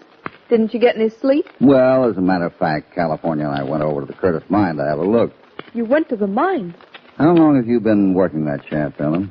That mine played out years ago, after Father died. You haven't had somebody up there taking out ore on a small scale? I just told you. There's no ore to take out. I don't know what you're trying to say, Mr. Cassidy. That's all right. Forget it, Alan. I guess we were just imagining things. Isn't that right, California? Imagining what we... Yeah, sure. Oh, sure, Hoppy. Sure. Is Mr. Luther around? No, he isn't. He's gone somewhere. This early? Mr. Cassidy, it seems to me... Could I have some more coffee, Miss Allen? Oh, all right. Sounds like a visitor. I'll have a look. Oh, it's Steve Holt. Good morning, Steve. Good morning, Ellen. I want to have a talk with you. Go on around to the front door. I'll be right there. Excuse me, Mr. Cassidy. I'll have to talk to him. He's been trying to buy the mine. You go right ahead, Ellen. We'll stay here and finish our breakfast. I won't be long. There's more coffee on the stove. Thanks. Oh, doggone it, Hoppy. Why did you tell her we imagine things for? That miner's hat and that gold nugget ain't imagined. Calm down, California. Did you notice how upset she was when we talked about the ore? Yeah. Well, there's something Ellen Curtis isn't telling us. Let's get over here near the door and see what we can hear. California. Oh, come on. All right. I don't know what more I can say. I've told you several times, Steve. I just can't stand. It's a good price, Ellen. If you'll give me a little more time. All right, but I won't wait much longer. If many more things happen like that fire last night, you're going to need the money. Think that over, Ellen. We better get back to the table, California. Did you hear that, Hoppy? So Mr. Steve Holt is trying to frighten her into selling the mine. Here she comes. I'm sorry I kept you waiting, Mr. Cassidy. Is everything all right, Ellen? Oh, Steve Holt's an impatient man. Do you know him? Well, the name's familiar, but I can't just... He and Dad were partners when they first made the strike. Oh. Began to pay off, and Steve wanted to sell out. Dad bought his share for $17,000. Steve must have kicked himself afterward. That mine produced plenty of gold. Yes, it was a rich mine. But that wasn't the only reason Steve was sorry. You see, he took off his overalls, bought some store clothes, and swore he'd never do another day's work again as long as he lived. Yippee! That's real living. In 2 months, he was broke. He came back to the Curtis mine, this time looking for a job. Went to work for $3 a day. He'd spent the whole $17,000 without leaving buckboard flat. It must have been some spree. Well, easy come, easy go. He was an awful sore head about it. Finally went away. Now he's back and wants to buy the mine. Why does he want to buy it if the ore's played out? Why, I don't really know. Sentimental reasons, he says. How much did he offer? $5,000. That's a lot to pay for sentiment. Who can that be? Why, it's Ricky. Ricky? He's been hurt. Oh! Wait a minute, Ricky. I'll get you out of that saddle. Hello, Mr. Cassidy. Take it easy, son. Put your arm around my neck. Easy now. That's fine. Lean your weight against me. I'll try. He's fainted. California, take care of his horse. Be careful now. Bring him in here, Mr. Cassidy. Here. Take those pillows away. I want his head low. Is he hurt bad? It looks like somebody's beat him up. He'll be all right, though. He's opening his eyes. Oh, poor Ricky. This is terrible. Hello, Ricky. Feel pretty rough? Oh, my head hurts. What happened? I was ambushed. Ambushed? On the way back from Elkhorn. How many of them were there? I don't know. 3 or 4. Oh. The pistol whipped me, Mr. Cassidy. Did you recognize any of them? No. They ambushed me from behind. At Tin Forks. I'm sure Ricky has no idea who it could be. Was one of them riding a pinto? A pinto? Oh, Yes, I think so. Oh, I don't know. You better get some sleep now, Ricky. We'll talk about this later. Hoppy! Yeah? Hoppy! Here's a note I found pinned to Ricky's saddle blanket. Let me see that. Printed. Them's big letters, ain't they, Hoppy? Yeah, and they're big words, too. Listen to this. Ricky Curtis wasn't worth killing, but a certain cowpoke named Cassidy is going to catch a belly full of lead if he don't clear out of Buckboard Flats by sundown.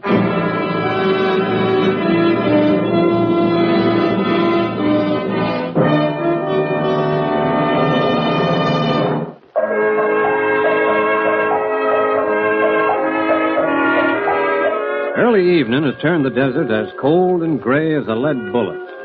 Hopalong in California trying to help Ellen Curtis solve the problems of violent happenings on her ranch. Evidently, they aren't paying much attention to that warning to get out of town, for here they are, still in Buckboard Flats. Buckboard Flats, hotel and bar. Well, this is it, California. I'm as thirsty as a camel that's been eating dried apples.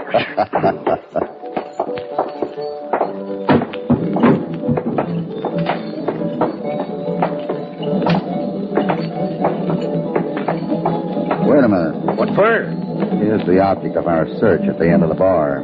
Doggone. I just thought we was coming in for the fun of it. Wait here for me. You're Steve Holt? That's right. But you sure got the advantage, stranger. My name's Cassidy, Hopalong Cassidy. What's on your mind? Whenever I can't figure out a play, I like to know who's dealing the cards. I got a few questions to put to you. Sorry? I don't know the answers. You know the answer to this one? I want to know why you're so anxious to buy out the Curtis mine. I reckon that's none of your business, Mr. Cassidy. I've made it my business. Why, you nosy polecat, if I... Hello. You... Wait. Sorry, mister. When I see a man go for his gun, it's just reflex to knock it out of his hand. Grease lightning, that's what it was. Pick up his gun, California. Empty it. Let me have it. Not a bad gun. A little fancy, maybe. Well, Holt, here you are. Keep it sheathed if you don't want to lose a hand. You won the first round, Cassidy. But there'll be another time. And another round. You're pretty sure of yourself. I got an advantage over you, Cassidy. I know the facts. All the facts.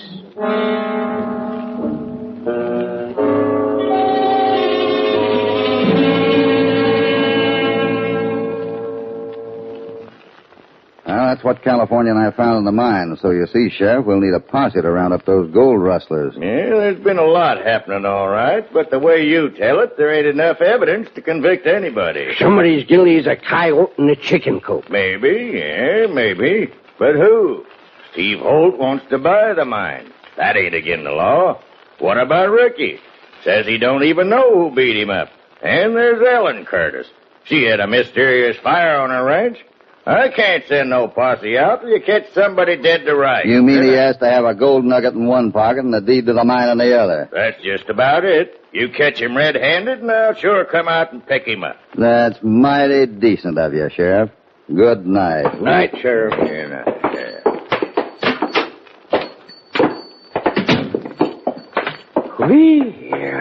Fresh air.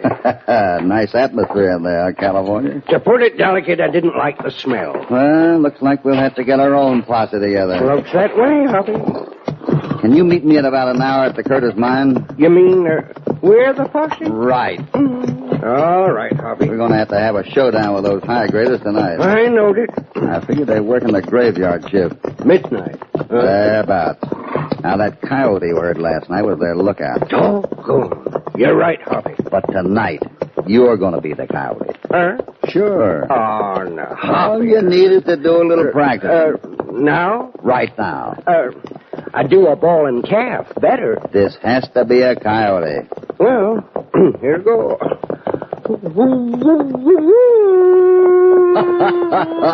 Oh, you can do better than that. Yeah, I think I can. I'll try it again, Hoppy, here.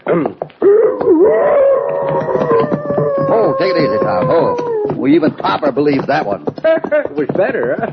And I got a bottle of sarsaparilla in my saddlebag. I'll oil up tonight before I let go. Yeah. You know that ledge above the mouth of the mine? Where that varmint shot at us? Yeah, you hide out up there. I get you, Hoppy. You can take care of the lookout. Take care of the lookout? Yeah, hold that coyote howl till they're in the mine, working. Then start shooting. I want enough shots to make them think there's a posse up there. But where'll you be, Hoppy? I got my position all staked out. Now remember, in an hour, everything depends on you and your coyote's howl.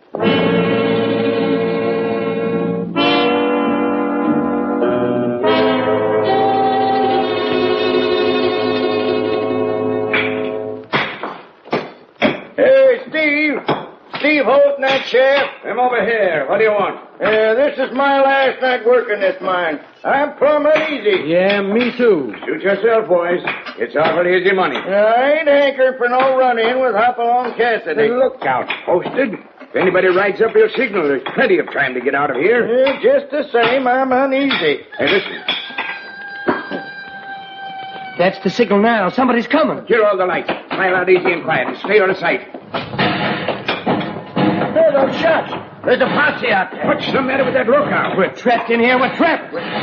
Kill all the lights. Where's that for? We'll see. They've got us covered. What's that? What get now? Dynamite. Oh, it's an earthquake. Steady, boys. Get out the oven and drop your gun. That's Hopalong Cassidy. Where in blazes are you, Cassidy? It's the ore cars. They're loose. Cassidy did it. He's riding the cars out. You're covered. Get out of this mine. We're going. Oh, don't shoot. Don't shoot. Keep your hands up and march. Keep walking and don't try anything. You're not going to take me that easy, are you? Oh, my hand. My hand. Draw a gun, will you, Steve Holt? California. Right here, hurry. My glad to see you. Yeah, it's good to be out. I've been waiting in that hole for an hour. Take their guns. And now rope and tie this feller. We'll deliver him to the sheriff. All right. I'll take care of the rest of them. Well, let's start moving. Wait a minute, Hoppy. We got another prisoner. The lookout. Where is he? Tied up right over here. Where? Stay quiet, men. I got this gun ready. Why, well, I'll be doggone, Hoppy. I had him tied Here so are the that... ropes cut. Yeah, and here's fresh hoof prints in the sand. So in the confusion, someone helped the lookout get away. Yeah. And when you hear who the lookout is, you ain't gonna like it, Hoppy.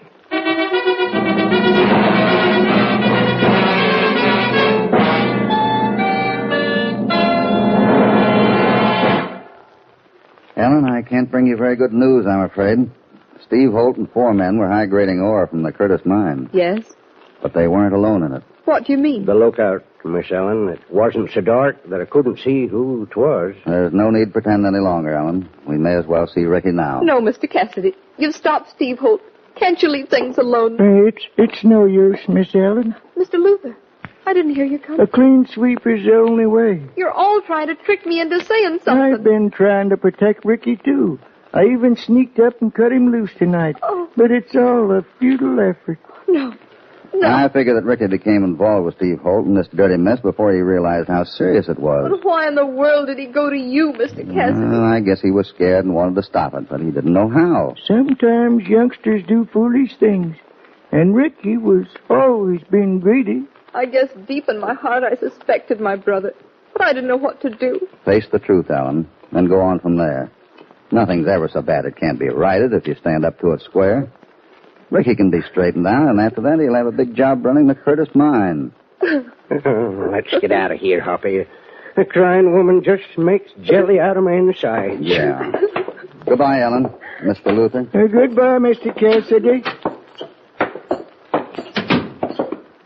Sure be good to see the bar 20 again, eh, Hoppy? I won't have to wait that long. It feels good to be straddle-topper again after riding an ore car through a tunnel.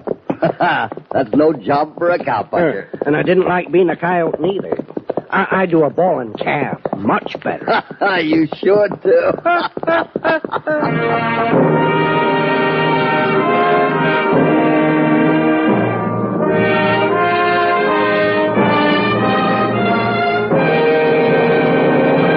Goodbye from Hopalong Cassidy and all the gang up Bar 20 way. But be sure and be back with us when Hoppy in California will again be riding out as usual into dangerous action and adventure. Hopalong Cassidy, starring William Boyd, is transcribed and produced in the West by Walter White, Jr. Coyote's Creed was written by Mel Gardner. All stories are based upon the characters created by Clarence E. Mulford. This is a Commodore production.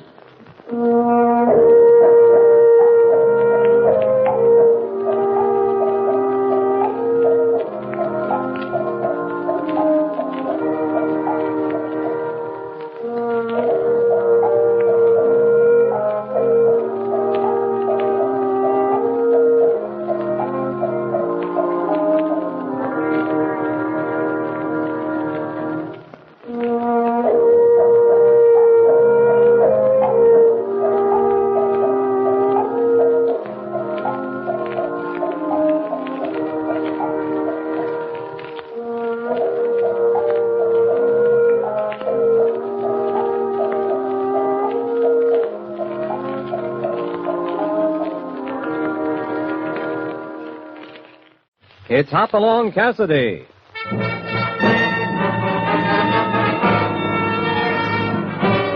With action and suspense, out of the Old West comes the most famous hero of them all, Hopalong Cassidy, starring William Boyd.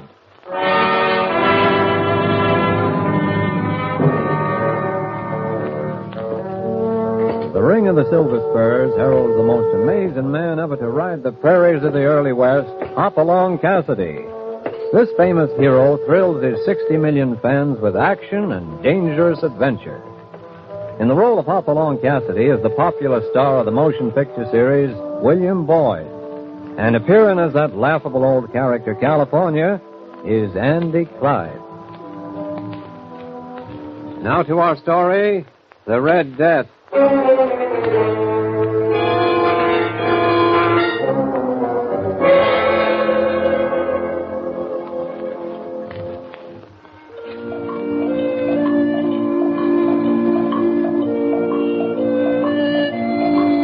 It was a long ride to make, even for a friend like Kit Cavanaugh.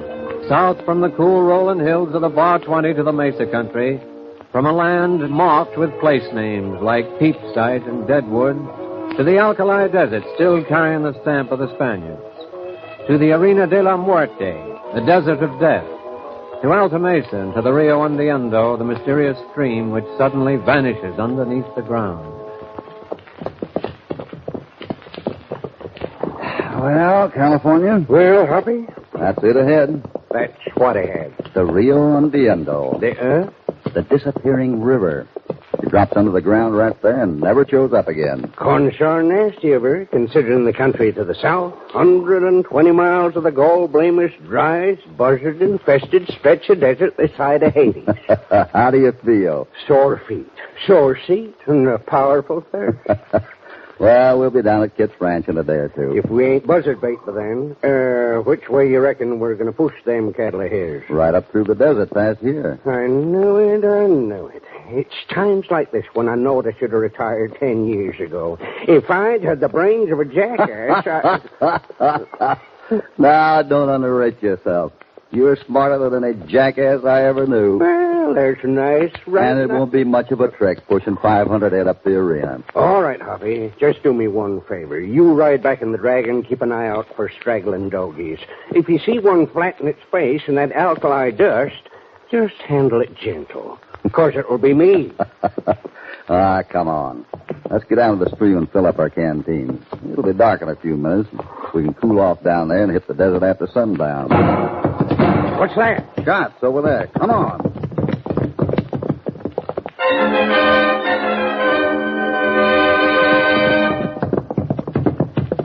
No use, California. He's gone. Did you get a look at his horse? Too dark. Oh, that critter was fast as a streak. Hey, what you picking up there in the trail? Oh, nothing. Where'd the shots come from? Down there by the stream. Come on, let's take a look. Probably someone foughting at a jackrabbit. Yeah? Then why do you ride off like a posse was after him? Well, that's a good question. Wait, hold it. Huh? Look. Leaning against that rock over there, next to the water. You're right. It weren't a jackrabbit. Come on. Well, I'll be... Hoppy. A man. Yeah, but look at him. Red. He's red as a beet. His clothes, his face, everything. Yeah, and he's not only red, he's dead.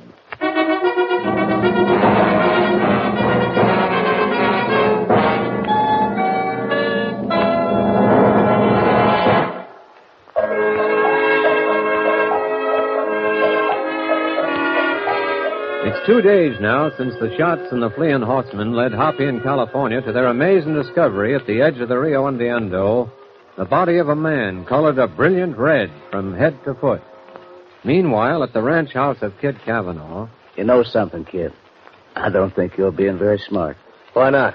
Well, you'll never get anywhere with this outfit. You know that. Well, I'm driving 500 ahead north in a couple of days, Cantrell. That's nothing to sneeze at. Besides, there's something else. What's that? You haven't told me why you want to buy me out. What do you mean? I just finished telling you. Even if you are short of water, you've got some good grazing here. With my water, I can build this up to 1,000 head. Besides, I need the right of way. Now, look, I've only been here a couple of years, but I think I know what's going on around here. A dozen ranches and one miserable town all squeezing out every drop of water there is. This country won't support one more beef critter than is here already. So don't you tell me you could put 500 head more on this place if you bought it. I offered you a fair price, didn't I? Yeah, too fair. If you'd made it a couple thousand less, I might have thought you were on the square. Okay, kid. For now. For now? Yeah. Never can tell. Something might happen to change your mind. What? Kid, What is it, Martha? I don't know. Something's wrong. Huh? The cattle out by the corral, they act like they're sick or something. Sick? You see what I mean, kid? No. No, I don't. Well, just think it over, will you? By the way, your friend Cassidy's in town. I just saw him heading for the sheriff's office.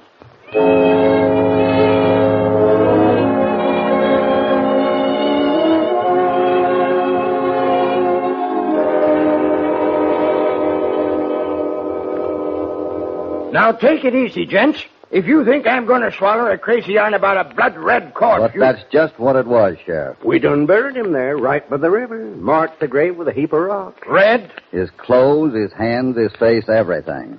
We'd have packed him down here, but we were loaded up already, and with 100 miles of desert to cross. Yeah, but red. A dead man that's red ain't he... What's that, Sheriff? Oh, this here's Doc Galloway. I sent for him when you told me about this. Hello, Hoppy. Howdy, Doc. Doc, what'd you say if I told you these gents ran across a red corpse? Red? Yeah.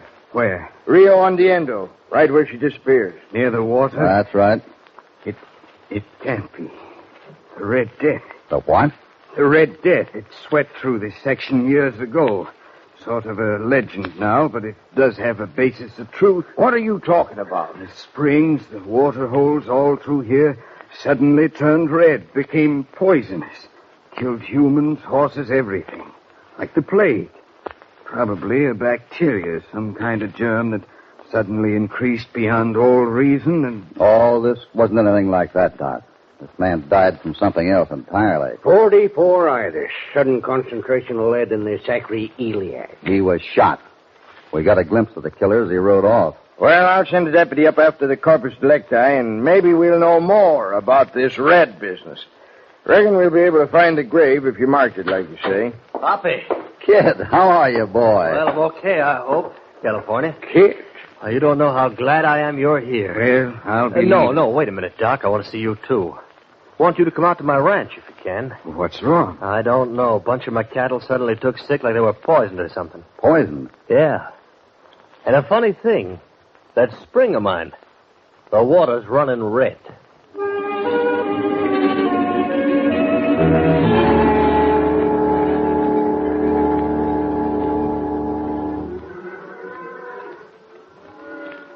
What do you make of it, Doc? I don't know, kid.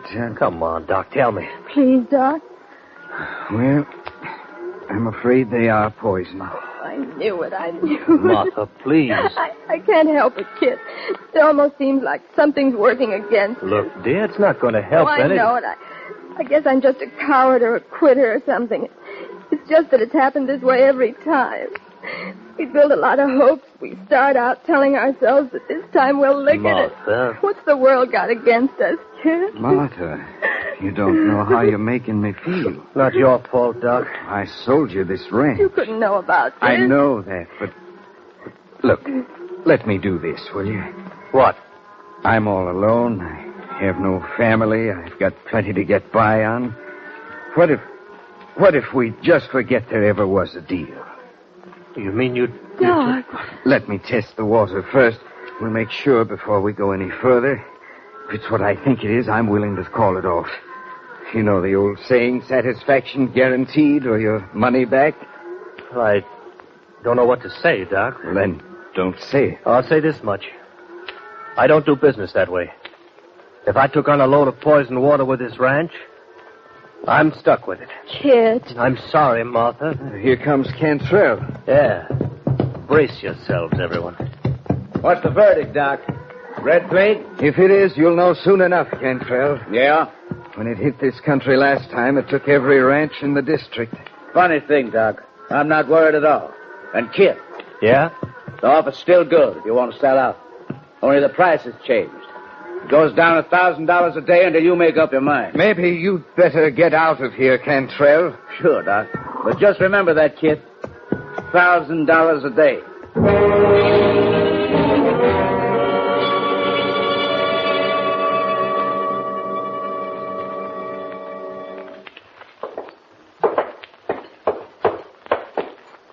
Hoppy. Yeah? Would it hurt too much for you to wise me up as to the goings on? Where we headed? Ah, there it is. Sure is. What? The Navajo Saloon. Finest drink emporium in Alta Mesa. You going in on another sarsaparilla binge? I want to talk to the proprietor. He's an old friend of mine. For a teetotaler, you know more bartenders than any man living. Sometimes I got my doubts. His name's Eustace. Eustace Culpepper. And if he ran for president, I'd vote for him. Well, here we are. After you, California. Thank you, Mr. Cassidy.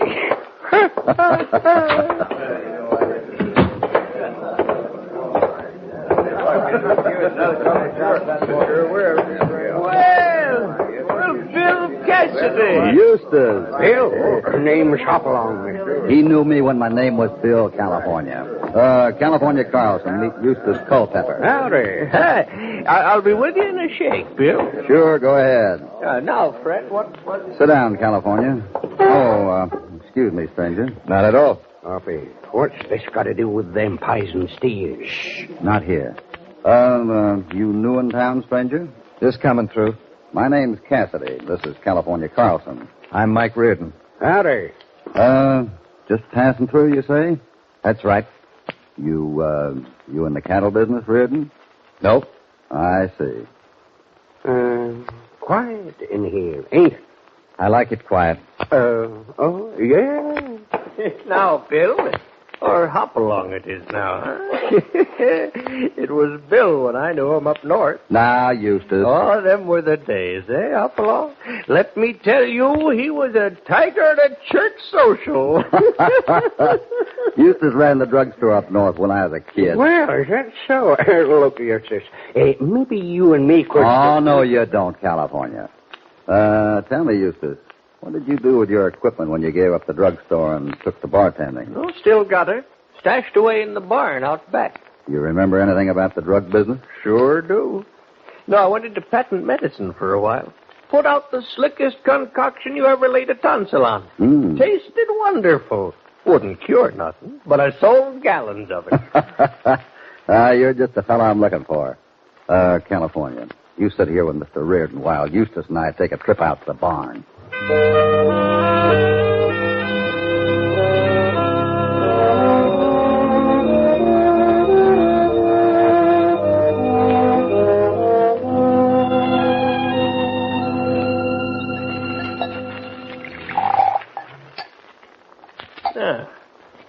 Well, we'll just let her set till she clears up.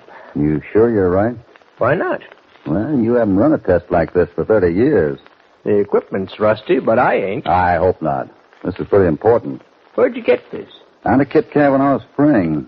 His stock turned up sick this morning. What makes you think 'twas... I don't think anything yet. That's why I got you to drag out this equipment. Yeah.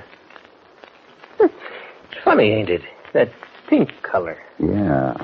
How's it look now? Well, might be able to... Yeah. Hold the lantern up so I can look through it. There you are.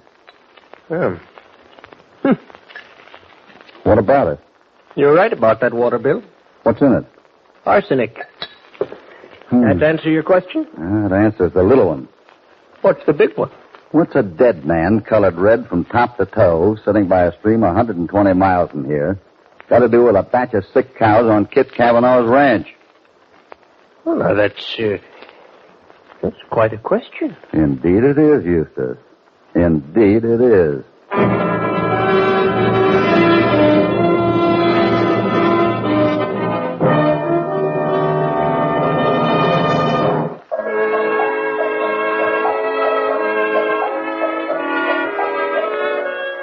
It's late in the evening, and Hoppy in California returned from Alta Mesa to Kit Cavanaugh's ranch at the edge of the desert.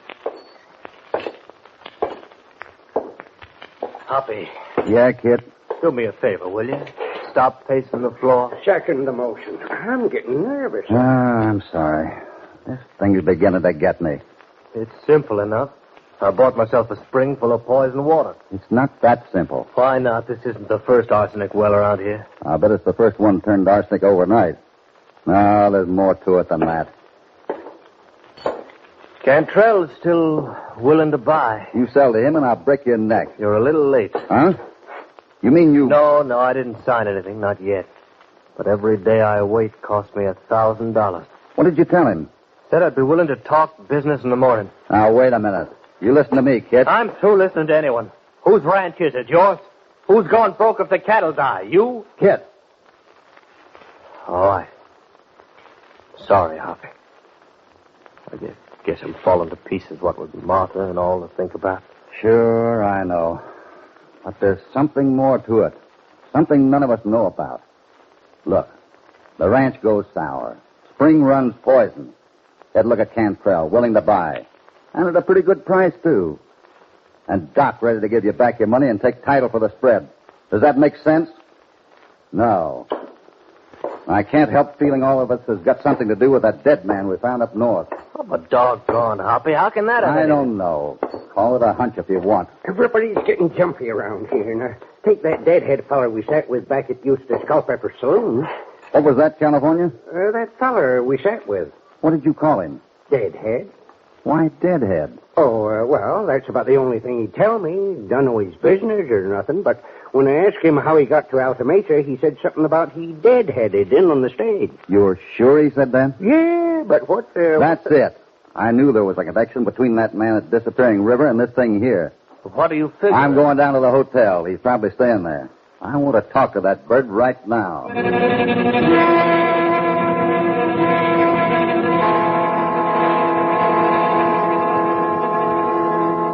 Sorry, Mr. Riordan just checked out, and I don't know where he went. Could he leave town? I run the hotel here, not the transportation business. Now, I don't mind telling you I'm busy. Yeah, sure. Henry? Yeah, Eustace? Never get up to heaven that way, Henry. What is it, Eustace? Oh, Henry's straying a mite from the gospel. He knows he hustled Mr. Riordan out the back door of this flea bag not a half hour ago. Eustace, so help me. Henry, I seen it with my own eyes. He rode off toward Lazy Sea Ranch with Steve Cantrell. Thanks, Eustace.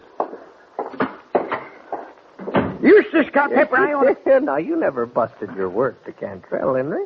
I mean, for that $5 he slipped you to shut up. Wait. After all, 'twas me that told Cassidy.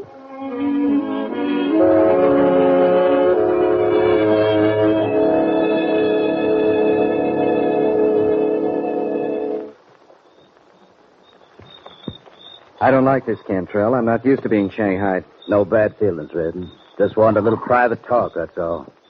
I know why you're here, and I think I can help you. That is, if you play along with me. Go on, Cantrell. I can deliver what you want tomorrow morning. At a price, of course. There's only one thing. What's that? When are you planning to make this thing public? Tomorrow. I'm going to call a meeting of the cattlemen. Suppose you were to hold off till I get this little thing of mine straightened out. Can't do that. I'm afraid you'll have to. What kind of a remark is that, Cantrell? Call it a threat if you want to. You're riding up to my ranch tonight, and you're going to stay there until the... Wait a minute. Go on, Cantrell. I'm interested, too. Cassidy. Go ahead. Reach for your gun. Okay. Better trot home to the Lazy Sea and soak your hand. We'll be seeing you at the cattlemen's meeting tomorrow, Cantrell. Maybe sooner than that, Cassidy. The man talks tough. He'll get over it. Now, what about you? All right, what about me?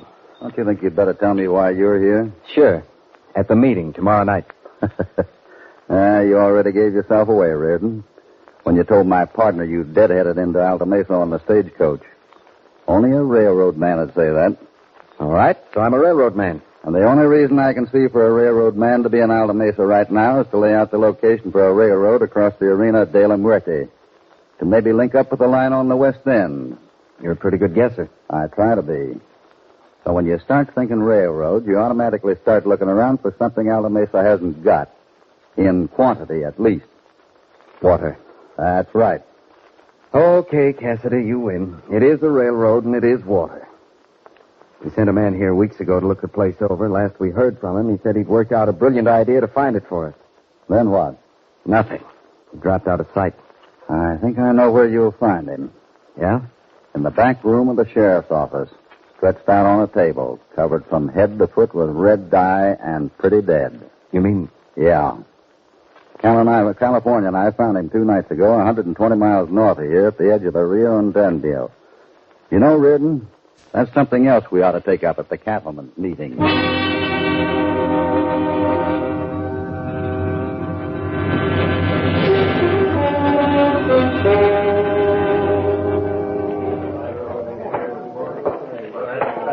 Hiya, Cantrell. Hi, Doc. Good to see you. All right. May I have your attention, please? You've already been told that the railroad I represent is planning a line across the Arena del Muerte to link up with the other side. I don't need to go into what that'll mean to this section. Here at the edge of the desert, a town will spring up that'll grow into one of the big cattle shipping centers of the Southwest. But all of our thinking up to now has run up against a stone wall. The one thing that keeps this section down, the thing that limits the number of cattle you can raise, the thing that keeps this town down to a crossroads, is water. That's right. Every drop of water available here now is being used. We'll need 100 times as much if we're to think about running the railroad through here or building the town to go with it. How you going to do that? Get water where there ain't none. Now, let me draw a diagram on the blackboard here. Here's a triangle. At the point of it, at the top, is the spot where the Rio Andando disappears into the earth, 120 miles north of here. Well, what good's that doing us? If we could tap that river under the ground, we'd have all the water we need and more besides. What do you think of that? Now, along the bottom line of the triangle is the Alta Mesa country right here with its dozen or so ranches, all existing on the seeps that come to the surface. The engineer we sent here a few weeks ago figured one of those seeps might connect with the river itself under the desert. If we could find which one, it'd be simple to develop it, to drill down and tap the main stream. But which one of the seeps? Well, there's a whopping lot of them. So our engineer figured out a simple plan. He rode north to the point where the river disappears and poured red dye into it for 3 days. Sure enough, day before yesterday, the spring at one of the ranches here ran red. The Kit Cavanaugh Ranch out at the edge of the mesa. Kids. What, honey? Our ranch. Oh, kids. Mr. Cavanaugh now holds the development of this section in his hands. And I hope we'll be able to work with him in following it through. Just a minute, please. Just a minute. There's one thing more. Mr. Reardon left it to me to mention that the railroad engineer isn't with us tonight to see how his plan succeeded. Because someone in this room who had an eye on the money that water'd bring here murdered the engineer and left his body up there by the Rio Andando. Hey, right here. I think we can find out who that is. Well, His horse dropped the shoe on the trail up there right after the killing. He rode him over 120 miles of desert trail on a bare hoof. The left hind one. Everyone will keep his seat while my partner checks the horses at the tie rack outside. If the horse isn't there, we'll all stay right here while the ranches are searched till we find him.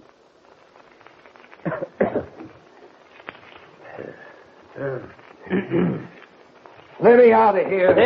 Hey, you got a gun. Put down that gun, you.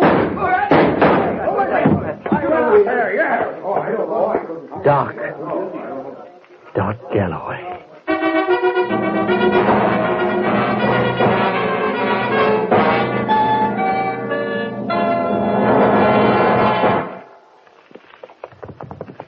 Gosh, Hoppy, I don't know how to thank you for all your... Oh, forget it, kid. Let's think about those cattle we're going to start north tomorrow. Oh, that's not. Doggone it, Hoppy, you sure pulled the rabbit out of the hat with that horseshoe. I was wondering what you picked up back there at the Rio. Yeah? You know, seeing old Eustace Culpepper reminded me of something I learned when I was a kid and my mother made me go to Sunday school. Something in the Bible that says, the guilty flee when no man pursueth. How come? Well, you saw that horseshoe, didn't you, California? No? Why? That thing I picked up on the trail had been there since 49. And besides, it never belonged to a horse anyway. It belonged to a mule.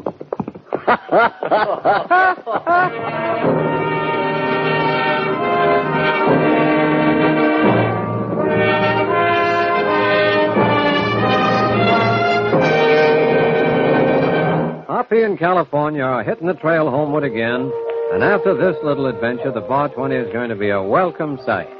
Hope you enjoyed this friendly visit and that you'll remember to tune in next time these two fighting cowboys get involved in another thrilling escapade. Hopalong Cassidy, starring William Boyd, is transcribed and produced in the West by Walter White, Jr. The Red Death was written by Harold Swanton. All stories are based upon the characters created by Clarence E. Mulford. This is a Commodore production.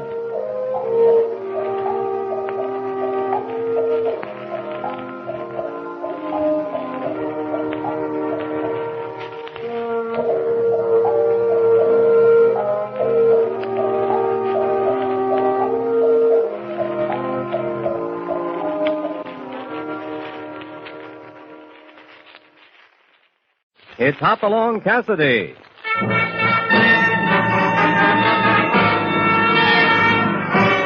With action and suspense, out of the Old West comes the most famous hero of them all, Hopalong Cassidy, starring William Boyd.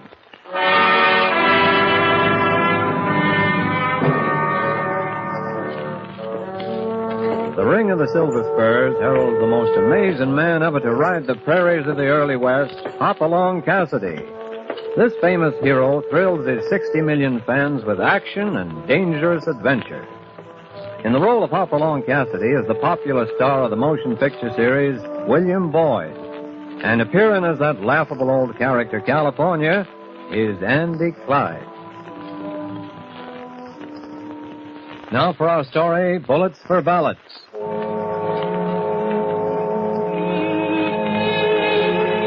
It's election eve in Gila Corners. But strangely enough, the excitement and spirit which goes with an election eve is missing.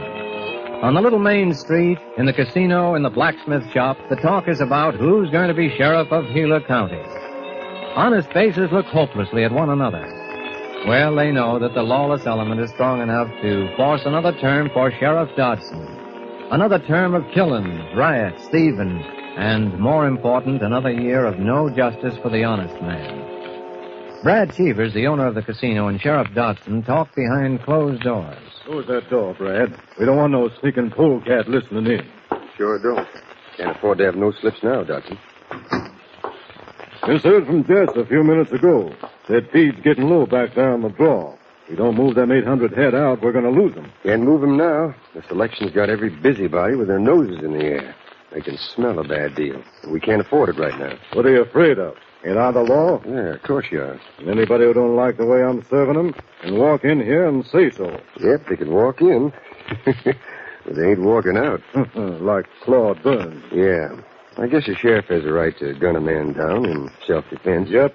And the right to seize his 800 head of steers.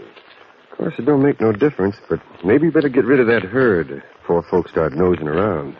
Like Lem Purdy at the general store. Lem Purdy. Why, he ain't wearing us one iota. He don't dare back nobody but me. We got too much at stake to lose now, and I don't aim to lose. With your boys tending the ballot box and me getting a posse of the law and order group to ride out of town, only your boys will vote. There's only one thing. Oh, what's that? I saw Hopalong Cassidy and his cowpoke friend in Lem Purdy's store. Huh? What's wrong with that? He don't like you, Sheriff. He don't, huh? Well, now, ain't that just too bad? I just thought I'd tell you. Brad, we got too much at stake. I ain't stretching my neck in a hang noose. Before I do that, I'll see Cassidy and all his kind in Boot Hill.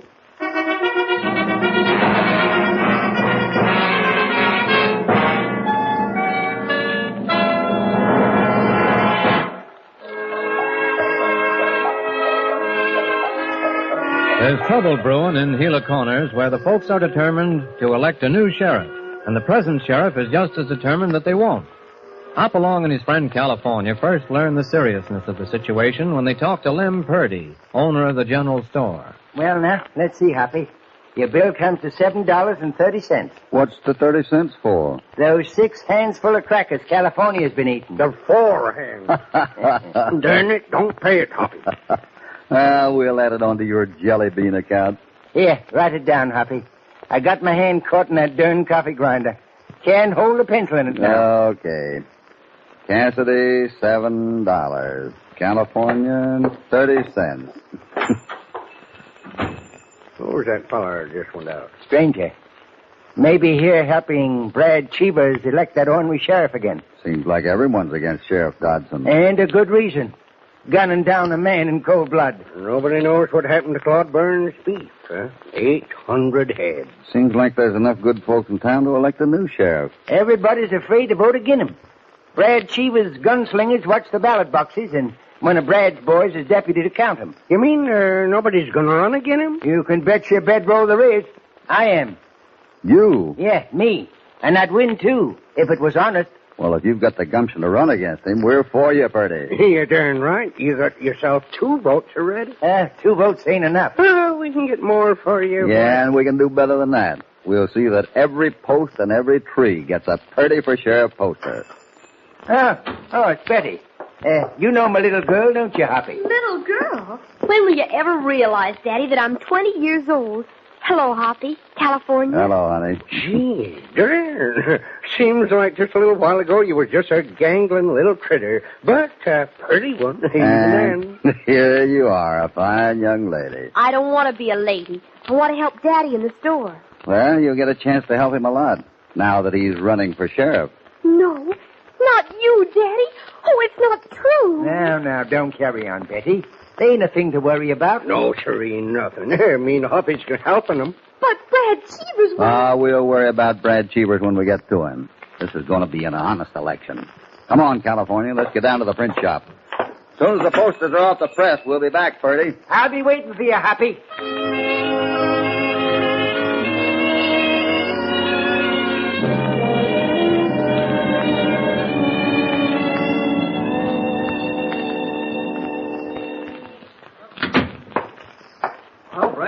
Looks like I miscalculated again. Huh? Oh, hello, Jess.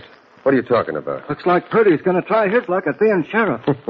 Who's going to back him? That Cassidy fella and his sidekick. What? You sure? Sure shooting. Hung around outside the store and heard him laying plans. Oh, they was, eh? Don't nobody know about it. Looks like they're a-gonna. That Cassidy headed for the printing shop. Said something about posters. Why, they can't do that. That broken-down maverick at the shop said they didn't have no ink when I wanted some posters for Dodson. I don't like the deal, Brad. You can pay me off and let me ride. You don't get a cent till them cattle is sold. I've been dealt at from the bottom, but I ain't never hung around till the shooting. You was hired to watch them cattle back in the door, and you're playing the string to the end. That's what you say. That's what this says, Jess. Ain't scaring me a bit. Shooting now'd spoil your act. Don't push me too hard, Jess. Remember, they're still looking for the coyote with 3 fingers who held up the Fargo. Ain't got him yet, neither. Well, they ain't gonna look far for him if you get skitterish. Now get back out there to the shed and keep an eye on that herd. Sure wish I'd have kept on holding up stages. Seems kind of like honest work when I see fellers like you. If this wasn't election week, I'd gun you down right where you're standing, Jess. Now, get. All right. But you better have all your boys voting, because they sort of think this Cassidy's on the winning side. Get out. Oh, I forget what week this is.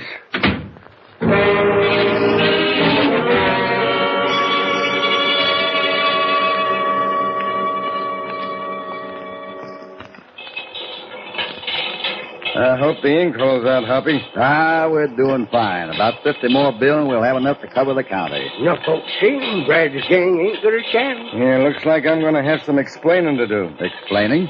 I told that Brad Cheevers I didn't have no ink to run up posters for him. Looks like if I'm staying in business, I'll have to get up a good story. Well, there's the whole caboodle of them. Don't smear the ink, California. Let him dry for a few minutes.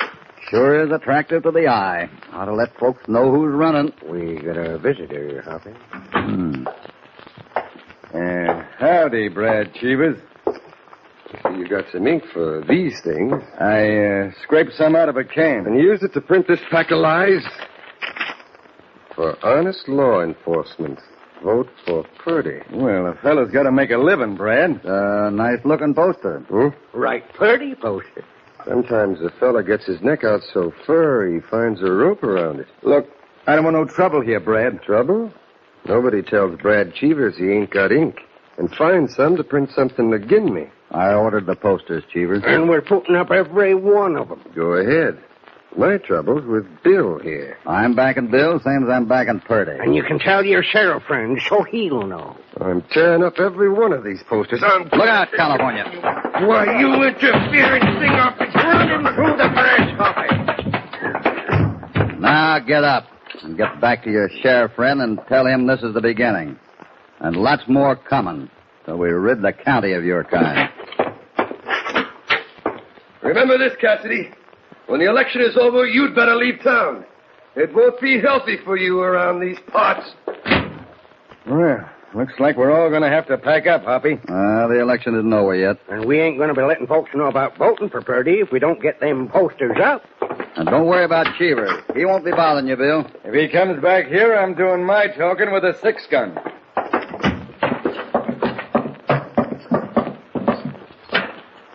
You ain't aiming to put them up around town, too, are you, Hoppy? I sure am.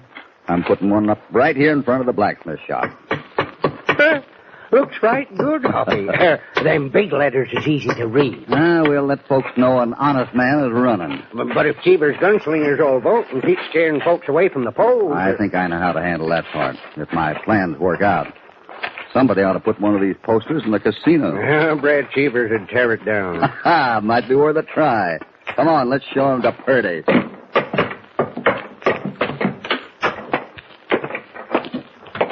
Where? You got the posters, Hoppy? Yeah, I got a lot of them. Better be putting them up fast. Yeah. Ain't that powerful reading, Purdy? Say, you can see that 50 rods away. My daughter will be back here in a few minutes to tend the store, so then I can help you put them up. Thought you'd take the mill road, Purdy. I know every post on it, Hoppy. Me and Hoppy will take the stage line road. And we'll meet back here in the morning. Yeah, morning of Election Day. By golly, I got a feeling you're back in the winner, Hoppy. You bet we are. Well, we got a couple hours before dusk. Let's go.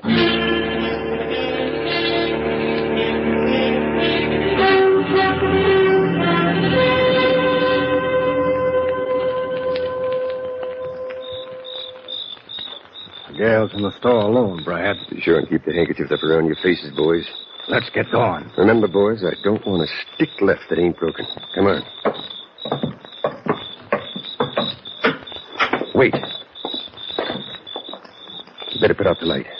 Get to work, boys. That's it. Get out of here. Get up. Well, there's one down and one to go. You dirty skunk. And you can tell your pa I feel that nasty shows their face around here after tomorrow. They can kick out a place tomorrow. Because we're turning them down.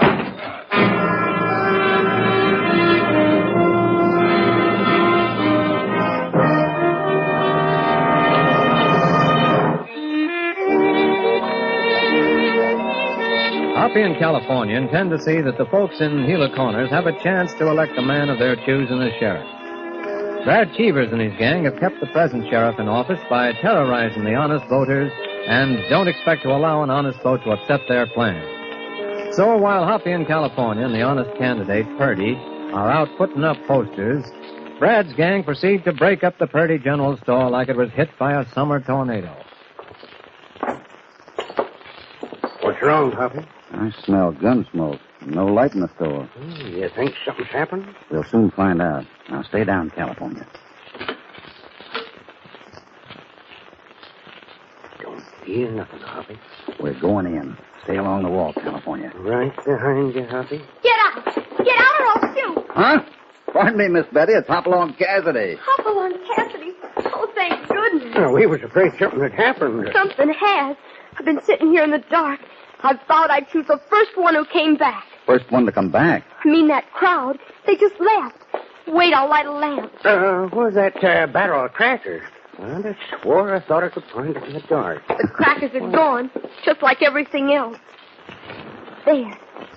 Now you can see. Hey, what happened here? Why, the place is kindling, Woods. Where's your pa? He didn't come back. Didn't come back. If they've hurt my daddy... No. It ain't no use to worry. Did your father come back at all this evening? No. Maybe in the dime, Hoppy. He's had plenty of time. You stay here with the lamp lit and the doors bolted, Betty. We'll find your father. Be sure to lock the door after us, Betty. I will, Mr. Cassidy, and good luck. Hanging too good for those thieves. Gun. We gonna go out the mill road? Right. I could gun them sidewinders down one at a time for what they done on that spot. Well, they'll pay for it. Ruining all them crackers that away. Easy, Topper. All right, let's go, California.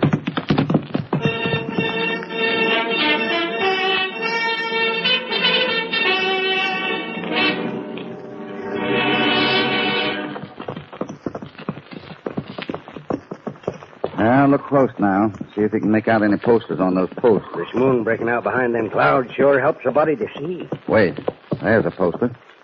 Yeah, see it. We know he come this far. Should be an easy trail to follow. Come on.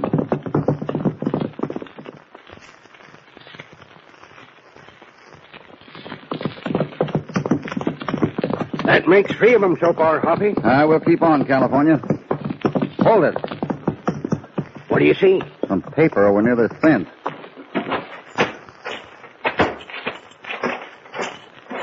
The whole bunch of posters. And look, his hammer. Say, and there's been some scuffling going on, too. And this was Purdy's last stop. Oh, they gunned him down. No, I don't think so. Oh, what they done with him, then? Well, they might need to produce Purdy if folks ask about him. Then they're hiding him out, huh? Looks that way. One trail ends and another starts. We have to move fast. Well, it's a sure bet they didn't go north and nothing but greasewood. I got a hunch they'd be holed up in some cave over to the west of that pass. Yeah, maybe you're right. We can look. Without another candidate around, Sheriff Donaldson will win for sure. Think they got him holed up in one of them caves, huh? The only other place I know would be... What, Hoppy? Claude Burns' place, over by the draw. Oh, ain't nobody been living in it since Sheriff Dodson finished him off in self-defense, I guess he called it. Deliberate killing. We have to even that up, too. Somebody stole his cattle. I'd save time if we look there first. Then we can circle around back to the pass.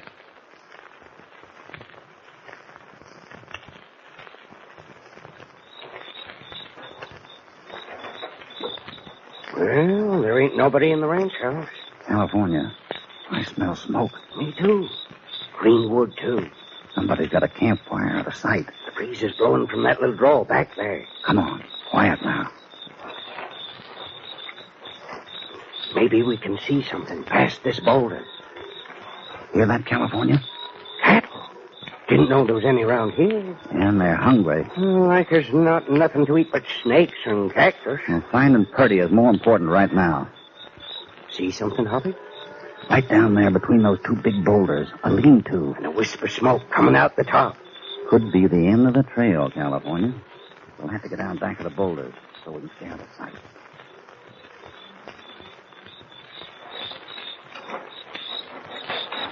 You see anything through the window, Hoppy? That stranger who left the store today. Anyone else? Looks like someone lying on a bunk past the fire. Can you see who 'tis? Wait a minute. That's Purdy. He just looked into the fire. Well, what are we holding up for? I don't want any gunplay. I'll toss this rock out in front toward the bushes. I hope he comes out to look. Go ahead. Throw. When he steps out, I got him. There. He heard it. He's sneaking toward the door. He's got his 6-gun. Steady now. Now, California. You ain't taking me. Oh, yes, we are. Use his belt, California. Hog time proper. I'll enjoy it, Hoppy. You all right, Purdy? I'll have you loose in a second. There. Hoppy, I knew you'd find me. Is Betty all right? Did you see her before you come out here? Don't worry, she's all right.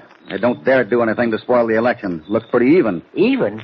6 votes either way could do it, Purdy. And let's get back to town and see what... Oh, whoa, hold up, Purdy. I got other ideas. I wish them cattle had shut up.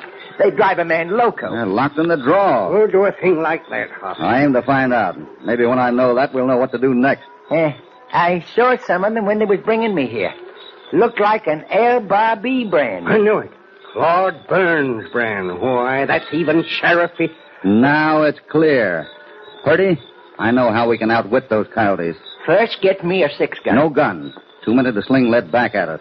We have to outsmart them, and I know how it can do it. When do the polls close? Well, the law says 6 o'clock. Good. We stay right here till 3 o'clock tomorrow. Election day. Let them think Purdy's still gone. Right. Now, you get into town in the morning, California, and have the printer drop a remark to Brad Cheevers that there's a herd of beef roaming loose on the Burns Ranch near the draw. Yep, and what else? Nothing. Just get back here as soon as you can. I'll be back pronto. Good. If things work out, we'll need you.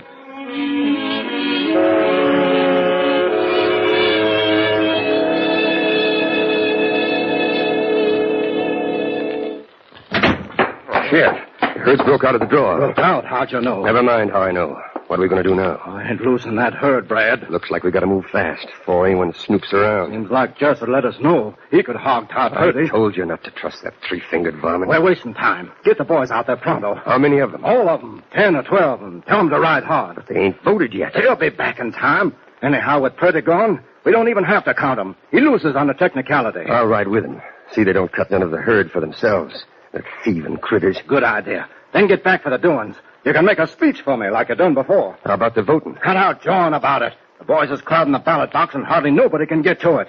Get them critters back in the draw and cut out the palaver.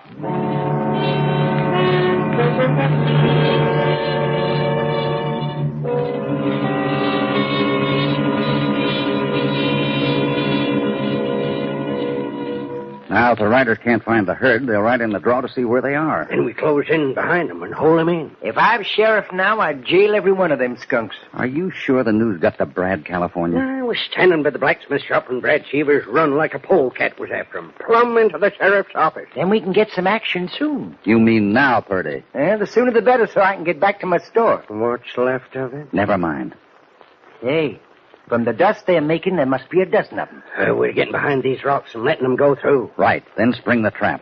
Hoppy, Brad Cheevers is riding with them. Better than I expected. Careful of them rifle our party. Got a hair trigger on it. I won't use it unless I have to. Hoppy, they're going in. Wait till the last one's through, then they're opening. 8, 9, 10, 11. 11 of them, Hoppy. That 11 can be mighty important to you, Purdy. They're stopping. Inside. Good. Now cover me, California. First one reaches, we'll drop, Hoppy. You boys can get off your horses now and take a rest. Huh? Brad Cheevers, there's only one way out of this draw. And the first one who tries to make it gets a 45 slug. It's a trick. Just take it easy, Brad. You might as well rest. You're not going anywhere. We're sitting in this passage with our guns handy. The first one who makes a move starts trouble. We ain't done nothing. That's just what you're going to keep on doing. Nothing. Most 5 o'clock, Hoppy. Well, I guess I can handle things alone now, California. You and Purdy get back to Gila Corners. I'll get these men's horses and guns and leave them here to stew.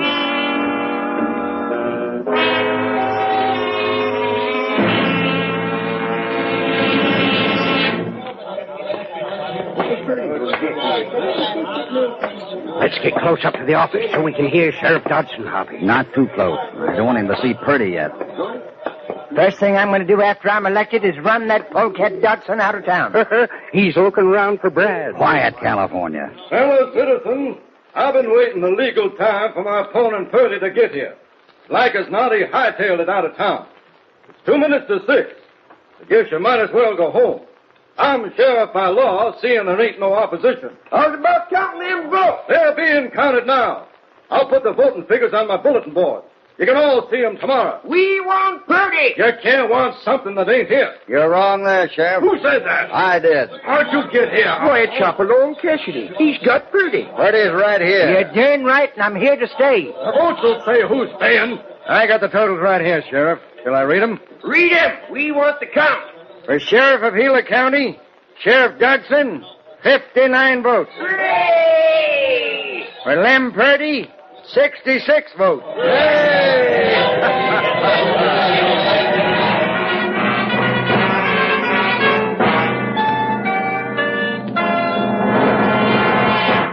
Well, Purdy? Sheriff Purdy, I know you'll make a good lawman. Well, I'll sure try, Hoppy. And with them gunslingers cleaned out, things will be better around here. Yeah, but I sure paid a price. Everything I own smashed and ruined. You know, Purdy, I think we can straighten that out for you. Folks are pretty good to their own kind here. It'll take a lot more than I got left to open another store, Hoppy. But I was just thinking, if I talk to the folks just right, Like as not, they'd agree to selling that herd of beef out there in the draw. Well, sure. They don't belong to nobody nohow. Daddy. Daddy, honey. Oh, I'm so proud of you, Daddy. I'm giving you a big kiss and a big hug. Let's go, Hoppy. Hoppy and California are the ones you should thank, honey. Good. I have a kiss for them, too. We gotta be getting, Hoppy, see the darn time. We ain't never gonna get back to the bar 20.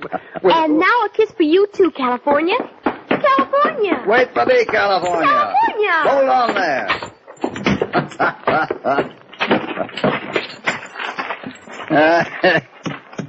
Humiliate. That's what it is. Darn humiliate. But all the girl wanted to do was give you a kiss. All she wanted to do, Hoppy, it ain't often I talk to you like a father, but it's my duty to warn you. You can step around a bear trap, you can dodge bullets and duck knives, but by golly, when a woman starts after you with a kiss, there just ain't nothing to do but beat a hasty retreat. Well, let's go then.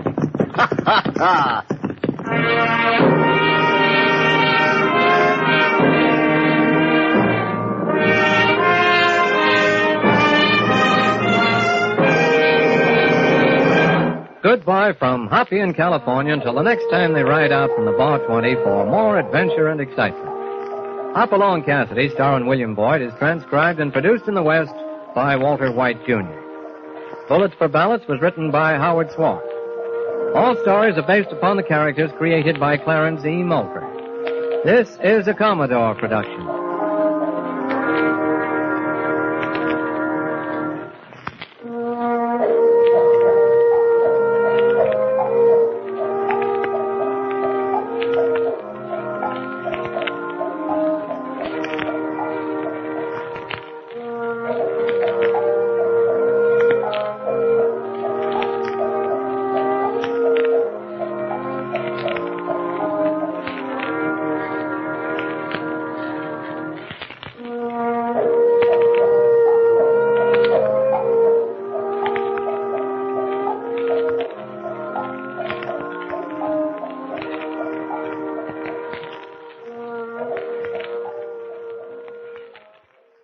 It's Hopalong Cassidy.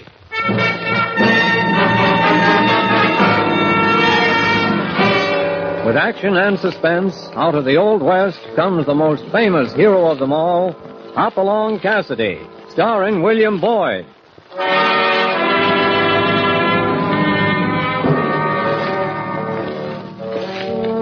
The ring of the Silver Spurs heralds the most amazing man ever to ride the prairies of the early West, Hopalong Cassidy. This famous hero thrills his 60 million fans with action and dangerous adventure. In the role of Hopalong Cassidy is the popular star of the motion picture series, William Boyd. And appearing as that laughable old character, California, is Andy Clyde. Now to our story, The Green Valley Payoff.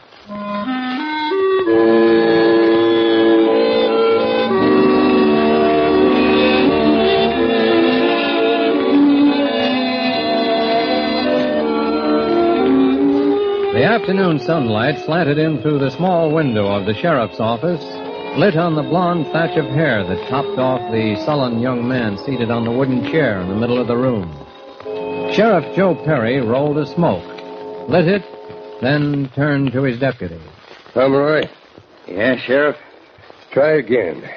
Okay. I think it's any use. It's no use, I tell you. I don't know about that. I know you're short on brains, Pomeroy, but will you get it through that thick skull of yours that I can't tell you what I don't know myself? Frank! Ellie, now you keep out of this. Go on home. I will not keep out of it. What are they doing to you? We're asking him a few questions, Miss Ellie, about that night-riding bunch of bank robbers he runs around with. Ellie, I told you to go Stand home. right here. You listen to me, Sheriff. Frank did run around with them once, and he paid for it with 2 years in jail. That's behind him now. You think so? He's left them for good. He's going to ranching after we're married, and then... Miss Ellie, I'm sorry to say this, but I don't think that Green Valley gang looks at it that way. Frank don't look at it that way either. Now listen, Pomeroy. You were in the last one, Frank. I stood lookout for them because they swore they'd harm Ellie if I didn't. The fact remains, Frank, that bunch has over $100,000 hid away somewhere that a couple of banks and a Wells Fargo company would like to get back. You got a share in it, and you're going to tell us where it is. But I don't know where it is. Monty and the boss are the only ones who know where it's hid. Monty? Yeah. Short for Montana. That's the only name he goes by. Lord knows who the boss is. I've never seen him or heard his name. You're a throat-cutting, lying crook, Frank, and I'm going to take Pomeroy, you ass! Back there, Frank! Let go of me! Let go of him, Pomeroy! Ellie, put down that inkwell. Oh, my eyes! Good Lord, you got ink all over him. Go on, Pomeroy, get your face in some water. Be all right. Be all right when you wash him out. Now, young lady. Don't you young lady me, Sheriff. Ellie, you've done enough. Please, get out of here. Frank! I know it's wrong, but we got to put up with it because it's the law. Now, run on home before the sheriff decides to put you away, too. I was about to say them very words. All right, Frank. I'm sorry, Sheriff. Don't apologize to me. It's Pomeroy's face you blacked up. A real spitfire, ain't she? Let's leave her out of it, shall we, Sheriff? Yeah. You better get back to your cell. I know when I'm licked. Okay. Pomeroy. Yeah? Feel better now? Not much better. Take Frank back to his cell, will you? Come on, Frank.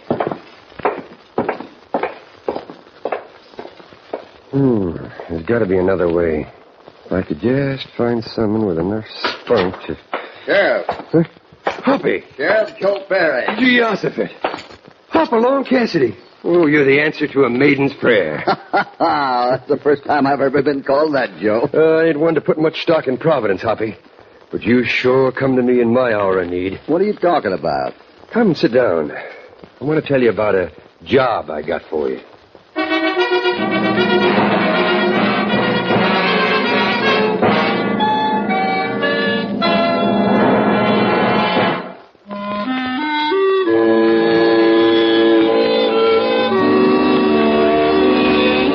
Joe Perry is under pressure from a group of outraged bankers in the express company who are insisting he track down the Green Valley gang and over $100,000 in loot, the proceeds of a series of robberies they engineered in the past few months. The first break came with the arrest of Frank Lawler, one of the members of the gang, but Frank either knows nothing or simply isn't talking. So there had to be another way. The next afternoon, Hopalong Cassidy and California Carlson stopped for a moment in front of the State Bank in the center of town. You better stand right here, California. Mind if I mention I'm a mite uneasy? Relax, will you? Sure. All in the day's work. Robbing a few banks, shooting up a couple of citizens. Never mind that. Just make sure no one comes in who's not supposed to, you understand? I don't understand nothing, but I'll do it. When you look at me with them beautiful blue eyes, you just can't say no. Okay. Wish me luck. As the French say, verdi poise.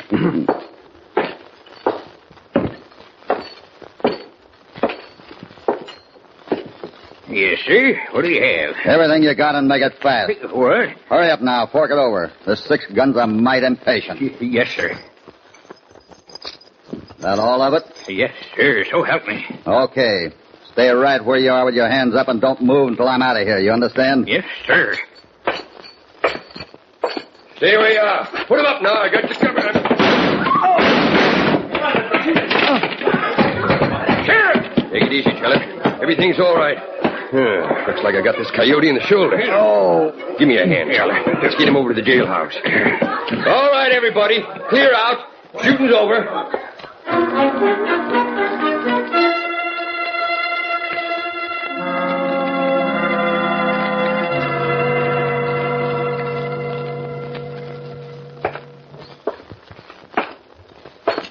What's your name, pal?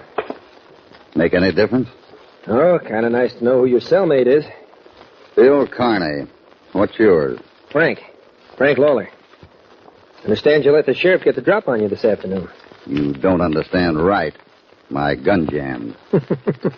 You don't believe it? I didn't say that. Nick you on the shoulder? Yeah, not bad. Well, won't jam next time. Might not be any next time. Oh, yes, there will. When? Tonight. I'm getting tired of this jailhouse already. Expect I'll get going around midnight. It's nice if you can manage it. Don't worry, I can. You like to come along? I don't know. What's the matter?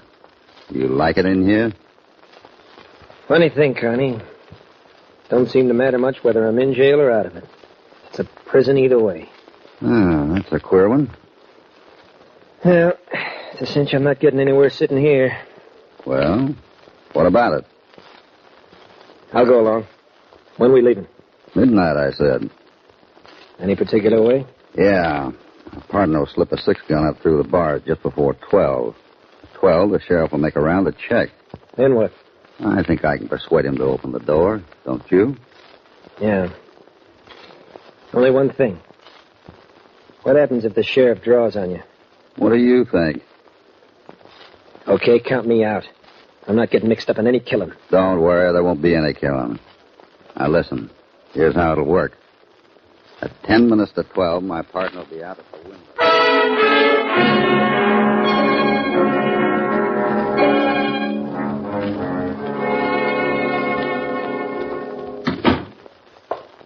Here he comes. Easy now. We're dangerously. Remember what I said about... I heard you. Gun ready? Yeah. Shut up.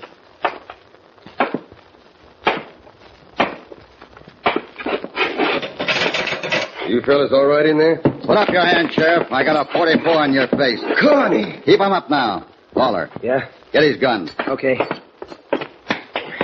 I got him. Wait a minute, Connie. You won't get away with this. Shut up. Now open the door.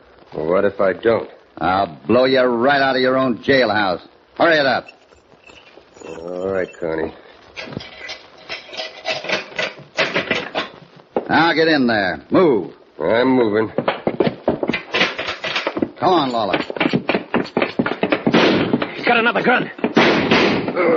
Connie, Shut up. shouldn't have done that. I should have known better. Now get going. The horses are waiting outside.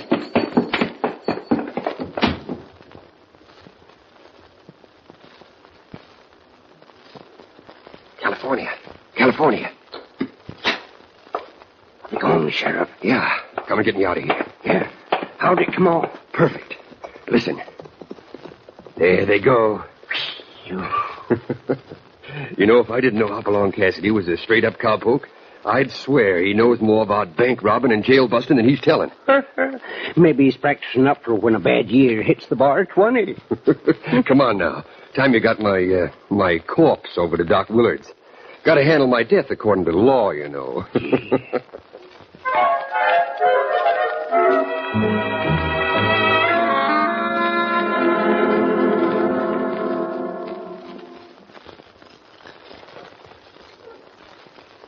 Better put some more wood on the fire, Frank.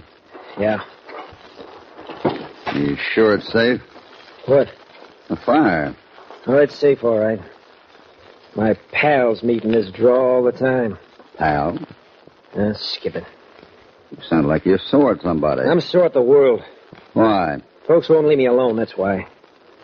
You make a mistake when you're a kid and you're through for good. They shove a hot brand on your hip the minute you go through those prison doors, and it stays there till you die. A funny way to talk. Yeah, you wouldn't know what I'm talking about. I think I do. You want to let your old bunch down, don't you? Why do you think I brought you here to wait for him? I don't know. Can't figure it out. I tried to break loose, but they won't let me. People down there in town won't have me back, and the bunch won't let me go. So, here I am. Yeah? For good. Why? You fixed that when you shot the sheriff. You know that, don't you? Well, I had to, or he'd have nailed us with that shoulder gun of his. Yeah, I reckon so.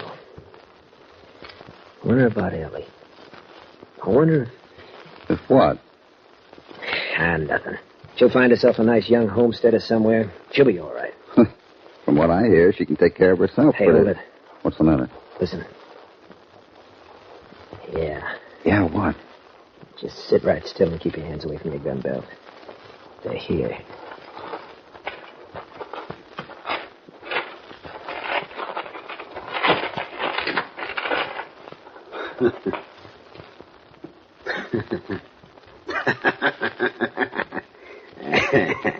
Hello, Monty.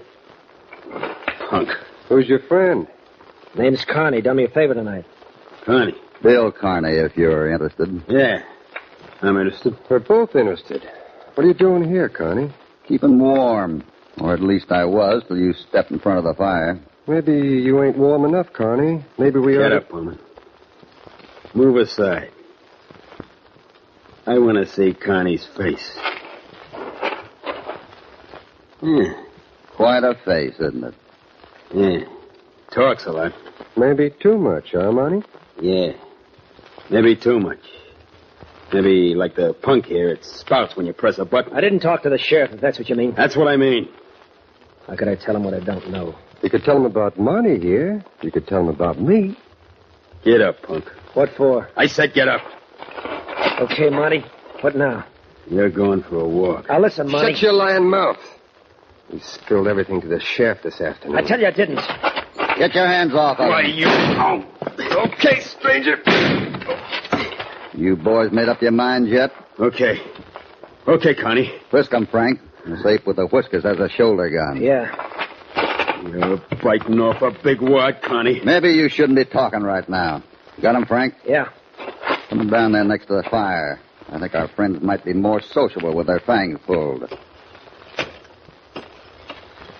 All right. Now let's all sit around the fire and talk nice and friendly. With that 44 staring us in the face? Okay. That's the way you want it. There's my guns on the heap, too. Sit down. Now, first off, Frank didn't spill to the sheriff, and even if he did, it wouldn't matter now. Huh? Why not? Because I left him on the floor of the jailhouse with a 44 slug in his head. Huh? Hey. You mean you... Yeah. He did me out of a job at the state bank this afternoon, and I didn't like it. Yeah. That makes it a mite different. Connie, huh? Shake hands, Connie. Over this way. Other side of the fire. We'll just let the guns lay. Forget about that, Connie. We Yeah, we apologize. Matter of fact, Bowman, don't you think... I know just what you're going to say. Yeah. I think we could use a man like you, Connie. What about it? I don't know. Depends on how well you're doing. Yeah, we do all right. Matter of fact, we do exceptional well. Yeah, there's $100,000 hid away right now. Shut up. Well, yeah, we'll get to that later. After we talk to the boss. You available, Connie?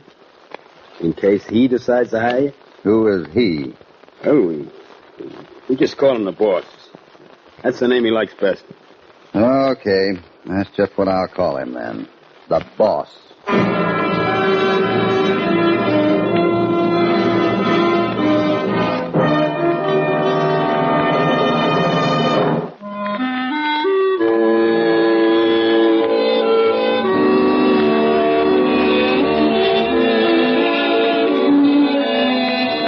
It is 2 a.m. now as the 4 men sit around the flickering fire in a mountain draw not far from town. On one side of the fire are Bowman and Monty, suspicious, sullen, and watchful. On the other side, Frank and Hoppy. Hoppy being mighty careful to keep up the pretense of being Bill Carney, the sheriff killer. He's late, Monty. He'll get here. I don't like this waiting. What are they talking about? Boss. What happens when he gets here, Monty? He's working out a date for us. A date? Yeah. With the Wells Fargo in Cedar Grove. Wait.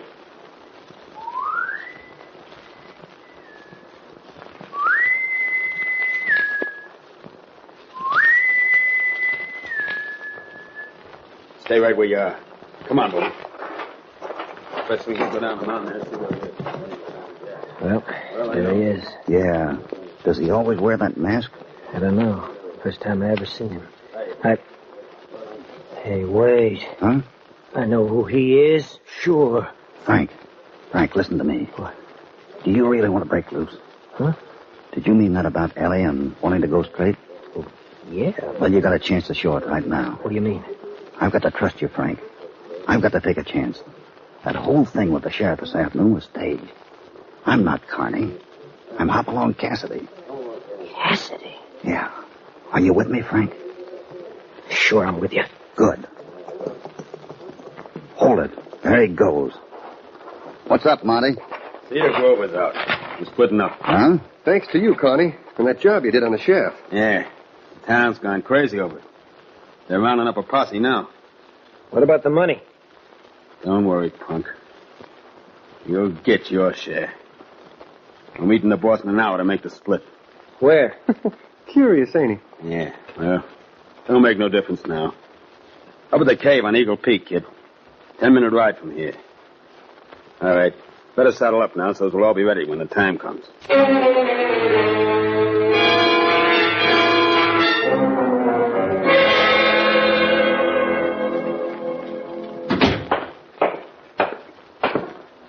How'd you make out, California? Too late. Posse just pulled out with Pomeroy riding in the lead. Confound it, they'll ruin everything. I should have put Pomeroy in on it.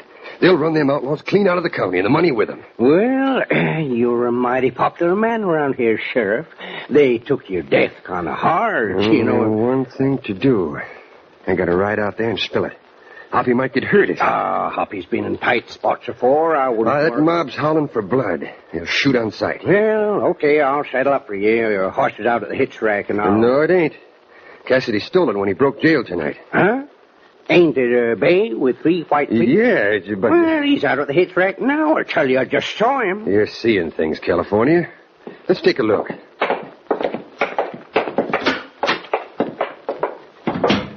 Well, be danged. It's Jerry, all right. Hoppy must have turned him loose. Now, why... Sheriff! Huh? Now, look here. A note tied to the saddle. Let me see it. Come on, California. We gotta catch that posse before it gets to Eagle Peak. And there ain't much time.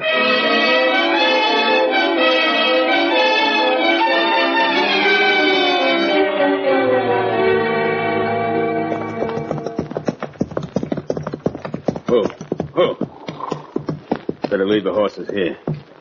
What time is it, Pullman? 2:45? Yeah, he ought to be there now. Where's the cave from here? Round the shoulder behind that big overhang. Oh, and, Johnny. Yeah?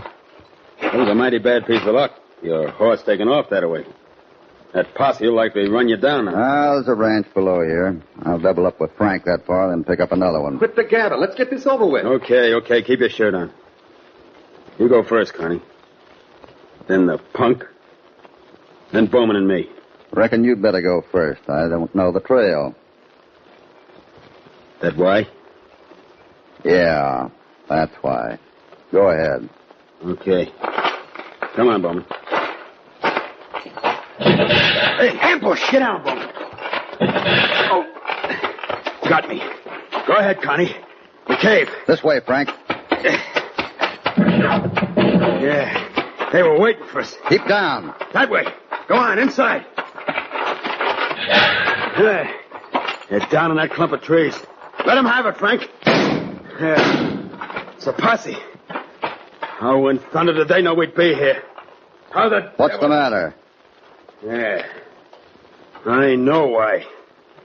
Yeah. It's a double cross. Huh? The money. It's gone. That's why he made us wait over there. He was setting up a trap. The boss? Yeah. Yeah, the boss. Well, he ain't gonna get away with this one. Hey! Hey, down there! We give up! We want to come out! You're coming out, all right. Listen, Pomeroy! You're coming out the way we want you to come out, you sheriff killer! Feet first! Double crossing. Rat. They get him? Yeah. Well, that leaves us, Cassidy. What now? We hold them off as long as we can, Frank. And hope.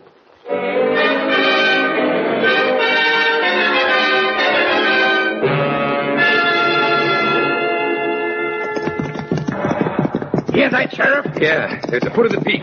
Come on.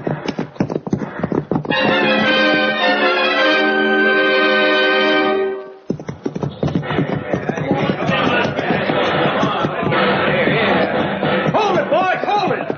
We can't shoot them out, we'll smoke them out! All right, come on, back away! I'm going to set fire to the brush! Just a minute, Pomeroy. Sheriff! Hold it, everyone. As you see, I'm a pretty lively corpse. Me and Hopalong Cassidy staged the robbery and jailbreak, hoping we'd get the leader of this Green Valley gang to show his hand. He did. I don't reckon we'll need to smoke anyone out now, Pomeroy, since we got what we went after already, didn't we? I guess I'm partly to blame for being blind as a bat at high noon, for scouring 6 counties for the brains of this Green Valley bunch while he was sitting in my own office as deputy. Come on, Pomeroy. I reckon you'll get what you wasn't aiming to give the boys in your own gang. A fair trial in a court of justice. After all, we want to hang you. Legal. Yeah! Let's get him, sure. We'll take him straight.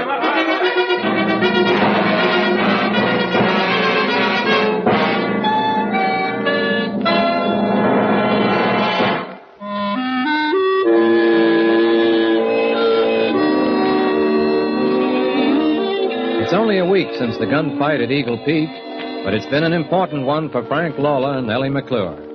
Hoppy and California, on their way back to the Bar 20 now, are stopping in to say goodbye.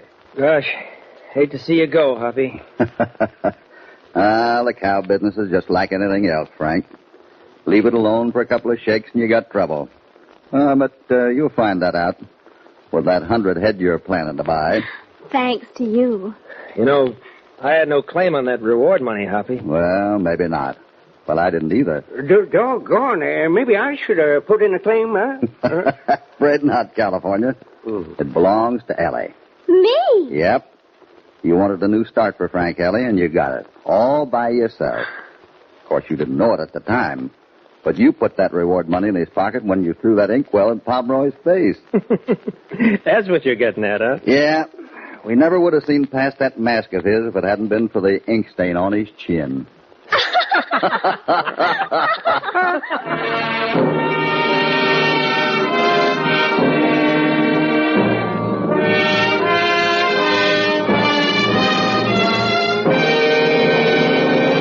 Goodbye from Hopalong Cassidy.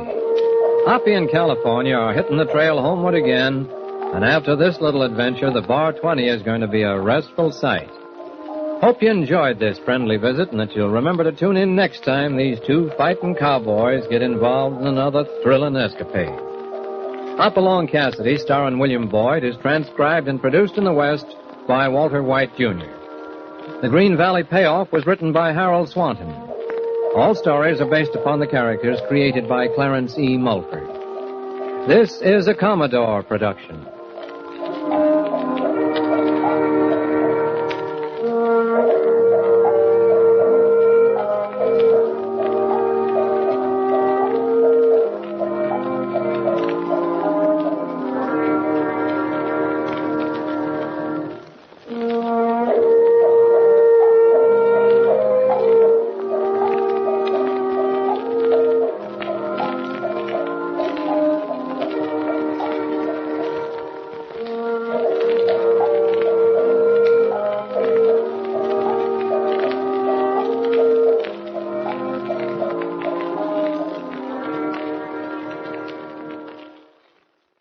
It's Hopalong Cassidy.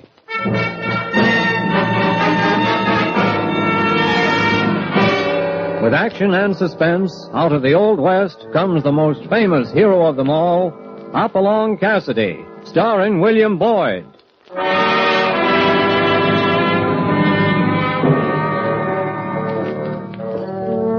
The Ring of the Silver Spurs heralds the most amazing man ever to ride the prairies of the early West, Hopalong Cassidy. This famous hero thrills his 60 million fans with action and dangerous adventure. In the role of Hopalong Cassidy is the popular star of the motion picture series, William Boyd. And appearing as that laughable old character, California, is Andy Clyde. Now to our story, The Man Who Made Willy Whirl.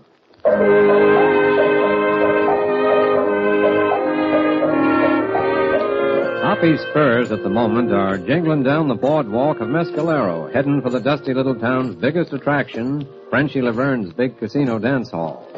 For something new has been added, a troupe of traveling actors who have brought new excitement to Mescalero's nightlife.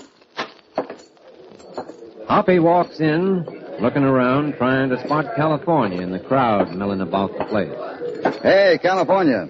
Hoppy, Well, what's my britches? You finally decided to come and take a look-see for yourself, huh? Now, California. Come on in. These acting dudes are regular circus.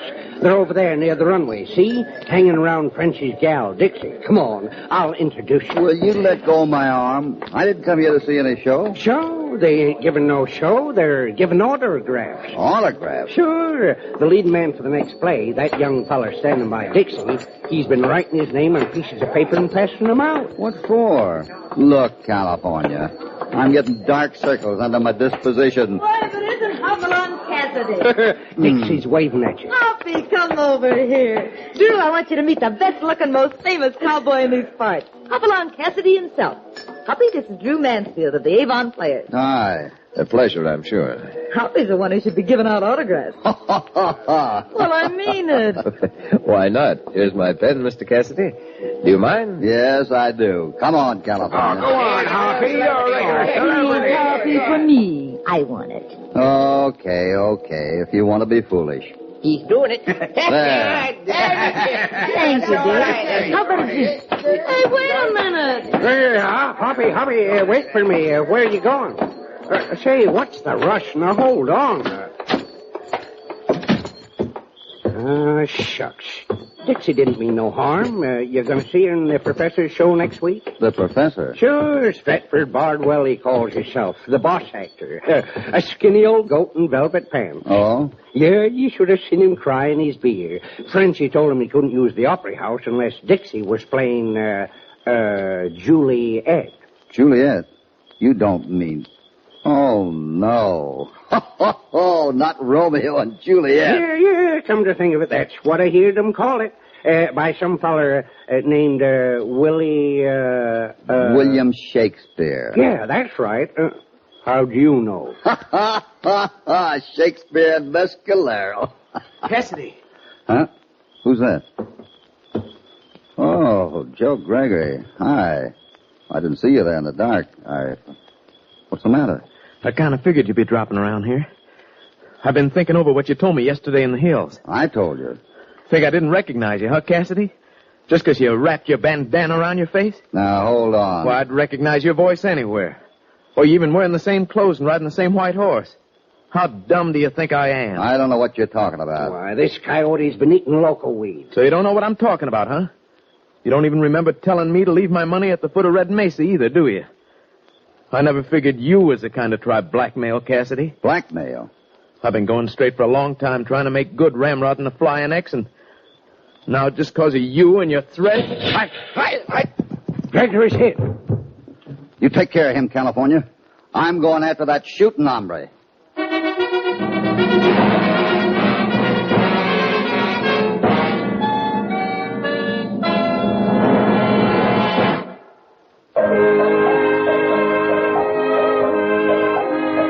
When Joe Gregory stops Hopalong outside Frenchy Laverne's dance hall and accuses him of blackmail, a shot rings out some distance away and Joe falls, badly wounded. Hoppy leaps on his horse and goes after the gunman while California carries Joe to Doc Radcliffe's place nearby. California is returning to the hitching rail in front of the dance hall as Hoppy returns from the chase. Hoppy, did you get the snake? No, I doubled back. How's Gregory? He's hurt mighty bad, Doc says. You mean you let that dry gulcher get plumb away? No, I wounded him before I lost him in the darkness. Heard him yelp. Then I found this on the ground where he dropped it. A carbine. That's a mighty fancy shooting iron. All engraved. Look here. Yeah, I already noticed that, California. There's only one man I know who owns a custom-built carbine like that. Who? Frenchy Laverne. Why, the polecat. Why did he want to bushwhack Joe Gregory, you suppose? I said it was Frenchy's gun. I didn't get close enough to tell who it was. It could have been Frenchy. But if it wasn't, he might be able to tell us who's been using his gun lately. Come on. Hey, where are you going? Frenchy's office is inside here above the dance hall. I know, but the way I'm feeling right now, I'd rather drop in unannounced. Come on. The back stairway is around this way.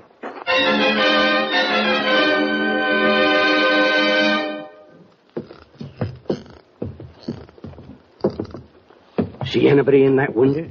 No, the room's empty. Try the door. It ain't locked. Good. We're going in. Jumping bullfrogs. This here's the most elegant room I ever seen. Look at all them leather chairs, the pretty pictures, and the doodads on the wall. Yeah. Mighty fancy, all right. I'll just lay the carbine on the desk, right beside that roll of bandages. Huh? Yeah, yes, sir. He must have got that bullet hole plugged up right here in Frenchie's office. Say, look at this here box full of bottles of medicine. Yeah, Frenchie's emergency kit. He's got everything in there. Yes, sir. Iodine, carbolic, what's this? Chloral hydrate. What kind of medicine's that? That stuff is medicine the same way a blackjack is. It's the technical name for knockout drops. Yeah? What's it doing here? What are you doing here? Frenchie. That's the question, gentlemen. We're waiting for you, Laverne, and returning something I think belongs to you. That carbine. Oh, I see. Thank you. I'm glad you recognized it. Do sit down. I'll stand if you don't mind. I don't mind. What's troubling you? You see this sleeve? Your sleeve?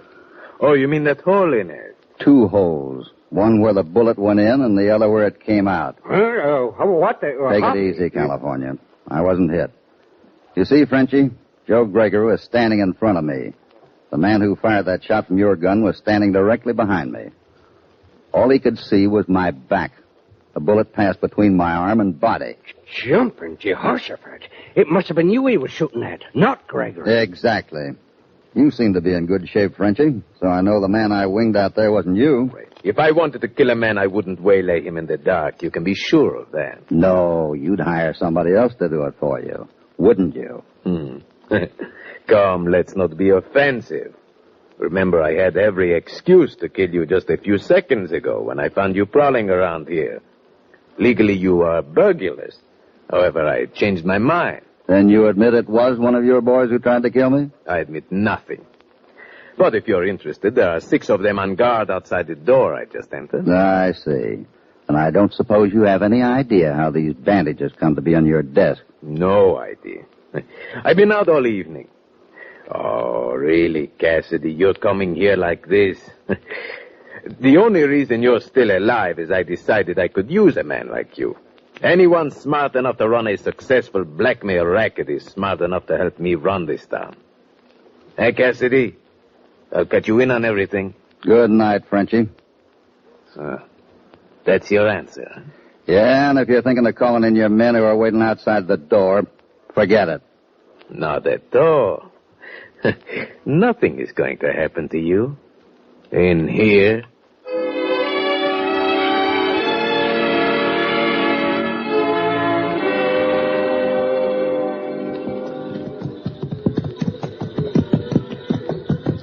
Well, we'll keep the herd up here on high ground for a couple of weeks, California. The grass is better. Yeah.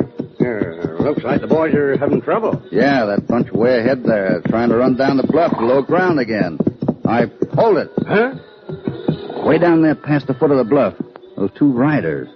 Well, I'll be darned.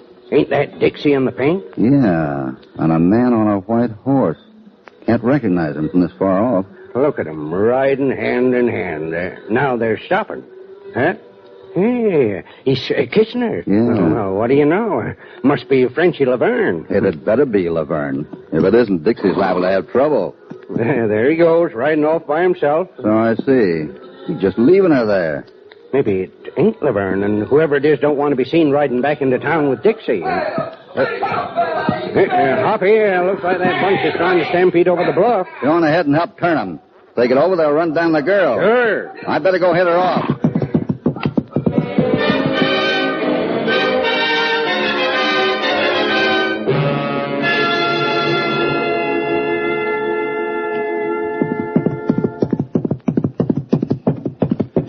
Better hold on a minute, Miss Renee. Hopalong, what's the matter? Boys are trying to head off a stampede down that bluff. Oh? Well, sounds like they got everything under control now. But you better wait a while. I didn't know any of you boys were working cattle up there. If they stampede down that bluff, they're liable to... I mean, there's somebody riding up ahead. Oh, you'll be all right. Oh. You saw him? Well, I saw somebody. Hoppy. Yeah? You saw? My eyes aren't too sharp, Miss Renee. Can I depend on that? Of course. It's none of my business. Well, if you and Laverne want to go riding together, what's wrong with it? After all, he's been very good to you, Miss Renee. Buys you lots of things. So what? I don't owe Frenchy Laverne a thing. Not a thing. Why should he... Oh, Hoppy, don't call me Miss Renee. We're friends. We are, aren't we? Of course. What's bothering you, Miss Renee? Laverne. I hate him. I wish I'd never laid eyes on him. I wish I'd never come here. I hate it. This dirty little mud hole of a town. Well, why don't you leave if you feel that way about it? If I only could. If I only... Laverne can't keep you here. No. No, of course not. Hey, looks like California's heading this way with... Where? Oh, I'd better be gone. Bye. Hey, Hoppy! Hi, Hoppy. Well, I see you brought company with you, California. Hi, Sheriff. Howdy. This is a surprise. I figured it might be. This blamed old fool says he's going to arrest you. What? Kind of hot for a joke, isn't it? It ain't no joke, Cassidy. You're under arrest. What for? Blackmail and extortion, among other things. I've been trying to tell the old walrus. Hold on, California. Who says I blackmailed them? 3 ranchers in the territory who've had the gumption to come to the law about it. How many's keeping their mouths shut, I wouldn't be knowing. I never would have thought this of you, Hopalong. No, sir, I never would. Blackmail's a coward's game. I agree. What evidence have you got? Plenty. Among other things, a blackmail note to old man Jenkins, the boss of the 10-star spread, threatening to tell his wife about that gal in Abilene if he don't pay off. You gonna deny you signed this? Go on, take a good look. Well, it sure does look like my signature, all right. If that's not enough, Cassidy, there's one other charge. It happens that Joe Gregory died this morning. I'm charging you with murder.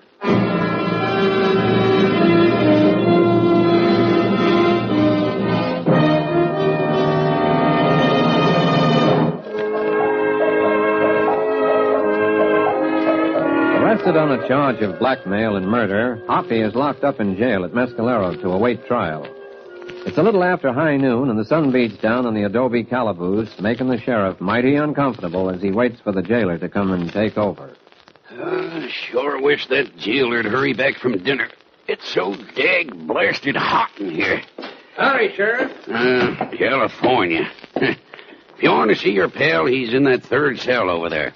Hey, what's that you got? Oh, a bucket of suds from the barroom across the street. I thought Hoppy might like something to cool off with. Howdy, Hoppy. I brung you something. So I heard. You know I don't drink that stuff. Why couldn't you have brought me some sarsaparilla or just plain water? Well, if you don't want it, I might as well toss it out into the street. I ain't thirsty myself, and... Hey, hold up there a minute, California. Spilling that beer on a day like this would be plumb sinful. If he don't want it, I sure can use it. Yeah, sure, Sheriff. I didn't think of offering it to you. Now, go ahead and drink it if you want. Thanks.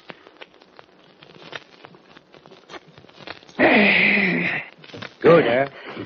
Oh, it sure hits the spot. That's fine. Say, is that a checkerboard you got here? Sure, drag up a chair. I'll teach you how to really play checkers.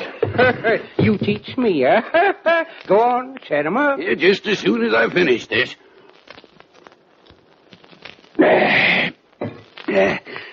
I wish it had held more than just a quart.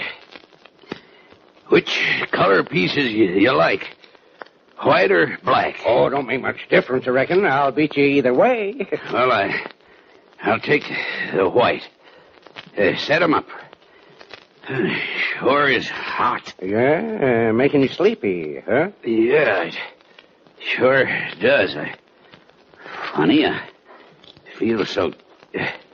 What's the matter, Sheriff? Well, I don't know. My eyes, I can't tell the black pieces from the white. Don't... Hey, what happened? What's wrong with the sheriff? Hold your horses while I find these keys. There.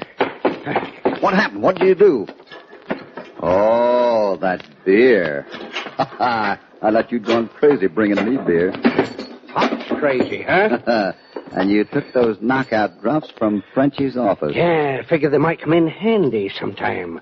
Now we get a chance to track down the polecat who's doing you dirt.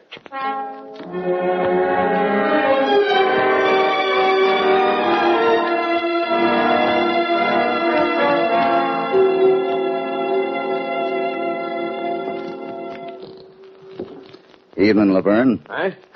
Oh. Crawling up my back steps again, eh, Cassidy? I noticed the door was open. Yes, I was cooling off. Sit down. I talk better standing. Drink? No?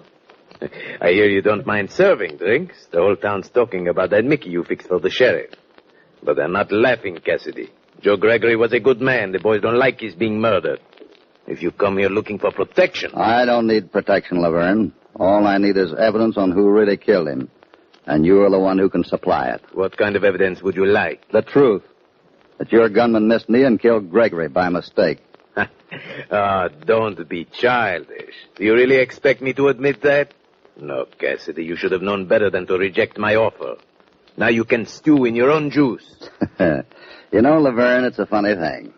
Nearly all these blackmail victims were threatened with a revelation of information which only you might have. Either that or... Or what? Or someone working for you. One of those dance hall girls, for instance, whose job includes making the customers buy drinks. A girl might do quite a job getting some of the boys drunk enough to blab all their troubles and secrets, and then pass on the information to a confederate who might make use of it. Really building up a case for yourself, aren't you, Cassidy? All you have to do is find the confederate. It could be you. Nice try, but it won't work. I didn't say it was you. I just said it could be. Could be almost any man one of those girls might go for. A girl who'd help that hombre make a fast dollar in the hope that they both might be able to pull out of here in style. What are you getting at? I'm just reaching, Laverne, trying to find an answer. You see, I don't like being framed. You don't, huh? If you're innocent, you might help me. Get out. I will, but think it over, Laverne. Think it over.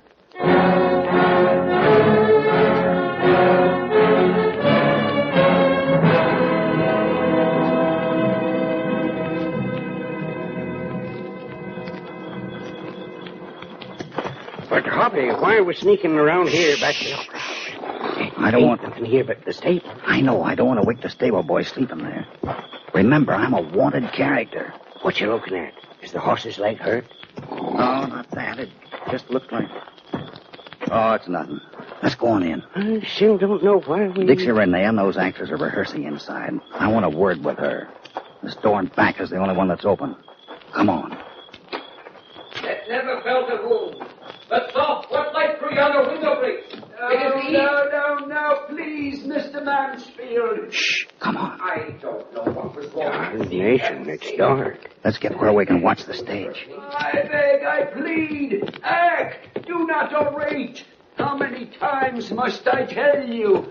All right, Mansfield, take it from he jests at scars. He jests at scars that never felt a wound, but soft, what light through yonder window breaks? It is the east. No. Oh, for Pete's sake, Professor, that sounded perfectly fine. What's wrong with it? What is wrong, she asks.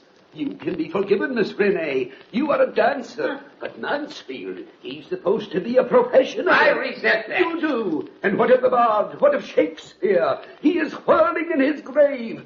You won't do, Mansfield. Miss Renee, I plead with you. Drew is going to play Romeo, and if you don't like it... I submit my resignation immediately. But immediately. Well, goodbye. Oh, this is too much. Back here in the shadows, California. Stratford Bardwell, who have directed Edwin Booth, cannot possibly stomach this amateur. Don't mind him, Dixie. He's a temperamental old cuss. And what of the bard? What of Shakespeare? He is whirling in his grave. Hey, Mansfield. Hey, listen to Mansfield imitate the professor. That Drew Mansfield sure can act. Yeah, he sure can, and this is one performance I won't forget. Come on, let's get out of here. The rehearsal's over. We don't have to be quiet no more. He's gone. Huh? The stable boy's gone. I say he's gone. Yeah, so he is. I only hope he didn't leave to go after That's just what he did. The sheriff. Cold beer, huh? It's about time you learned that this town don't take to escape murderers. Let me have those guns. But if you'll just wait until the actors come out from the rehearsal, I think we I can ain't find waiting out for who's nothing. responsible. Get on your horses and no funny stuff. Who's going to direct the play now? Look. I think Drew's a wonderful hero. They're coming out now. If I can These guns in your ribs say you get moving toward the jailhouse. But there'll be more trouble. Not if I keep you. What in blazes? It's Frenchie! Watch out, Drew! You played your last love scene with Dixie. Drop that gun, Frenchie.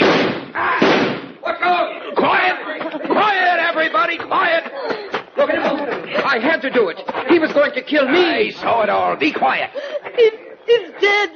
Frenchie is dead. I'll handle this. Now, let me see. Yeah, I guess he is. All right, get back, folks. I didn't want to kill him. The sheriff saw it all, Drew. It was the only thing you could do. Can I help you, Sheriff? You be quiet, Cassidy. So ain't much happening. I don't know what to do first.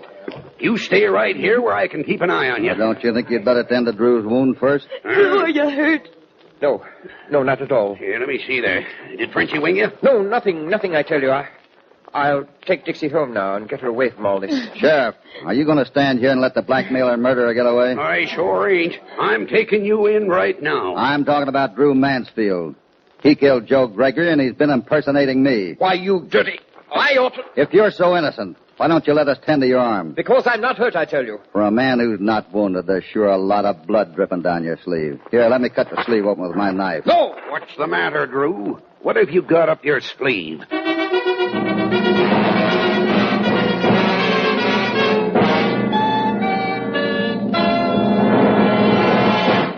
Why couldn't you leave me alone, Cassidy? Sure, let you get away, and then I'd take the rap for all you've been doing. Well, if this ain't the dag-blamedest thing I ever seen.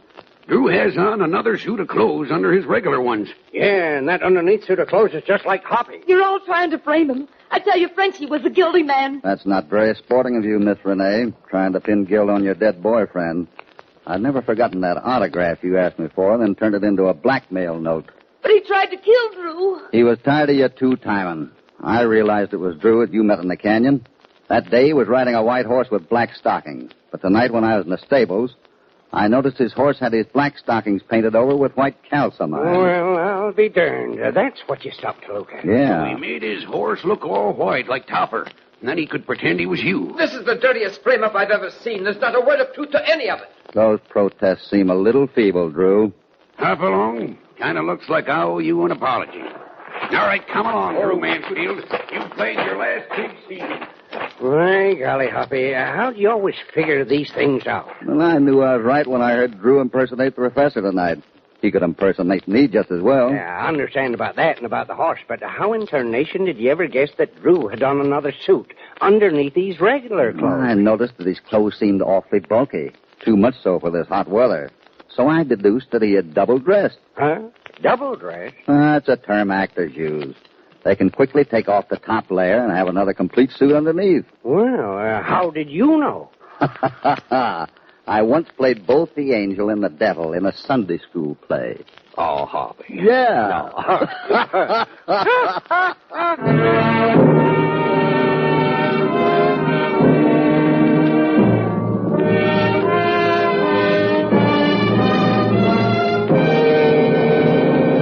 Goodbye from Hopalong Cassidy and California.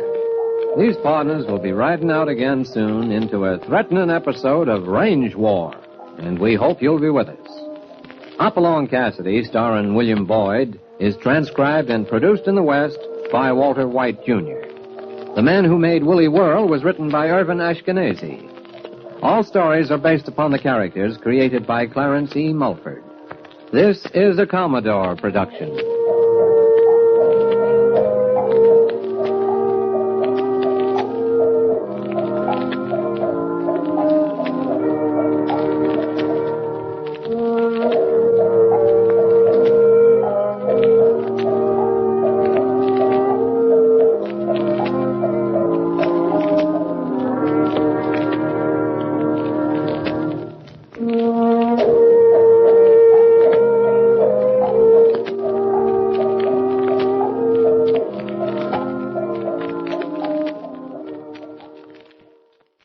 It's Hopalong Cassidy.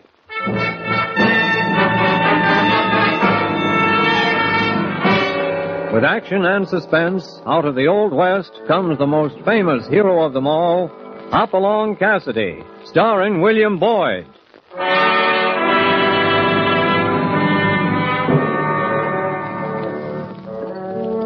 The ring of the Silver Spurs heralds the most amazing man ever to ride the prairies of the early West, Hopalong Cassidy. This famous hero thrills his 60 million fans with action and dangerous adventure. In the role of Hopalong Cassidy is the popular star of the motion picture series, William Boyd. And appearing as that laughable old character, California, is Andy Clyde. Now to our story, Range War.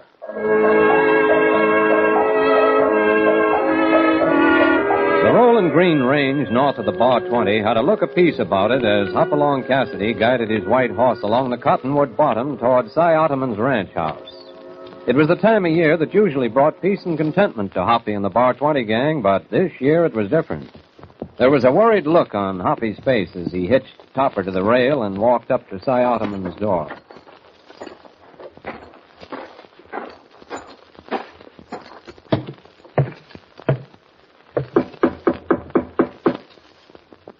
Cy, you in there? Ah, Cassidy. Morning, Cy. Morning. What's on your mind? Well, I might be able to talk better sitting down. Oh, sure. Come in. Here's a chair over there. Thanks. That's better. Tell me, Cy, how's your spring roundup coming? Wound her up yesterday. Your tally's all in? Yep. Why? Well, let me see. How do I do this diplomatically? What kind of a scheme you cooking up this time? Cy, I know you're still hot under the collar about that deal I put over last fall, Oh, hogwash. I was a darn fool, and you got to the man with the money first with them Bar 20 cows. It ain't that I'm hot about, Cassidy. It's something else. What's that, Cy? I'm beginning to think you got some mighty ambitious line riders. Meaning what? Meaning about 100 head of my stock didn't answer for roll call at my roundup. I reckon they strayed too close to the Bar 20 line. You know, that's interesting. You denying it? I sure am. That's why I'm here. Huh? We're short 100 head, too. I thought they might have showed up on your tally. Oh, well, what do you reckon it could... Oh, wait a minute. Come in. Morning, Cy. And Hopalong Cassidy, just the gents I want to see. Well, how are you, Jess? Hi, Jess. Didn't expect to see you two sitting down over the peace pipe, especially since that little deal last fall. Never mind last fall, Jess Hendricks. It's over and done with. Oh, Lordy, what did you fall into? Cattle dip. I know I smell to high heaven. My clothes are clean soaked with it. Ain't no one else dipping, I know. Just picked up a bunch of steers from Texas, and I ain't taking chances with Texas fever in my herd. I'm glad you brought up the subject of cattle, Si, because that's why I come. Just got my final tally sheets and... And you're short 100 head. Oh, you got 'em, Cassidy. I knew them darn critters strayed onto somebody's range. Wait a minute. I haven't got 'em, Jess. Huh? Then how did you know about them? Because Si and I came up short, too. 100 head apiece? More or less. Mm-hmm. I guess there's only one answer to that one. Rustlers? Yeah. Here's them nesters, that's who it is. Sweetwater Valley? Sure, there weren't no rustling around here before the valley was open to homesteaders, was there? Now, wait a shake, Jess. Don't jump to conclusions. Well, what do you aim to do? Well, let's keep it quiet for a few days. Snoop around a little before we start any rustler talk. By Joe, if it is them nested devils, I'll show 'em a new use for a long rope. And I don't think you'll be alone, Si. The nesters over at Sweetwater Valley have gone in for rustling. I think this county's in for a first-class range war.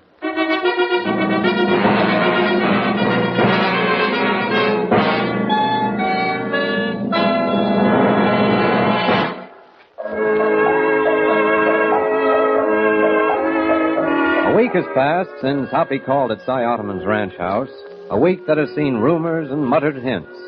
And the rustler talk swept through the section like a prairie fire, all of it directed at the nesters, the homesteading small ranchers of Sweetwater Valley. It was all suspicion, though, at least until a young nester named Bert Larimore called at the office of Henry Weatherby at the State Bank in Sweetwater. 50, 75, 100, 2, 3, 4, 5. How's that look to you, Mr. Weatherby? Looks like cash money, Bert. I expect we'll be having a little celebration tonight, eh? Burning that mortgage. Yeah. Would I be too nosy if I inquired about... You mean, where'd I get the money? No, I'll be glad to tell you, Henry. Aunt of mine in New Jersey. She passed away a few weeks ago. She left it to me. I see. That answer your question, Mr. Weatherby? Yeah. Yeah, Bert, I suppose it does.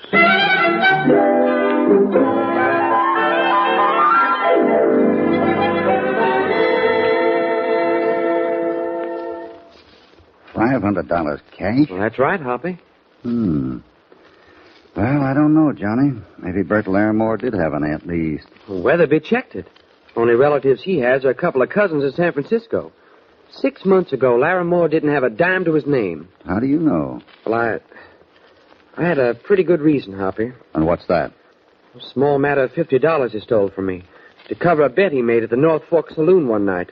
So now it comes out. That's why you... Yeah, that's why I broke up with his sister. I see.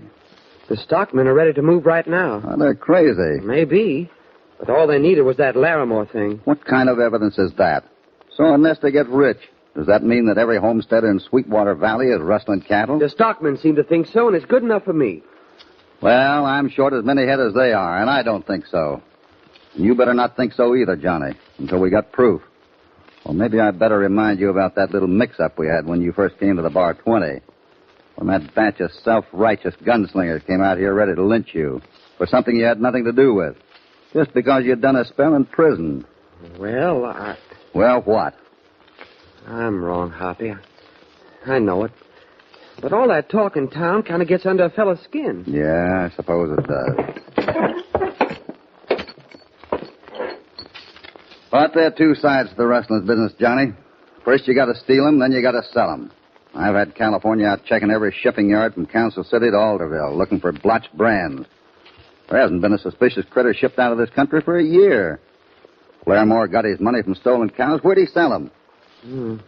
Well, that's something to think about, all right. Well, I'm with you, Hoppy.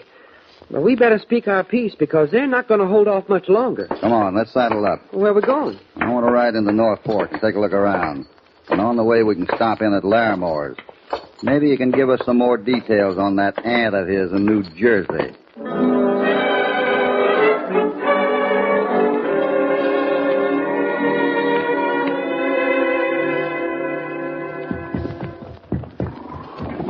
You go on in, Johnny. Topper's got a loose hind shoe. I want to take a look at it. Okay. We staying here? No. Tell him we're riding on into North Fork tonight. That suits me.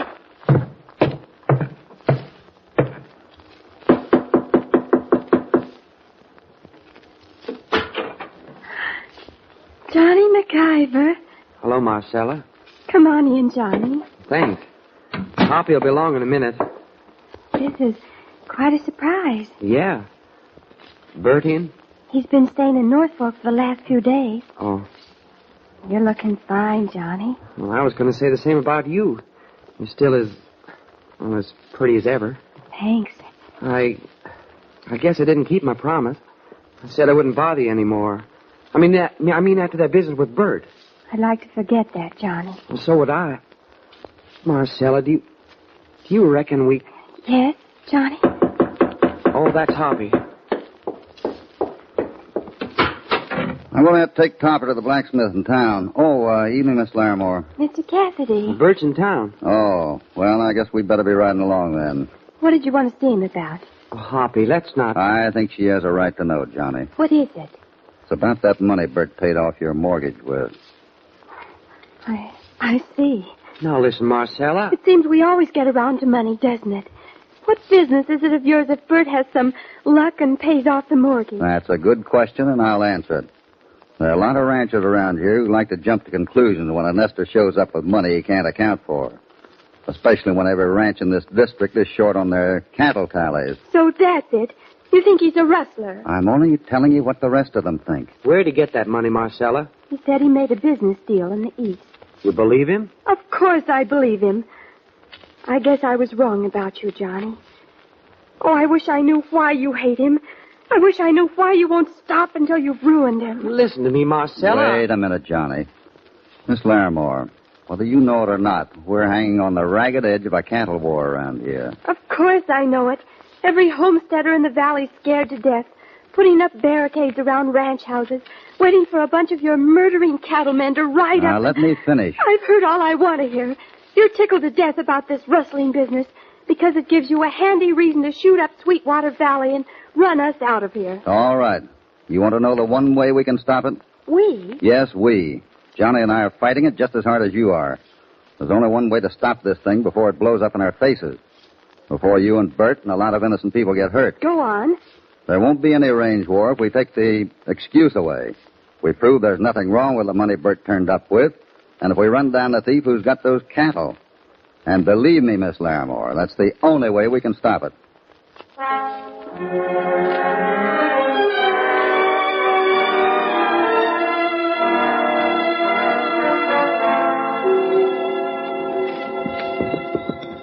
That's the blacksmith shop over there. Oh, he's closed up for the night. He sleeps in the back. Let's ride around the back entrance, see if we can get him up. We might be riding back to Bar 20 tonight, and I don't want a lame horse on my hands.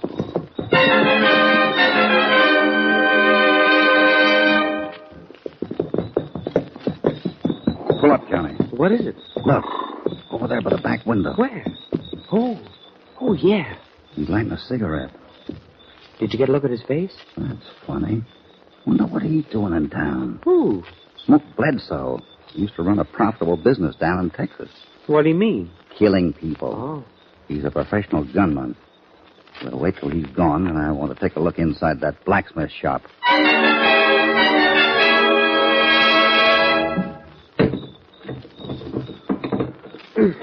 Maybe we better take the door off its hinges. Put the bar in deeper. I think we can pry it off. Okay. Here, I'll give you a hand. Right. There she goes. Now, let's see what Mr. Bledsoe was up to. Huh? Look. Yeah? Is he? Yeah, he's dead. Bledsoe doesn't walk away from him until he's sure of that. Let me light a match. Careful. Hold it down. That's it. Look. Under the desk there, those papers. Yeah. What is it? Circle H, sunflower, lazy C, flying O. Brands? Yeah, drawings of brands. And a funny thing. What's that? Every brand here belongs to a nester in Sweetwater Valley. I think our friend on the floor there made up an order of branding irons. Then someone thought he might talk too much. So he had Bledsoe nail him through that window there. Better get the sheriff, huh? Not yet. Well, what about Bledsoe? We can get him later. I want to give Mr. Bledsoe a free rein right now. You never can tell, Johnny. He just might lead us to the man he's working for.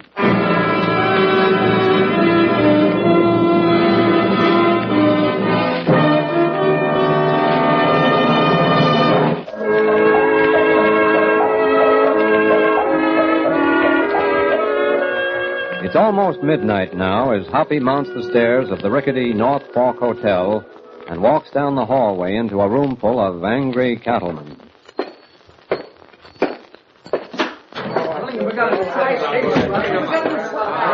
Now, wait a minute. Now, here's the figures, everybody. Now, near as I can calculate, there's over 1,000 head missing. Now, wait a minute. Now, the question is, what can we do about it? Just a minute, boys. Hoppy. I'd like to stick my oar in, if you don't mind, being a paid-up member of the Cattlemen's Association. I think you're all going off half-cocked. Now, wait. What do you mean? Wars are pretty much alike. Well, they're cattle wars of the big kind. I don't like to see rangeland fenced off any more than you do. Well? But those nesters in Sweetwater Valley have a legal right to that land until someone proves a charge against them. Now, wait a minute, Hoppy. Oh, hello, Jess. Boys, I just got here in time to hear what Cassidy said. I want you to know I felt the same way until a few minutes ago. You want proof, Hoppy. I've got it for you. All right, Jess. I want you all to show up at my ranch house tomorrow night at 8 and come ready for a fight. What is it, Jess? A little bird I found, Hoppy. A little bird that's going to sing for the boys when I tell him to. I'll be ready to listen. I don't think you'll be disappointed. All right, Si, let's get on with it. You bet. If the shooting's going to start tomorrow night, we've got some planning to do. All right, well, I'll be there.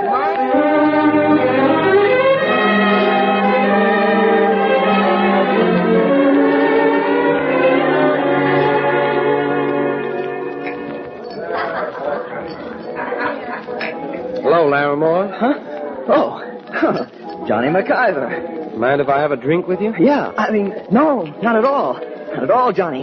Here, let me buy you one, eh? Well, times have changed, huh? Last time I saw you, you didn't have the price of a small buttermilk. Yeah, I had a little luck, Johnny, a little luck. Sam, bring me a couple more of these, will you? Nice to see you again, Johnny. Nice to see you again. Thanks. You're looking a little thin, Bert. Huh? Something bothering you? Oh, no, things are going great, Johnny, going great. No, take part of that back. Something has been bothering me. One thing. What's that? This. Well, $50. Look, let's say I borrowed it, eh? And here's 5 more for interest. Well, I don't know if I should. Go ahead. Take it. Here's the drinks. Now, here's to you, Johnny. Same to you, Bert. Thanks, Bert. Uh-oh. What is it? A friend of mine waiting outside. So long, Bert. Take care of yourself.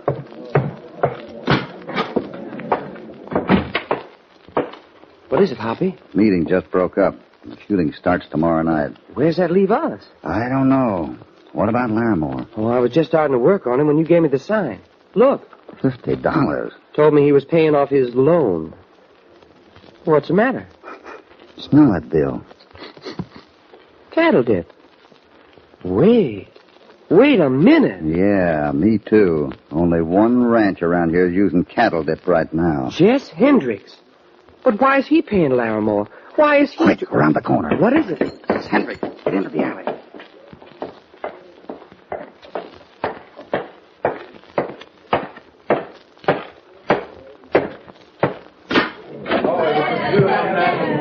Larimore.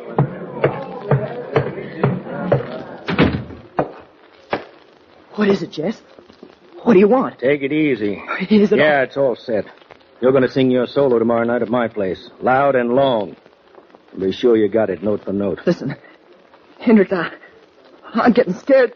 They'll kill me. There's no easier way of making $15,000, Sonny. You'll have to take your chances. Bledsoe's here, and he'll hustle you out of the state before the nesters know what happened. Okay, Jess. We better run on home now and practice. Yeah. Double-crossing little snake. He'll get paid off, all right. Smoke! Yeah? You saw Larimore, all right? Yeah? Got him tagged? Like he was already on a marble slab. Tomorrow night at my place. I'll sit him at the right-hand window on the east side of the house, right? Yeah. Remember, the red lamp. The red lamp. And don't miss. I ain't likely to. I ain't missed for 20 years. Good. I'm counting on you.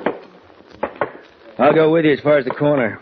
Then remember, I don't want to be seen with you from now on. I got you. Now get this straight. Don't want any slip-ups. We do everything just as we planned.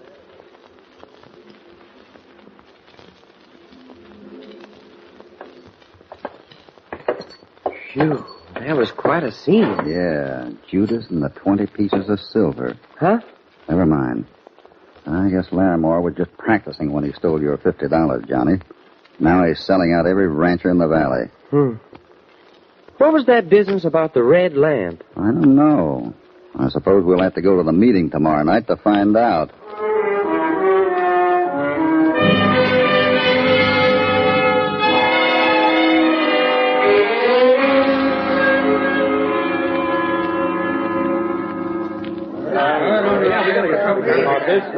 All right, boys. I promised fireworks tonight, and I've brought them. Johnny. Yeah? Sneak around back of the crowd and keep your hand on your gun. Gotcha. All right, well, come on, well, let's have it, Jess. All right, here she is. Hey, what's that paper you got there? This piece of paper here accounts for your missing cattle. It's a signed confession involving every nester in Sweetwater Valley. What? A signed confession from the nest? The man who signed it knows his life ain't worth a dime, but he agreed to come here when I promised him we'd see to it he got across the state line safe. Come on in, Larimore. Wait, first Larimore. Sit down in that chair there next to the window. Okay, Jess. Okay. Now, I'm not going into details tonight, Larimore. What these men are interested in is, first, what happened to the cattle. Oh, it's in the statement there. We run them up through Winchester Pass onto Boulder Flat.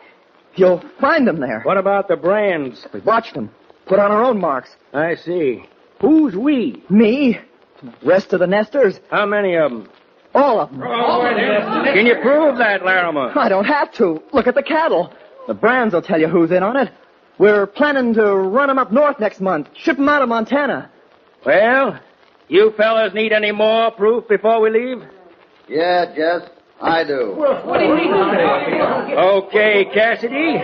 If you want to ask the boys some questions, go ahead. Thanks. Light's kind of bad in here. First, let me move this lamp over here by the window. Go ahead. Lamp. Wait, the red lamp. Jess. Yeah? Wait a minute. Just moving the lamp here. Never mind the lamp. The light's good enough. What's the matter, Hoppy? Got the jitters? Yeah, and I don't want to question the boy. I want to question you. Me? What do you leave? Only take a minute, Jess. Since we seem to be using this chair by the window as a witness stand, why don't you sit in it? Go on, Bert. Give him your seat. Listen, Cassidy, I ain't no mood. What's the matter, Jess? You scared or something? Shut up, Si. Jess, I'm asking you to sit down in that chair. I'll answer any questions from here. The next one will come closer. Sit in that chair. I don't get you. Keep your seats, everybody. You're supposed to be after the truth. So am I. If you give me 2 minutes, I'll get it for you. Jess, I think you better do what Hoppy said. Okay. I'll sit in the chair.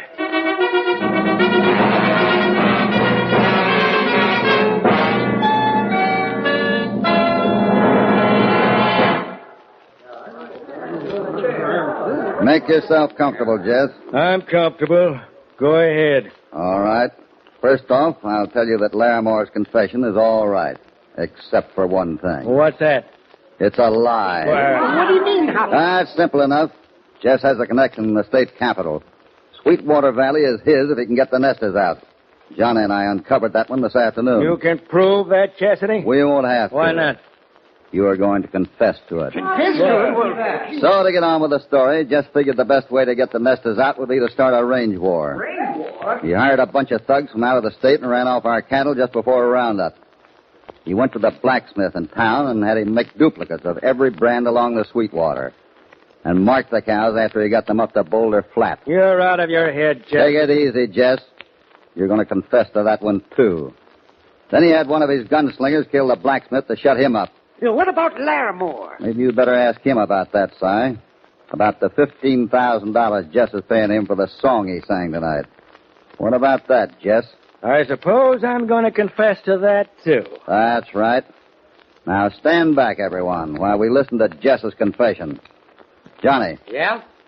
Pick up that red lamp and set it down next to the window over there. The lamp? No, don't! Easy, Jess. Just let us know when you're ready to talk. Over here, Johnny.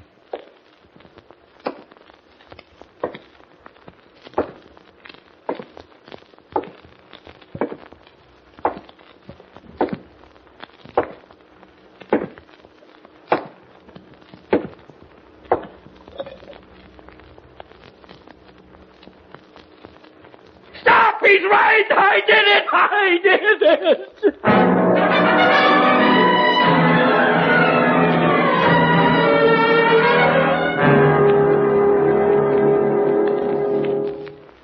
Well, Hoppy, I gotta admit you taught us a lesson we won't forget for a while. I hope so, Si.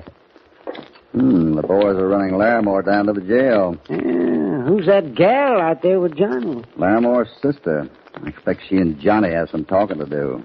Jess. Yeah? We better get going. Sheriff will want to hear what you have to say. And besides, Smoke Bledsoe's looking forward to your company. Smoke? In jail? Been there since morning, Jess. Charged with killing the blacksmith. But I still got to hand it to you at that. Even though he wasn't out there waiting with his gun cocked, you sure sang a nice song.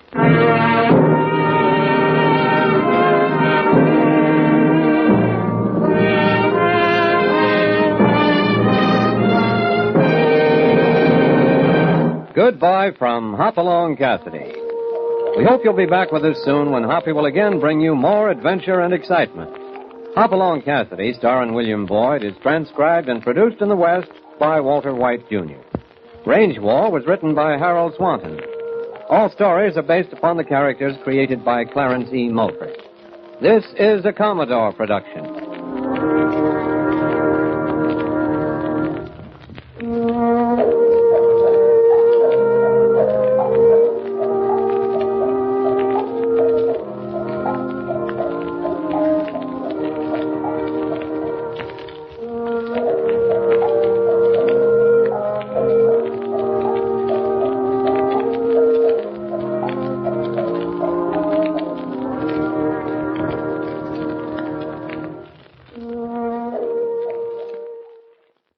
It's Hopalong Cassidy.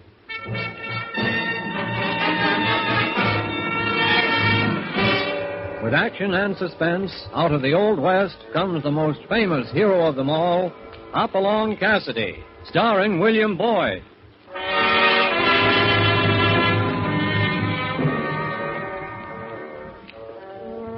The ring of the Silver Spurs heralds the most amazing man ever to ride the prairies of the early West, Hopalong Cassidy. This famous hero thrills his 60 million fans with action and dangerous adventure.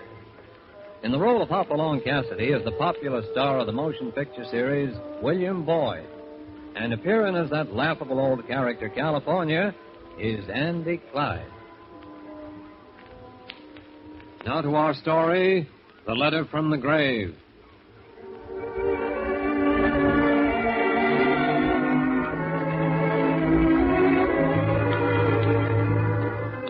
The week's mail had lain on the table next to the cook stove all day.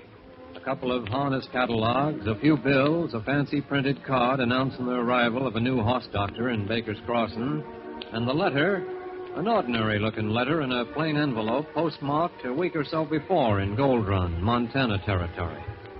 It was addressed to Hoppy, and there was something familiar in the handwriting, something that dug deep into his memory as he slit the envelope, took out the letter, and began to read. Dear Hoppy, I'm only writing you now because there's no one else I can turn to.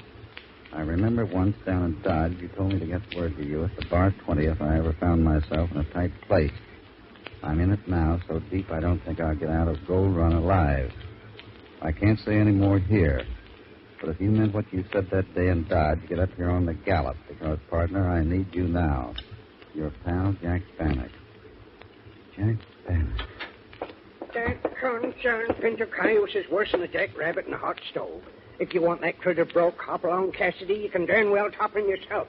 I ain't what's the matter, Hoppy? Tell Johnny to round up our bedrolls and get a pack horse ready. Pack horse? Where we go? Montana, a place called Gold Run. A friend of mine's in trouble up there. Yeah? Who's that? Jack Bannock. I knew him when I was a kid, California, down in Dodge City. One of the best friends I ever had. Funny hearing from him now after all these years. Yeah? How long ago did he write? Postmark says a week ago. Date on the letter is... What's the matter? The letter. It was written October 10th, 1873. 15 years ago.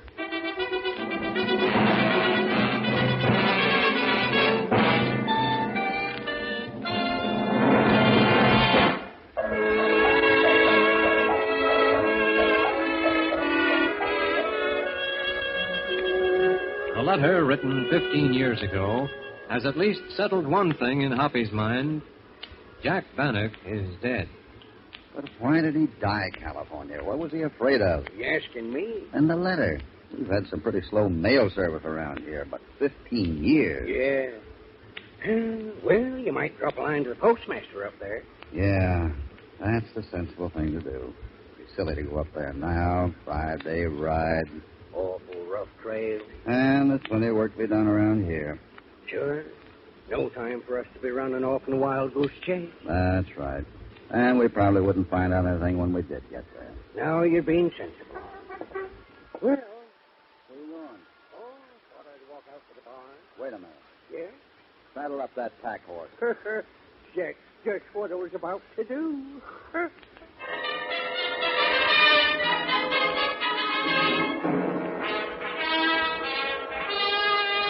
can't say any more here, but if you meant what you said that day in Dodge, get up here on the gallop, because, partner, I need you now. Your pal, Jack Bannock. Never heard of him. Look at the date. October 10, 1873. 15 years ago. How long have you been postmaster here in Gold Run, Mr. Riley? About 5 years. Come up from Cheyenne. Oh. You got any idea why it took that letter 15 years to get to me? Yep. Reckon I'm partly responsible myself. That letter's my sack of mail I uncovered a couple of weeks back. Uncovered? That's what I said. Know much about Montana, mister? Some.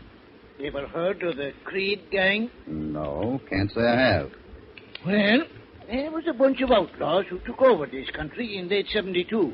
And when I say outlaws, I mean the real articles. Well, how was they so different? The Creeds was organized. They had spies in the mines, spies in Virginia City, at Alder. Oh, the man never knew but what the grocerman and the kid who swept out the saloon was a Creed.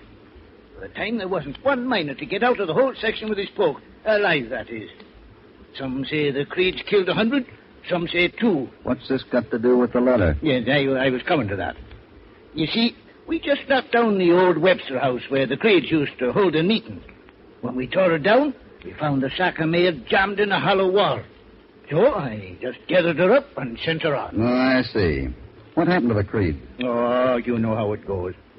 Folks will stand for that kind of thing for just so long. And the first thing you know, they start oiling up their guns and the woods is suddenly full of vigilantes. Tell you what you do. Look up old Charlie Borden. Well, who's he? Also Mr. Hutchison. Hutchison? Yeah, runs the hardware business in this section. Lives in the big house on the top of the hill, at the end of Main Street. Charlie's kind of a handyman around the place. You think he might know something about Jack Bannock? I don't know, but there's a chance he might. He ain't never admitted it, you understand. But there was a time when the odds was 8-5 down at Mulroney's pool parlor that Charlie was one of the Creeds. They'd look out, they'd go and run. Oh, dang it. Why didn't I think of Charlie before? For what? There was a young girl in here yesterday asking questions about Jack Bannock. She had a letter the same as you.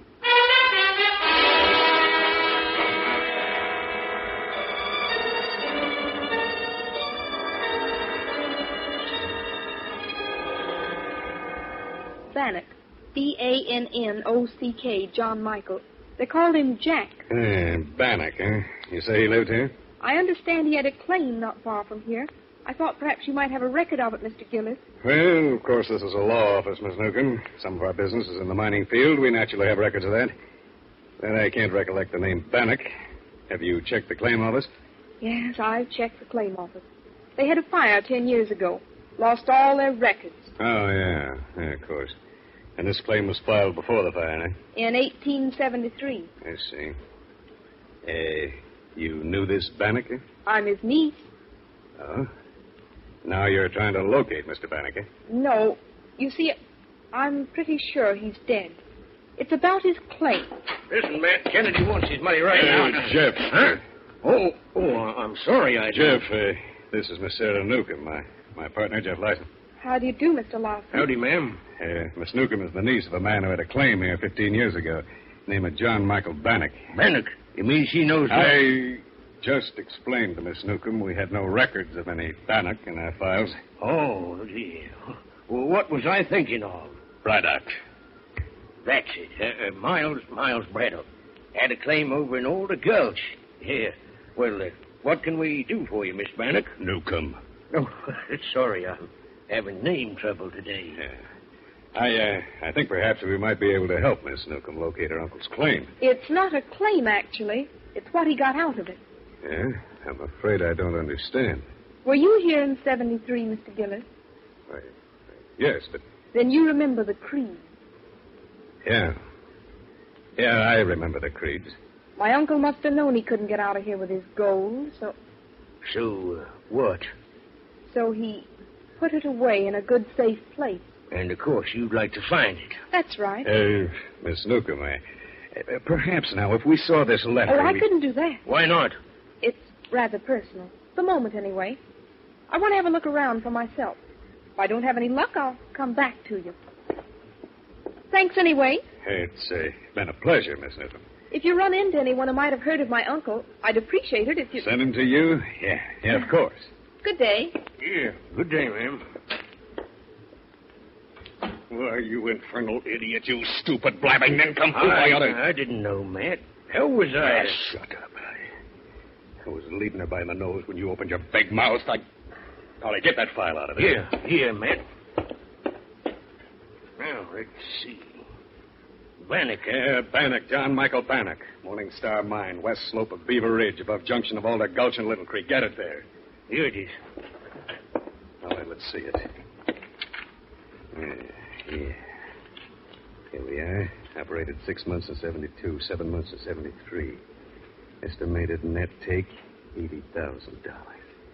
Blind pocket, streak panned out September 73. Yeah. Last note here says, Bannock preparing to leave October 5th. Creed's get Bannock? I don't know. What do you mean you don't know? You was a member, wasn't you? Listen, Larson. One of these days you're going to talk yourself right into a hole in the ground. No, I'm sorry. But the lady told us one thing, though. The Creeds never got that dust. Bannock buried it somewhere. Now, she'll be nosing around town asking questions, and sooner or later, someone will steer into the little man. Yeah, I think we'd better have a talk with it first. Charlie? Yeah. Charlie Borden.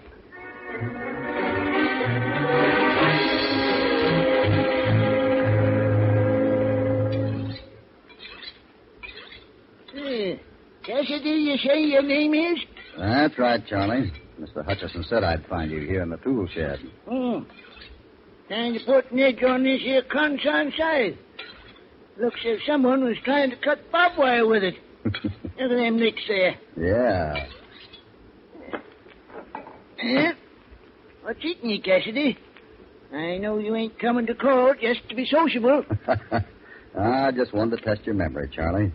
You've been living around here for some time, haven't you? Most 30 years. Why?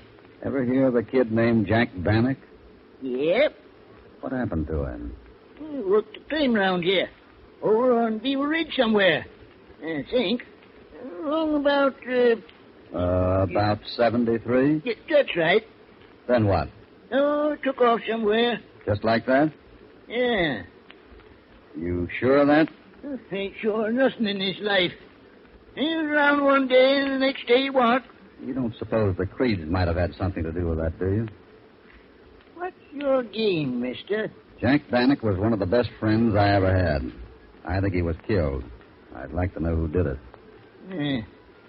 Creed's got credit for a lot of killings.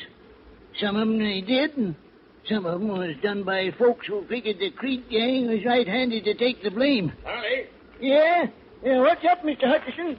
You tangled up with the law again, Charlie? Law? Hey, there's a lawyer over at the house waiting to see you. Matt Gillis.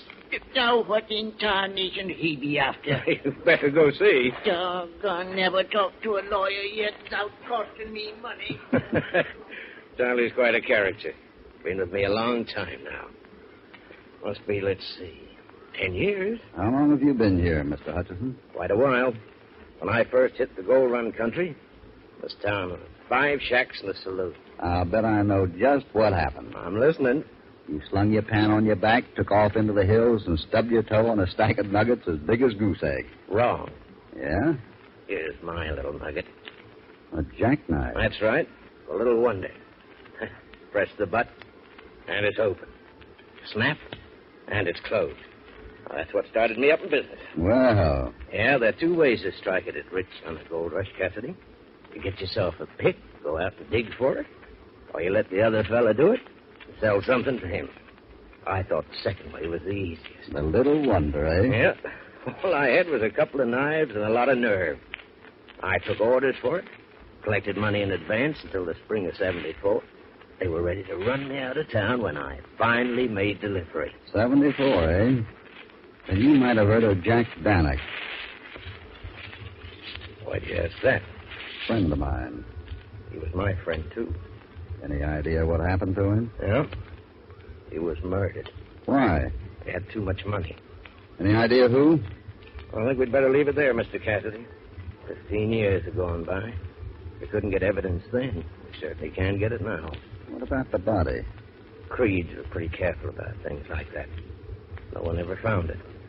Well, maybe I'm crazy digging around here 15 years after it happened. But I'd like to have a try at it anyway. Well, I'll give you all the help I can. Thanks. You can begin by answering that question I asked a minute ago. Who do you think killed him? You know, this can get us into trouble if it gets around and we can't back it up. It won't get around. All right. He was a member of the Creeds. I suspect they kept all their records for him there. Is he still here? Sure. Running what he likes to call a legitimate business. Matter of fact, he's over at the house right now. You mean... That's right. The lawyer, Matt Gillis.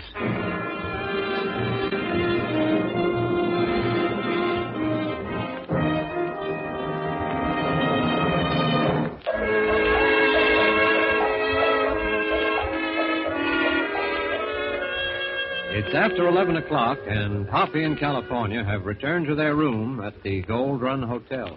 This is the craziest thing I've ever done. Oh, I ain't so sure about that, Hoppy. You done some awful crazy things. I mean trying to run down a murder 15 years old. We got about as much chance as a feather in a hurricane. What about that lawyer fella? That's a good guess, but that's all it is. I don't know. Maybe we ought to...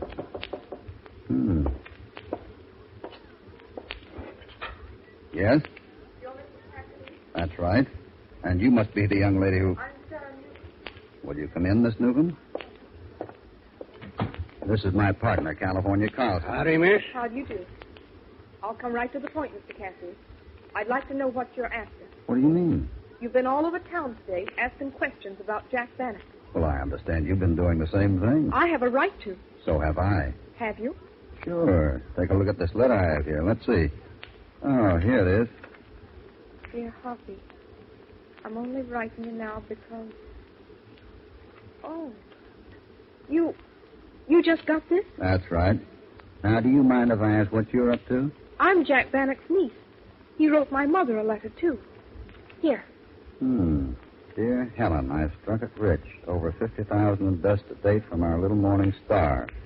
I suppose we ought to feel like celebrating, but we don't. Finding an ore pocket and gold run these days is like signing your own death warrant. I won't say more, but if I'm not back by spring, you'll know what happened. Our dust is cached away. Come here when the trouble's over. You'll find the key in the Green Gallows. Love, Jack. The Green Gallows? I've asked everyone. Nobody knows what it is. Well, this was written to your mother. She passed away over 5 years ago. Oh, I see. And she and Jack were in this together? Why, no. Why do you say that? He says we here.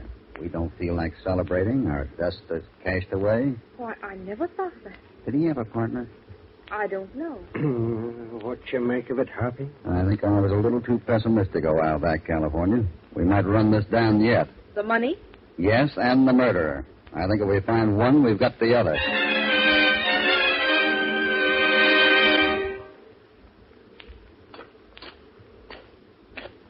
All right, hold the lantern higher, Charlie. We can't see what we're doing here. All right, come on, Larson, dig. Well, that's useless, Mitt. There's nothing here. But it's got to be here. Charlie, Yeah?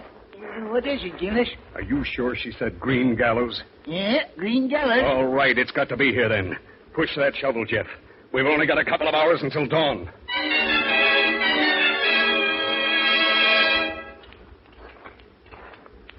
You say this is it, Mr. Riley? Yep, this is her. The official gallows of Gold Run right here behind the jailhouse. Was it ever painted green? No. None of our customers to date has been particular about color, so we just left her natural. Hoppy, maybe we ought to see the sheriff about this. You're seeing him right now. You? Yep. Postmaster, sheriff, also assistant coroner, deputy United States marshal, and half owner of the Bluebell drugstore. That's quite a mouthful. Man's got to make a living these days. Prices is offer. Bacon just went up to 10 cents a pound. How long have these gallows been here? As long as I've been around, more than 5 years. Have there ever been any others? Nope. Well, this is mill lumber. They didn't get a sawmill around here until 10 years ago.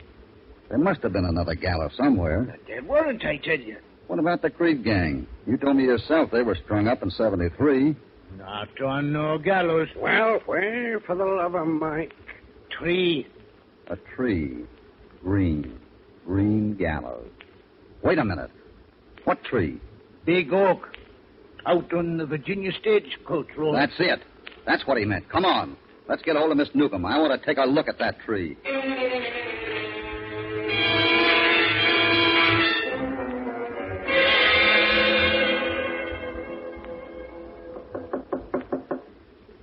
She must be in there. Said she'd be here at the hotel all afternoon. Never can tell about a woman. She might be clean back to Laramie by now. Miss Newcomb. What's unlocked? Gosh, Mike, Miss Newcomb, what's happened? She's been hit on the head. Get some water, California. Yeah. Miss Newcomb. Go away. Go away. It's me, Hopalong Cassidy. What happened? Here you are. Here, take this. Thanks. Oh, Mr. Cassidy. Tell me, what happened? I don't know. I opened the door. Someone was waiting for me. Someone hit me. I see. Well, what were they after? Look at her purse on the floor there. That's it. Where's the letter? Letter? Did you take it out of your purse, Miss Newcomb? No. That's what they came for, and that's what they got. I'll send the manager's wife up to look after you. Come on, California, let's go. We haven't got much time.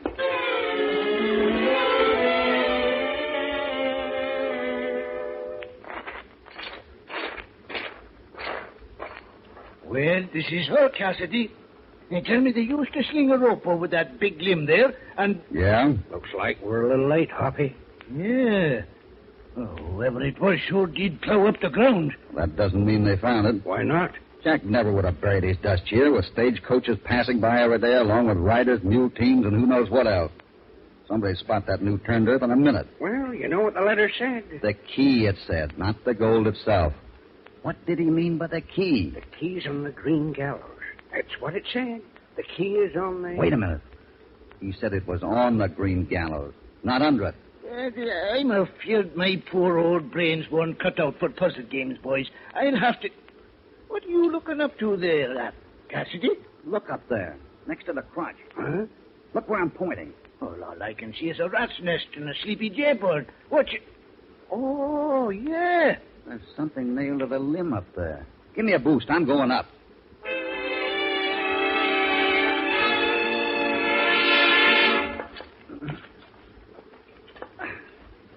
Can you get to it, Hoppy? Yeah, just a second now. Ah. What is it? What is it? An old rusty six-gun nailed to the trunk here. What do you reckon that means? Throw your rope over that branch, California. What for? Pull it aside. I want to try something. All right. Here she comes.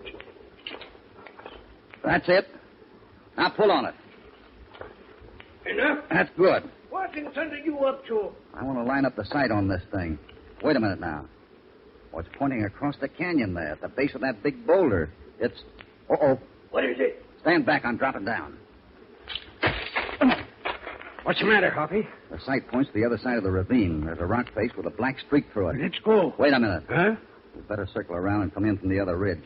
There's someone over there digging right now.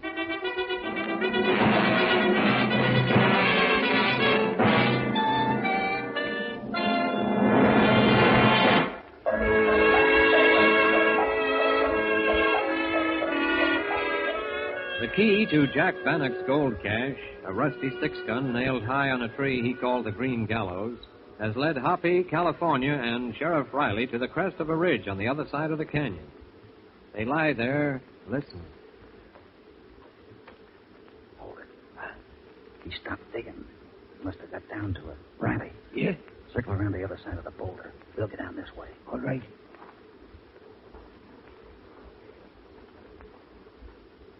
Easy now. Stick with me, California. You betcha. He's down in the hole. Come on.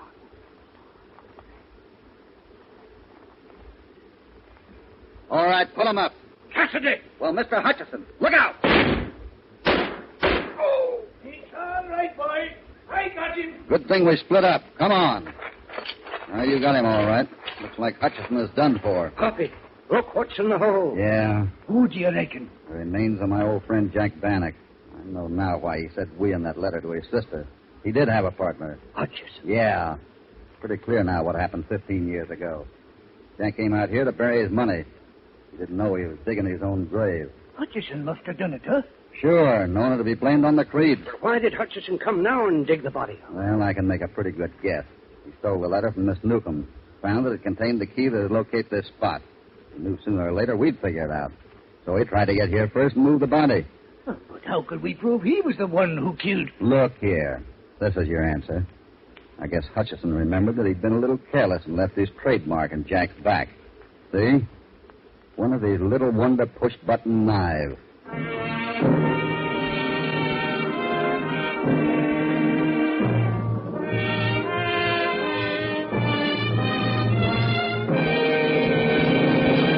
And so an exciting adventure ends for Hoppy in California.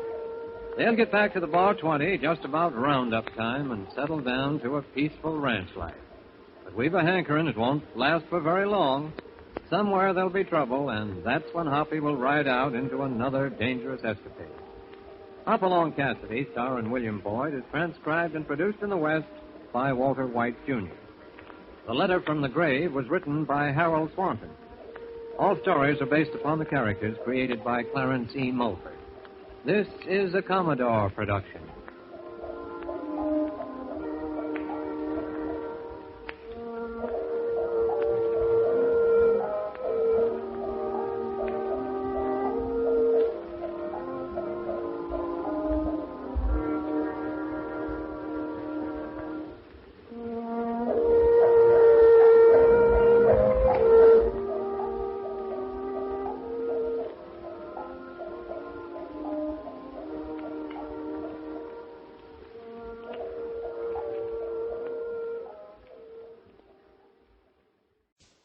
It's Hopalong Cassidy.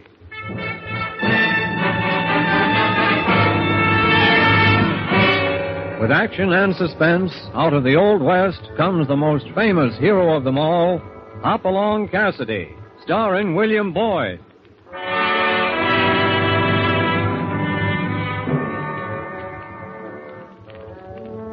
The ring of the Silver Spurs heralds the most amazing man ever to ride the prairies of the early West, Hopalong Cassidy. This famous hero thrills his 60 million fans with action and dangerous adventure. In the role of Hopalong Cassidy is the popular star of the motion picture series, William Boyd. And appearing as that laughable old character, California, is Andy Clyde. Now to our story, Death Paints a Picture.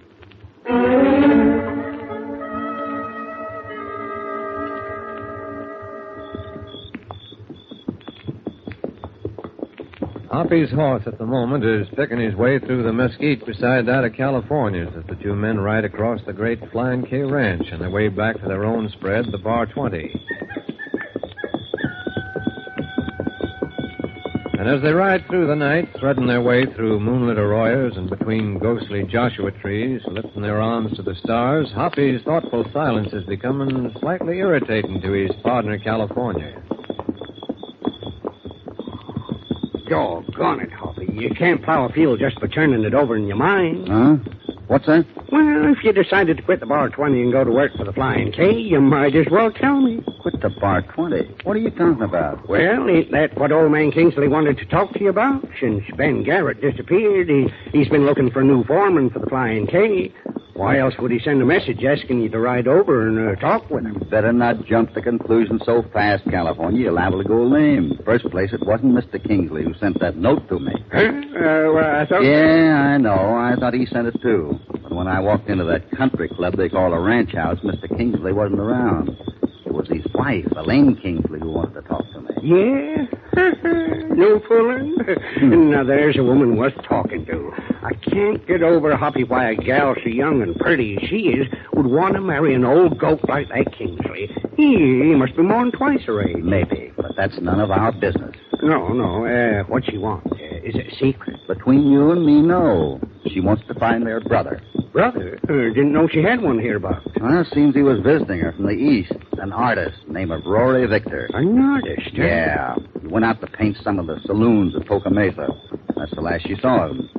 She sent Ben Garrett out looking for him the next day, and Garrett disappeared. I see. Seems like the last one who saw Ben Garrett was a stable hand named Juan Lopez. Yeah, he used to work for us. Seems like he told her I might be able to locate Garrett. But she'd rather you'd find her brother. Is that it? If I find the one, I think maybe I'll find the other. This way. Here, where are you going? This route takes us right through Ghost Town. I know. But, Hoppy, not at night. Them tumble-down old shacks are haunted. Now, why go this way? Because Ben Garrett was headed this way with a stranger the last time Lopez saw him. Come on.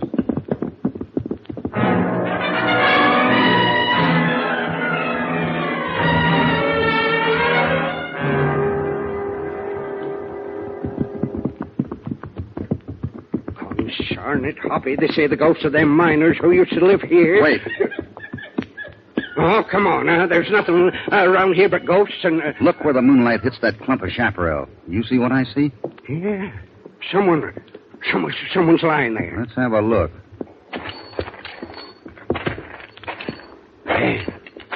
Hey, It's Ben Garrett. Yeah. One of your ghosts put a bullet hole through the back of his head.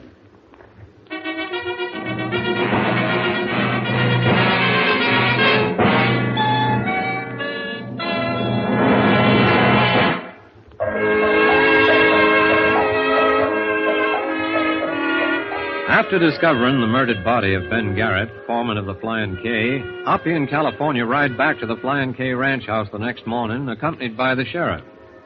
Gordon Kingsley, the rich Easterner who owns the ranch, is out, but his lovely young wife, Elaine, tries to answer their question. But I tell you, Sheriff, I don't know where my brother went.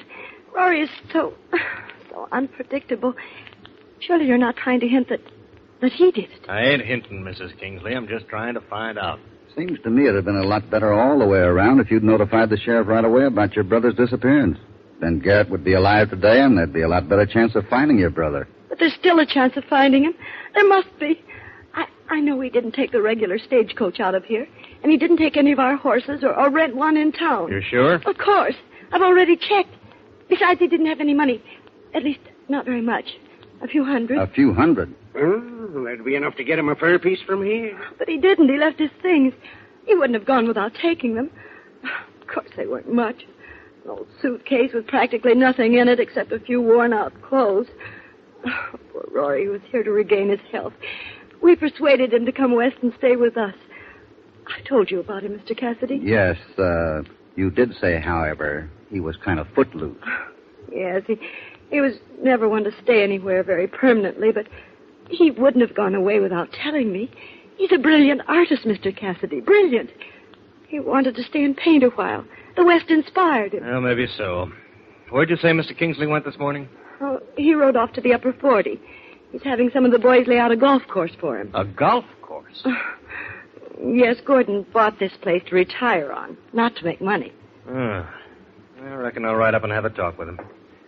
See you later, Mrs. Kingsley. Thank you. Thank you, Sheriff. California and I'll be moseying back to the bar 20, Mrs. Kingsley. There's work to be done. I sure hope your brother... Mr. Cassidy, wait, please. Yes?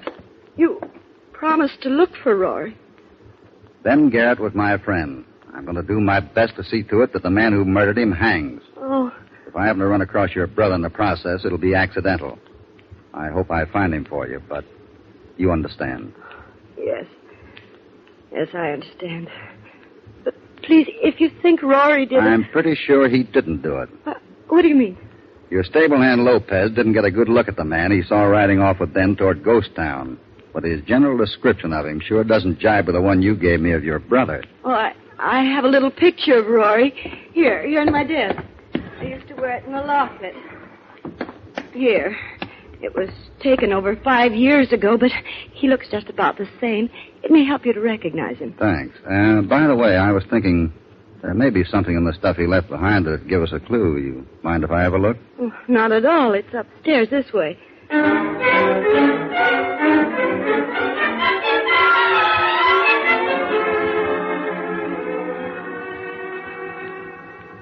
Nothing in that suitcase but a mess of dirty shirts. Hey, here's something inside the shirt. What is it? A pencil sketch. A dog-eared, beat-up pencil sketch. A landscape. Oh. Say, your brother really could draw on her, couldn't he? Yes, he was always sketching little things like that. Hoppy, look at the way he drew them wooded hills with that road winding up to the crest of the ridge. Why, that's as pretty as anything I ever saw. Yeah, but that's a funny place to draw a windmill. Huh? Why? Well, look at it. It's one of those steel ranch windmills used for pumping water. Only he puts it on the side of a public road. What difference does it make? You know, this scene is very familiar. Well, you probably saw that oil painting Rory did. Evidently he painted it from this sketch. It's hanging in the living room downstairs. Oh, I see. Did he bring that painting with him when he first arrived here? Yes, and that's about all he did bring with him, except those ragged clothes. Stephen! My husband. Where is that confounded houseboy? Excuse me. Gordon, I'm upstairs. What's going on here, anyway? Where are all the servants? It's their day off, dear. Don't you remember? What the devil? Who are these men? Mr. Kingsley, I'm Hopalong Cassidy, foreman of the bar 20. This is my partner, California Carlson. Howdy. Well, what do you... They found Garrett's body. He was murdered. The sheriff just told me. If you hadn't gotten him mixed up with that drunken, no-good brother of yours... Gordon! I lose a first-rate foreman on account of a worthless bum who'd be better off dead. You'd like to see him dead, wouldn't you? You hate him because he's got something you haven't got. A soul. Because he doesn't give a hang for your money. That's rich. Ever since he showed up, you've been milking my bank account for his benefit. Why, you even pawned your pearls to give him money. You liar. I told you I put them away in my safe deposit box. But I'll be hanged if I'll lower myself to take them out just to prove it to you. Well, all I have to say to you, Elaine, all I have to say is that you'd better be wearing those pearls when we attend the governor's ball at the state capitol next week. Because if you don't, if you try to beg off, I promise you that will be the end. Come on, California. We'd better follow the old saying, live and let live. Excuse us, folks.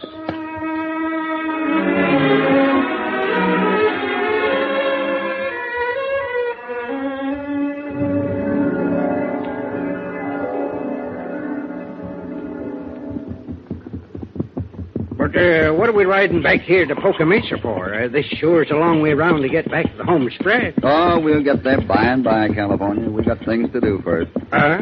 First, we're stopping by the sheriff's office. Now that they've got a telegraph station at Poca Mesa, I think maybe it'd be a good idea to have him send a description of Rory Victor to Fort Worth Ranger headquarters. This picture Mrs. Kingsley gave me is all the sheriff needs. Say, do you think maybe Mrs. Kingsley's brother is wanted someplace? How do I know? I'm like the sheriff, just trying to find out. While I'm at the telegraph office with the sheriff, you ride along and check every honky-tonk in Poca Mesa to find out who saw Rory Victor last.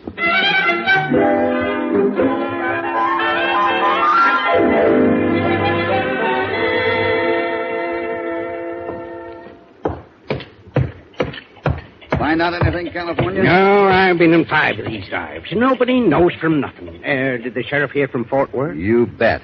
California, that picture of Rory Victor fits the description of an escaped convict named Rory Varick. What?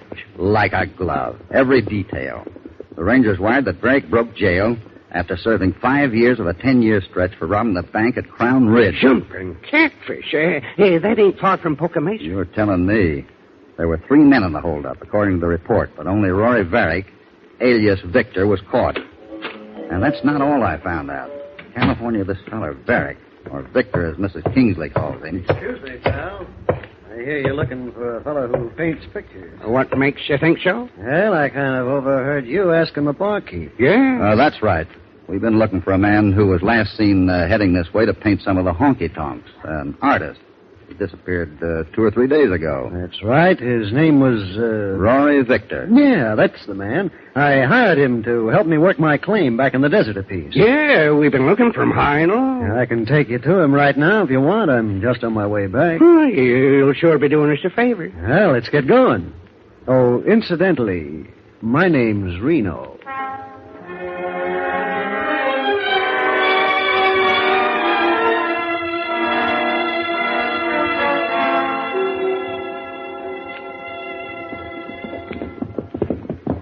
Yeah, this is the place. Reno, you mean your claim's right here in Ghost Town? Yes, sir. Under that abandoned old smelter plant. Hard to believe you could find gold there, huh? It's easier to believe that than to believe you're a miner. Huh? What? Why, Hoppy... Sombra's no miner. Look at his hands, his face. You don't stay this pale mining gold in the desert. I've been keeping quiet, waiting to see what you're up to. All right, what's your game? Let's have it. My pal, I'll let you have it, friend, between the shoulder blades. Yeah, one move, and I'll fill you full of buckshot. I'll shoot. Easy, Dusty, easy. All right, boys, raise them before my pal behind you. Let's go with that sawed-off shotgun. That's better. Now I'll just take your guns. Why, What do you want? What's this going to get you? It ain't what it's going to get me, friend. It's what it's going to get you. Namely, a visit with your old pal, Rory Varick. Oh, excuse me. You said his name was Victor, didn't you? Hey, some more friends of Rory's, huh? More friends, huh? It beats me all the friends he made out here. You know, first that Rube Garrett. Shut your mouth. Garrett. Then it was you. You got Garrett out here. Take it easy, friend. You killed him. He'd give us trouble, we'd give him lead. What's your lip? Oh, Reno, I was only Go trying on, open the door of the smelter plant and light the lamps. I got them covered. Okay. You're making a bad mistake, mister. Yeah, well, get going. We'll talk about that down there in the cellar.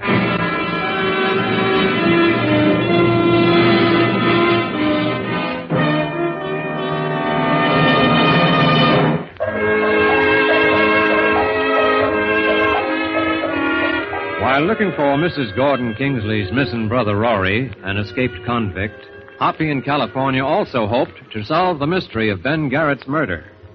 After being held up by two strangers in a desert ghost town, Hoppy realizes that they are Garrett's killers. The two, Reno and Dusty, force them down into the cellar of an old abandoned smelter plant in Ghost Town. All right, this'll do. Lamps and everything, eh? You boys have this place fixed up like you're figuring on settling down. Why not? We got plenty of privacy. No windows in them 2-foot thick adobe walls. A solid iron door at the head of them stairs. Nobody can hear nothing. No. Not even if I was to let go of this here shotgun. He's not even if I was to let go. I thought you said Rory Barrett was here. He is, pal, right there at your feet. Kick them old sacks away, Dusty. Right there, lying at your feet. So you murdered him too, eh? Oh, a little accident, friend. Dusty here got a little trigger happy. Barrick's been missing for days, but he doesn't look like he's been dead more than a few hours. Hey, you're a detective, ain't you? Yeah, he was alive till just this morning. It's a wonder he hung on this long with them slugs in him. But that ain't here or there. The question is, where did Rory Varick hide that $60,000? 60,000? Just what are you talking about? 60,000, pal. The dough Varick double-crossed us out of. He stashed it away somewhere in the hills around here just before the law grabbed him. That much we know. I see. So you two were Roy's partners in that bank hold-up at Crown Ridge. That's right, ain't you? I guess maybe you don't know nothing about the windmill. Windmill? Here, you give yourself away, friend. I saw it on your face, so he did hide the door around the windmill. Windmill? What are you talking about? Oh, so you don't know. Now, that's too bad. 5 years it's been that Dusty and me have been waiting for Roy to get out of the pen. When he does, we lay for him out here. But my little pal has to shoot him before we can get him to talk. I didn't mean to. Varick's been lying out here out of his head, jabbering about a road, a picture, and a windmill. I tried that word windmill on for size. And it fitted you, chum. Yeah, Rory promised him a share, I bet you. Yeah, to help him make a getaway. Hoppy, I swear these varmints are both loco. Loco, eh? Well, maybe you'll remember if I start by shooting your ears off. Put down that gun. The only windmill I know about it. Yeah? Go on, Cassidy. It's in a picture. Oh, now we're getting somewhere. Go on. And where's this picture? So help me, I'll kill your pal and then you. If you think I'm choking... Hanging on a wall. A wall in the Flying K ranch house. Satisfied? Maybe. Okay, Dusty, let's go. Yeah, sure. I'll send someone to let you out if that picture's where you say it is, and if it means what I think it does. But if you've been playing me for a sucker, pal, I'll be back myself. Me and Dusty. In person.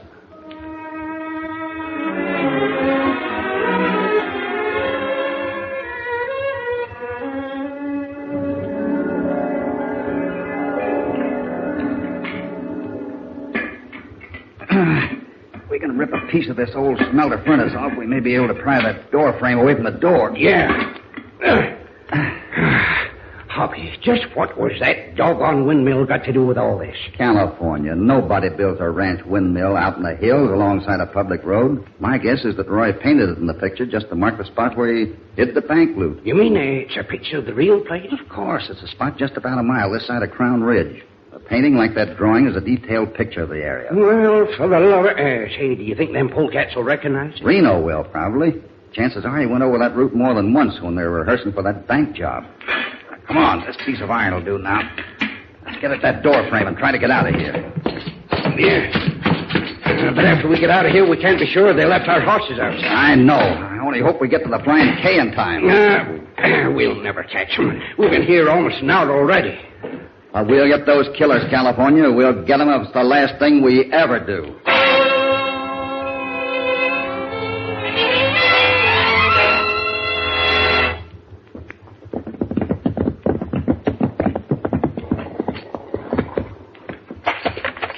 Sure seems a lot of horses tied up at the ranch house. Yeah. Say, there's the sheriff on the veranda. Hop along. What's happened? Two murdering skunks held up Mr. and Mrs. Kingsley. What? You mean... Yeah, they shot and killed Gordon Kingsley. Come on in. Doc Mason just finished examining the body. How long does he figure Kingsley's been dead? Not more than a half hour. He was shot through the heart. Died instantly. Half hour? Those rattlesnakes couldn't have gotten very far. Mind if I ask Mrs. Kingsley a few questions? Oh, I'm making you a deputy on this case, Hoppy. Ask all the questions you want.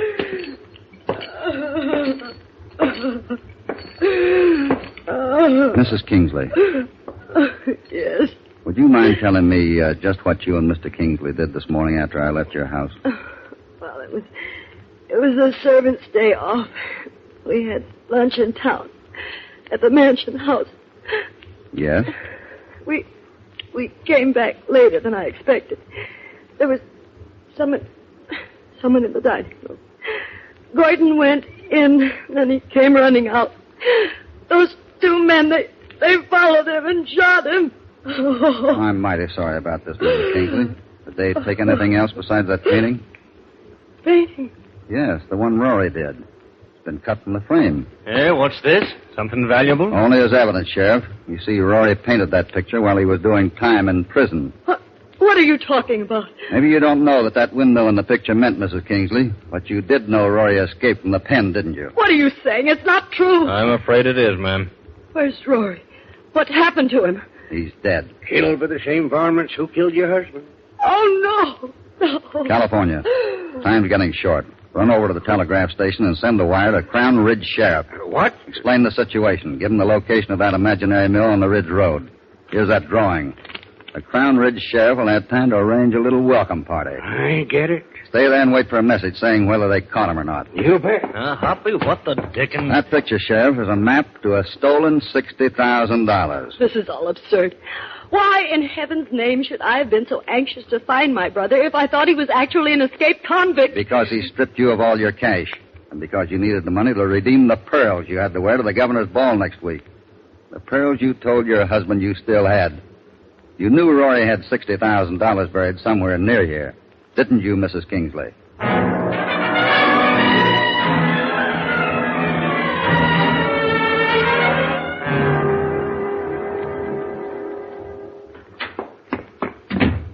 Hoppy, they caught him. What? Well, they couldn't have. Not this soon. But they did. Here, the telegram. Got an answer. Just a minute ago. Let's see that. What does it say? Yeah, California's right. Crown Ridge Sheriff says them two sidewinders were already there when he and his posse got there. They were up to their necks in a hole they were digging. Wait a minute. Those two bandits who had to leave more than a half hour ago to have gotten up there that soon. No, it isn't possible. What do you mean, Hoppy? I mean that it isn't possible for them to have been here 30 minutes ago. It takes over an hour of hard riding to get where they are now. I mean that they couldn't have killed Gordon Kingsley.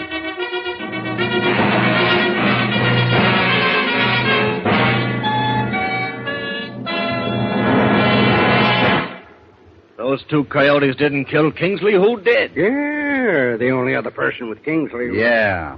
2 from 3 leaves 1. You liar. I was just subtracting. Why should I kill my own husband? Could it have been because Reno and Dusty gave away your little secret when they came here to steal that painting? They greeted you not as Rory Victor's non-existent sister, but as Rory Varick's divorced wife. Wife? What kind of a frame-up is this? Didn't you realize we'd find out? After all, when I got that report from Fort Worth on Varick's record, you were in it too, Mrs. Kingsley. All right. So he was married to me once. But I couldn't tell Gordon about him. It would have ruined my marriage. Rory blackmailed me into giving him shelter here. I couldn't help myself. Is that why you killed your husband? What are you trying to do? I loved Gordon. But when Reno and Dusty spilled the beans, it wasn't past him to threaten to put you in jail for concealing an escaped convict, was it? This is outrageous. After they left with the painting, you probably spent some time pleading with Kingsley. But I don't guess it was much use, was it? So you got that Spanish Derringer and shot him. Spanish Derringer? Yes. The one you buried in that potted palm in the conservatory. Oh, what Derringer? If you found a gun someplace around here, I don't... I've got it wrapped here in my bandana. Silver mounted, with your name engraved on it. .35 caliber. Same size bullet that killed Kingsley. Don't reckon you see many .35 caliber handguns around these parts, do you, Sheriff? That's the only one I ever seen around these parts. The only one. You better take it. You'll be needing it for evidence at the trial.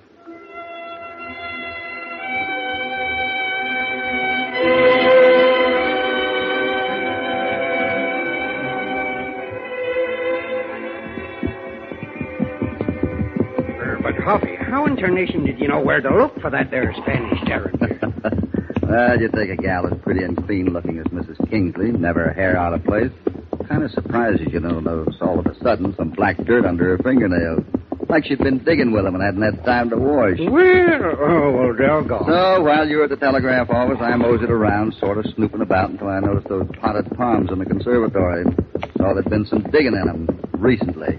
Well, that's about the whole story. Funny, I never noticed her hands were dirty. Well, with the kind of gals you go out with, California, I reckon you're just used to it. Yeah, reckon what do you say?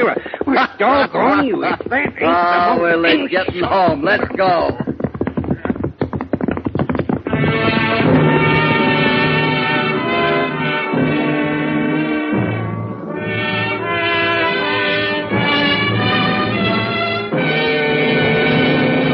Goodbye from Hopalong Cassidy and all the gang.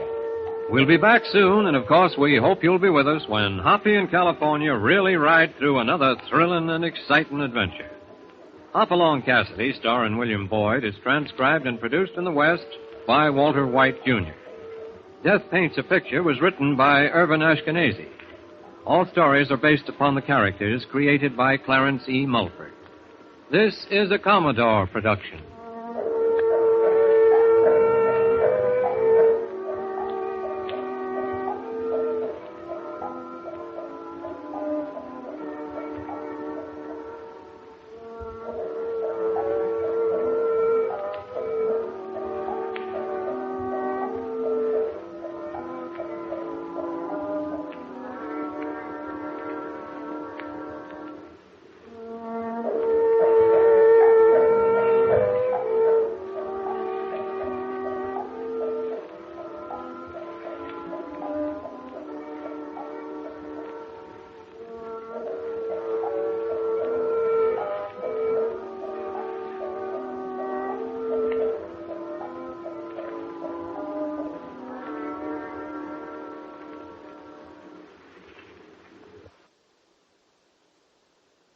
It's Hopalong Cassidy.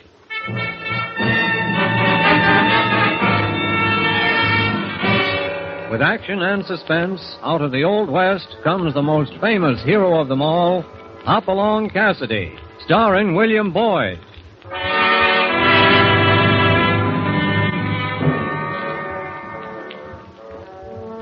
The ring of the Silver Spurs heralds the most amazing man ever to ride the prairies of the early West, Hopalong Cassidy. This famous hero thrills his 60 million fans with action and dangerous adventure. In the role of Hopalong Cassidy is the popular star of the motion picture series, William Boyd. And appearing as that laughable old character, California, is Andy Clyde. Now to our story, Border of Nowhere.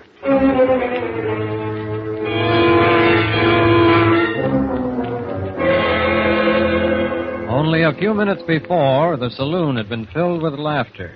The easy banter of cowpunchers lined up at the bar. Now, a silence has settled over the room and there is tension in the air. The sheriff, a red-headed giant, rolls a cigarette, strikes a match, his eyes never leaving the man across from him. All right, Mr. C.A. Around here, a man's generally entitled to his own opinion, but he's got to back it up with a six-gun. That means right now. Outside.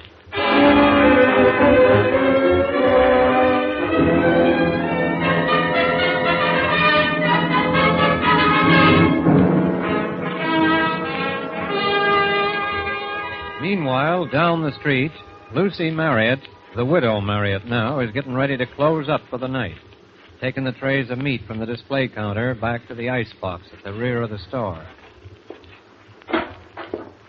Chip? Yeah, Ma? What in the world are you going to do with all that suet? Melt it down into tallow. Mr. Garvey offered 3 cents a pound, and I was... Oh, mercy, honey. We're not that hard up. Every little bit counts, Ma. You what, darling? Well, I know how hard it's been on you since Pa died. Well, we'll make out. I wish I was bigger. It ain't right. What? A lady like you having to run a meat store. Oh.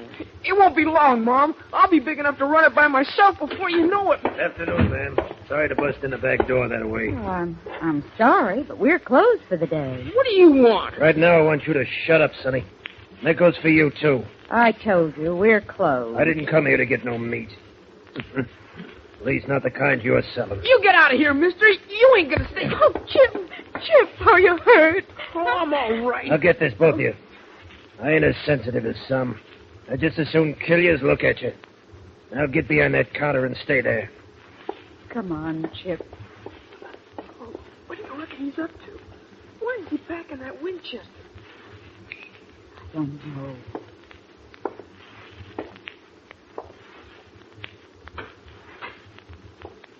Can you see out the window? Wait. Yes. Down at the saloon. Sheriff Fancher and some man out in front. Oh, what is it? A duel. They're... That's why he's here with a Winchester. Is he? Yes, he's gonna jump. You want to die?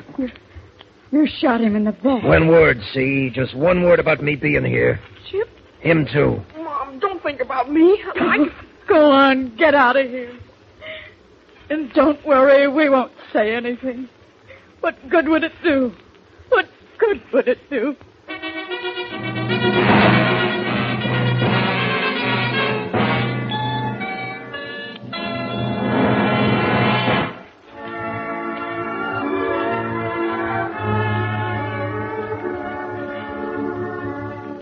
The two riders, burned by the sun and covered with the red dust that lay deep on the trail behind them, mounted the ridge and looked down for the first time on Velvet Valley, with the little town of Cherokee nestled at its northern end. It was an unbelievable sight. Behind them, miles of sun-baked desert, then the ridge, then, directly ahead, the rolling green of the valley, the lush cottonwoods and willows strung along the creek down its center. Hoppy. Yeah, California? Mind if I say just one little word? I'm too tired to fight back. Go ahead. She's a lovely spot. Ain't never seen a prettier valley, but it still don't make sense to beat me down to the size of a dried-up horny toad and put saddle sores all over my cayuse riding halfway across the country to pick up 100 head of cattle we could have bought at the ranch next door. End of speech. Quite a mouthful. I feel 10 pounds lighter. And as usual, your tongue's going at a high canter while your brain's still got the hobbles on. Now, looky here, Hoppy. Don't get riled now. I might not have told you we're after a special kind of cow. The stock we're buying from Ed Allison are Aberdeen Angus. And you can't find them on the ranch next door.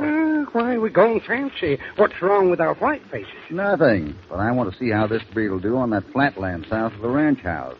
And besides... Besides what? Peaceful-looking town, isn't it? Yeah. But it's up to its ears in trouble. What do you mean, Hoppy? I'm not sure yet. We'll know more after I talk to Ed Allison.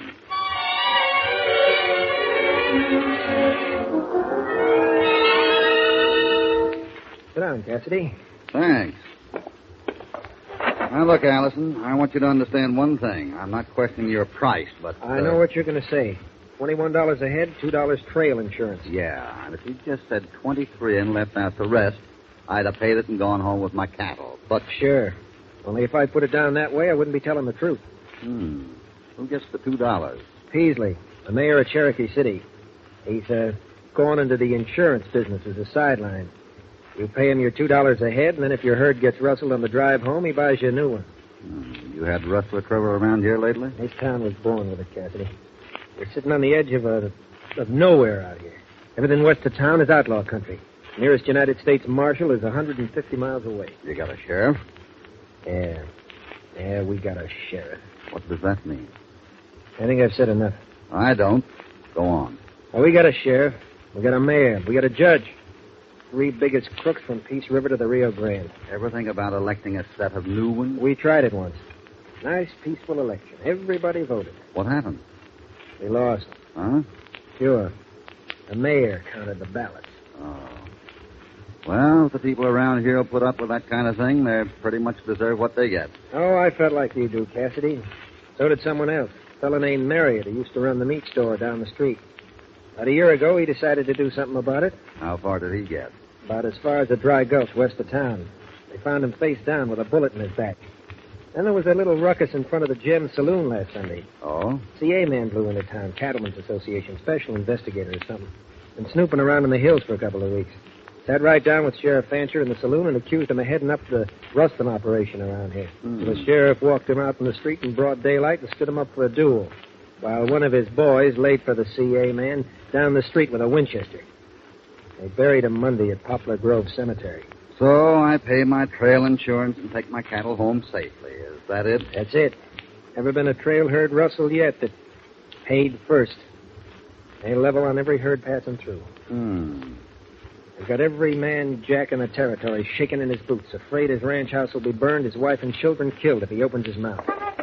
Hey, where you going? To see Mayor Peasley, or insurance broker Peasley. I want to talk to him about my policy.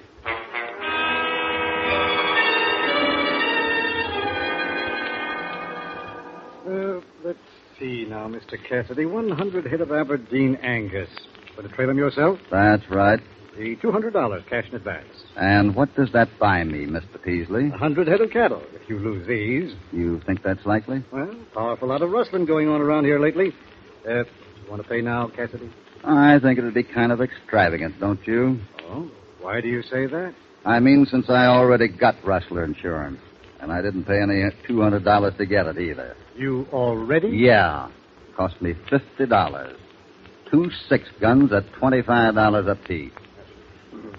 Excuse me a minute, will you? Sheriff? Yeah? Come in a minute, will you? This is Mr. Cassidy, Fred. Sheriff Fancher. Howdy, Cassidy. Hi. I've tried to explain to Cassidy that we've got a powerful problem on our hands with the rustlers. Sure have. We don't think he'll take out trail insurance. Oh? Gonna take a chance, Cassidy? You think I'm taking a chance, Sheriff? Sure do. The hills west of here are full of outlaws. The last herd that went through without paying, without taking out insurance. How many was it they killed, Peasley? 4. Run the herd off, too. About 500 head. Must have made you both pretty mad. Oh, I was fit to be tied. Stan Marriott, he was alive then, come in with a couple of gunslingers he claimed was behind the rustling, and we stood him up before Judge Corson for trial. Jury? No. You see, we couldn't find no one willing to serve on the jury, so Judge Corson had to try him himself. They was acquitted for lack of evidence. Seems to go that way every time. Must be pretty discouraging for you, Fancher. Pulling crooks in only to have them acquitted. Enough to break a man's heart. Yeah. What about the $2 a head? I've never had to buy protection yet, Peasley, and I don't think I'll start now. Well, it's your funeral. Think so? Yeah. Take another look at the name on the coffin. Never can tell. It might be yours.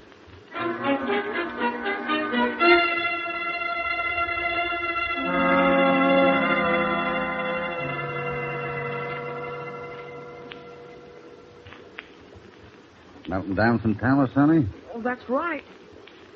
Well, my name's Chip Marriott. Glad to know you. I'm Hopalong Cassidy. R20? Yeah. How did you know? I'm pretty far from home. My dad used to talk about you. Don't reckon you knew him, but he knew you all right. He told me once you was the kind of man he wanted me to be. I'd like to have known your dad, Chip. You got here a year too late. Yeah. Chip. Yeah? Maybe we're too late to save your dad, but maybe we can finish the job he started out to do. He'd have liked to hear that, wherever he is. I keep promising him, Mr. Cassidy. I keep telling him I'll do it for him when I get big enough. You're big enough now, Chip, where size counts. You think so? I know it. And I'll tell you another thing. Wherever your dad is, he's so proud of you, he's ready to bust. Hoppy! Oh, we're coming. Come on, Chipper. Let's go in and talk to your ma.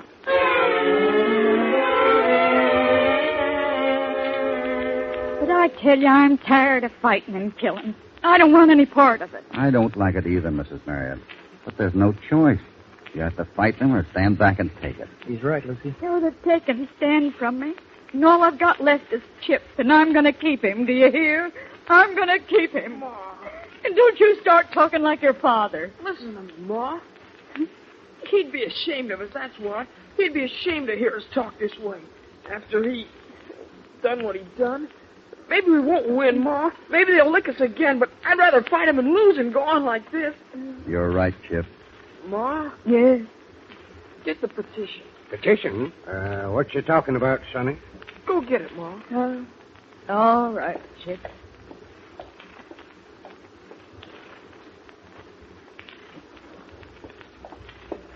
Here it is.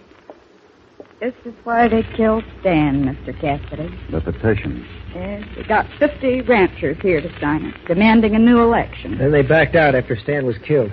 They knew their names on that thing, it'd be their death warrants. I promised them I'd destroy it, but I didn't. It's still good, then. There's 50 names here. They can't all be cowards. All they need is someone to unite them, Cassidy.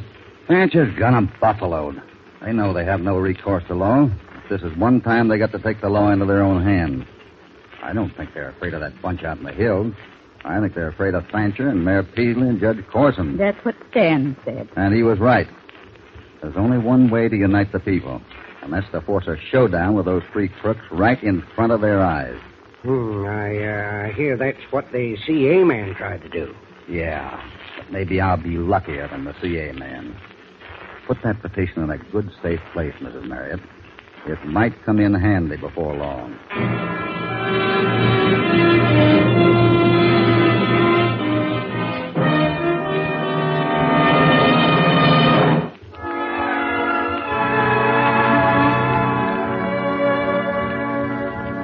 Hoppy is determined now that there's only one way to break the iron grip that Sheriff Fancher and his henchmen hold on the people of Cherokee City.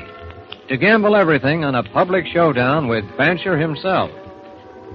As he listens to Hoppy's story the next day, Mayor Peasley acts vaguely as if he'd heard it before. A petition, eh? A referendum, if you want to be proper. There's 50 names on it, more than enough to call for a new election. Got it with you? I'll haul it out when the time comes. And when'll that be, Cassidy? I didn't hear you come in, Sheriff. I asked you a question, Cassidy. When do you propose to haul out this here petition? Oh, we'll need a few days to get organized, Sheriff. How about Saturday afternoon? Maybe you want to understand one thing, Cassidy. Man in my position's only human. The legal angles notwithstanding. Mm-hmm. This here thing kind of hurts my pride. Don't blame you a bit, Sheriff. I can sympathize with you, Fancher. I can't help feeling it's a scheme someone's engineering to blacken my reputation. Know what I mean? I'm not sure, but go on anyway. And when I figure someone's out to give me a bad name, I can't help looking on it as a personal insult. I get you now. Just like the CA man, eh? That's right. Where do you want it? Yeah, out in front's good enough for me. Good. Now's as good a time as any. Let's go. Oh, I wouldn't be in a rush, Cassidy. The folks will want to see this. Let's give them a chance to spread the word around. And maybe give you a chance to work out the preparations, eh? Like you did with the CA man? Get your hand off that gun, Sheriff. I'll kill you, Cassidy. I'll cut you down. You'll have your chance at 3 o'clock Saturday afternoon when we have a public reading of the petition.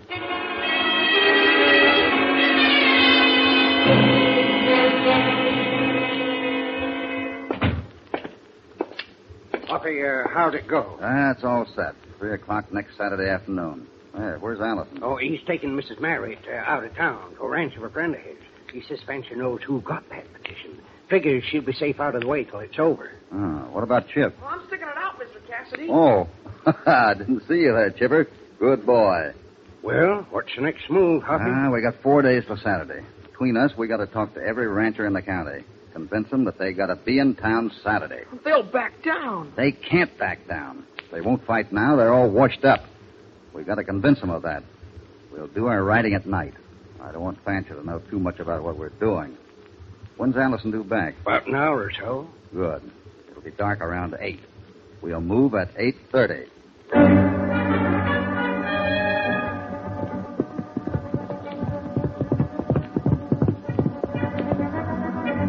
But I ain't looking for trouble, Cassidy. They're levying on the trail herds now. First thing you know, they'll levy on your grazing stock, then on your house, then who knows what. Are you going to take it or are you going to fight back? Well, what? That Fancher, he'll do anything. I ain't got no defense. Listen, now, get this. I'll take care of Fancher. All I'm asking is for you to show up Saturday afternoon to back me up. All you've got to do is be there. Well, all right, Cassidy. You can count on me.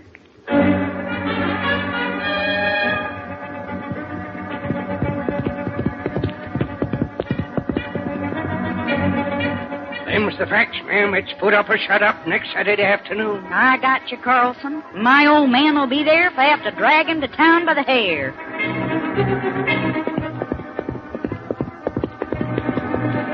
I gotta have your promise, Mr. Jenkins. You've got to promise to be there Saturday. Well, Chip, if you've got sand enough to fight Sheriff Rancher at 14, I reckon I ought to have it at 73. I'll be there, loaded for bear.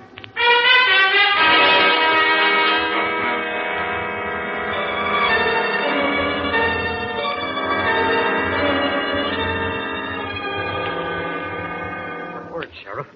What's that? They've covered the county. Every rancher in the district will be in town tomorrow afternoon. Oh, good. I always play better to a full house. Shep. Yes, Sheriff? What is it? We're riding a spooky bronc tomorrow. You know that. No, I don't know that. You don't know much else besides that Winchester, do you? That's what I'm paid for. That's enough. Better be enough. Tomorrow. You're going to call in the boys, Sheriff? All 12 of them? This is a poker game we've been playing, Mr. Mayor.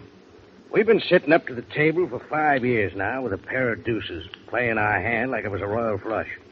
They figure we got 100 men in the hills.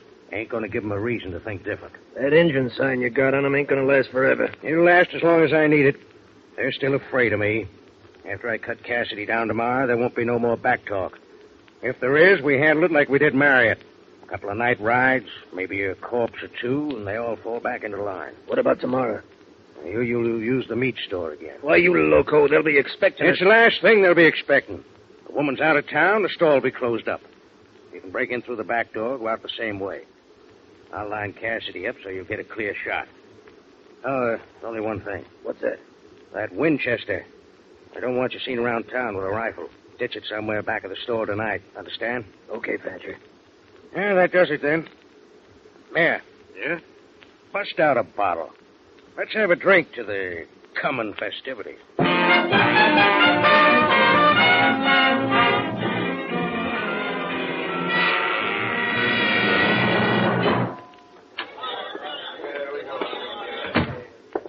Here, what time is it, Mayor? 3:05. You don't suppose Cassidy's backing out, do you? He wouldn't be the first one to. Well. Sorry I'm late, Fancher. Had some trouble getting through the crowd. You, all packed for the long trip? I'm ready, if that's what you mean. What about the petition? Got it right here. Let me look at it.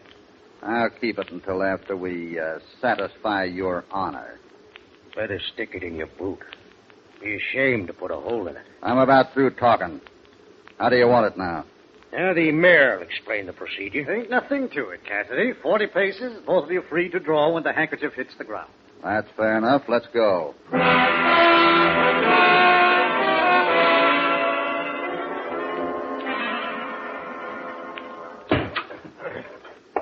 There we go.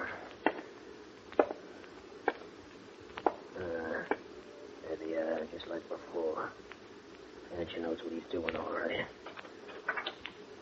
Shep? What are you doing here? I didn't think you'd have nerve to do it again, Shep. Not the same way. Shut up, kid. I'll blow you to Oh, bits. no, you won't. They'd hear the shot up there. You won't do any shooting except the one big one, Shep. The one Fancher's paying you for. You shut your mouth, you hear? Look, they're stepping it off up there.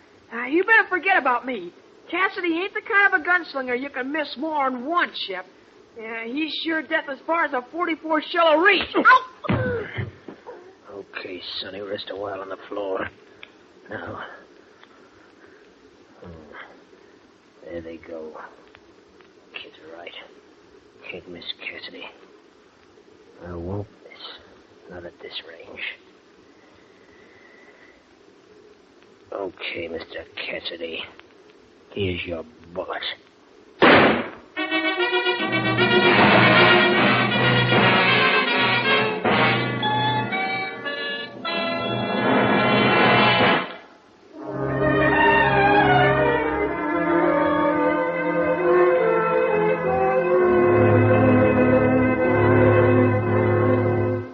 crowd lines the boardwalks of Cherokee's main street, tense.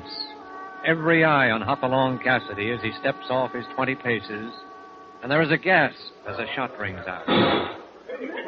Go ahead, Mayor. Drop that handkerchief. We're ready. Wait a minute, Mayor. What's the matter, Fancher? There's something wrong. Do what I told you, Mayor. Drop that handkerchief or I'll let you have it. Yeah. You ready, Tank? Oh, wait. Go ahead. Here she goes. No, Cassidy, no. Pick up your gun, you yellow coyote. Pick it up. Oh, for Pete's sake, Cassidy, no. First one just dusted off your hand, Sheriff. Number 2's the big one. Go ahead. Reach for that gun. No, I'm through fighting. I'll talk. I'll do anything. Just let me live. Quiet, everyone. Quiet, please. I don't have to say much. You can see for yourself what you've been afraid of. Yeah. He's big and he talks loud, but he's yellow. And you, all of you, are as much to blame for Fancher and the whole crooked tribe as they are. You were yellow, too. You laid down and took it. You let a brave man like Stan Merritt go down fighting a year ago while you ran for cover. That's right. I got a piece of paper in my hand here. The petition he died for. It's going to give you a new set of officials. A fresh start. Something that's worth fighting to keep. Good. Allison. Hey, Hoppy. Read him the petition. You can hold the election right here and now. And your first duty as the new sheriff will be to string up those 3 crooks and send a posse after their henchmen in the hills. Yeah? Gotta get down to the meat store. I think the kid's hurt.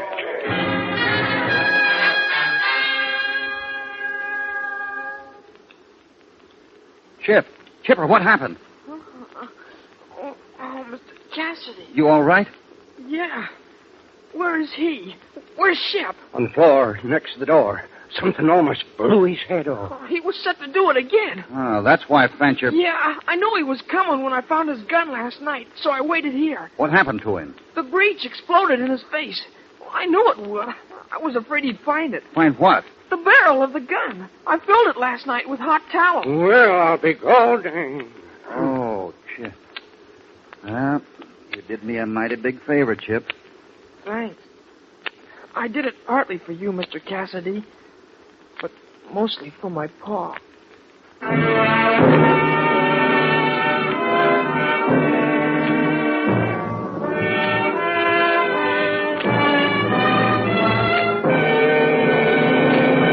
Goodbye from Hopalong Cassidy and California. These partners will be riding out again soon into a threatening episode, and we hope you'll be with us. Hopalong Cassidy, starring William Boyd, is transcribed and produced in the West by Walter White, Jr. Border of Nowhere was written by Harold Swanson. All stories are based upon the characters created by Clarence E. Mulford. This is a Commodore production.